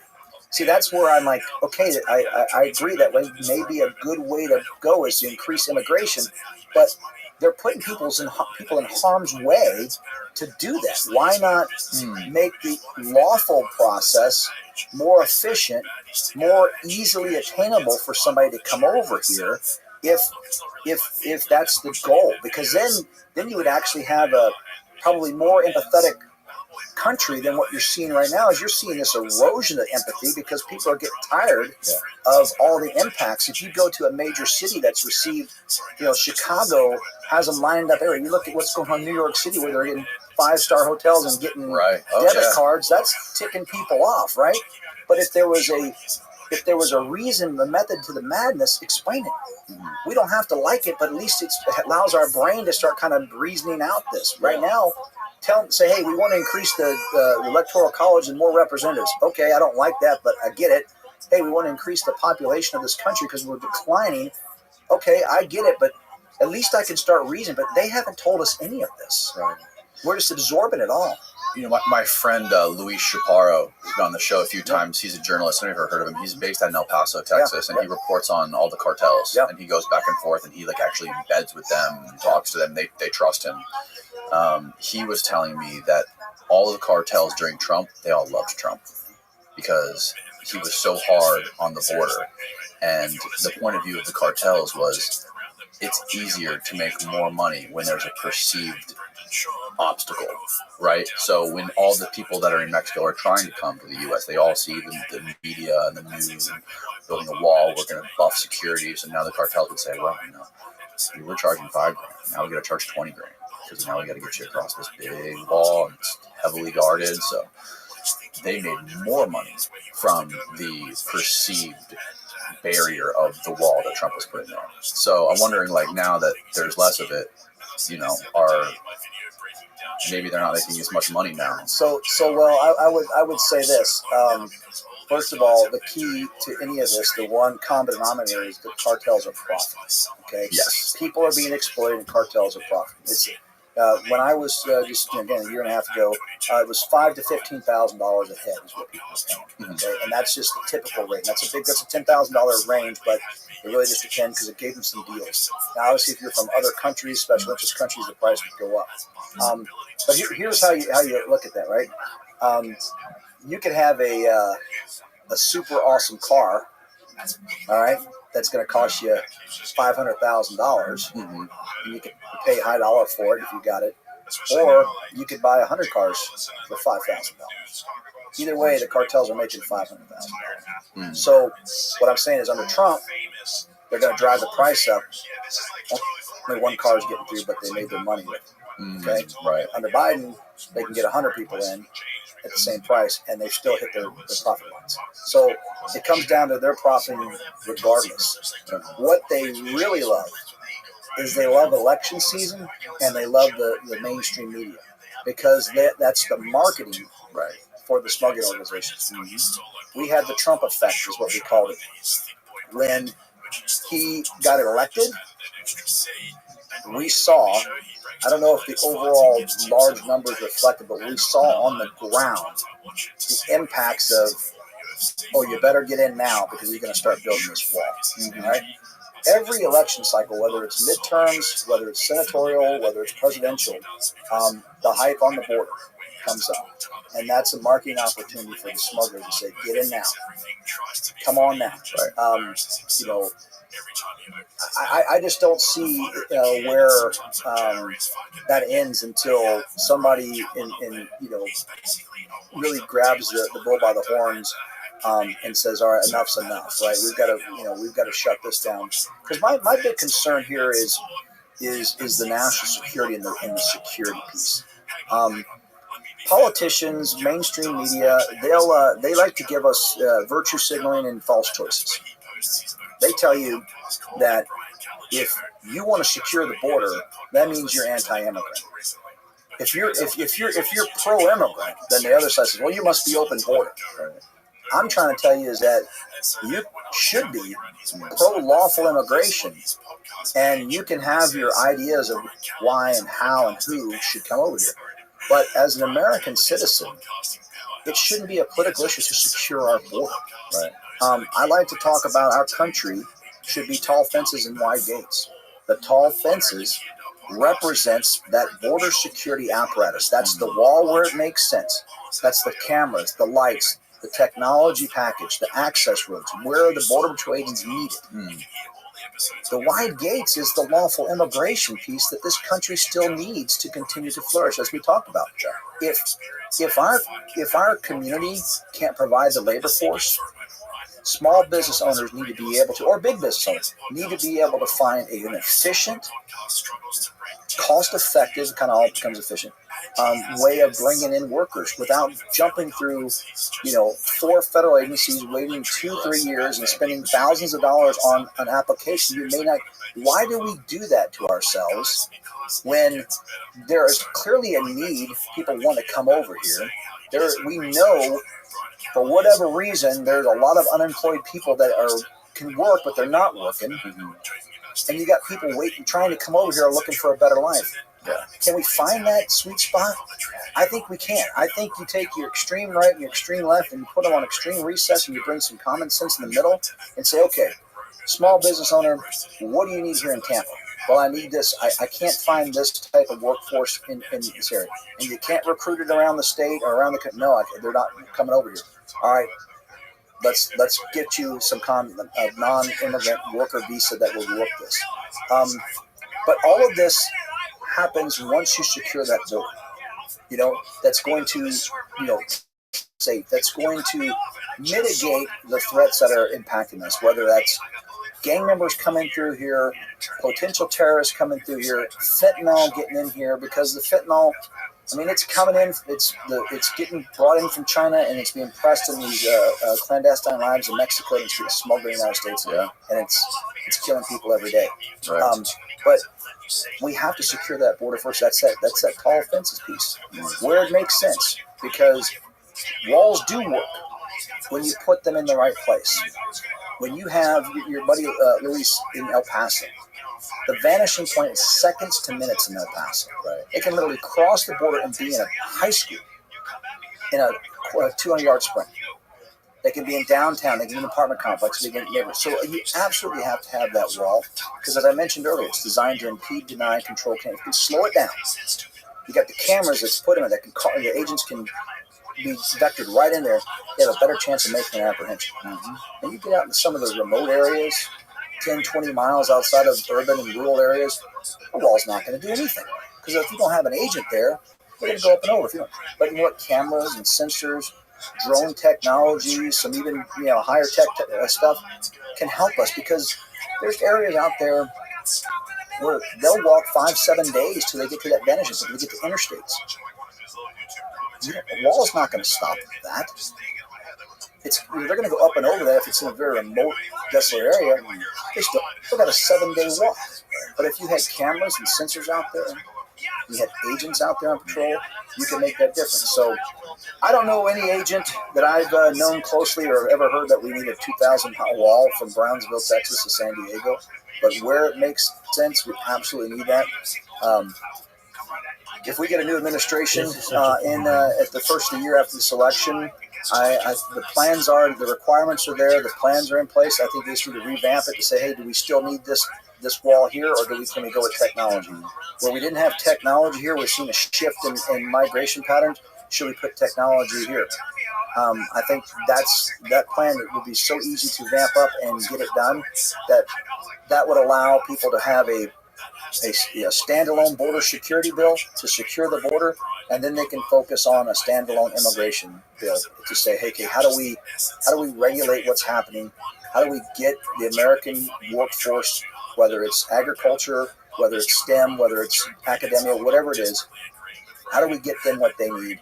And then we can go back and figure out how we're going to handle the 8 million that have been here for the last few years, or the 20 million, depending on who's telling you the estimates. Steve, can you pull up the video that Luis showed us of those guys cutting the fence open, and they were like waving at the cameras? Remember what I'm talking about? Yeah.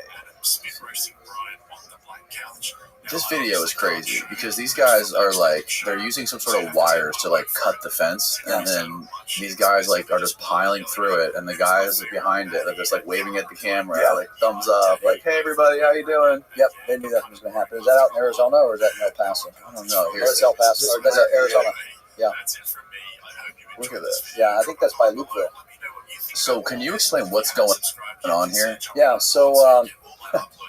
and look at this guy filming right there. Yeah, he's taking his own selfie. Look, he's letting everybody know that he. Okay, well, let me just everybody can see it. Look, first of all, look at that. Okay, the agents are close by. Who are those guys? That's Border Patrol agents. Okay. It looks like. I couldn't see the back of that. Yeah, I think that's actually in Lukeville, Arizona. That was a big hot spot right at the first end of the year. So that can you pause on those guys' jackets? Those Border Patrol guys before? It had something on the back. I wasn't sure what it said. That's why I was gonna. Yeah, right about there, Steve. Get ready to pause it. Yeah. It was before that. Yep, earlier. So you saw the marking on the bollard there. So those are that's 30-foot wall. That's the bollard. It's got the steel and the rebar reinforced. Mm-hmm. You have to have a plasma cutter. You have to have some legitimate tools. And if you look where they're stepping, it actually looks like it has where it's had repairs before. Right there. Okay, so that's Border Patrol. That's Border Patrol. Yeah, so I don't know where they were on that. And that, looking at that truck, that could have been the contracting material, or the contractor that's going to repair that. So a couple things that I can take away from this video. Try to provide some context. One, they pour concrete in the middle of those yeah, things? yeah, Okay. yeah. So it's there they are repairing it. Okay. So that's what it was, right? So that's what they're doing. So they'll the bad guys, obviously, that's Arizona. Wow, look at that freaking elevation change. Yeah. That's wild. So the bad guys have found a kind of a remote area where they were able to get their whatever tool they had, looks like probably a plasma cutter or something, to cut that bollard and moved it back and forth, and coordinated this whole group to come through here. And he's just like, sorry, that's a coyote. That's a coyote. Yeah, I just got paid. He's recording to send it to let somebody know, A, they made it through. B, he's marketing himself to wherever that video goes. See, you come in with me, you're going to get in. Mm-hmm. Now, I don't know about the content. How's that right there? Yeah. That's crazy looking. Yeah, so looking at that, man, it looks like so many areas. That looks like it could be east of Nogales, Arizona, going straight up the wall there, or the mountaintop there. There's just so many places on that border that look like that. And that's another challenge, right? Because oftentimes the bureaucrats and the politicians in Washington want to give a one-size-fit-all. But if you've been to one sector, you've been to one sector, because that's nothing like Yuma. That's nothing like the Rio Grande Valley. That's a lot like Tucson. That's nothing like El Paso sector. So one size definitely does not fit all. But what you see here is a great picture. You see the wall, you see the access road, you see the camera system and the lighting system. That is what agents want, and they can see this. What you don't see are agents, because they're tied up processing hundreds and thousands of people that have been going through the border gap. Now, for whatever reason, they chose that spot. They felt safe to cut through there, push them through there. I don't know why they chose that spot, but somehow it had to do with who was controlling on the south side, who was there attention someplace else, in other parts of the border.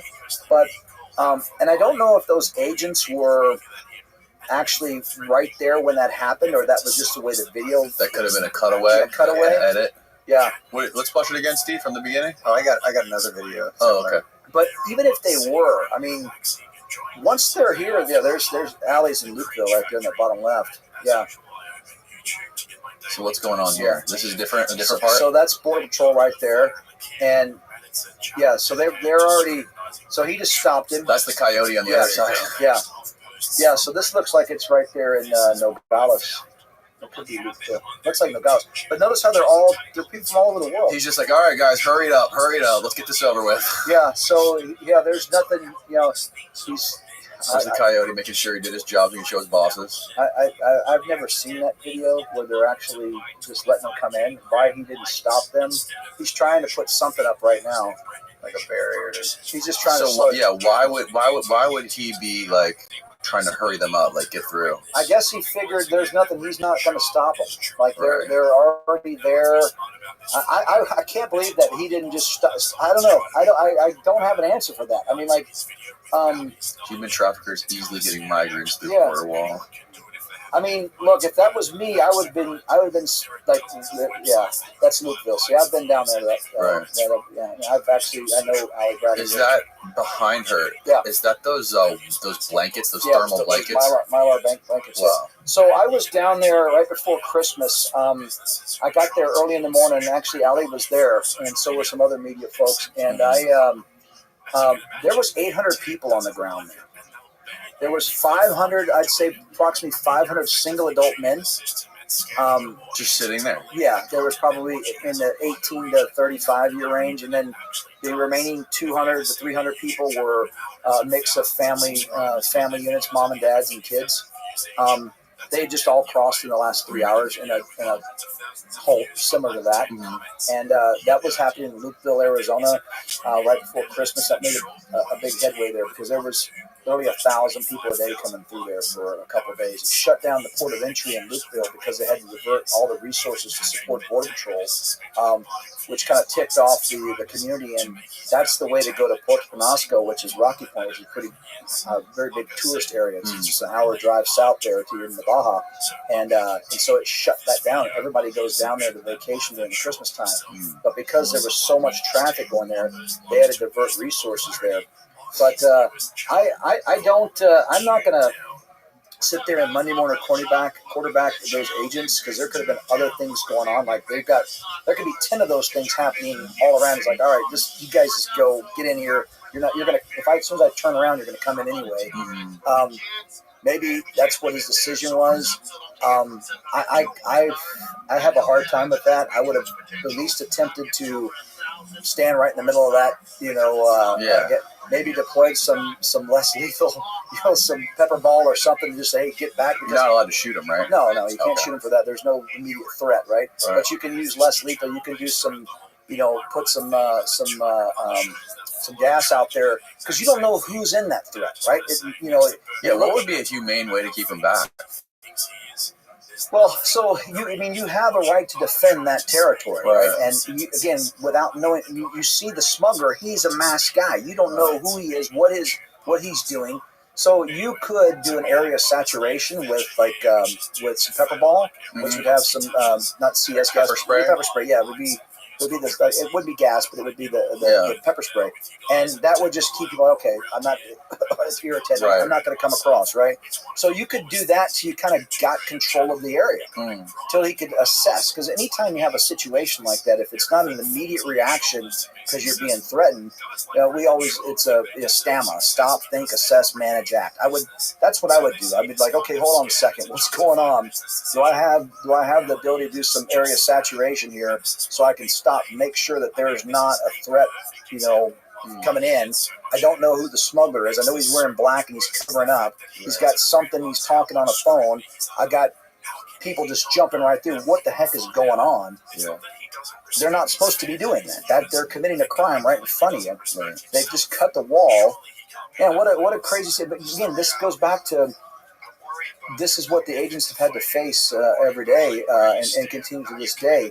I mean, I like what Bobby Kennedy was saying about, if he was president, he would make the passports free and accessible to people who can't afford them, right? Because I know what it's like to get a passport. I've never gone through immigration, but I know what it's like to get a passport. I've had my passport renewed 3 times, and every time I have to do it for my kids. Yeah. It's a pain in the ass. Yeah. It's time consuming. You got to take time out of your day to drive to the post office or the passport office, and it's not easy, and I can read. Yeah.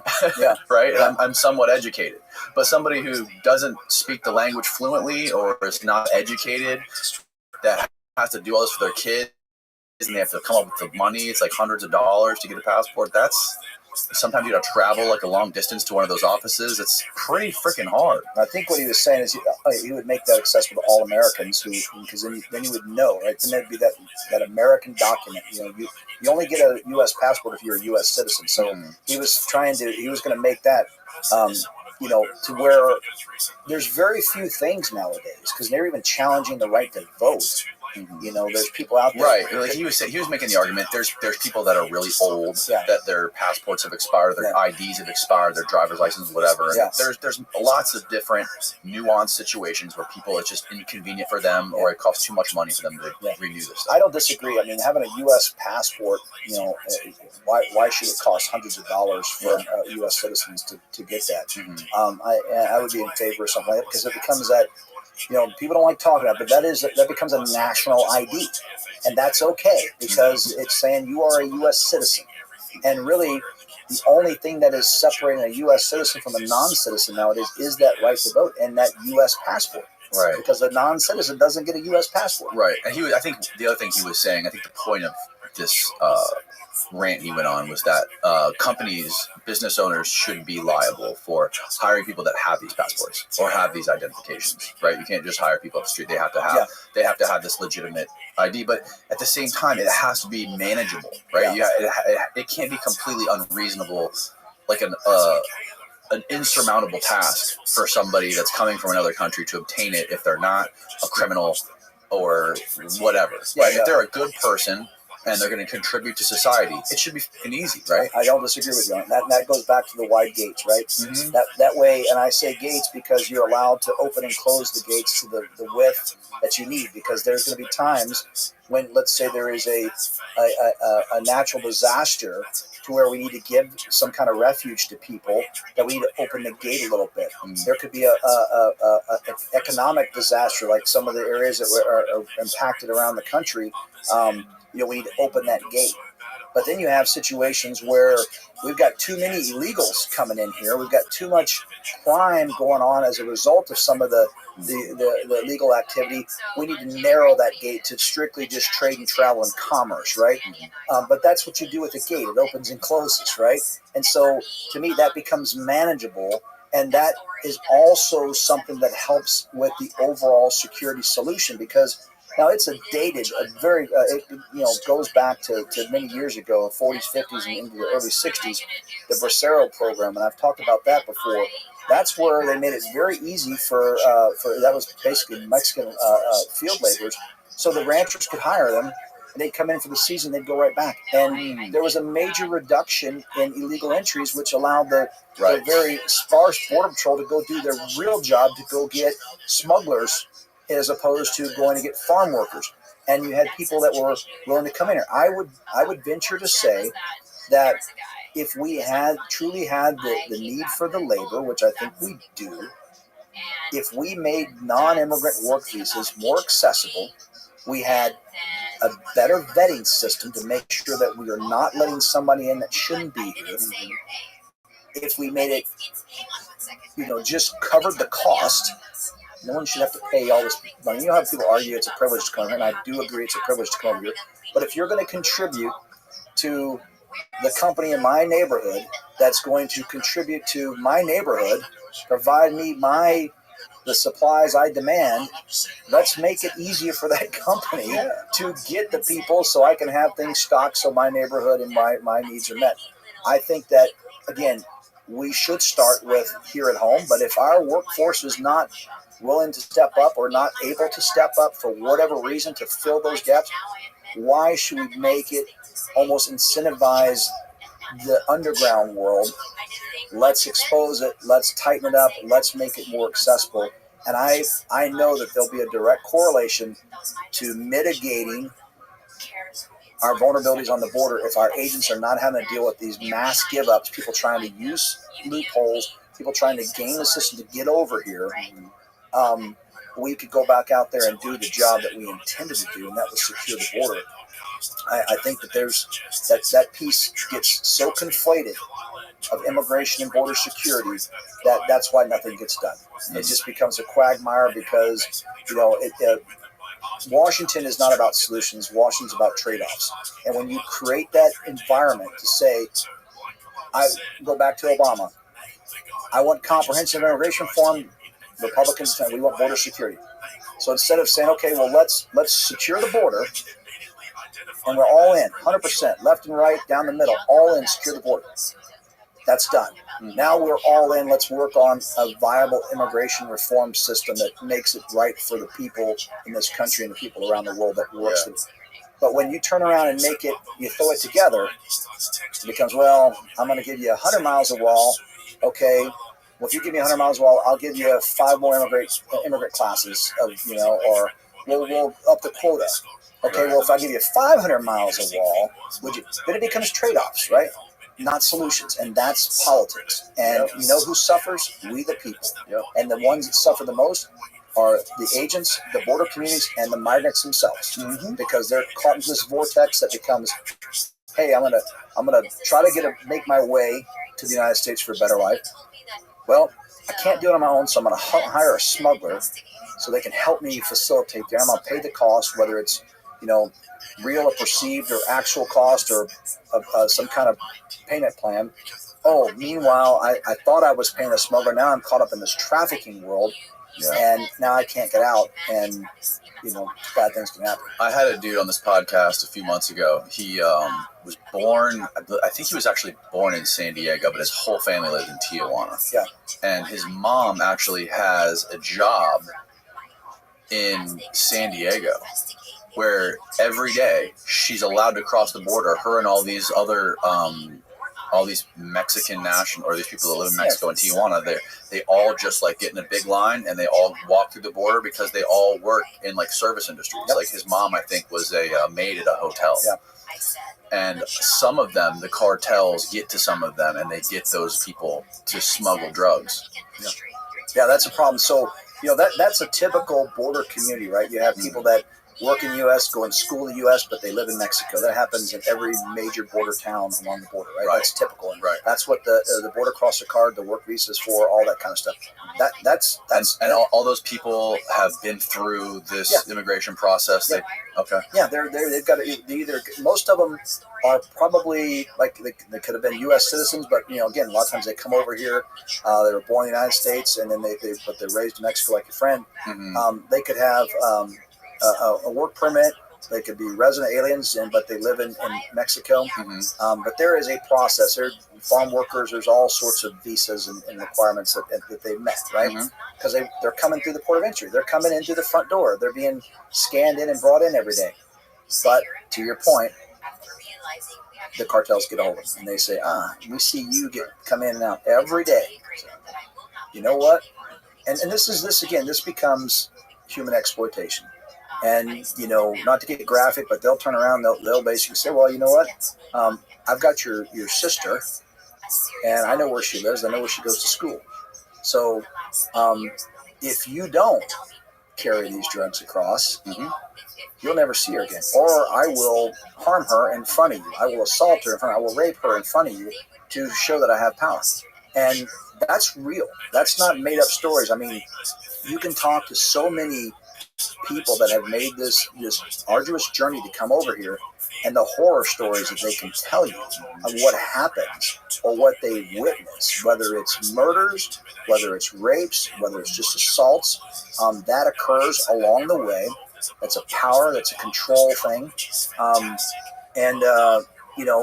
When you have young women who are taking birth control, traveling with Plan B, all that because they know that the likelihood of being sexually assaulted to get to the United States is so high that that's what they do. And is that the right way to have is that for real? That's for real. That's 100% for real. I mean, you can talk to any non-government organization, talk to anybody that's gone through these journeys and what they've seen and what they'll tell you. And the women are carrying Plan B and birth control because they know that the likelihood is there. Why would you put your kids in harm's way? Why would you allow that to go on? And then that's what frustrates me when you hear politicians say, "Oh, it's a humanitarian crisis." You're damn right it is, because these policies, and you're allowing this exploitation because you won't secure the border. You won't address the lawful and efficient means of bringing people into the country for the right reasons. So you're giving these people this false sense of this American dream, so they put themselves in harm's way. I've got some friends that have done a lot of research and experts in the trafficking and all that. And something that no one talks about, but it's ongoing, is even organ harvesting is going on in these same groups. People will realize they'll pay high dollar. I need a kidney. Well, I need a kidney of a young person. And all of a sudden, this person is disappeared. This stuff goes on. This isn't me embellishing hyperbole. This is the stuff that happens. And this is when it is a profit-making business and people are being exploited. That's why you have to send a very clear but kind message that there is only one way to come to the United States, and that's the lawful way, through the lawful channels, not through a smuggling organization, not through some guy you met online.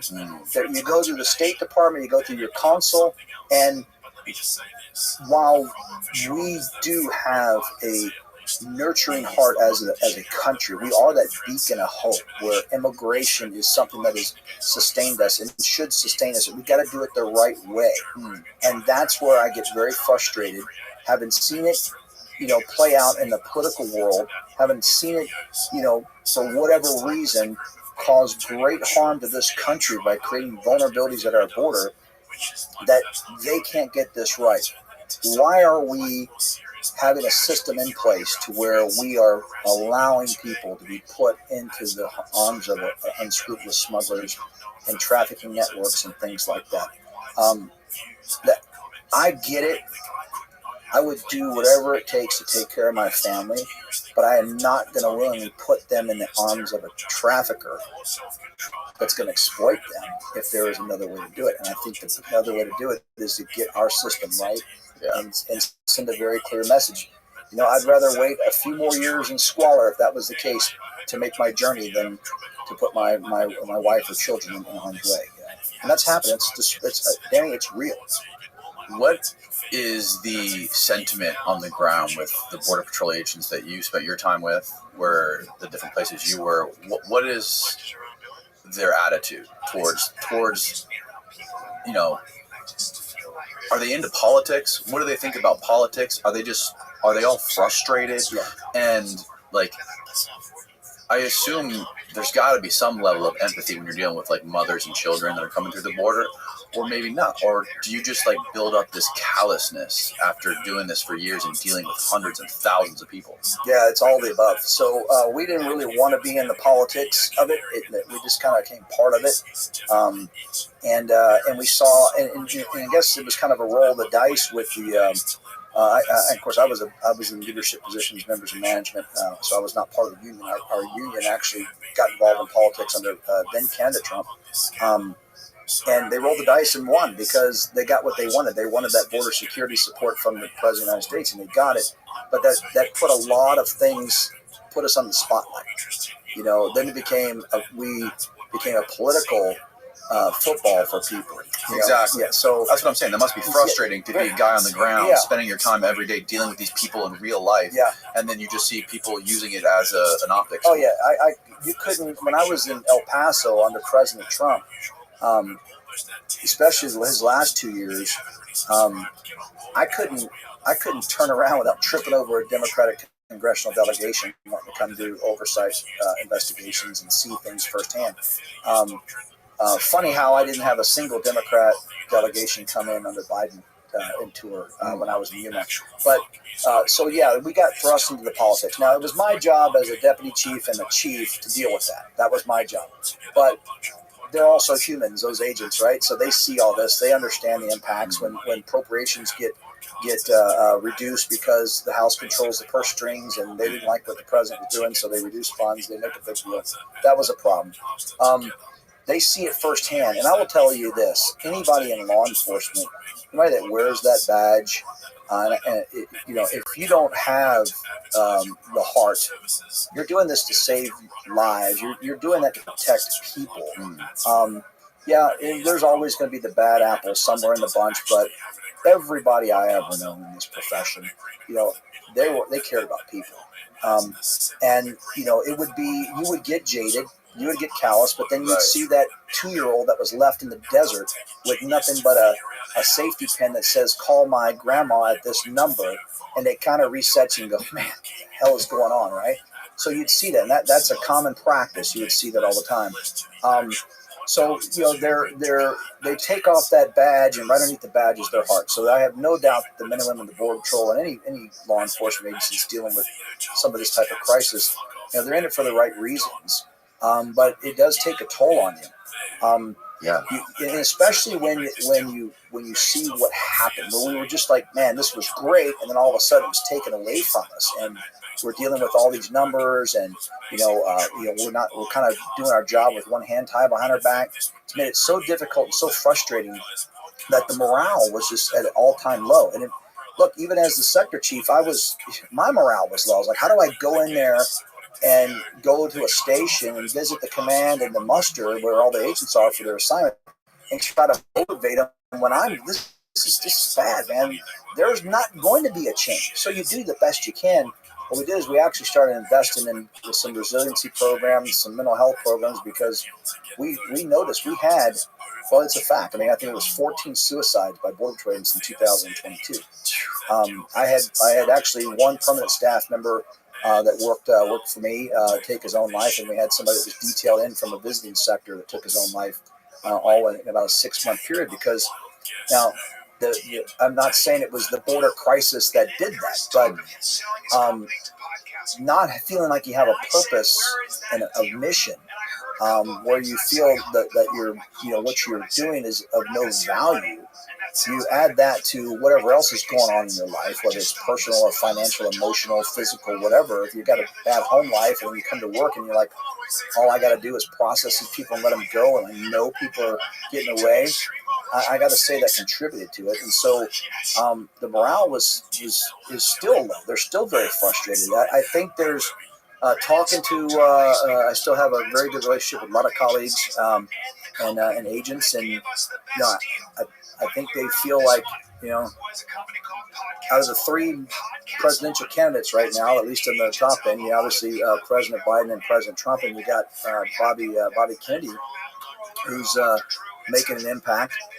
They know 2 out of the 3 have said border security is a priority for them. So I think there's a level of hope, like, hey, if this administration is no longer in charge, we're going to at least get back to where we were, and that's what's right for us. It's right for America, and I just know that. I mean, that's what they really hope, that there is a regime change come November. Because how did you meet Bobby Kennedy? Yeah, so that's a great question. I was reached out by the campaign last year. I guess it was about this time. Because he was interested in going down the border and seeing firsthand. They knew I had just, at that point, had just retired a few months before, and would I be willing to come talk to him and just share my experiences with him? And I said, absolutely. I don't care if you're, a Republican or a Democrat, or now he's an independent. If you want to know about the border and you have interest in being informed, so you can, or be educated, so you can make informed decisions and influence something that's going to help secure this border, I'm in. I don't care who you are. So I went to Yuma, and I spent a few hours down there with him, and just explained everything about the border and how dynamic it is and how fluid it is and some of the impacts we had. He asked some of the same questions that you've asked, like, why did this happen? And kind of explained everything. What I'll tell you about that is he spent 3 days down there, and he met with the mayor, the hospital director, the NGOs. He met with the food bank. He met with the domestic violence family advocacy groups, the Rancher Coalition, the county commissioner, the sheriff. I mean, he spent 3 days down there meeting with the border community. He went out there all hours of the night and saw hundreds of people just turning themselves in from all over the world. And he said, to me, he's like, he actually thought this was like, this has got to be some far right, conspiracy talking point. It can't be true. And he's like, oh, it's true. We, without a border, we don't have a country, and this is a problem. And what I tell people, and I when I speak about it, he saw this through a common sense and compassionate lens. Like he saw solutions here. He's like, we absolutely have to seal this up. There's no reason why we should have a 400-foot gap when the material is right there, just because we said we're not going to build any more Trump wall. Okay, we'll call it Biden wall, but close that gap. You're causing a vulnerability. You're putting people in harm's way. So I've maintained that relationship with him. He reaches out if he's got questions about the border, and I think that's great. I think it's awesome that you have somebody that has lived his life on the left side of the political spectrum, not really doing much or talking about the border, and now you've got him talking about the border, saying this is a problem. We have to secure the border. He understands that is important piece to any sovereign nation. And his vice president nominee, Nicole Shanahan, she did the same thing. I was just down there 2 weeks ago, and we while it wasn't 3 days worth, it was a full day down there. Learning about the whole. Yeah, that's what we finally got. It took 18 months. What is this, Steve? That gap on in the pictures there. You pulled the article. Yeah, the top right or the bottom left. Yeah, that big gap. Yeah. So it took 18 months for this administration to approve closing that gap.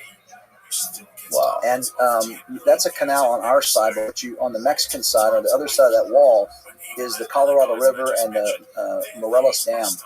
And water, smugglers, migrants, bandits don't mix. And people were coming in through that gap specifically. But it took 18 months to convince the administration could we close that gap. And finally they said, okay, we'll do it, but it can't look anything like the existing wall, and it can't be permanent. So they spent 6 months going on a contract.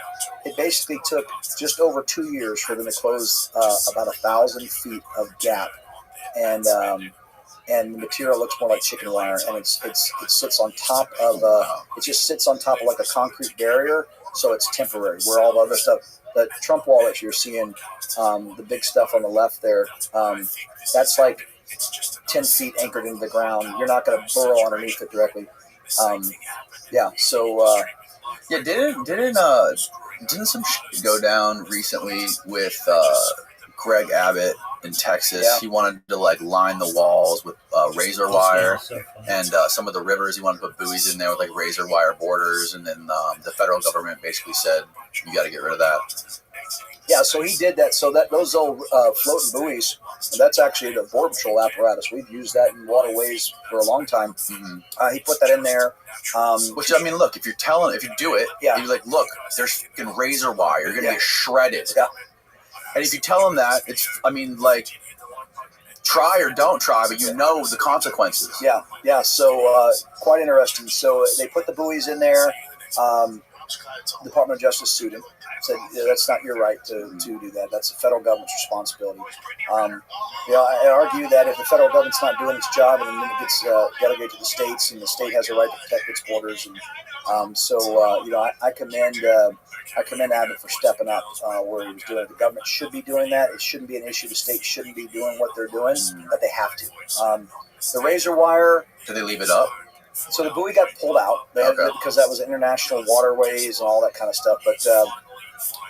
But the razor wire is actually still out there, and they're still installing it because it's on Texas. It's mainly private land and or state land out there in Texas. So they've got the ability to do all that.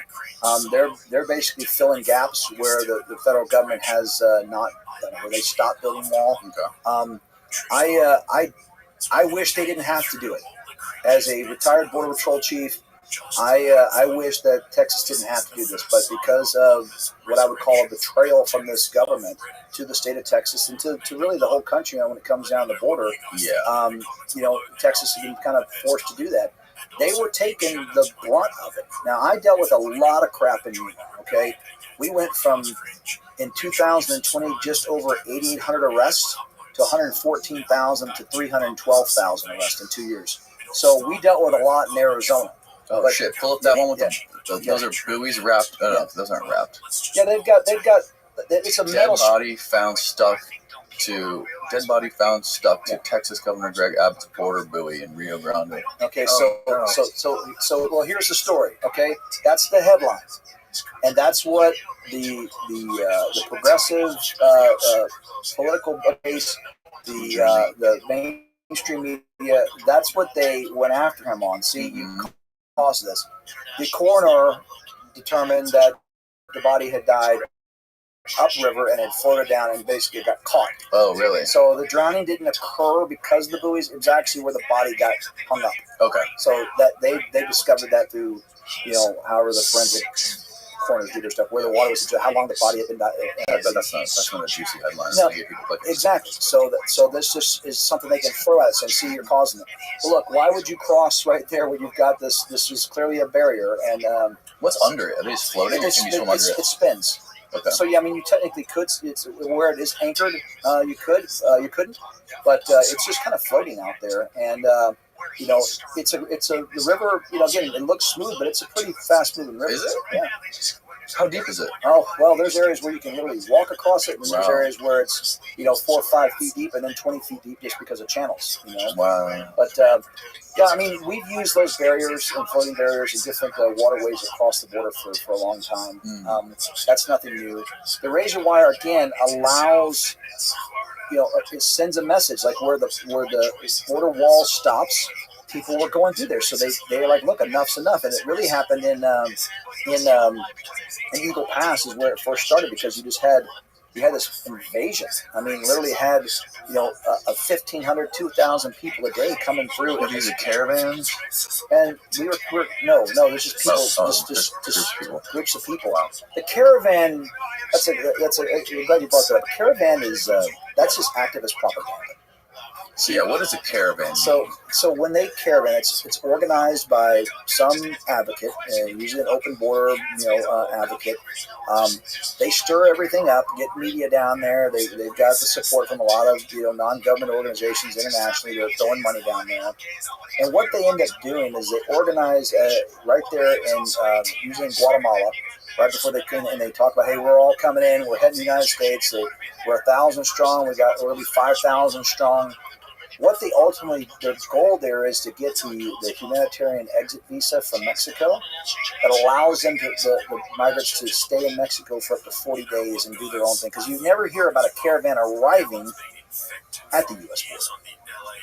You always hear about the caravan coming into Mexico, but you never hear about the caravan tracked all the way up to the United States. They just disappear.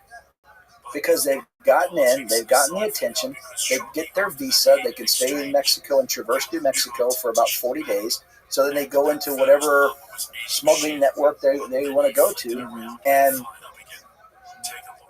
money gets put into the advocacy groups because they get money in there. Mexico does their part of saying, look, we're keeping to this humanitarian rule that we have. They came in here. Caravans are really they're nothing burgers for the border patrons because number one, we can track them because the media's following them, so we know where their movement is. We've never had a group of 5,000 in a caravan ever make it to the border. I mean, there was some in San Diego that made it to Tijuana a couple years ago, but it dwindled down. But yeah, so caravans are just basically activists and propaganda to try to bring attention to their cause. And do you know what Mexico's border policy is on their southern borders? So they have their constitution basically prohibits criminalization of migration. So they basically have an open border, if you will. You have on the south. Yeah. So I mean, they don't see anything wrong with people migrating. They think that is their right. So constitutionally, Mexico is not enforcing migration. So when they do things in support of us, it's really pushing the boundaries of their constitution. You're required to have a visa to fly in there like you are and come in there.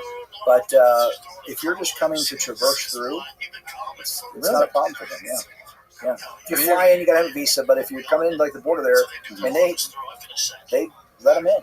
Have you ever had a conversation with any other Border Patrol agencies or Border Patrol agents of any other countries? Yeah, we would work directly with Mexico for sure. They created their National Guard under suppression from President Trump to shut some things down. And what that did, when you combine our infrastructure on our side, our policies, and the Mexican National Guard, they were disrupting things. The humanitarian, they were going after the smugglers. So that's where they could criminalize the human smuggling and the humanitarian stuff. If you're putting 50 people in a tractor trailer or 50 people in a hotel room, they could go after them criminally for that because it's putting people. But it wasn't because of their immigration status. Right. So that worked. A lot of Mexico's domestic enforcement is done either at the federal police level or through the military, and so that becomes a big challenge for them. The boots on the ground, just like everywhere, whether it's here or even internationally, they always have a good working relationship. I never had a problem with any of my counterparts in Mexico. But I will tell you this, that when there is intestinal fortitude in Washington, it resonates in Mexico. If there is no will in Washington, Mexico's like, sorry, I can literally tell you stories. It's a true story.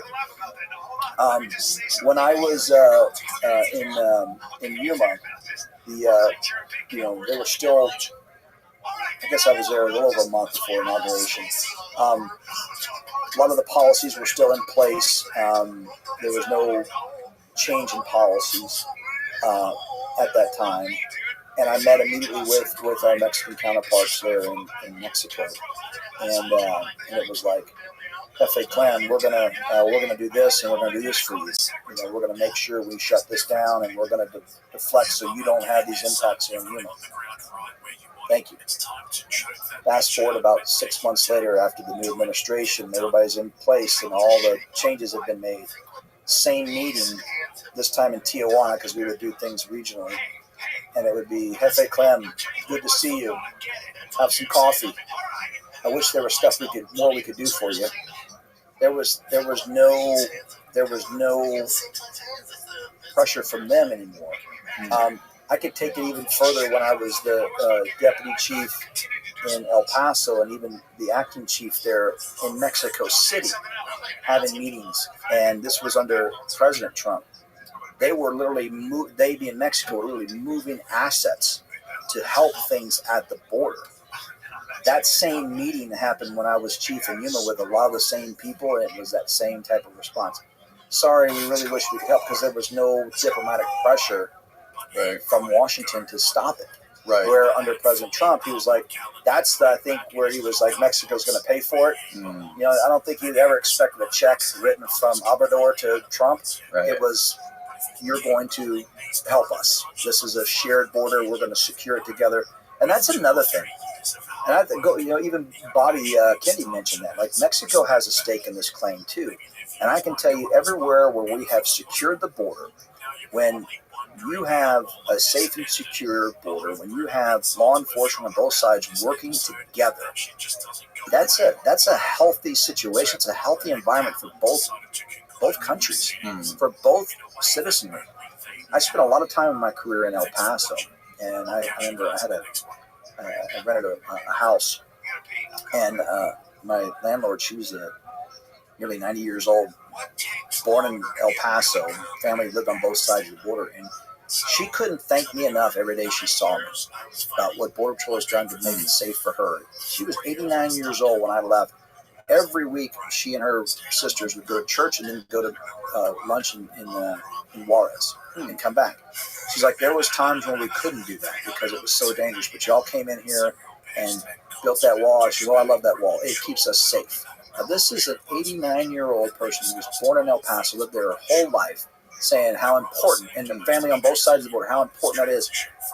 I say that because that's what a lot of people don't want to believe. They don't want to believe that, hey, if you build that wall, if you have the technology, you have good, strong law enforcement, that makes it safe and healthier for people to go back and forth and trade and travel and tourism, all that plays out.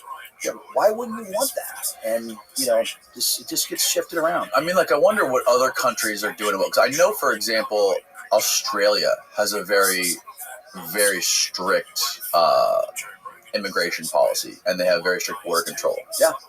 It's hard to just cross into Australia, right? Right. It's in the ocean. Yeah, I heard, for example, people that are crossing illegally, they send them to some barren island, off the coast, where they have to detain them for a while, and they don't really have a big problem. Yeah, I've never really had too much conversation with any Australian border guards or border police. I've known some of when I was at school at Harvard, there was military liaison people in the same classes I was in, and they talked about, hey, everything is from the national security piece, because they're a continent in the ocean. It's not like they're not swimming from New Zealand over there. Most of them are going to be flying, right? And so ends up being a visa thing. I'm not too really keen or aware on some of those threats there, because they're probably more concerned about issues of contraband being smuggled in through shipping and through. So I imagine you have stowaway type issues on shipping container cargo. Just never was something that ever came up in a lot of my conversations. I will tell you that it's my understanding there to immigrate to Australia to become a resident or a citizen. I mean, you have to have a master's degree. You have to have. I mean, it's again. No one has a problem if they have strict requirements in other countries, but as soon as we put requirements on you coming over here, it's like, oh man, you're racist, xenophobic. It's like, but these other Mexico has got very strict immigration policies. If you want to be a landowner or to buy things, you have to my understanding is you have to prove you have the income and the wealth and stuff if you want to buy a property. I mean, it's a lot of challenges, and I mean, again, we don't have that here. No. I think most of our land's being bought up by Chinese now. Well, that's again, I don't ever like to that's a fact, first of all, that there is a lot of land buying by the country of China. I don't ever like to broad brush a particular nationality or demographic. I think that's unfair. I wouldn't want people to do that to me. But we know China is one of our biggest geopolitical opponents. Yes. Right? They are not looking out for our best interests in any way, shape, or form. 24,000 Chinese were arrested crossing the border last year. We've already exceeded that much. That's spot on. We were actually looking this up before you came in here. I think that was the exact number, right? See? Yeah, and I think we've already exceeded 24,000 6 months into this fiscal year. I've been down there on the border. Some of those images we showed earlier down there in Lukeville, been down there where you'd see 20, 30, 40 Chinese nationals. Is it true they're all military-age men, too? Yeah, well, they're not all military-age men. A lot of them are military-age, but there are some females in there. But what I've seen, and I can say this with hand raised, what I've seen, 7 out of 10 have been military-age men. There were females in there. There were some small family groups in there. Here's the thing, and again, they're very stoic. They're very transactional. You don't get a story out of them. We have to use translation services to get information out of them, just to do basic paperwork to process them. If they do speak English, it's very, very limited, or they're just not sharing it with us. So it's unlike any other country we dealt with, because sometimes even the ones from former Soviet countries and some of the Middle East countries, they'll talk. Chinese nationals don't say much, and so we're relying heavily on the translation services to get us the information. And that to me is kind of a concern, because we didn't deport 24,000 people back to China, and China is one of those countries where you're allowed to leave. In other words, you have to get almost like permission to flee. For the longest time, I think if you even look at those numbers, if you go back the year before last, I think you're not allowed to leave. Yeah, you're not. You have to almost get permission to leave China. Right? It's so controlled. Mm-hmm. I think if you go back and look at the numbers, I think in 22, maybe 450 Chinese nationals were arrested, and then we went up to 24,000. 450 in 2022. Yeah, I think that was. Can you find that, Steve? Yeah. You may be able to find that in some of the websites, but I think it's such a low number compared, and then we're up to 24,000. It's why?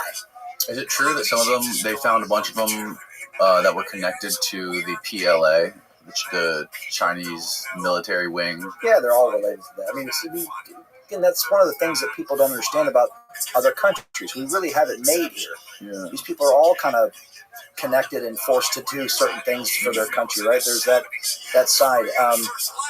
I will tell you that there's a lot of misinformation that goes on out there. It's a good story, good headlines. There's a lot of people that will delve into something, but there is a lot more truth than fiction when it comes down to some of these specific countries.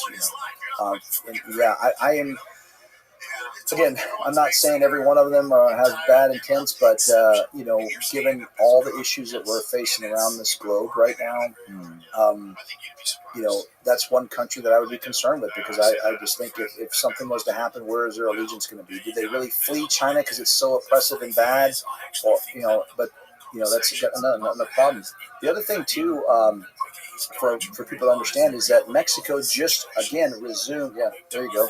Was that 2023 alone? More than 12,000 were arrested at the northern border crossing into the United States illegally. That's 241% increase from just 3,500 arrests in 2022.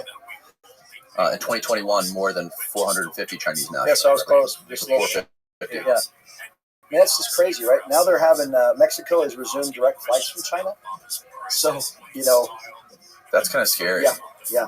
Mexico's got a very strong footprint China has a very strong footprint in Mexico and a lot of leverage and influence within the cartels. And they're mining lithium there, and the cartels are helping protect those lithium mines.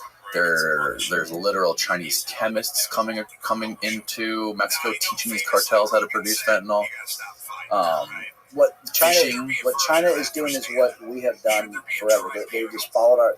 The 100-Year War is kind of what people talk about with them. It's a marathon for them. I think they've taken up all of South America. They are looking at this hemisphere at a time. While we're busy infighting and using lawfare against former presidents and trying to keep other people off ballots and doing this and sending money to around the world, China's just slowly monopoly building everywhere because they've got the money. They're back in Africa helping build nations out there. They're, to your point, they're working directly with the government of Mexico in Central America and South America. I don't know about Central America, South America. The fentanyl is flying in or coming in from China into Mexico. It's a concern, and the fact that we have just make it again so vitriolic to even talk about it from a national security. It's like it makes it challenging for people to just have a conversation about, hey, what about taking care of America? What if you turn around and say, well, America first, well, that makes you a white nationalist. Well, it just makes me an American. It says, I think we need to take care of America. Charity starts at home.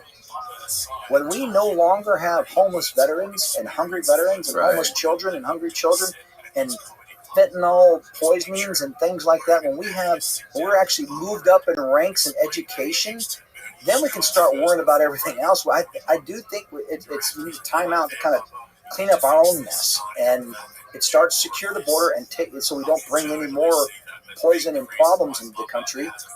And start working and cleaning up our own situation here. Look, I didn't read this in any book, but people talk about. That's kind of how the Roman Empire fell. It collapsed from within, and that's how this republic would fall. I think they're not going to attack us from the outside. They're going to just allow this continuing to infight and divisiveness and just.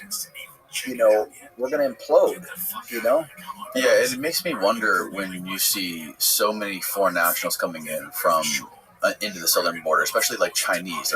So the Chinese are going into Mexico and then coming across the southern border. Well, according to that, the northern border too, right?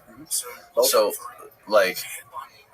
it makes me wonder if there's some bigger influence behind all this, kind of orchestrating it.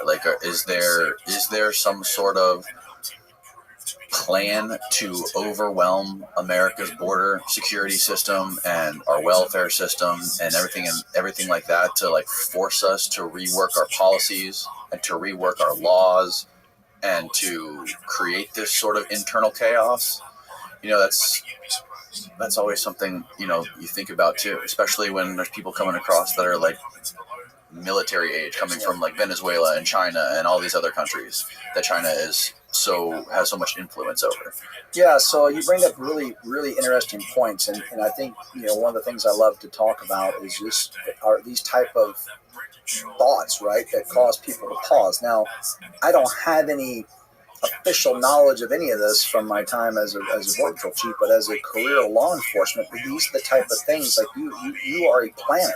It's the reason why our military does 50-year planning. Who thinks about 50 years ahead of now? But the military does. So I have heard in various circles, both in the media and a lot of our politicians, especially a lot of the progressives, talk about how the Constitution is an outdated document. It needs to be, so that's kind of where your comments and your thoughts start making sense. If we can, implode the system, if we can break the immigration system by overwhelming it, and somebody can come in and say, all right, well, this just isn't working. We've got 20 million at least illegal aliens that have been in this country for the last few years. We just need to give them an amnesty, and then we need to rewrite it. We need to have this more open policy. Well, then they win, because without a lawful, controlled immigration policy, and they get to get this open border, and then all of a sudden it becomes, well, they're here, so they might as well be able to vote because they're influenced by it, and we just start tearing down the whole, Constitution and the amendments and the laws that are so they can rework the system. That's why we are still the only republic that's lasted this long, because we've been able to defend that living document.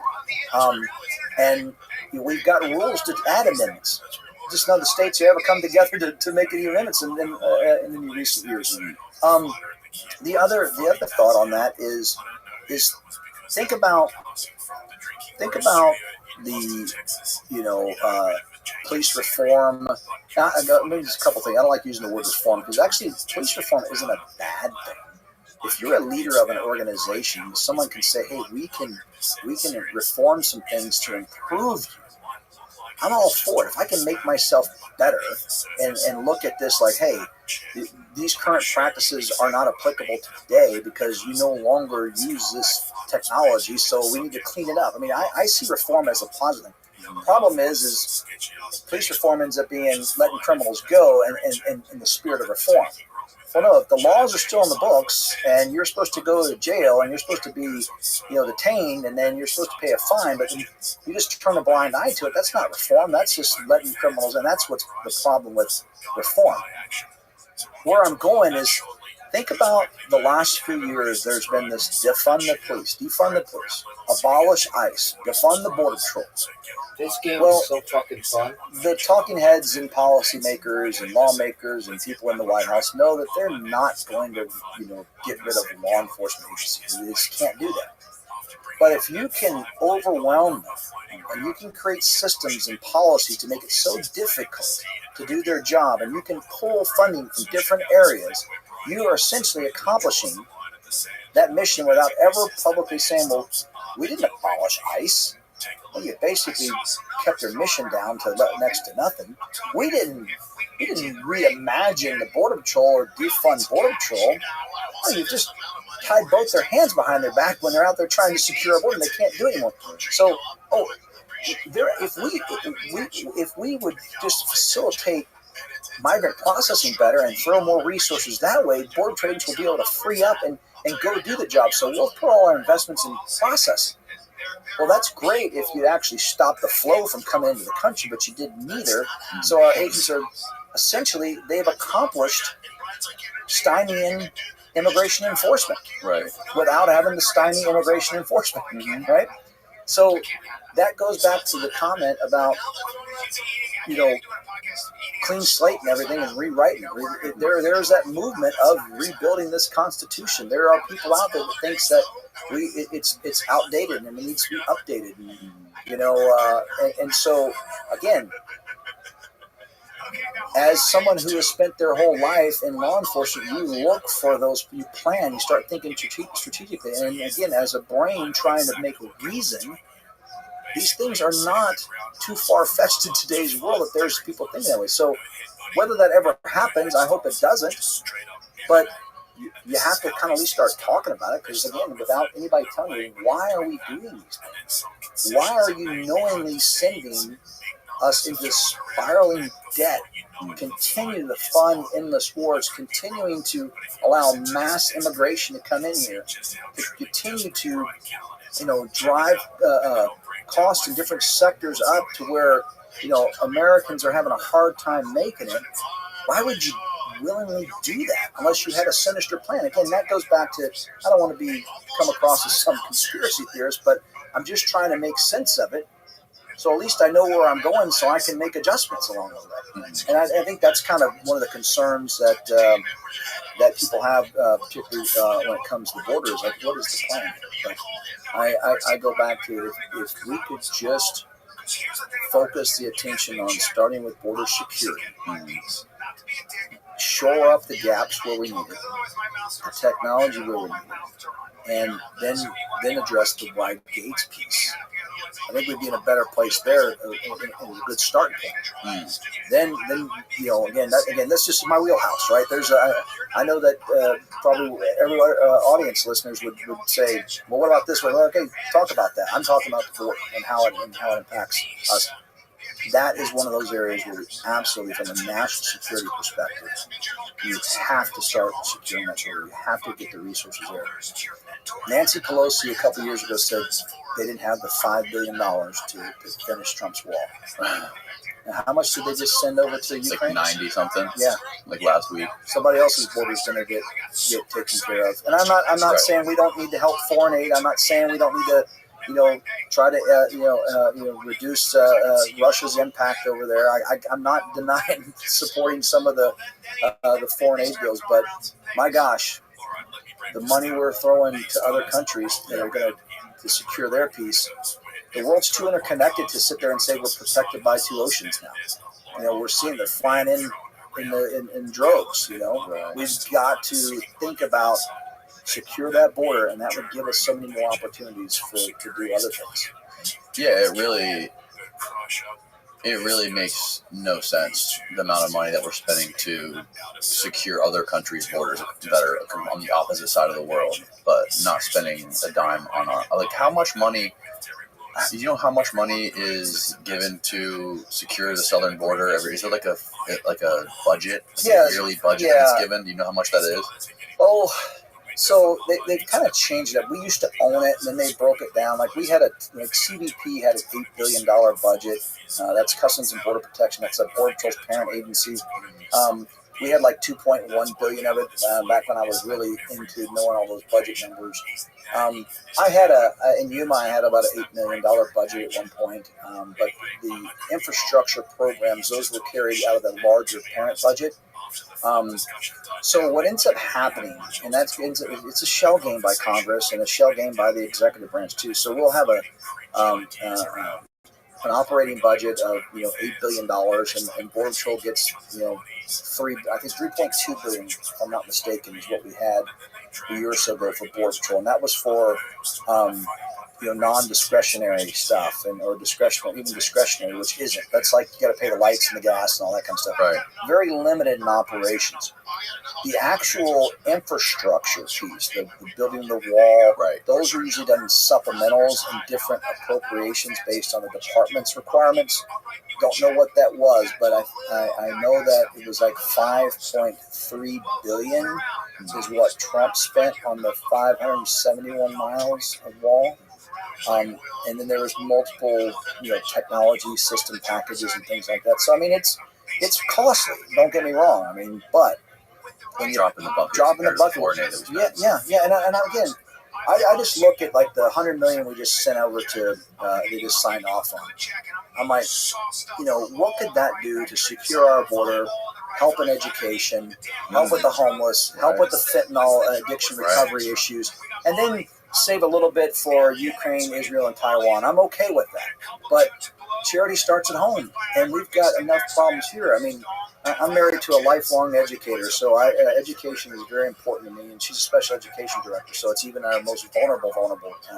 And we're just failing there miserably as well. Why are we not? Teacher salaries are down, education, it's just, there is so much we could do here.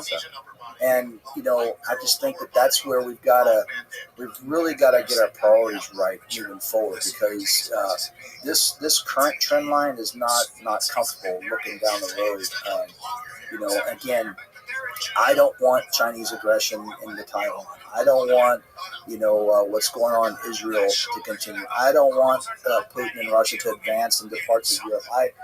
None of us do, right? But at the same time, I also don't want us to implode from within what if these evil forces are behind all this stuff? What if, if China is purposely, these are all, if half of them are going to end up being, notified when they're going to act. I mean, that's kind of how, like, the traditional, sleeper cells. Yeah. I mean, it's not a make-believe story. I mean, these people, they're born and raised into, hating the infidel. So, I mean, at some point, we have to at least accept that is a possibility. Now, could it happen? Yeah. Is it likely to happen? Probably not. But we can't rule it out, and we can't not have the conversation. I don't think we need widespread panic. I don't think we need to tell everybody that, oh my gosh, something is going to happen. But I also want people to have a level of awareness, because who would have thought? I saw this morning what there's almost 6-7 different major universities are having complete chaos. Pro-Hamas, pro-Palestine. Oh, yeah. What the hell? Yeah. I mean, that to me is like this. I mean, protest has been around since this country was founded. I mean, we founded this country on protest. But what we're seeing now, you combine that with this they've been infiltrated by intelligence since at least the 60s, Vietnam War. Yeah. So when you think about this, I mean, we really need to kind of put the brakes on and pause and then say, hey, we got to get our act together. And again, where my laser focus has been is the vulnerabilities that have been created over the last few years at our border, and the numbers don't lie. And those got-away numbers again. If there's 24,000 Chinese nationals that came in, let's say all 24,000 had no ill intent, probably a good chance that some of those 1.8 million gotaways may have some that have bad intent, right? I mean, just the statistics are, the likelihood that it's there. My buddy, the guy I was talking about earlier, Luis, he was explaining to me, he just recently published a story where he had a couple sources within the Mexican military and within one of the cartels. I think it was the Jalisco New Generation cartel, where the higher-ups in the Mexican military they have this software that I believe they got from Israel. It's called the Titan software, and essentially what it is it's a software that the police and the military have in Mexico, where they can type in someone's name, their social security number, their phone number, their address, and they can essentially hack into their phones, and they can geo-track them anywhere, wherever their phone is. They can pinpoint wherever it is on a map. They can look through their recent texts, their recent calls, all this stuff. And my buddy Luis, because they sell licenses to the military, to their military and their law enforcement. And Luis is like, I got to see if this really works. So he got a source that had been sold a license to this technology, and he got the phone, they got the software, whatever. And he was like, okay, let me try tracking one of my buddies. Called one of his buddies who was in Arizona or something. The guy was in the States. Typed in his phone number, literally got into the guy's phone. So it legitimately works. Like, they can just get anybody's name or phone number, figure out where they are, and the Mexican military is selling it to them to make money. Not only that, but they're also selling weapons.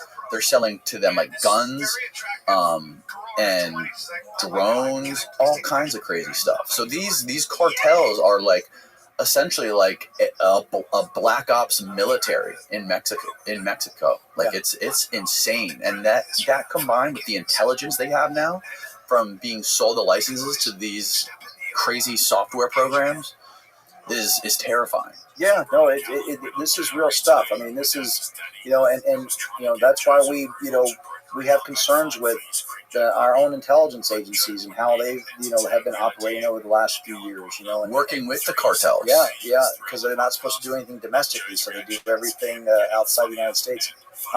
Yeah, I have no doubt about that. That's why it's important why we look at, we don't ignore when they talk about redoing FISA, that we don't ignore when they have acts about, Fourth Amendment issues. Of course, Verizon can do the same thing because it's on my phone, because it's their phone, right? They're going to be able to, but what they can do with that. See, there's products out there that I think that should be restricted, and then there's things that we should be able to use, right? Like, I don't want somebody's someone should not be in trouble for the browser history, right? But if you're going to sextort somebody or extort somebody or exploit somebody, because extortion's a real thing. If you're advocating violence online against somebody, that information needs to be shared, and we need to get that out there, and we need to stop that. But your browser history, or the number of likes you clicked on, that should be protected. And that's kind of the world we're living in now with tech. Is you've got licenses out there that's in the hands of the bad guys. Yet then sometimes here in our own United States, we inhibit the good guys' ability to counter that. So I mean, it's a conversation and question that needs to happen. Is how do we, for years, I spent my career going against what I would say a conventional adversary. There was a line of demarcation. That was the border, right? And somebody's going to cross there, but over time, the adversary has become unconventional. And it's been the advent of technology, social media, our cell phones or our smartphones, and so we've got to look at it. It's one of the things I'm doing. One of the many projects I'm involved in with an AI company. Massive Blue is the company's name, and Overwatch is our program. We target online human trafficking and sexual exploitation. How do they communicate online? You'd be surprised. I mean, some of it is it's kind of like high-level catfishing. They use a lot of emojis, and there's clear web, there's dark web, there's they just start chatting with people, and then they DM me and all this kind of stuff. Look, and that's on like the human trafficking and sex trafficking piece. They do this every day in the smuggling network for human smuggling. I mean, in Arizona, Tucson, the area where I live, it is not uncommon for someone to put out something on a social media platform, and hey, you want to get $1,000? DM me, and they send a digital message, and hey, get an SUV, I'll give you a pin drop. You'll get $1,000 ahead, and if you see Border Patrol or law enforcement, don't stop. And when you get to Phoenix, DM me again, and I'll tell you where to go. And that is happening daily in places in Arizona. In fact, I know Stevie to probably bring up car chase, smuggling, accidents in Arizona. There'd be a whole list of them. Wow. That's happening where innocent lives are being lost because these teenage smugglers are taking mom and dad's SUV, driving from Phoenix, Tucson down to the border, overloading it, and then driving 100 miles an hour. And there's one just from last year. But they'll that actually, that's smuggling attempt in Arizona ends in a rollover crash. Wow. Yeah. So there's other ones like in Cochise County. That's one of the busiest areas too, where they're just these are kids, and it's 15, 16-year-olds, 16, 17 driving cars that they're not familiar driving with, overloaded mom's SUV, and taking a slow curve at 100 miles an hour, and you're going to lose it.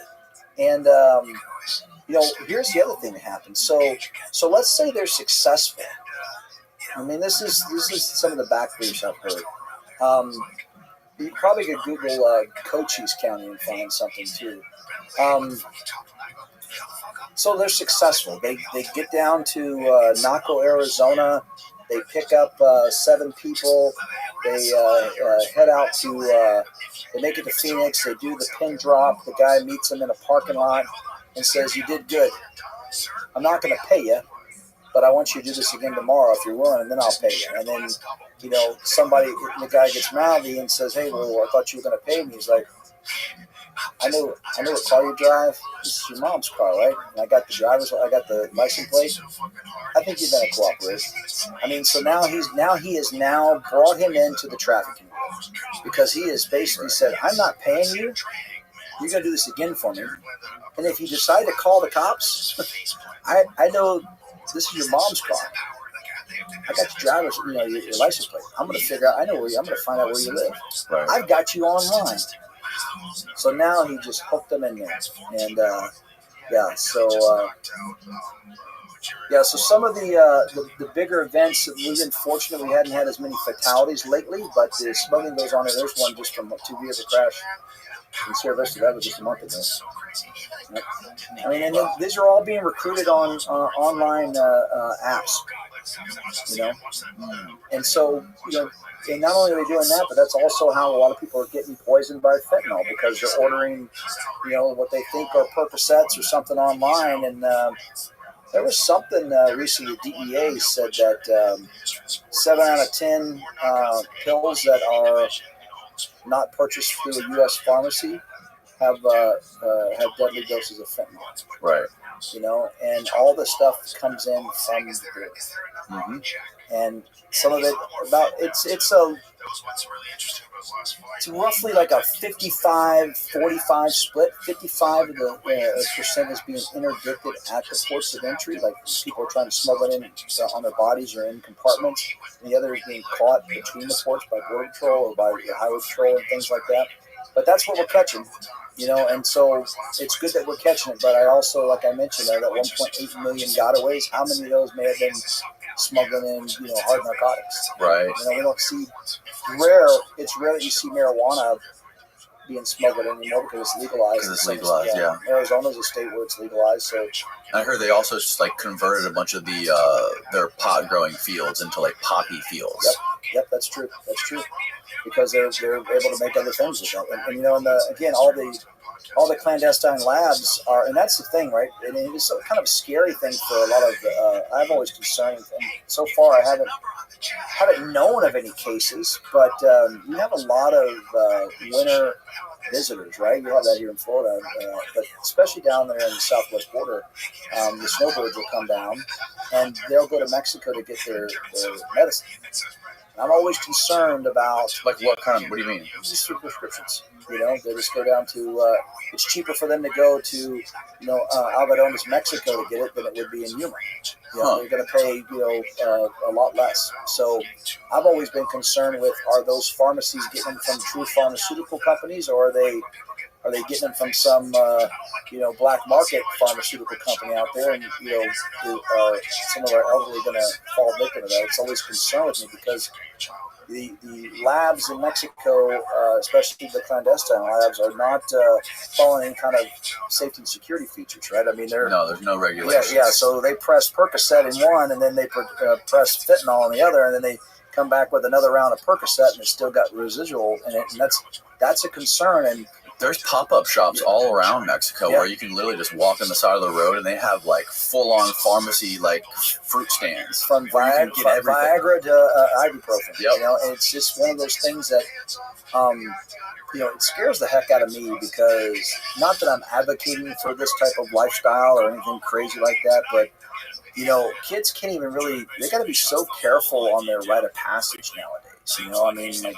going to parties and, you know, smoking something or taking something just because that's just what the kids can do and have done, or, you know, and now, you know, you can't even risk it that somebody, you know, said, oh, yeah, my friend got me these gummies. They're supposed to be really good. And then they got them from some pop-up stand in Mexico or some online deal. And then now, your kid ODs, you know, is poison. I mean, thank goodness it hasn't happened to my family, but I know countless people who have lost. I actually made the mistake calling it over. Like, I introduced them.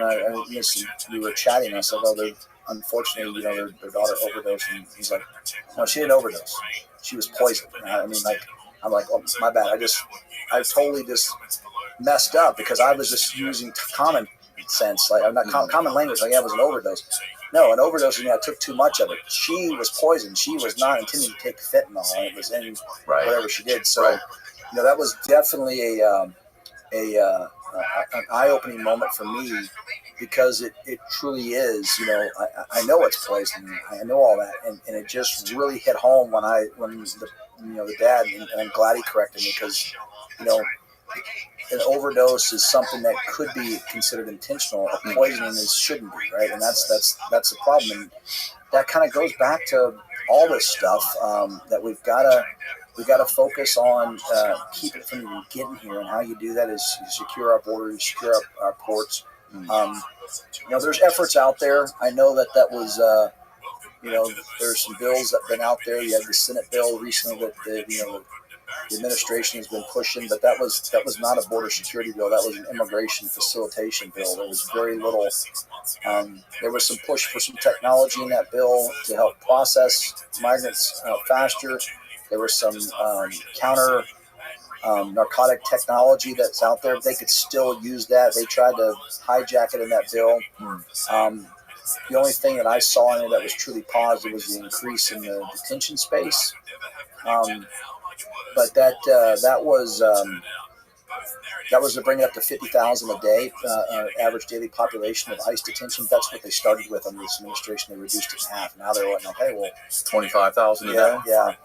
And then, but the House bill was all about border security, and Schumer never took it up.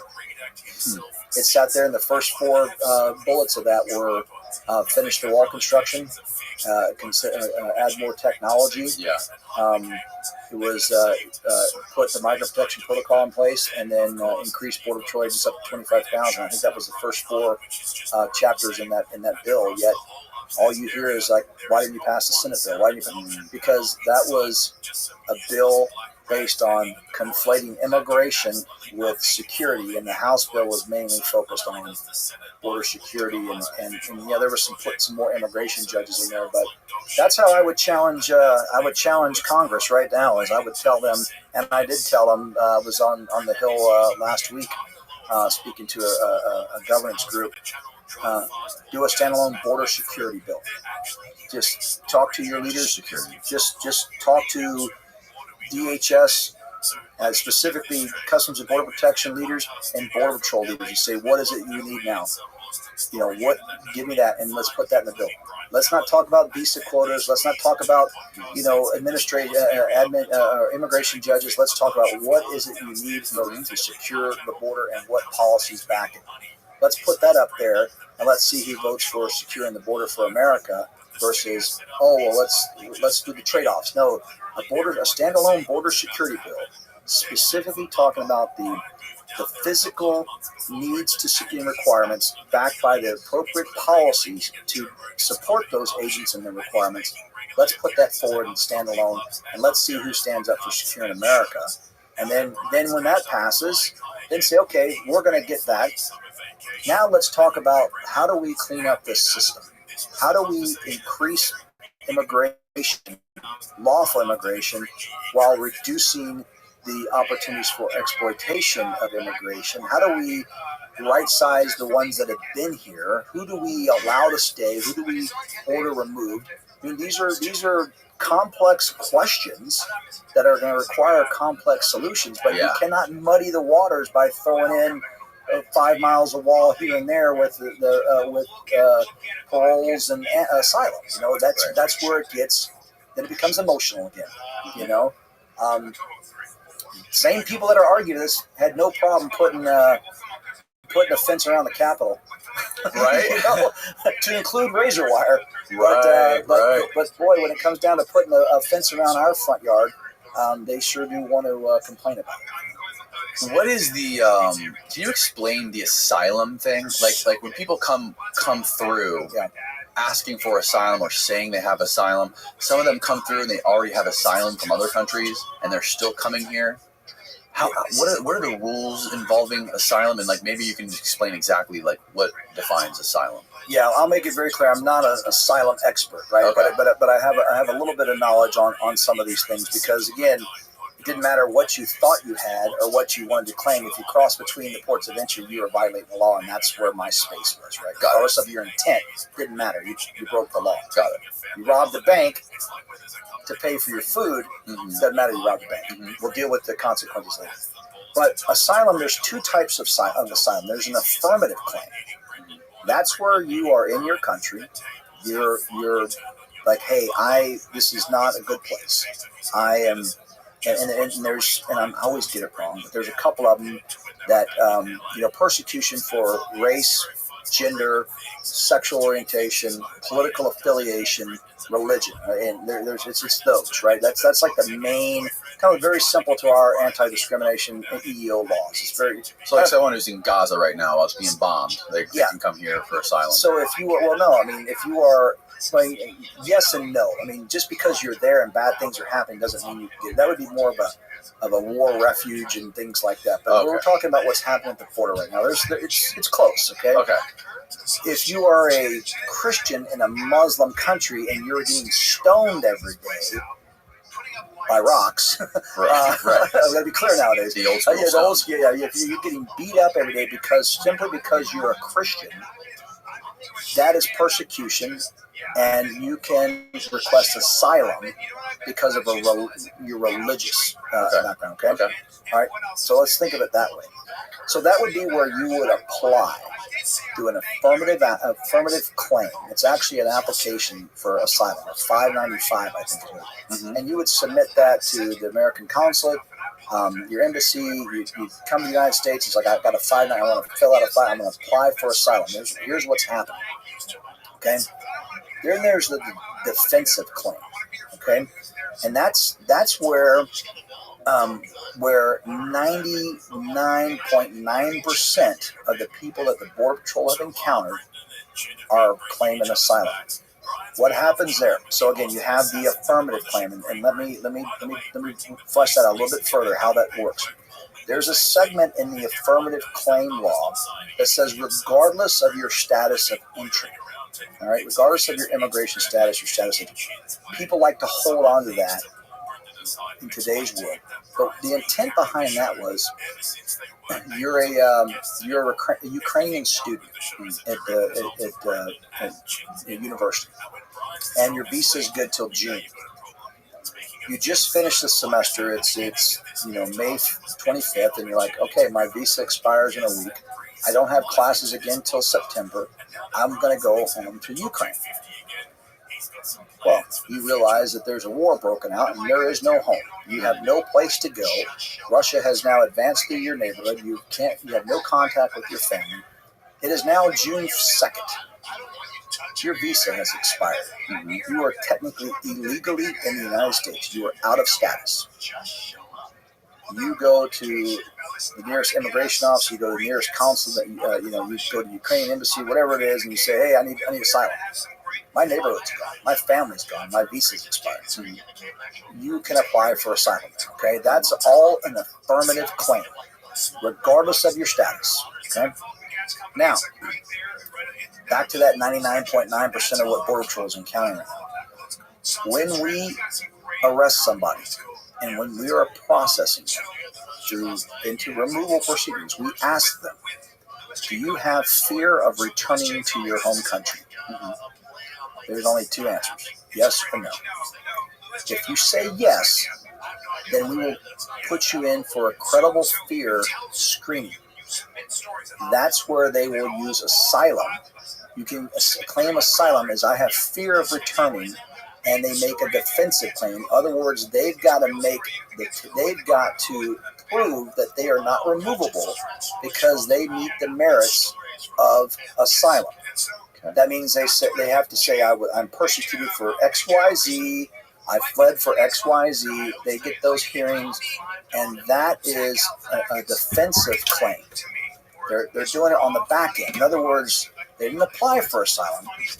None of these people we catch say, "Oh, yeah, I came here for asylum." It's after the effect. Like, okay, you're going to be removed. You're going to get deported unless you have fear. Then if you have fear, then we ask you these 5 questions, and if you say yes, then you're going to go get an asylum hearing, which could be years down the road. Okay. So that's where that whole loophole is. So all I have to say is yes. Now, what happens in these people, unfortunately, are in terrible situations. But, if you are living in a neighborhood where you're getting, a shakedown every week for ransom, and you're getting beat up, and you're being threatened, you're being assaulted, that's not asylum. Sorry, man, that's a tough life, but that's not asylum. I know of stories where, and I've heard this from an immigration attorney, a friend of mine, where he had clients that came from Central America. The mother was being extorted by the local gang, said, "You're going to pay me $40 a week." So I'm not going to pay you $40 a week. And they came back and said, "Well, not only are you going to pay us 40, you're going to pay us 80. And if you don't start paying us, I'm your daughter." She's like, "You're not going to do any of that." They came back and said, "Okay, you're going to pay the $80.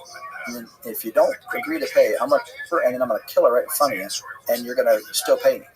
And she's like, "All right, let me see if I can come up with the money." And then she fled. Horrible life. Horrible decision. Not a merit for asylum.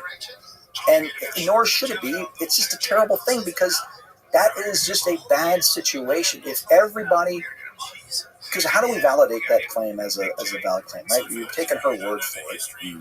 I mean, it is a horrible situation.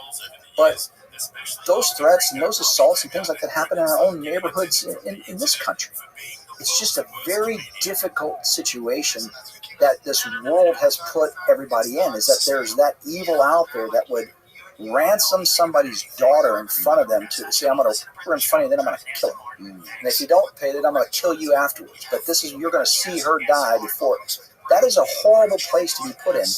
And that doesn't meet the grounds for asylum. And that is open for debate, but that's the way the rules are.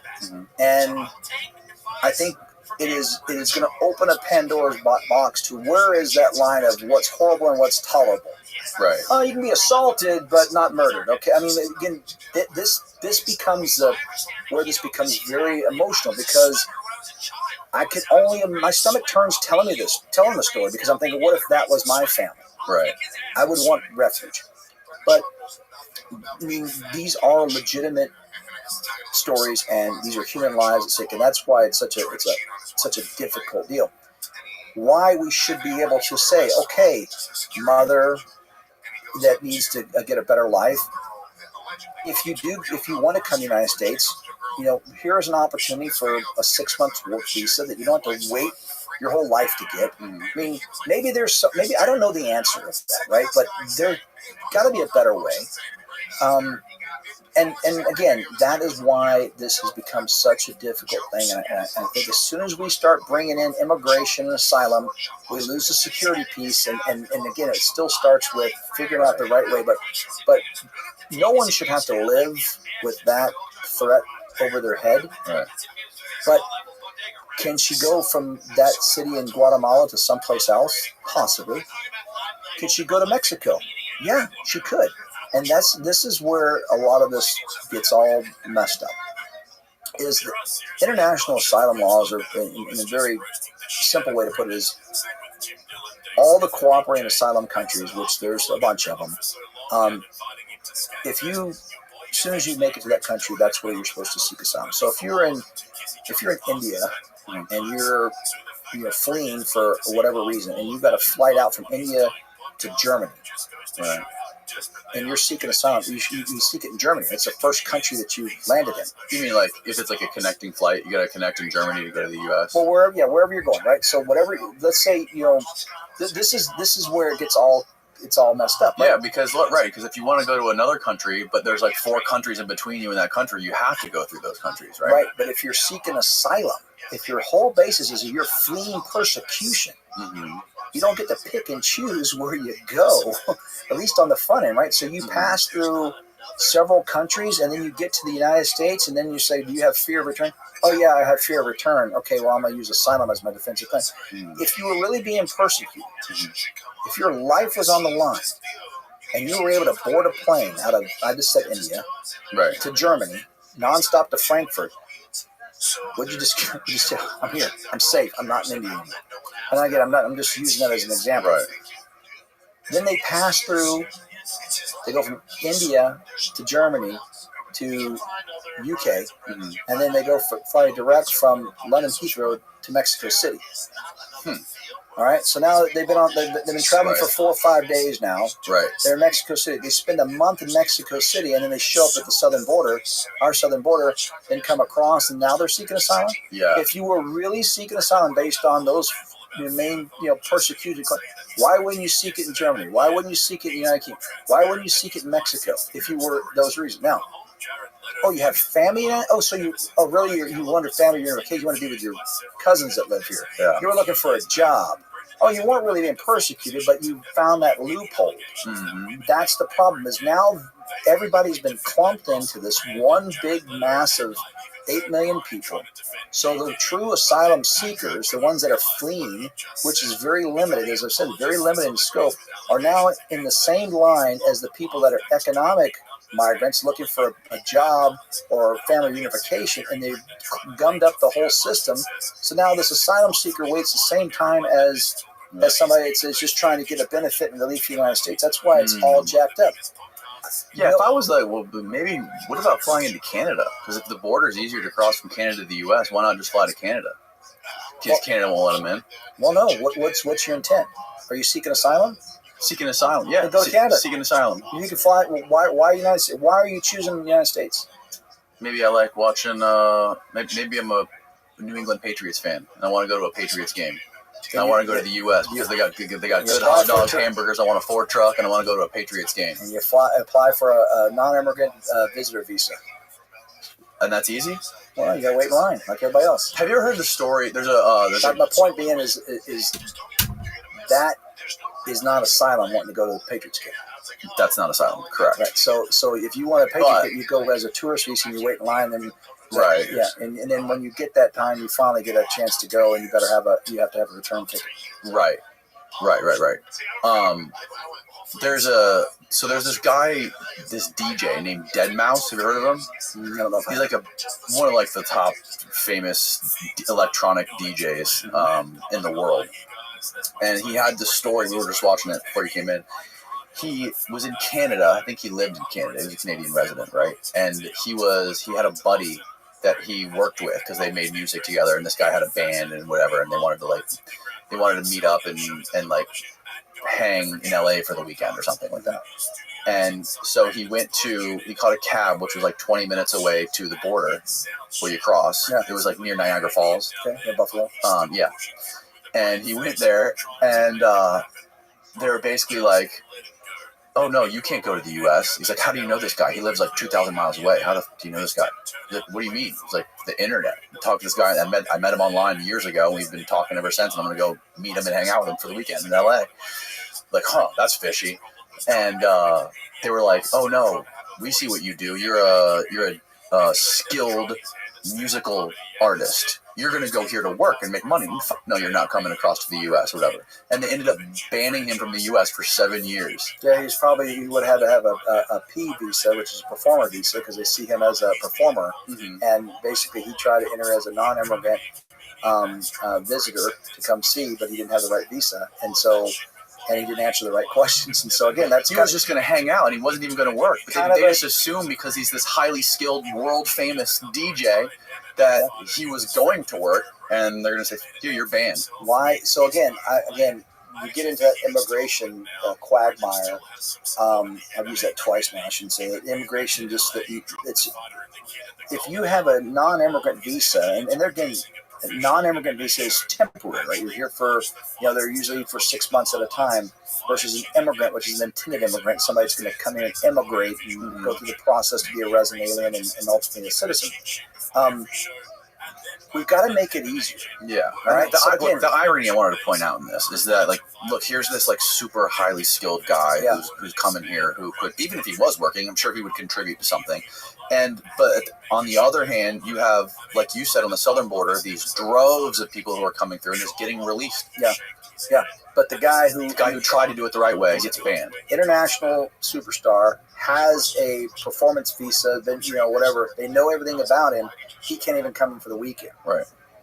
That's why this is all messed up. We should not be able to. We should find a better way to make that happen. I know. I met somebody a few weeks ago. I was speaking in Philadelphia. And this guy was a naturalized citizen, a business owner, quite wealthy business owner. His brother had applied to be an immigrant. Was going to try to come over here and immigrate to the United States. So his application was in. Because he is an intended immigrant, when he wanted to come over here to go see his family or meet to see his brother for the holidays. He applied for a tourist visa. They denied it because he's intended that he wants to stay here. So they're assuming he's going to come in as a tourist and stay. Well, again, I think that's kind of jacked up because, number one, his brother's a naturalized citizen and you know all the information on anybody that goes through the immigration process and that we know everything about you. This guy's not a terrorist. Yeah, right. You've applied to be an immigrant, so we have all your application on file. All you're saying is, hey, I want to come over here for a short time to go see family and take in the sights, and I'm going to go back because I'm waiting to immigrate. If he doesn't comply with that non-immigrant visa, then he is putting his whole immigrant opportunity in jeopardy. Right. So he has everything to lose by not complying with the 6-month visa or whatever length of time he wanted. If he came over here as a non-immigrant and allowed that to stay beyond 6 months and became out of status, he would jeopardize. But we denied his ability to come hang out with his family and visit the United States for X amount of weeks or months. Now, there's two sides of every story. There could be a huge lengthy background. I have no idea. That's why this guy is not allowed in. I don't know. But just on the face value of this shows how jacked up our system is. It kind of goes back to the daily border crossers. I mean, this person comes to work every day in the United States and goes back. We make that so difficult if they want to come through for any other reason. I never am going to sacrifice security for comfort when it comes down to our national security at the border. In other words, yeah, if you got to sit and wait in line an extra 2 hours to come through, but you're going to get the privilege of being here, so be it. But we can make it better, and I get it's just kind of frustrating because you look at all the different things in our world. What would happen if there was a line since 6 a.m. at a famous pop star's tour, right? Sold out for months in advance. People have been there since 6 o'clock in the morning waiting to get in the parking lot. And you and I decided with no tickets, just hopped the fence, walked in line, and snuck in and got front row. Yeah. We'd be in jail if we made it out alive, but yet when it's our border, no one thinks anything. Let them do it. No, that makes no sense. You can't even. You walk in front of Starbucks and cut in front of somebody to order your latte, you're going to get yelled at and screamed at. And if you don't go fast enough at a green light in Tampa, I figured that today, you're going to get honked. That's all the New Yorkers that move down here. That's right. I mean, if that happens here, nobody thinks anything of it. But if you jump in line at our border, everybody knows it's okay.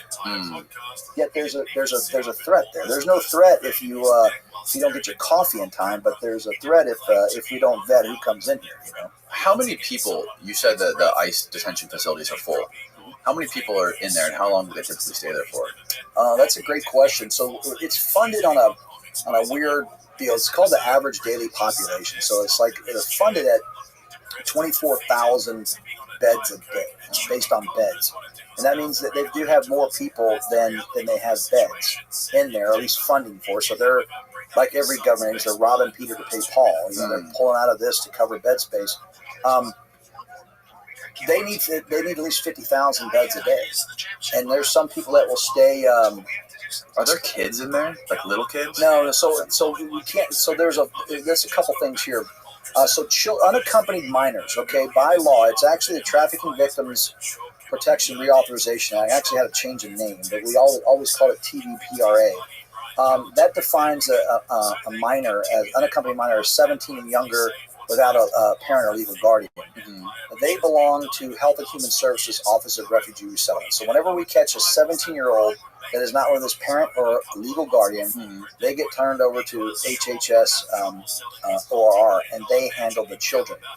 There was a lawsuit, a Flores settlement, and through that has said that you cannot detain family units for more than 20 days. So if you come as a family, the worst case scenario is you're going to stay in custody for 20 days, and you're going to be released if you don't have your hearing and removed. So that's why there's always this big push for family units to come over here, and there's a lot of fraudulent family units that come over here because meaning they like take randoms and stick them together. Absolutely, absolutely. They will put single adults together and have children.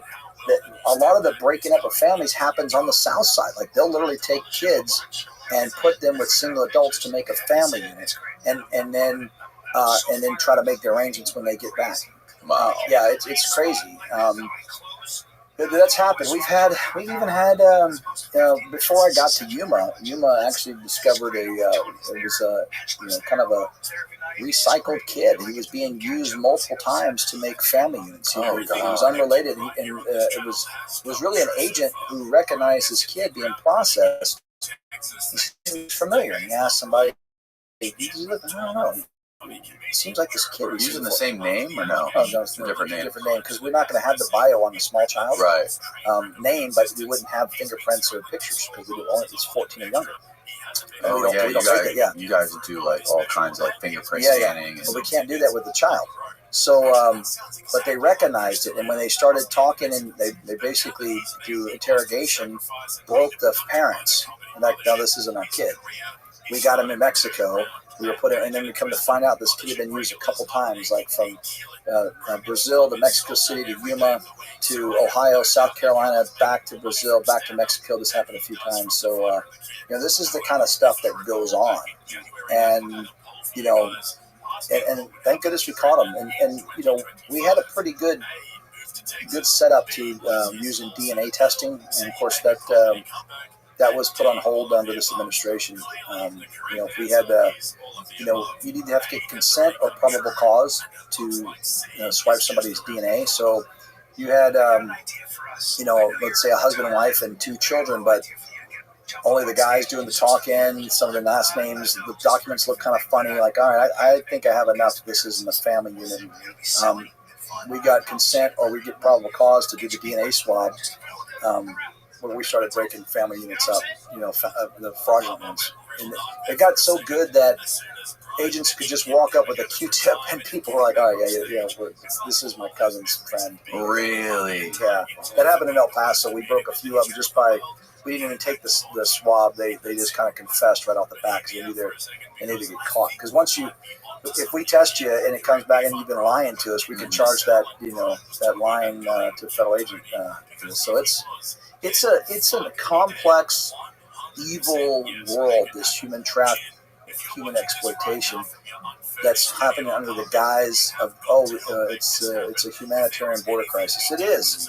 But we kind of created it with some really lackadaisical policies or looking the other way. And it's just, and I think if you secured that border and you basically funneled it through those wide gates that I talk about, which is our legal pathways, ports of entry, we could at least narrow it down a little bit. It's not going to end evil. It's not going to end human exploitation, but it sure could mitigate it and give the good guys a better chance of going after the bad guys and identifying them and saving some lives. Because it's just, you can only imagine the horrors that people go through. Because what do you do if you can't pay off that debt? You make arrangements to, if you think that all the arrangements are going to be good paying jobs to pay off your debt, you're fooling yourself. These are people that are going to be, put into prostitution and indentured servitude. I mean, that stuff goes on right here in this very, very country of ours. Yeah. What would you do if you were given, like, if good old Joe Biden came down and said, Mr. Chief Clem, we're going to give you the blank check, magic wand to fix this southern border security problem. Yeah. What would you do? What's like the lowest hanging fruit of problems that you would solve? The first thing I would do is I would institute the migrant protection protocol that basically closing those asylum loops right off the bat. It was working when we had it in its very fullest intent and robust. I would do that because that sends a message day one that you can't try this loophole. Mm-hmm. And that can be done instantaneously by a directive, like effective immediately. Okay. Then I would resume the construction of the border wall where it made sense. We already have the plan to include the technology. I would do all of that right off the bat. Those are the first two things that I would do that would send a very clear message that we mean business. Like, you cannot come in here this current way. I would also, I want to make sure that it's not considered a roundup or any kind of, thing like that. But I would end the parole system that's being used right now, because that's that 300 and 400,000 people that are being flown in because they're claiming a status before they even get to the United States. That could be shut. The Cuban, Venezuelan, Nicaraguan parole system that this administration has created, where they can apply for a humanitarian cause and they're flying in the United States. That's plane loads of them. Yeah, 400,000 people have come in. Yeah. It's called parole. Yeah. Cubans, Haitians, Nicaraguans. Yep. Venezuela. DHS, Cuba, Haiti, Nicaragua, Venezuela, parole process. Click on that one. Yeah, they've applied for asylum, and they're basically, yeah. I heard that they were. It's an unlawful process when you look at how this is creating a classification of people, and only Congress can do that. So I'm very. I don't think this will hold up to challenges when it finally gets all challenged. So, those are a couple things right there that become deterrents. Again, let's finish what we started. Let's get the migrant protection protocol in there, and then let's. And I guess the fourth thing, which would be, I think, the most profound yet most difficult thing, would be, let's clean up the immigration pathways. Let's figure out so the guy from Canada can go spend a weekend with a friend that he's met. If the guy's got no criminal history or immigration history, right? Let's figure out a way to where cousins that live in San Diego and in Tijuana can go hang out on either side of the border, for the weekend in a very efficient manner, to where they don't have to jump through all the hoops to do that. So we can have that shared border, but then, but also accountability for security on that same border. Those are the things that we need to do. I am very much, again, hawkish and pro security, but I also recognize the challenges we face. If you pull a hard line, it doesn't end well. So we got to make sure we kind of look through it from that common sense and compassionate lens. Secure the border, but let's find out a way to encourage a more efficient pathway for those that need our help, and also that help spur commerce and trade and travel. Let's if we can't find it here, let's find a way to attract and attain the best and brightest, and let's not make it such an arduous process. Let's figure out a way to where an intended immigrant can still come over here to see his family, right, on a tourist visa for a limited time without jeopardizing his application.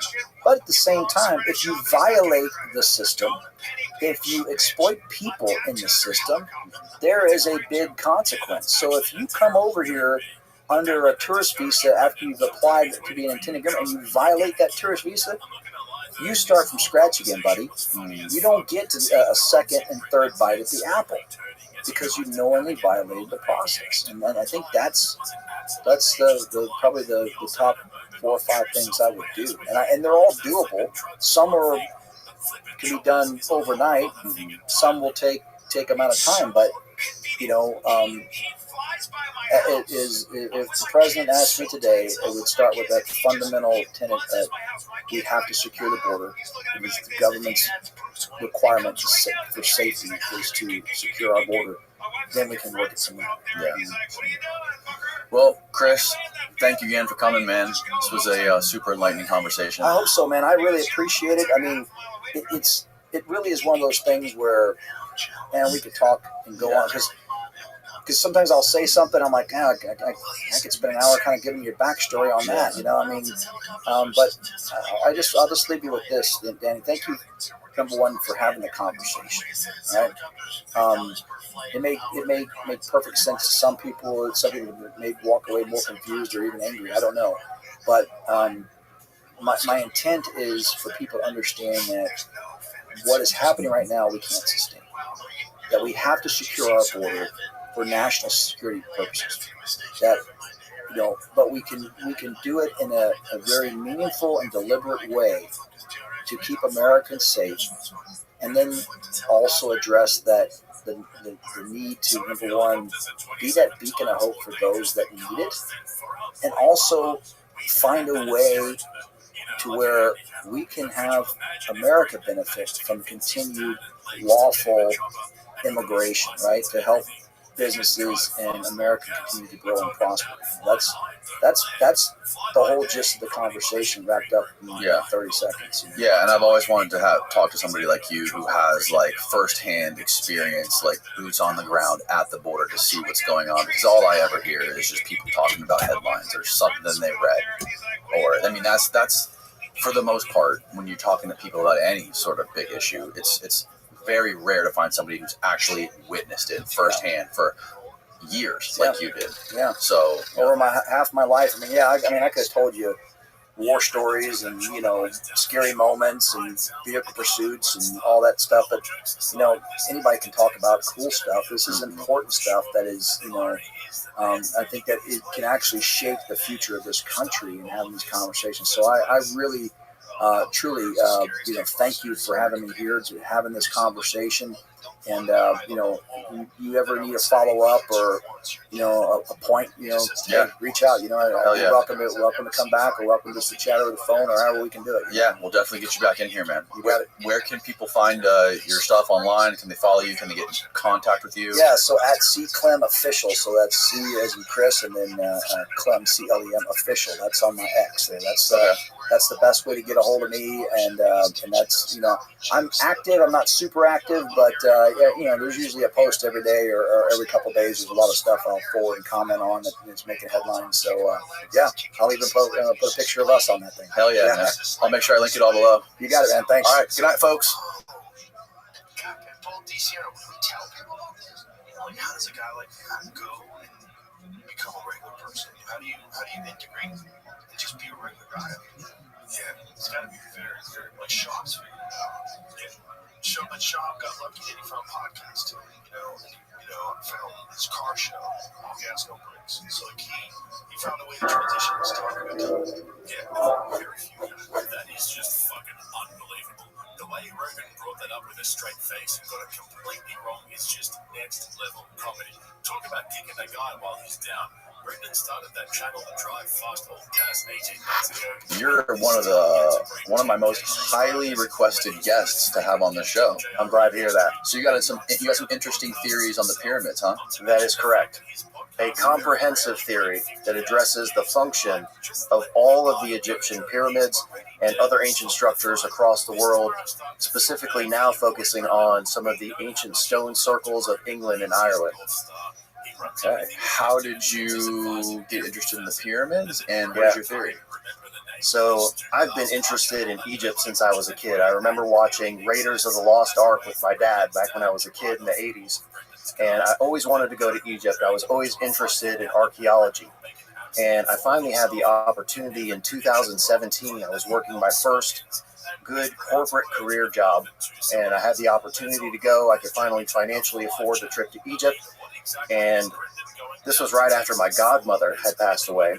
And she was a huge influence in my life in terms of pursuing my dreams and fulfilling what I feel to be my destiny here on the planet, which was going to Egypt and inevitably moving there 5 years later.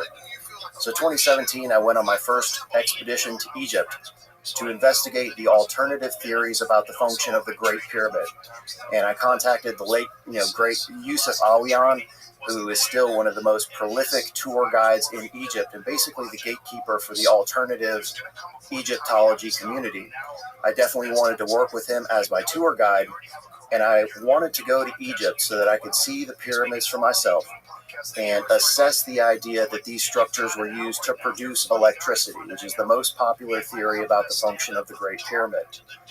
However, as I began to explore the sites, specifically a location known as Abu Sir and the Pyramid of Neferkare, we were exploring the site and I found this red quartzite collection bowl and conduit system that runs from the pyramid itself underneath this huge floor of black basalt into this collection bowl.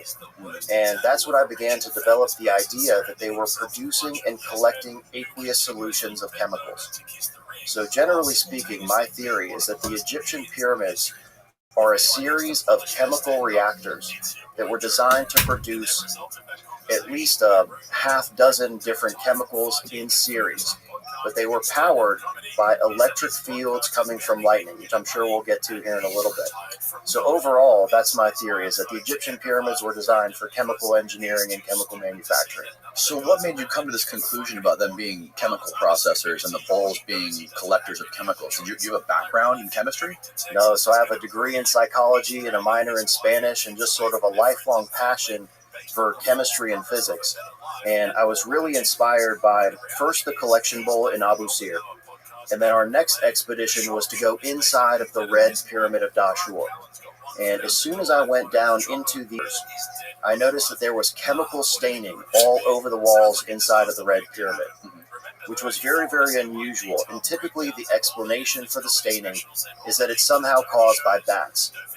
And I knew immediately when I heard that explanation that there's no way that was the actual explanation for what's causing the staining.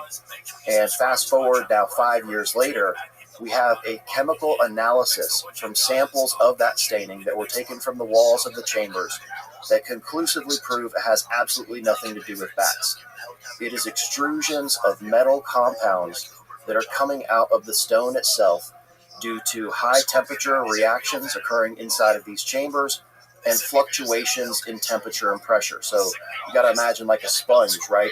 Squeezing out liquid material. So the stone itself has to be heated to a high enough temperature to be able to liquefy these compounds. And there has to be fluctuations of pressure inside of the structure that cause these extrusions to come out of the stone. So that was the first thing I noticed inside of the Red Pyramid that began to inspire the idea that these were designed for chemical reactions. The next thing inside the Red Pyramid is as you go through the sequence of chambers. So you get down the entry shaft, you're in the first chamber, and you'll immediately notice the smell of ammonia. Now, the smell of ammonia is typically explained as also being from bats. But my wife and I, we've been in plenty of other structures in Egypt that have tons of bats inside them. And the smell inside of these chambers, for example, Mastaba 17 in the Fayum Oasis, is filled with bats. And it smells like what you would imagine a cage full of rodents would smell like. Right? Just imagine what that would smell. That's what a bat cave smells like. We've also been inside the Tomb of the Birds, which is this underground tunnel network that runs below the Giza Plateau, a very rarely discussed feature of the Giza Plateau that is critical to how this system operated. And it's basically a leech mining tunnel that was used to use acidic solutions that flowed through this tunnel to extract the metallic ore deposits that are inside of the Tomb of the Birds. But it's a bat cave now, and there's tons of bats that live in there. And again, it smells like a rodent cage. But inside of the Red Pyramid of Dashur... You've been down there? Oh, yeah. It's technically what you would say an off-limits or forbidden area of the Giza Plateau, but I have videos on my channel, The Land of Chem, CHEM, of us going down inside the Tomb of the Birds. And these are channels that run underground through the Giza Plateau? Correct, yeah. So how big are we talking?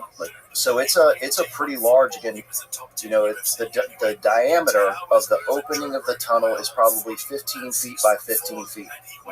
So it's a huge tunnel system that runs from one side of the Giza Plateau directly toward and underneath the central pyramid of Giza. And these tunnels have been known about since antiquity, and the Roman explorers that were investigating the Giza Plateau called these things syringes. And the original name for the Giza Plateau is ROTHSCHILD, which means mouth of the passages. So there's all of this nomenclature in regard to the Giza Plateau that is indicative of the knowledge of these underground metallic ore mining tunnels. And we did have an opportunity to go inside of this thing, and it was pretty wild because this whole tunnel is filled with iron ore deposits. And we also have chemical analysis that's been taken from a variety of sample locations across the Giza Plateau of these iron ore deposits, which nobody ever talks about these things, but they're a critical part of the operation of the Giza Plateau.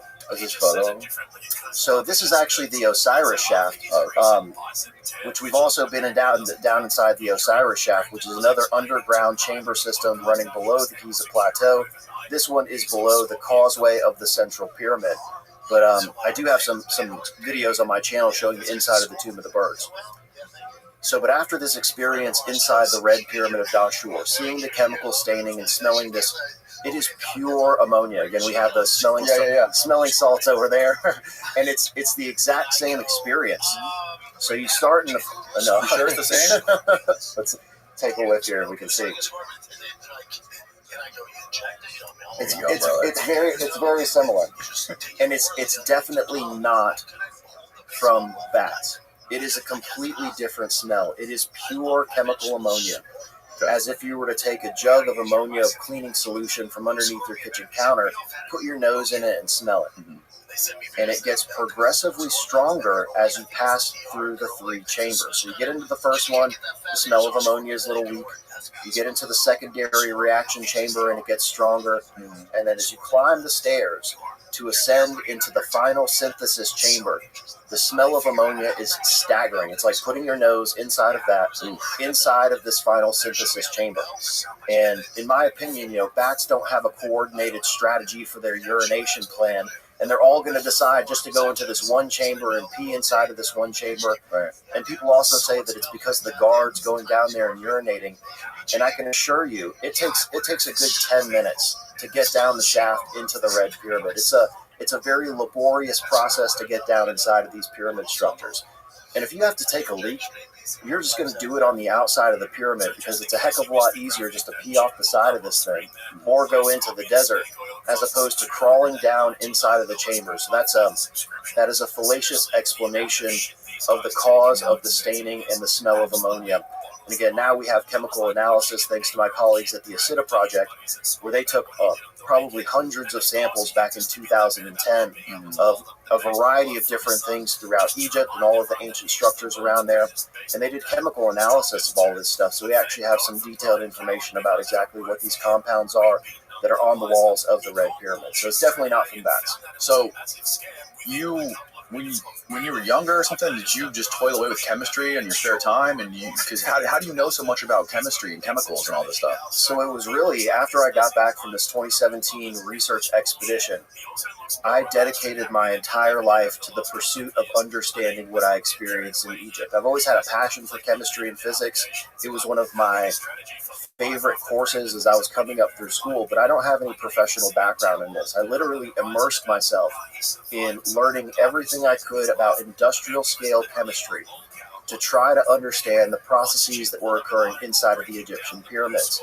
And by attempting to reverse engineer the Red Pyramid of Dashur using, it's literally Physics 101 are the basic principles of operation that go into making these chemical reactions work inside the Red Pyramid. So by attempting to understand all of that and immersing myself into trying to understand industrial scale chemistry, I gradually developed this knowledge over the past, so now it's been 7 years that I've been working on this, and literally, me moving to Egypt is a testament to how much I believe in this theory. So my first trip to Egypt was 2017. I also knew that there was a connection between the structures in Egypt and some of the structures in ancient Ireland, such as Newgrange and these so-called passage chamber tombs. So in 2018, I went to Ireland for a research expedition so I could see those structures up close in person. and help finish writing my book. I published my book in 2020, and my intention was to go back to Ireland in 2020 for a follow-up research expedition. But as you know, the world was shut down at the time, and Egypt was one of the only places where you could still travel. So I went to Egypt. I went in 2020, 21, and 22 to continue developing my theory about the function of these structures, gather more data, and then in 2023, last year, I sold my car, I sold my house, I quit my career job, I sold everything that I owned, and I left for Egypt to live there permanently with basically 2 bags of clothes and a dream. And so again, that's kind of my testimony to how much I believe in what I'm doing. And now that so now my basic goal is just to, we go out to the sites every single week. We put out Sunday site visits of on-site explorations of all the Egyptian pyramids that are directly connected to attempting to explain my hypothesis on the function of these structures while you're actually looking at it and seeing it up close in person. So it's been a really cool experience living in Egypt, and probably the best decision that I ever made. Okay, so yes, can you explain your hypothesis in a nutshell? Basically, you think that the Red Pyramid was manufacturing chemicals for what purpose, and what was the function of the other 2 pyramids? Yes. How did the whole thing work? Okay, so there are 2 major pyramids in Dashur: the Red Pyramid and the Bent Pyramid. Okay. We also have the Step Pyramid of Saqqara. And then there are 3 different major pyramids on the Giza Plateau. There's actually 12 pyramids on the Giza Plateau. So there's a lot more than just the Great Pyramid up there. Okay. So let's start with the Red Pyramid. Okay. Ammonia is by far the most important chemical that we have synthesized in the modern day. So during the Industrial Revolution, chemical manufacturing on an industrial scale was being developed as a legitimate science. And one of the first chemicals that we synthesized on an industrial scale was ammonia. And ammonia is one of the most important chemicals that we use today for fertilizers. It completely transformed the modern world, being able to manufacture massive scale of fertilizer in terms of population expansion, and everything that we've seen in the development of the modern day is literally dedicated and dependent on our production of ammonia. Still to this day, we use ammonia-based fertilizers because it has a very high content of nitrogen. So the 2 pyramids in Dashur, the primary function for these 2 chemicals, which is ammonia and ammonium bicarbonate, is for fertilizer production. You got to feed the people. So I do believe that there was a massive civilization that lived in the upper eastern corner of Africa, basically what we know today as Egypt. And fertilizers would have been a huge part of what they were producing in terms of the chemical supply that they had.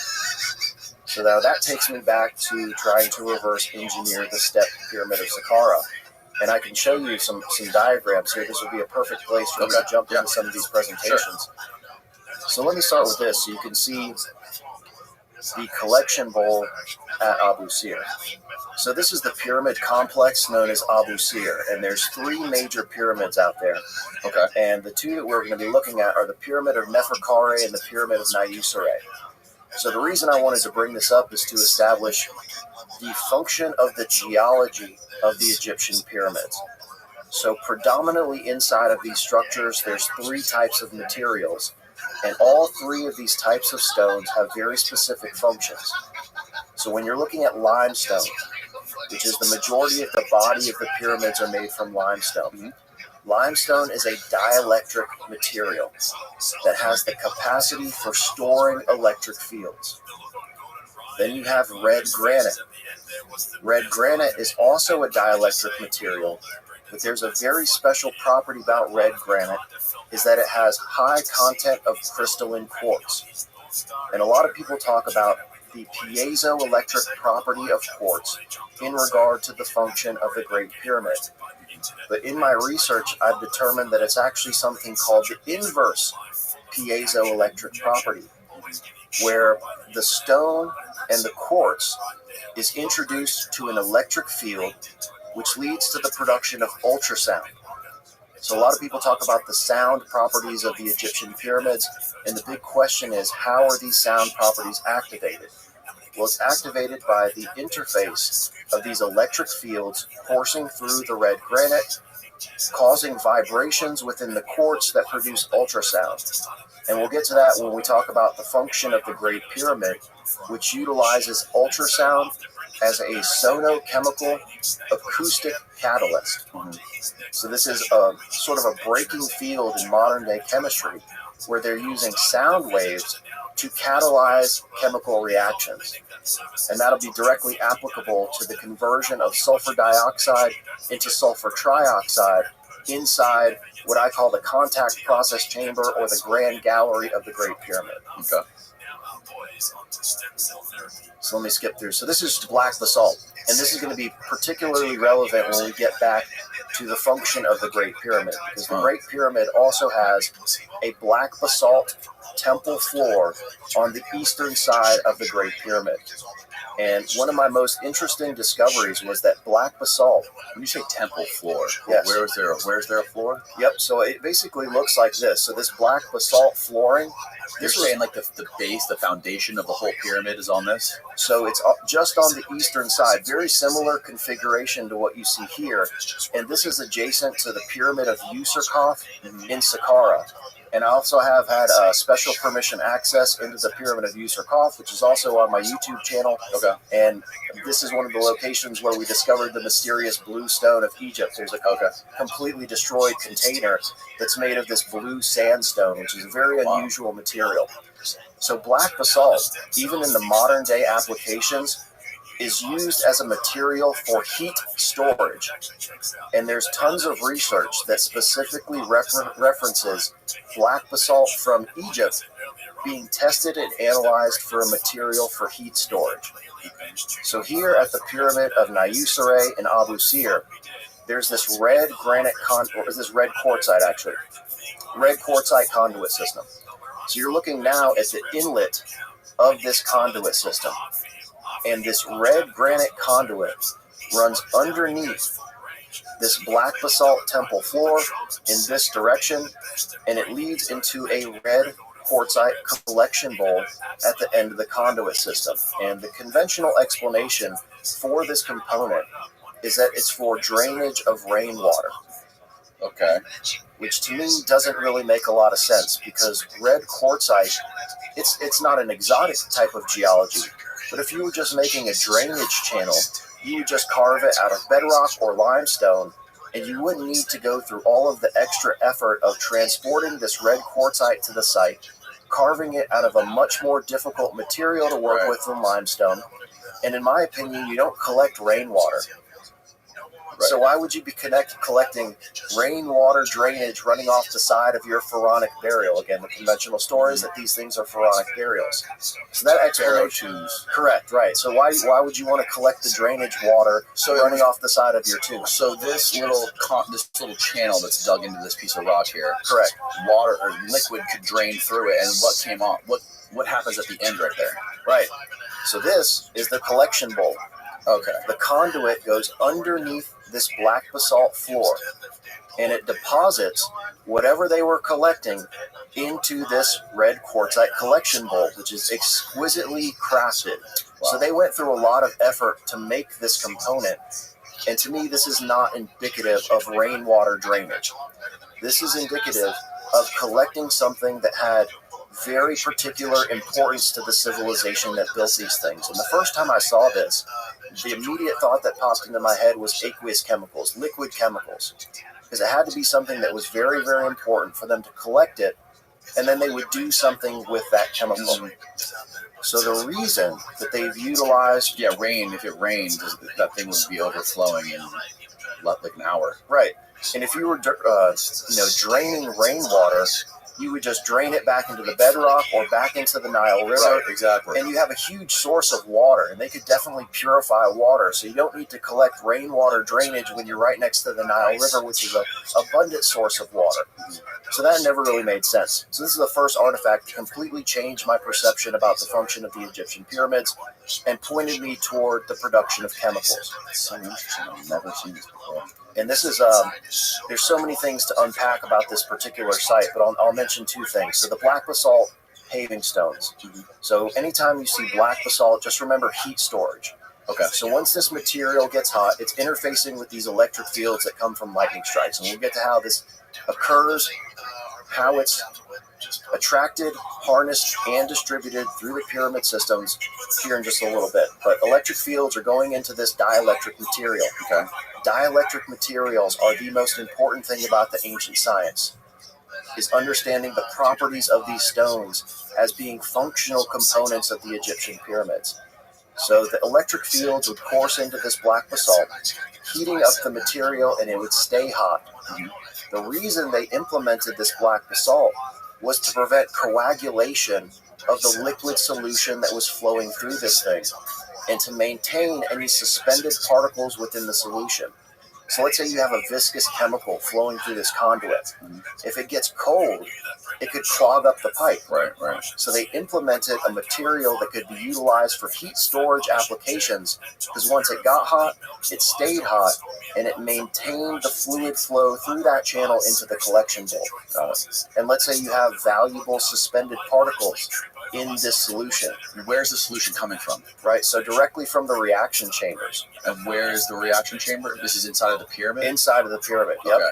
How far away, roughly? So the base and the inlet of this conduit is right up adjacent to the eastern side of the pyramid. What's the distance, would you say? I mean, 5 feet. Oh, that close? Yeah, so literally, so with this particular pyramid, the casing stones have all been removed off of the exterior. So the edge where the original casing stones would have been, it's several feet back, because you have the body of the core still intact, but the casing stones have been completely removed. So the distance between the core and the inlet of this conduit system is, 5 or 6 feet. If the original casing stones were still in place, it would literally be adjacent to the side of the pyramid. Okay. Wow. So essentially, the conduit is running underneath this whole black basalt paving stone.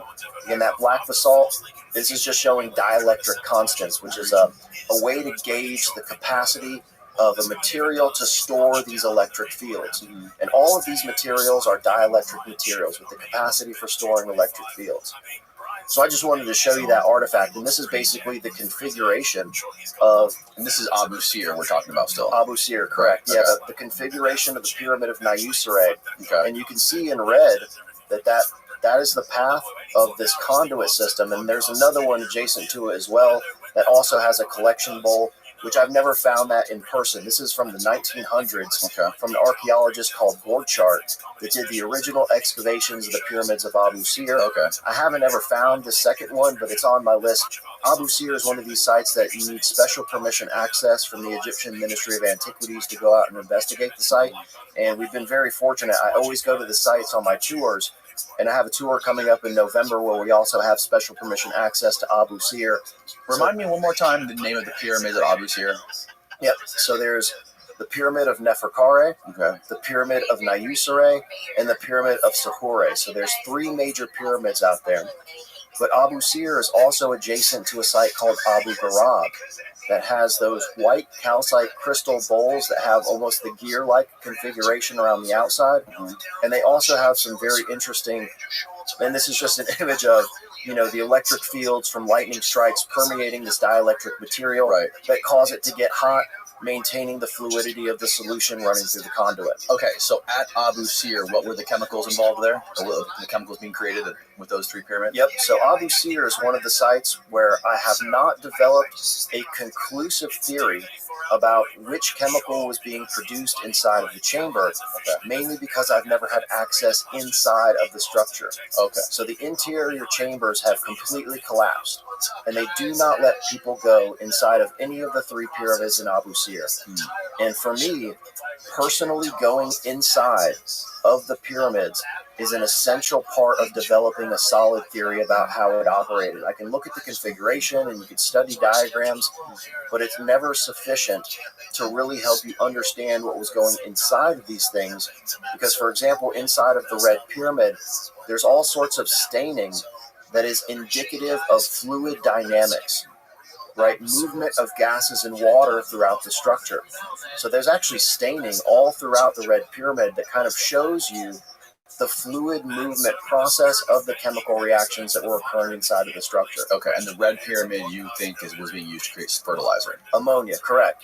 Now, there's a whole bunch of other applications for ammonia, and it just so happens that there is metallurgy, right? So you can use it for mining and extraction of copper. Mm-hmm. And so, again, this direction was never really my intention, mm-hmm. but once I moved to Egypt, I really started to understand that this was a civilization that was predominantly involved with metallic ore mining and extraction and processing of different metals.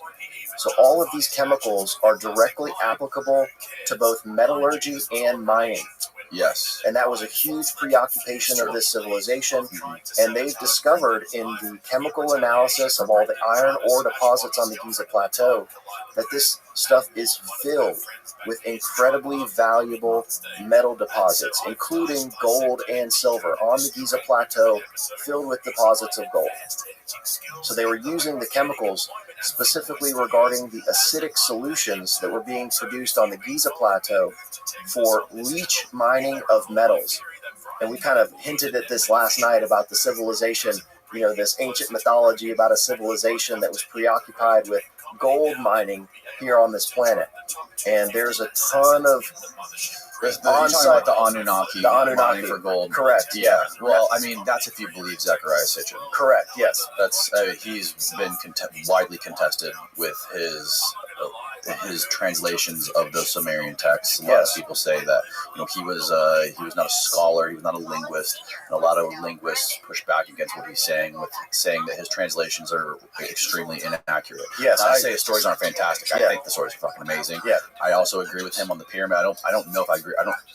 I don't know what the pyramids are, but I certainly don't believe that the conventional theory that they were moved with pulleys is what happened.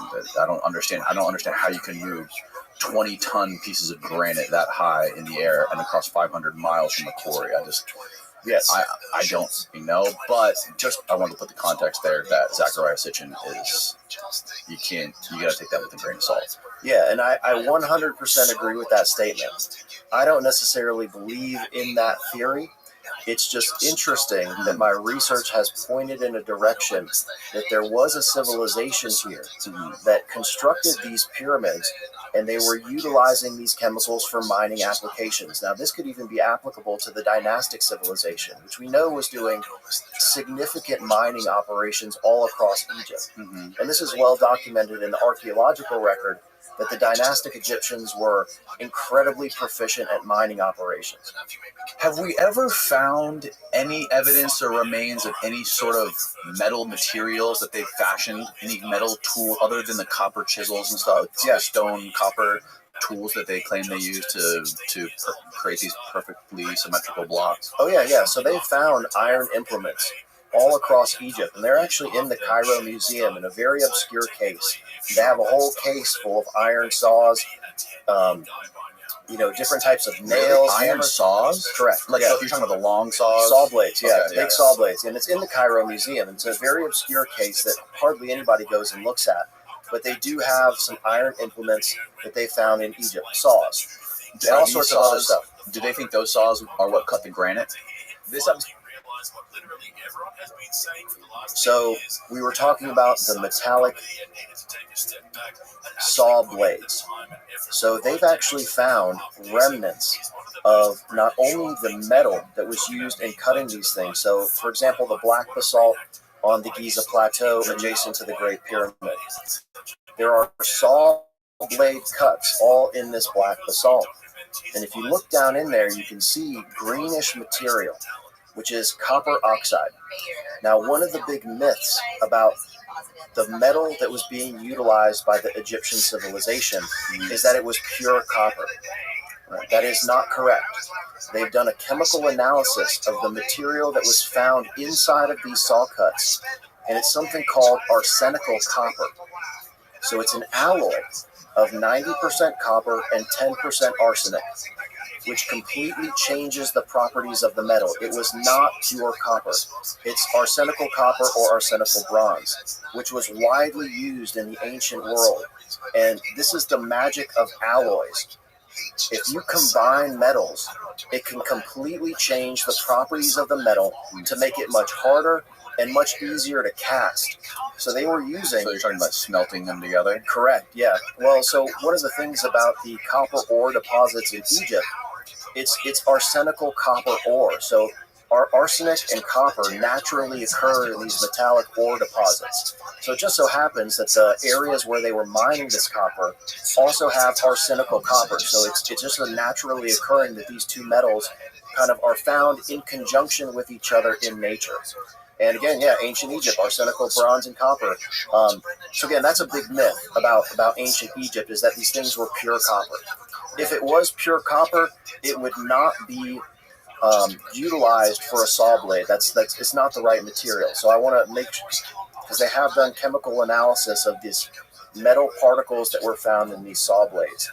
But in these cuts, they've also discovered particles of ilmenite and corundum, which are two naturally occurring minerals that are found in the black sand deposits in Egypt. There's placer sand deposits all across the northern coast of Egypt. Like the Nile Delta around there? Yeah, so this is actually more along Alexandria and the Mediterranean coast. They have this stuff called the black sands. Okay. And this black sand deposits are abundant with heavy metal minerals that include both ilmenite and corundum. So ilmenite is a mineral that contains, right here, the Egyptian black sand. So my book is called The Land of Chem, Chem, which is a play on words for the original name of Egypt, which is the land of Chem, Khem. That's the original name of Egypt? Correct. Yeah. Really? Yeah, so my book is The Land of Chemistry, Chem. But Khem is the etymology of our modern word for chemistry. So you have chem, you have alchemy, and now we have modern chemistry.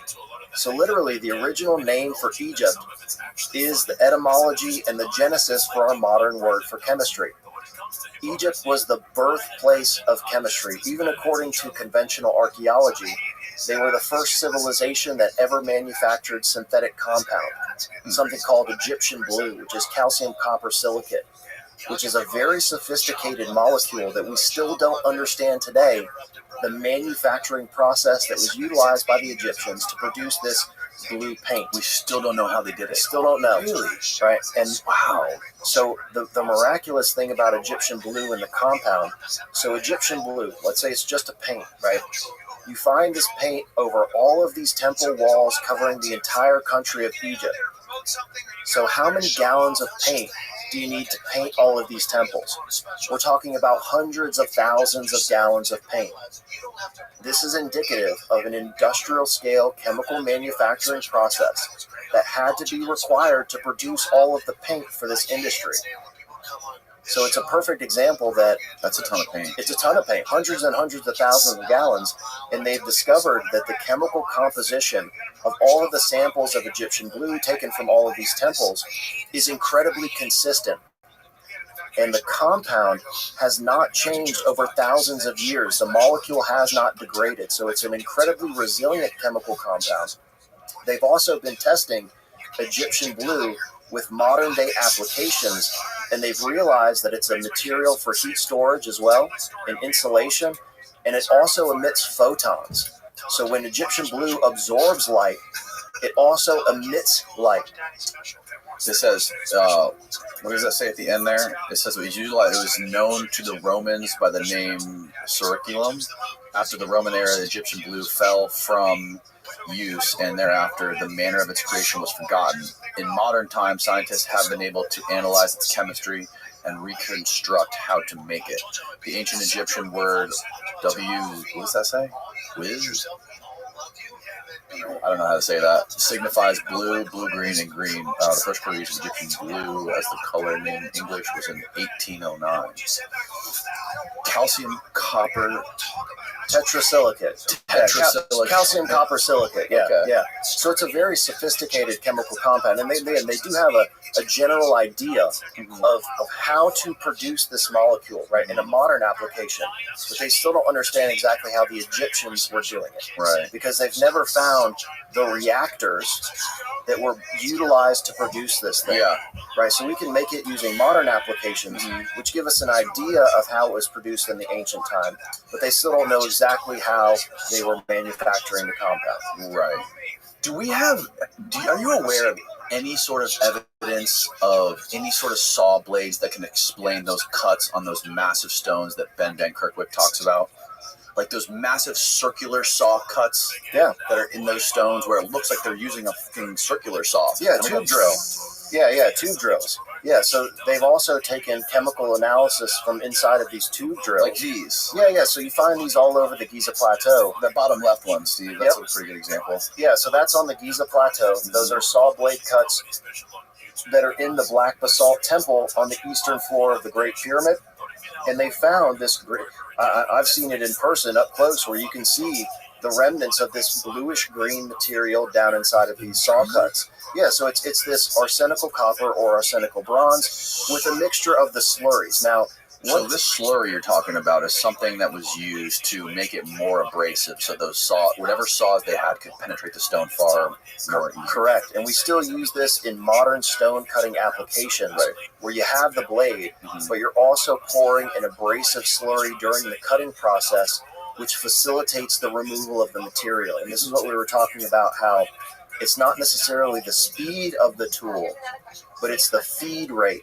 That it was possibly a very slow-moving saw, but they were removing a lot of material with each cut of the blade, which is indicative that they were using a slurry compound to facilitate the cutting process. But what about the overcuts? Yes. Because it looks like, when you're using a saw and you're cutting something and you pull the saw up and then you correct yourself and you go straight again. So if they were going slow, how would you explain the overcuts? So I believe, again, I do agree with the idea that there were machines. It's not, two guys with a saw that are moving this thing back and forth. Because if you had an error in the cutting process and it was just a hand-operated two guys and a saw blade, if they messed up, you could stop very quickly the cutting process.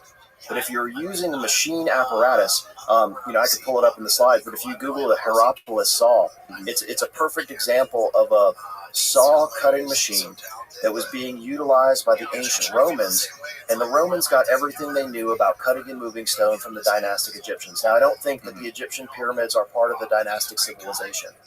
I believe that they came around before that in a period known as the Saharan Wet Period, which is about 8500 BC to around 3500 BC, just before the beginning of the dynastic civilization. So after the Younger Dryas. Correct. Now, this is also a time period where the Sahara... This is the saw you were talking about? Correct, yeah. So basically you have a water wheel powered saw that's connected to a series of gears. We were talking about gear ratios. So if you have a big gear and a small gear, the knowledge of gear ratio physics could very easily give you a very fast-moving saw blade. And this was what was implemented by the Romans, where they have this wooden configuration, these huge saw blade systems. Now imagine this being set up at your quarry site, where you have a huge water wheel powered saw blade cutting system. And this is there's hundreds of these set up all over the quarry sites that are constantly just cutting stone. And they're made of wood. And what do you think the saw is made out of? Metal saw blades. So by the time they were probably still using arsenical copper during the time, but then this also sort of moves into the Iron Age a bit later on. Okay, so they use these giant saws with some sort of slurry chemical compound that would help those things cut the stone, and they move slow. But then how the hell do they get those blocks up on top of that pyramid? How big are the blocks in the King's Chamber? Those pieces of granite? So the blocks of the upper portions, they call them the relieving chambers inside the Great Pyramid of Giza. Those are very, very large. But one thing about the construction of the Egyptian pyramids, so for example, at the top of the pyramid, those are the smallest stones used in the construction. They put the biggest stones down at the bottom, and every successive layer of the Egyptian pyramids, the stones get smaller and smaller the higher you go up. Right. But how big? So, Stephen, type in the granite blocks inside the King's Chamber, and because there's they're huge. There's levels of them, right? Correct. Yes. Yeah. So I don't know the specific weight. I was going to say 65 tons. This thing here says 70 tons. But yeah, 70-ton granite blocks. Those are incredibly large. There you go. Yeah, click on that. Yep. Well, that's shitty. Maybe the next one. so I want people to be able to see the zoom in on that thing. So there's like, why the hell would they do that? Those massive 70-ton granite blocks with gaps in between them. Yep, with like a little teepee roof on top. And that's pretty high up in the pyramid, right? The King's Chamber? Correct, yeah. It's about in the center of the structure. So it's not all the way at the top, but it is fairly high within the construction itself. Mm-hmm. And there is no good explanation. I don't really focus too much on the construction aspect because it's one of those mysteries where, I mean, you could really speculate all day about how they did it. There's a great researcher named Stephen Meyer that proposes that the pyramids were built using water apparatuses and then they were floated to the construction site using like wooden barges. And they recently published an article that corroborates that idea, where they found a system of channels leading up to the Giza Plateau. Right. And you can use water enclosures and a system of water locks to move these stones up to the pyramid sites. And then let's say you establish your outer layer of casing stones first. Yes. You could then fill that area with water and use that to float the stones up to each other layer. So that's Stephen Meyer's idea. And it's a very interesting idea because I do believe that this civilization, they were masters of hydraulics. And they would have used water to their advantage in basically every application, whether it be construction of the pyramids or specifically regarding my research, water facilitates these chemical reactions, whether it's the mechanism of operation to push the chemicals through the system, also used as chemical reactants. Water is used inside the red pyramid. It's also used inside the Great Pyramid. Well, it's used inside all the pyramids, actually, in terms of the mechanism of operation that drives these things, is water. What do you think the reason that those granite blocks inside the King's Chamber, the bottoms of them are like perfectly flat, right? And the tops are kind of like they're not perfect. They're kind of rough. Yeah, so that's from the construction. So you see where the rough part is in the core and the flat part is laying on the level of stone below it. Mm-hmm. So they use that to make sure that it was level going all the way up with each level. You don't need the centerpiece because it was exposed to the inside of these relieving chambers. But on the edge of each one, they're flattened out. But in the center, they're completely rough. Right. So this was also a civilization that understood the mentality of work smarter and not harder. So you think that the rough part, it didn't matter? It didn't matter, right? It was never going to be utilized. So I also believe that these structures are geometrically configured to amplify sound. Mm-hmm. Oh yeah, I think it's like F sharp that resonates with that whole pyramid, right? Correct. The Great Pyramid. Yeah. So like when you have the inside of a guitar or a violin, for example, it's very important to precisely tune the inside of that device because that's what causes the sound amplification. So the geometry of the inside of these chambers was very, very important. And the finishing of the inside, for example, when we talk about the Serapeum and Saqqara, these huge containers inside the Serapeum that mostly are not finished on the outside, but they were very, very intent about finishing the inside of these containers. So there was something about the acoustic properties of the inside of the container for amplification that wasn't necessary to finish the outside. So that's why I do believe that the bottoms are flat, was just to ensure that each level went up correctly, but then the rest of it wasn't necessary to flatten everything out. Okay. Should we talk about the Great Pyramid and talk about what your theory is on how it works and show the schematics and all that? Yeah, so let's kind of go back in time a little bit, because I want to go back to the Red Pyramid and kind of explain the mechanisms of operation that went into the Red Pyramid. Okay. And then I want to go through all of the structures. You think the Red Pyramid was somehow connected to the main pyramids on the Giza Plateau, or no? Was it completely separate? Yes and no. Okay. So yes, I do believe that all of the structures on the western bank of the Nile River are an interconnected system.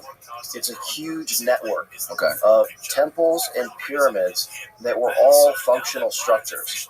However, the specific chemicals that were being manufactured are somewhat independent.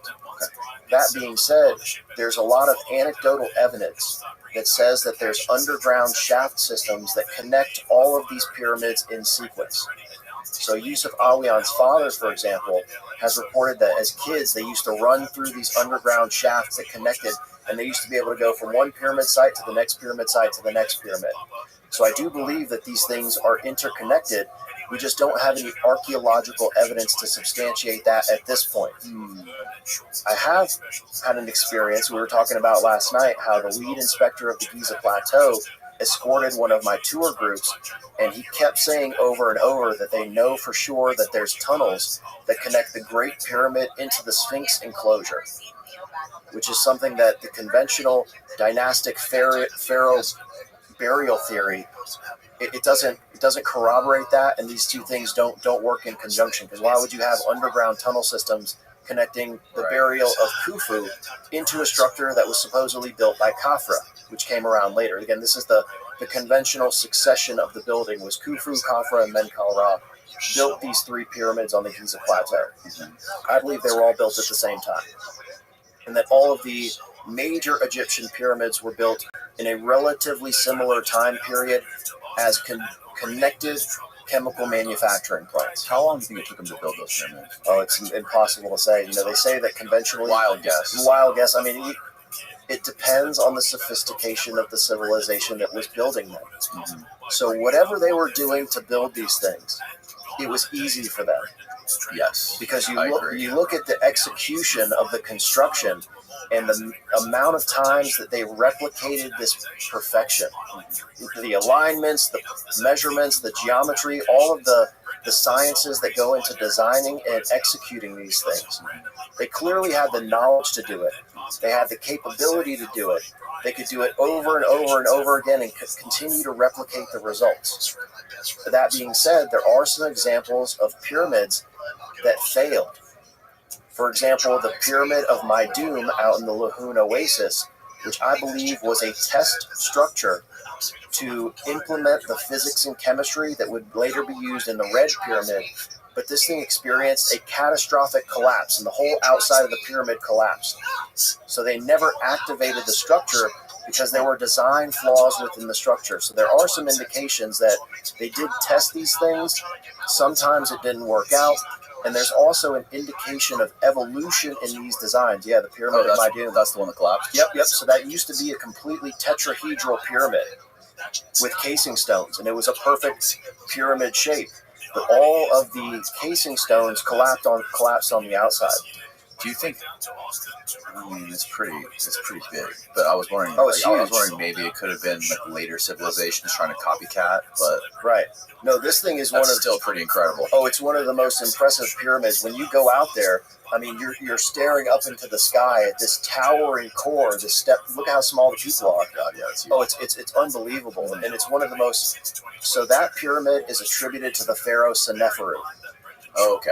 Which they said that he built the Pyramid of Maidum, the Bent Pyramid, and the Red Pyramid. So 3 massive pyramid structures are attributed to the same pharaoh within his lifetime. Wow. That's the conventional story, is that he built all of these things. Okay. He started with the Pyramid of Maidum. There was catastrophic collapse of the structure. Uh-huh. So then he moved to Dashur and built the Bent Pyramid, right? This thing that has... Right. It's like starts out kind of wide and goes in more. Absolutely immaculate construction. And it's still one of the only pyramids that has the casing stones intact. And you can walk up to the corner of this thing, and it's like a razor blade down the side of this thing. You can take a piece of paper and just slice it down. It's so sharp. This one. Yep, correct. And if you go to the northeastern corner, the casing stones are still completely intact on the northeastern corner, and it's just immaculate. It's an unbelievable sight up in person, and it's one of my favorite views in Egypt. Do you think the shape of this thing is intentional? 100%. Is it the only one that looks like that? Yes. Okay. So I believe there's communication encoded in the design of the Egyptian pyramids. And if you take the tapered top of the Bent Pyramid, it is the exact same geometry of the Red Pyramid, which is adjacent to the structure. So they took the ammonia solution that was being manufactured inside of the Red Pyramid, transported it underground in a shaft system into the Bent Pyramid, where they were converting that aqueous ammonia into solid ammonium bicarbonate, right? If you want a fertilizer, it's much more effective to have it as a solid compound, so you can take it out to the farms and easily distribute it. It's a lot easier to move solid compounds than it is to move liquids. Right. And this is what we do today. We convert aqueous ammonia solution into solid fertilizer. So that was the configuration of these two structures. Yeah, that's the northeastern corner of the bent pyramid. It's absolutely that's incredible. It's spectacular to see it in person. It's really wild. So I believe this is 100% intentional to indicate that there is a connection in the function of the red pyramid and the bent pyramid. Because you take the red pyramid and you can sit it right on top of the bent pyramid, which is an indication that you were taking aqueous chemical number 1, you were transporting it over here and converting it into the secondary chemical that was being manufactured in Dashur. Okay. Now, Egypt was green when you imagine that these were built, right? Correct, yeah. So that takes us back to the time period of their construction and operation, which is a time period known as the Saharan wet period. And there was prolific rainfall in the upper eastern Sahara during this time period. And we see the agricultural areas that were located along the Nile River moving out into the upper eastern Sahara. And I believe that the terraforming applications, so not only creating thunderstorms, but also using fertilizers to go out and transform the desert into an agriculturally rich farmland. So this is the secondary application for the Egyptian pyramids and the ancient structures in Ireland, these stone circle systems, and the White Horse Hills of Wiltshire, England. So we recently had a research expedition to England and Ireland, and we were exploring these White Horse Hills that all have standing stones at the top of these hills. And there's 2 sloping sides, we'll get to it here in just a minute, on these hills, and they're inscribed with a white horse. Now the white horse is relatively modern, but if you look at the symbolism of the white horse, it is an ancient symbol for thunderstorms and lightning. In all of these ancient religions and mythologies, the white horse symbol has existed to indicate cumulonimbus clouds and lightning gods. Okay. So there is a direct secret in plain sight emblazoned on the White Horse Hills of Wiltshire, England, indicating that these hills were used to generate thunderstorms. And I'll get to exactly how that was happening here in just a minute. Okay. But that led me to the final conclusion about the operation of the Egyptian pyramids, which were also to produce thunderstorms, which connection to what Randall Carlson is working on with the modern thunderstorm generator. Okay. And I can't wait to see how this it's all going to wrap up together. And it's again, I never intended to stumble across all of these discoveries, but it's one of those things that once you start pulling the thread, the whole thing starts to unravel. And when you look at it from the perspective of physics and chemistry, everything really starts to make sense in terms of the configuration of the chambers. Okay, so you came up with this hypothesis about how these pyramids were chemical processing plants and why they produced chemicals. You assume it's for fertilizer. One application. Yes. One of the applications for fertilizer. How did you become aware of the hills in England that you claim are built to or are there to generate thunderstorms or cumulonimbus clouds? Yeah. How did you discover this?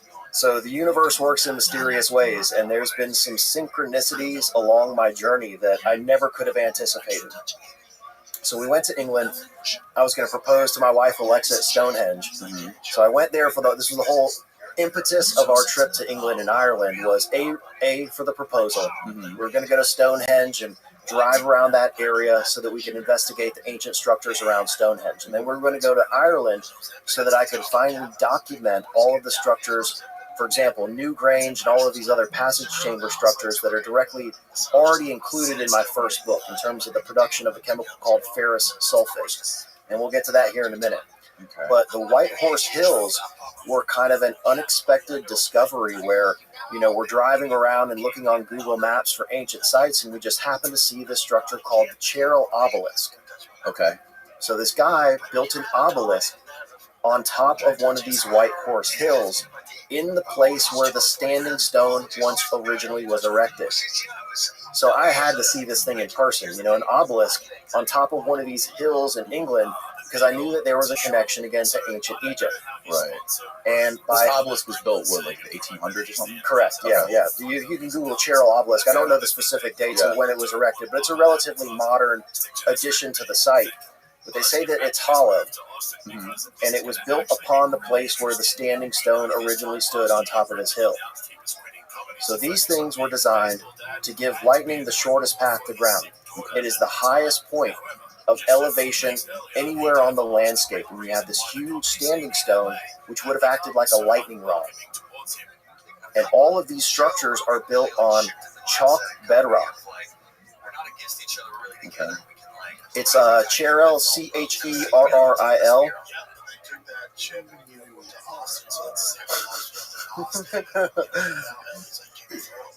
Yep, the Cherril obelisk. First try. Yeah. Look at that one next to that on the right. It's pretty cool. Yeah. No, that's it. That's the same thing. And it's this huge obelisk on this hill.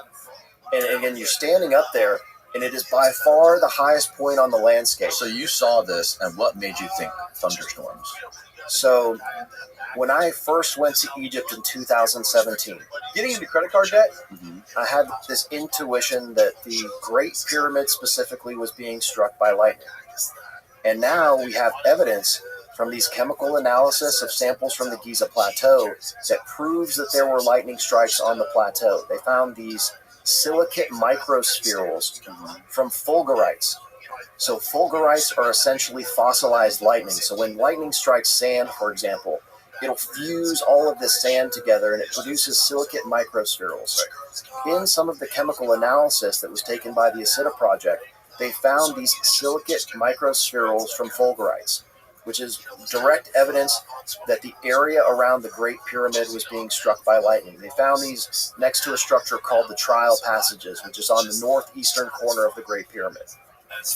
So I had this intuition back in 2017, and I always knew that lightning was the power source of the Egyptian pyramids, because you have to have a power source to drive all these chemical reactions.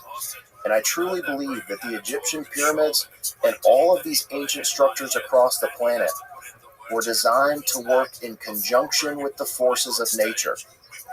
They were harnessing these naturally occurring phenomena, like the telluric currents flowing through the surface of the earth, which is something that was Nikola Tesla was huge into researching telluric currents because they're extremely important in the function of our planet, storm systems. Telluric currents are directly connected to lightning strike locations. And I believe Tesla was on this and earthquakes. Correct. Yeah, they're all connected. So I'm a huge proponent of the electric universe theory, and that our entire solar system is a huge electromagnetic system. So everything that's happening on the sun, the moon, the planets, and the earth are all this interconnected electrical system. And I believe this is knowledge that was possessed by this ancient civilization that we still fully don't understand, the mechanisms of operation that go into how our planet works. And I believe this ancient civilization knew this, which is why when you see the medieval alchemists, they always did all of their chemical reactions and sacred rituals in conjunction with the movement of the planet and the stars, because they understood that there were specific events and electromagnetic phenomenon that occurred during these conjunctions and solar alignments and lunar alignments and planetary conjunctions and all this kind of stuff. Right. Same reason why the Egyptian pyramids are also aligned to these same phenomena. So, okay. You had an intuition where you saw the pyramids and you just saw lightning. You just thought this has to have something to do with lightning. Yeah, I remember I was sitting at the Mina house and I was smoking a cigar, sitting there eating dinner, and I was looking up at these things and I was like, man, if there was any sort of electrical storm, this is by far the tallest structure on the landscape. And lightning is always going to seek the shortest path to ground in an area where there's a differential in the charges, right? So lightning occurs because there's negative charges in the atmosphere, positive charges on the ground. That causes the electrostatic discharge of lightning. Does lightning still strike the Great Pyramid a lot today? I've heard anecdotally that people have said that they have seen it, but there's also not a lot of thunderstorms anymore. This goes back to the time period of operation during the Saharan wet period, where the pyramids were actually operational. And the operation of the Egyptian pyramids was directly related to the terraforming of the Eastern Sahara. I believe that the Saharan wet period is a direct result of the terraforming applications of the Egyptian pyramids, and that these things were built to create this transformation of the landscape, to bring the rainstorms to the area. They were producing chemicals to fertilize all of the sand and turn it into rich agricultural farmland. So they are infrastructure constructions, right? So one of the things is, what is the reason for building these huge monuments? And why do they have to be so perfect, too? These are chemical plants. How do you explain the precision? Do they need that precision? Those, like, perfectly square structure, like the circumference of the pyramid, or when you measure, like, the angles, like, all the angles are perfect, and the slopes are exactly the same. Yeah. So we go into precision tolerance machining these days, right? And the more precise your machine is, the better it operates. Yes. And these things were designed to harness these electric fields, the telluric currents flowing through the earth, also these specific alignments of the planets, the sun and the moon. So the more specific the alignments, the more precise the device, the more effective the production of the machine. Okay. Yeah, I don't understand the reason for, like, because if it's, you're saying that the precision has to do with the electromagnetic currents flowing through the rocks mixing with the chemicals. So we'll get into exactly how that operates here in just a second. Okay. So let me go back so we can kind of establish the timeline and the sequence of manufacturing.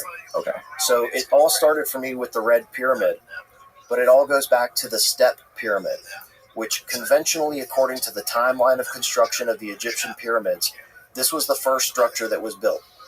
And I've proposed two different hypotheses about the function of the step pyramid that are related to the production of methane gas. The first being one that is very compatible with the dynastic Egyptian civilization, which is utilizing cattle manure as a catalyst for biogas fermentation or anaerobic digestion. And the configuration of the step pyramid is very indicative of a modern anaerobic digester. So it has a northern inlet shaft, it has a southern outlet shaft, and it has a central rectangular reaction chamber. There's also a huge storage silo that was constructed on the western side of the step pyramid that, even according to the conventional archaeology, was used for the storage of agricultural material. So what we do today is you create a slurry using water, agricultural scraps, and cattle manure. You introduce it into your anaerobic digestion chamber, and it produces methane gas. So you put it into those two, mix those things on the outside. So the central chamber, I don't know if I have a pointer here, but the central rectangular chamber would have been your reaction chamber. There's a sloping inlet shaft. So what I was asking, like, yes. So the bottom right diagram. Yes. That's where you have that pot where the slurry and the gas mix together, right? Correct, yeah. So those two little mixing pits on the outside, there's one mixing pit. Yes. What was put into that mixing pit? Correct. So on the left diagram, you see there at B, there is a literal inlet mixing pit on the northern side of the step pyramid that was used to introduce the slurry into the reaction chamber. So it's a slurry of water, agricultural material, and cattle manure that was introduced into the central chamber. The reaction occurs due to anaerobic digestion that is catalyzed by bacteria in the cattle manure, and the methane gas rises up out of the structure and is collected through an outlet pipe. And the gas goes into the gas holder. Correct. And the step pyramid has the exact same configuration. Okay. Now, one important thing to remember about the evolution in the construction of the step pyramid is that it was not originally a pyramid shape. It was originally a single-level mastaba platform. And this is how the development of pyramid building in Egypt began. So let's say that this thing is a methane production plant. You don't want your methane leaking out into the atmosphere, and you want to be able to encapsulate the pressure inside of the reaction chamber. So you start off with a mastaba platform. And as the production volume increases, they began to build other layers on top of that mastaba to encapsulate the pressure and to prevent any environmental contamination of methane gas leaking out into the atmosphere. Okay. So they added pyramid number 1 here on the left. The volume continues to increase, and now you add pyramid number 2. Okay. So this is the evolution of pyramid building, which is the genesis for the tetrahedral structure that we see later as the Red Pyramid, which is the next pyramid in the sequence. It is the ideal configuration for maintaining the stability of the internal reaction chambers, because when we get to the configuration of the Red Pyramid, you'll see that these chambers are not standalone chambers. You have to have these chambers encased in a body of stone. For example, the inlet shaft, you can't just have that hanging out in the air. Right. You have to have a body of stone surrounding that thing to support the internal reaction chambers. It's also to encapsulate the pressure and ensure the stability of the internal reaction chambers during the reaction process, because there was a lot of heat and a lot of pressure generated. So by having this pyramid shape, you're literally encasing the entire thing in a solid body of stone. Okay. So the genesis of pyramid building started at the step pyramid of Saqqara. And the step pyramid is not necessarily like perfect. Correct. It's not at all. Okay. In my opinion, it didn't necessarily need to be, because it was never really, the single level mastaba platform would have been sufficient for the chemical reactions that were occurring inside of the structure. Got it. So do we know that it has, like, I didn't know that there was a pyramid inside of that pyramid. Yeah. Oh yeah, no, that's been conclusively proven. And they've actually found that other pyramid sites, for example, the Pyramid of Menkaure, which is the third pyramid on the Giza Plateau, also has a finished smaller pyramid inside of it, and the entire pyramid was later expanded, leaving the pyramid structure that you can see today. So there's several structures that are indicative that it was originally a smaller structure inside of it, and the entire thing was later expanded. Wow. So, like I was saying, with the compatibility of this original hypothesis about the function of the step pyramid with the dynastic Egyptian civilization. So I believe that a lot of the symbols and the hieroglyphs from the dynastic Egyptian civilization encode information about chemistry. They're esoteric symbols where they have multiple layers of interpretation depending on your initiation level. Right? So the more you understand the symbols, they encode information about chemistry. So for example, the scarab beetle. The scarab is a dung-collecting beetle that, according to the conventional religious interpretation, represents the god Khepri, the rising and setting sun, and the process of resurrection. To me, this symbol, a dung-rolling beetle, was never really indicative of something like the glorious rising sun. I never understood that connection. But if you look at it from the basic mechanism of operation, a dung beetle collects dung. And that's literally the first step in the chemical manufacturing process for producing methane using anaerobic digestion, is collecting the cattle dung, because that's literally the catalyst that's generating the methane gas. So I believe that the symbol of the scarab esoterically encodes information about methane gas production. Same thing with the deification of cattle. Right? Cattle were extremely important to all of these ancient civilizations.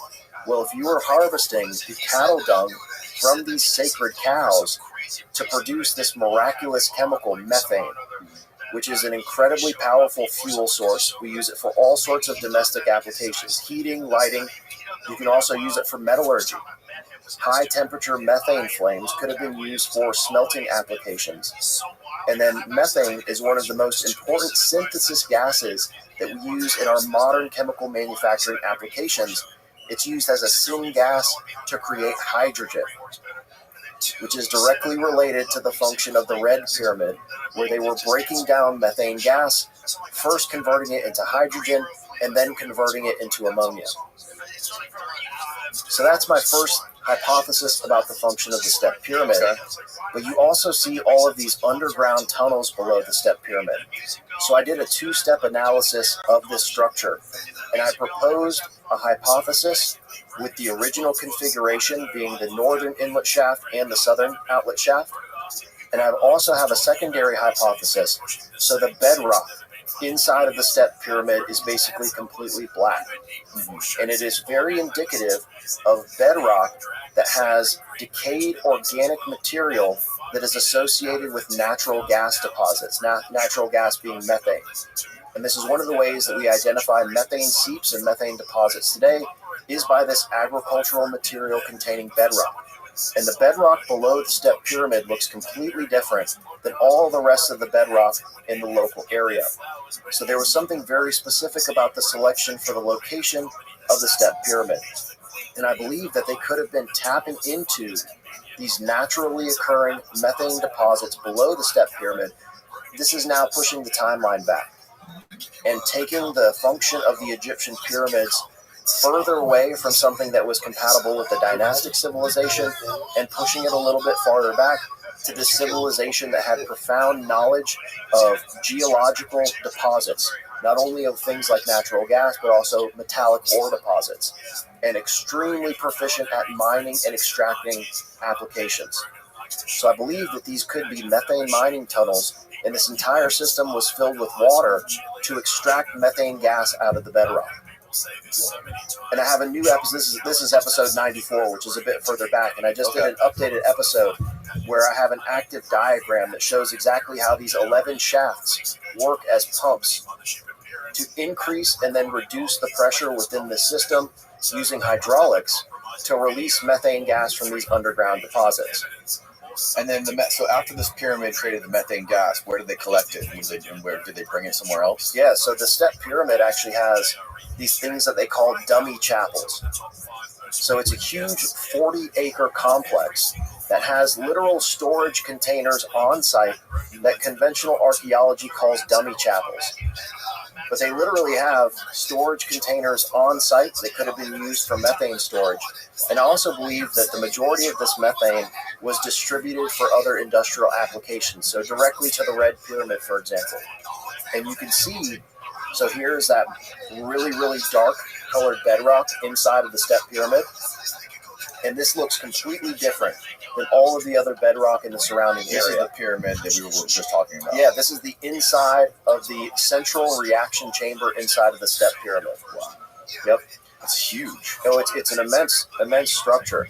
You can never really get the sense of how big these things are until you step inside it and you're like, oh my God, I had no idea the scale of this operation. And the tunnels below the step pyramid, there's 3 kilometers worth of tunnels below the step pyramid. And this is where they found all of these vases. Oh, there really? was underneath the step pyramid is where they found all of these artifacts, which, according to the conventional story, we'll have to put down there after. Correct, by the pharaoh Djoser.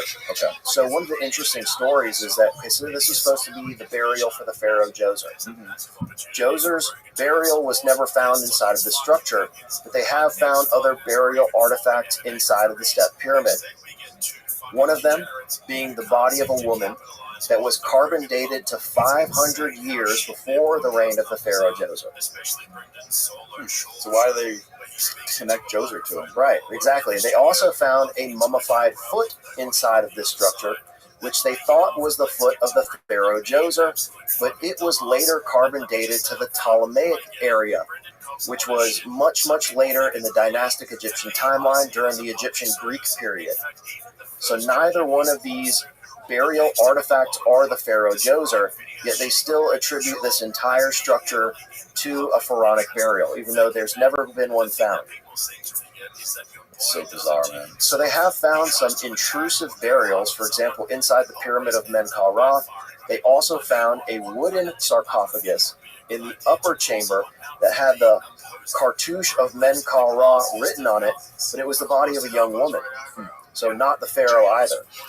So they have found some burials in some of these pyramids, but it's later been proven to not be the pharaoh that they thought it was. Yeah, I don't think many people will dispute, I mean, correct me if I'm wrong, that these things were not burial tombs. I think most people know that with the access to the internet these days, that there's an enormous, overwhelming amount of evidence to prove that otherwise. Right, and in my opinion, all of the pharaonic burials are in the Valley of the Kings. They're also doing a new project within the Ministry of Antiquities in Egypt called the Search for Khufu on the Giza Plateau, which is a new investigation to try and find the burial of Khufu. And they have an idea of where it could possibly be on the eastern side of the Great Pyramid in this sort of burial temple complex that was later added.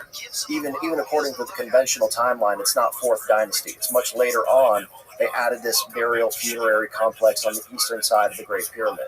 So that's where they're looking for the burial of Khufu. I thought they already thought the burial of Khufu was the Great Pyramid. Well, that's the exact point, is that by doing this new project called the Search for Khufu, they're admitting that they know that the Great Pyramid was never intended for the burial of Khufu. So like they're admitting it without actually admitting it. Correct, yeah. So now we're going to search in this new location to try to find the actual burial. But all this whole time, they've been saying that the Great Pyramid was supposed to be the burial. So they're finally sort of some discoveries coming to light that these things were never actually intended for pharaonic burial. They certainly could have been repurposed during the dynastic period for ritualistic purposes. I've heard a lot of theories about the Great Pyramid being a temple of initiation, which it certainly could have been for later esoteric societies that came around to repurpose these things. But all of these esoteric societies also have knowledge of chemistry. So if you're going through an initiation and being introduced into the mysteries of the most important ancient science on the planet, alchemy or chemistry, our modern world, everything we have and look around us is because of chemistry. It's just, it's bizarre. It's wild to think about. Like, if these pyramids are like, if the Great Pyramids, let's just say 50,000 years old, right? How many fucking people have been inside that thing? Correct. From so many different civilizations, from so many different epochs of our history, of our timeline. Like, it's probably the one of few structures that millions and millions and millions of people from every single generation have wandered through and explored, and destroyed, and still to this day, still standing. And that's one of the most difficult things to try to unravel when assessing the construction up there, is because there's so many different layers of repurposing of these sites. So you had reconstruction during the dynastic period, and then you had the Greek pyramid and the Roman occupation, and all of the ancient civilizations had either come around and removed stone from the sites, or they've added extra stuff in terms of temples or whatever else. So there's been all sorts of repurposing of these monuments that make it even more difficult to understand. It also appears that there were definitely components that have been removed from inside of these structures. For example, there's some housings in the second chamber of the Red Pyramid, which I call the secondary air reformer. And you can see where chisel marks have scooped something out of these housings. Also inside of the Great Pyramid, it certainly appears that there have been components that were removed from inside of the Grand Gallery. Yes. So there's things that have been taken out of these structures that we will never know. There's no way to ever prove what it was. I mean, we can certainly speculate about what these things were. For example, inside of the Red Pyramid, I think there may have been a heat exchange mechanism that was installed in the upper part of the secondary air reformer. Can you show, there's a guy, this is what it was, Yeah. So this is basically a diagram showing our modern day process for the industrial scale production of ammonia, something called the Haber process. And I'll get into Fritz Haber and his connection to Egypt here in just a second, because there is an almost identical comparison to the first modern industrial reactor that was used to produce ammonia and the configuration of the Red Pyramid. And I found in my research that Fritz Haber, one of his favorite vacation destinations was Egypt. Perfect. And he was traveling back and forth to Egypt. Fritz Haber was a Nazi scientist. Really? Correct, yeah.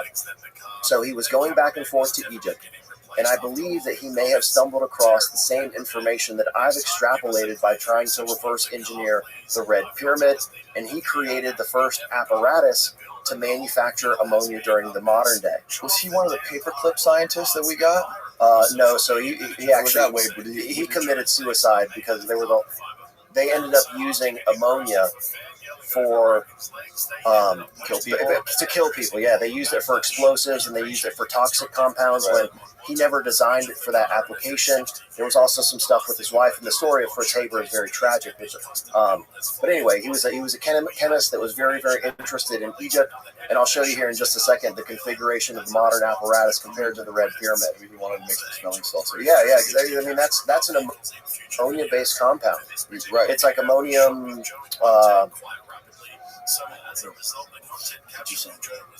Ammonium 80.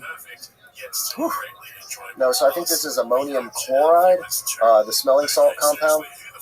We can also make explosives using ammonia. Oh, right. Yeah. Right. So before I get to ammonia,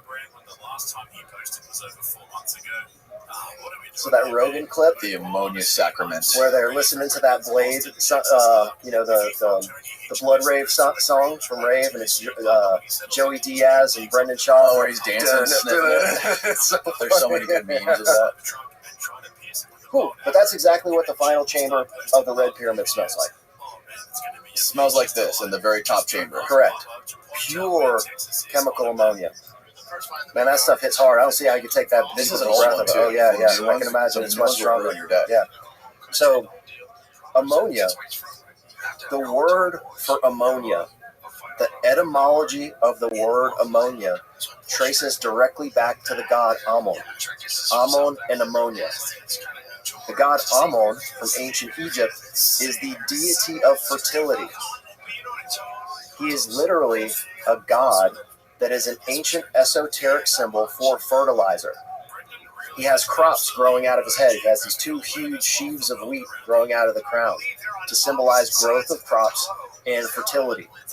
And Ammon is where we get our modern word for ammonia.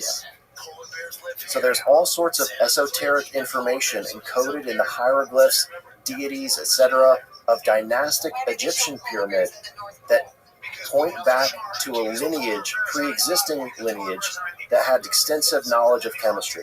So this is our modern process for manufacturing ammonia, where you see there on the top left, they take methane, react it with water, and the final synthesis happens in the last chamber where you're introducing nitrogen from the air. So I'll walk through this process, but this diagram is a little bit more complicated than what we have in the Red Pyramid. But let's focus on, all right, so this is the inside of the Red Pyramid. This looks like the Grand Gallery, doesn't it? It's very similar to the configuration in terms of the tiered upper vault, correct? Okay. Yeah.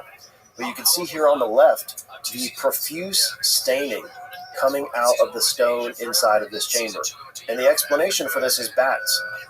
Look on the right. This is an image from one of the original not excavations, but modern like cleaning process and renovations inside of the structure. And this is before they installed the wooden floors. There's now wooden floors that cover up all the stone. And you see how dense and intense the staining is on the southern wall of this chamber. So again, they say that this staining is from bats, particularly at the bottom of it. Correct, yeah. And you can see here on the left that there is a fluid dynamic pattern that leads from the top of the vault down in through the connecting chamber, the connecting passage. They couldn't clean that off, no matter how hard they tried. Well, they've actually tried, and the lower part is much cleaner today, but you can still see it when you go inside there. And you can see on the bottom left corner of the chamber that looks like a wave crashing up into that. So we actually did an experiment where we took a rectangular container with the exact same dimensions and configuration of the Red Pyramid, and we introduced water through the proposed inlet shaft, and it creates that exact same wave pattern. As the water is flowing into the lower part of the chamber, it crashes into that back left corner, and then it wraps around the lower part of the chamber, filling up the first chamber of the Red Pyramid. Okay. But all of these are extrusions, and the chemical analysis of these extrusions has shown that it's calcium carbonate from the limestone. There's also iron oxide, strontium oxide, there's zinc in there, there's thorium in there. I have a 3-part series that discusses the full chemical analysis of this material. So they're seeping from the stone? Correct. Okay. Yes. And you can literally see inside of the chamber like the drips coming out of the stone. But the conventional explanation is that it's from bats. Okay. First of all, when bats, drop guano, they do it when they're flying through the air and it drops down onto the ground. They don't have a coordinated strategy to all pee up against the walls. That's just not how it works. And there's some very specific delineation of lines of this staining that are directly related to pressure fluctuations at these specific levels within the tiers. So, but here on the left is the modern apparatus created by Fritz Haber to produce ammonia. And you can see that there's an inlet tube going into the first chamber. The first chamber is connected into the second one.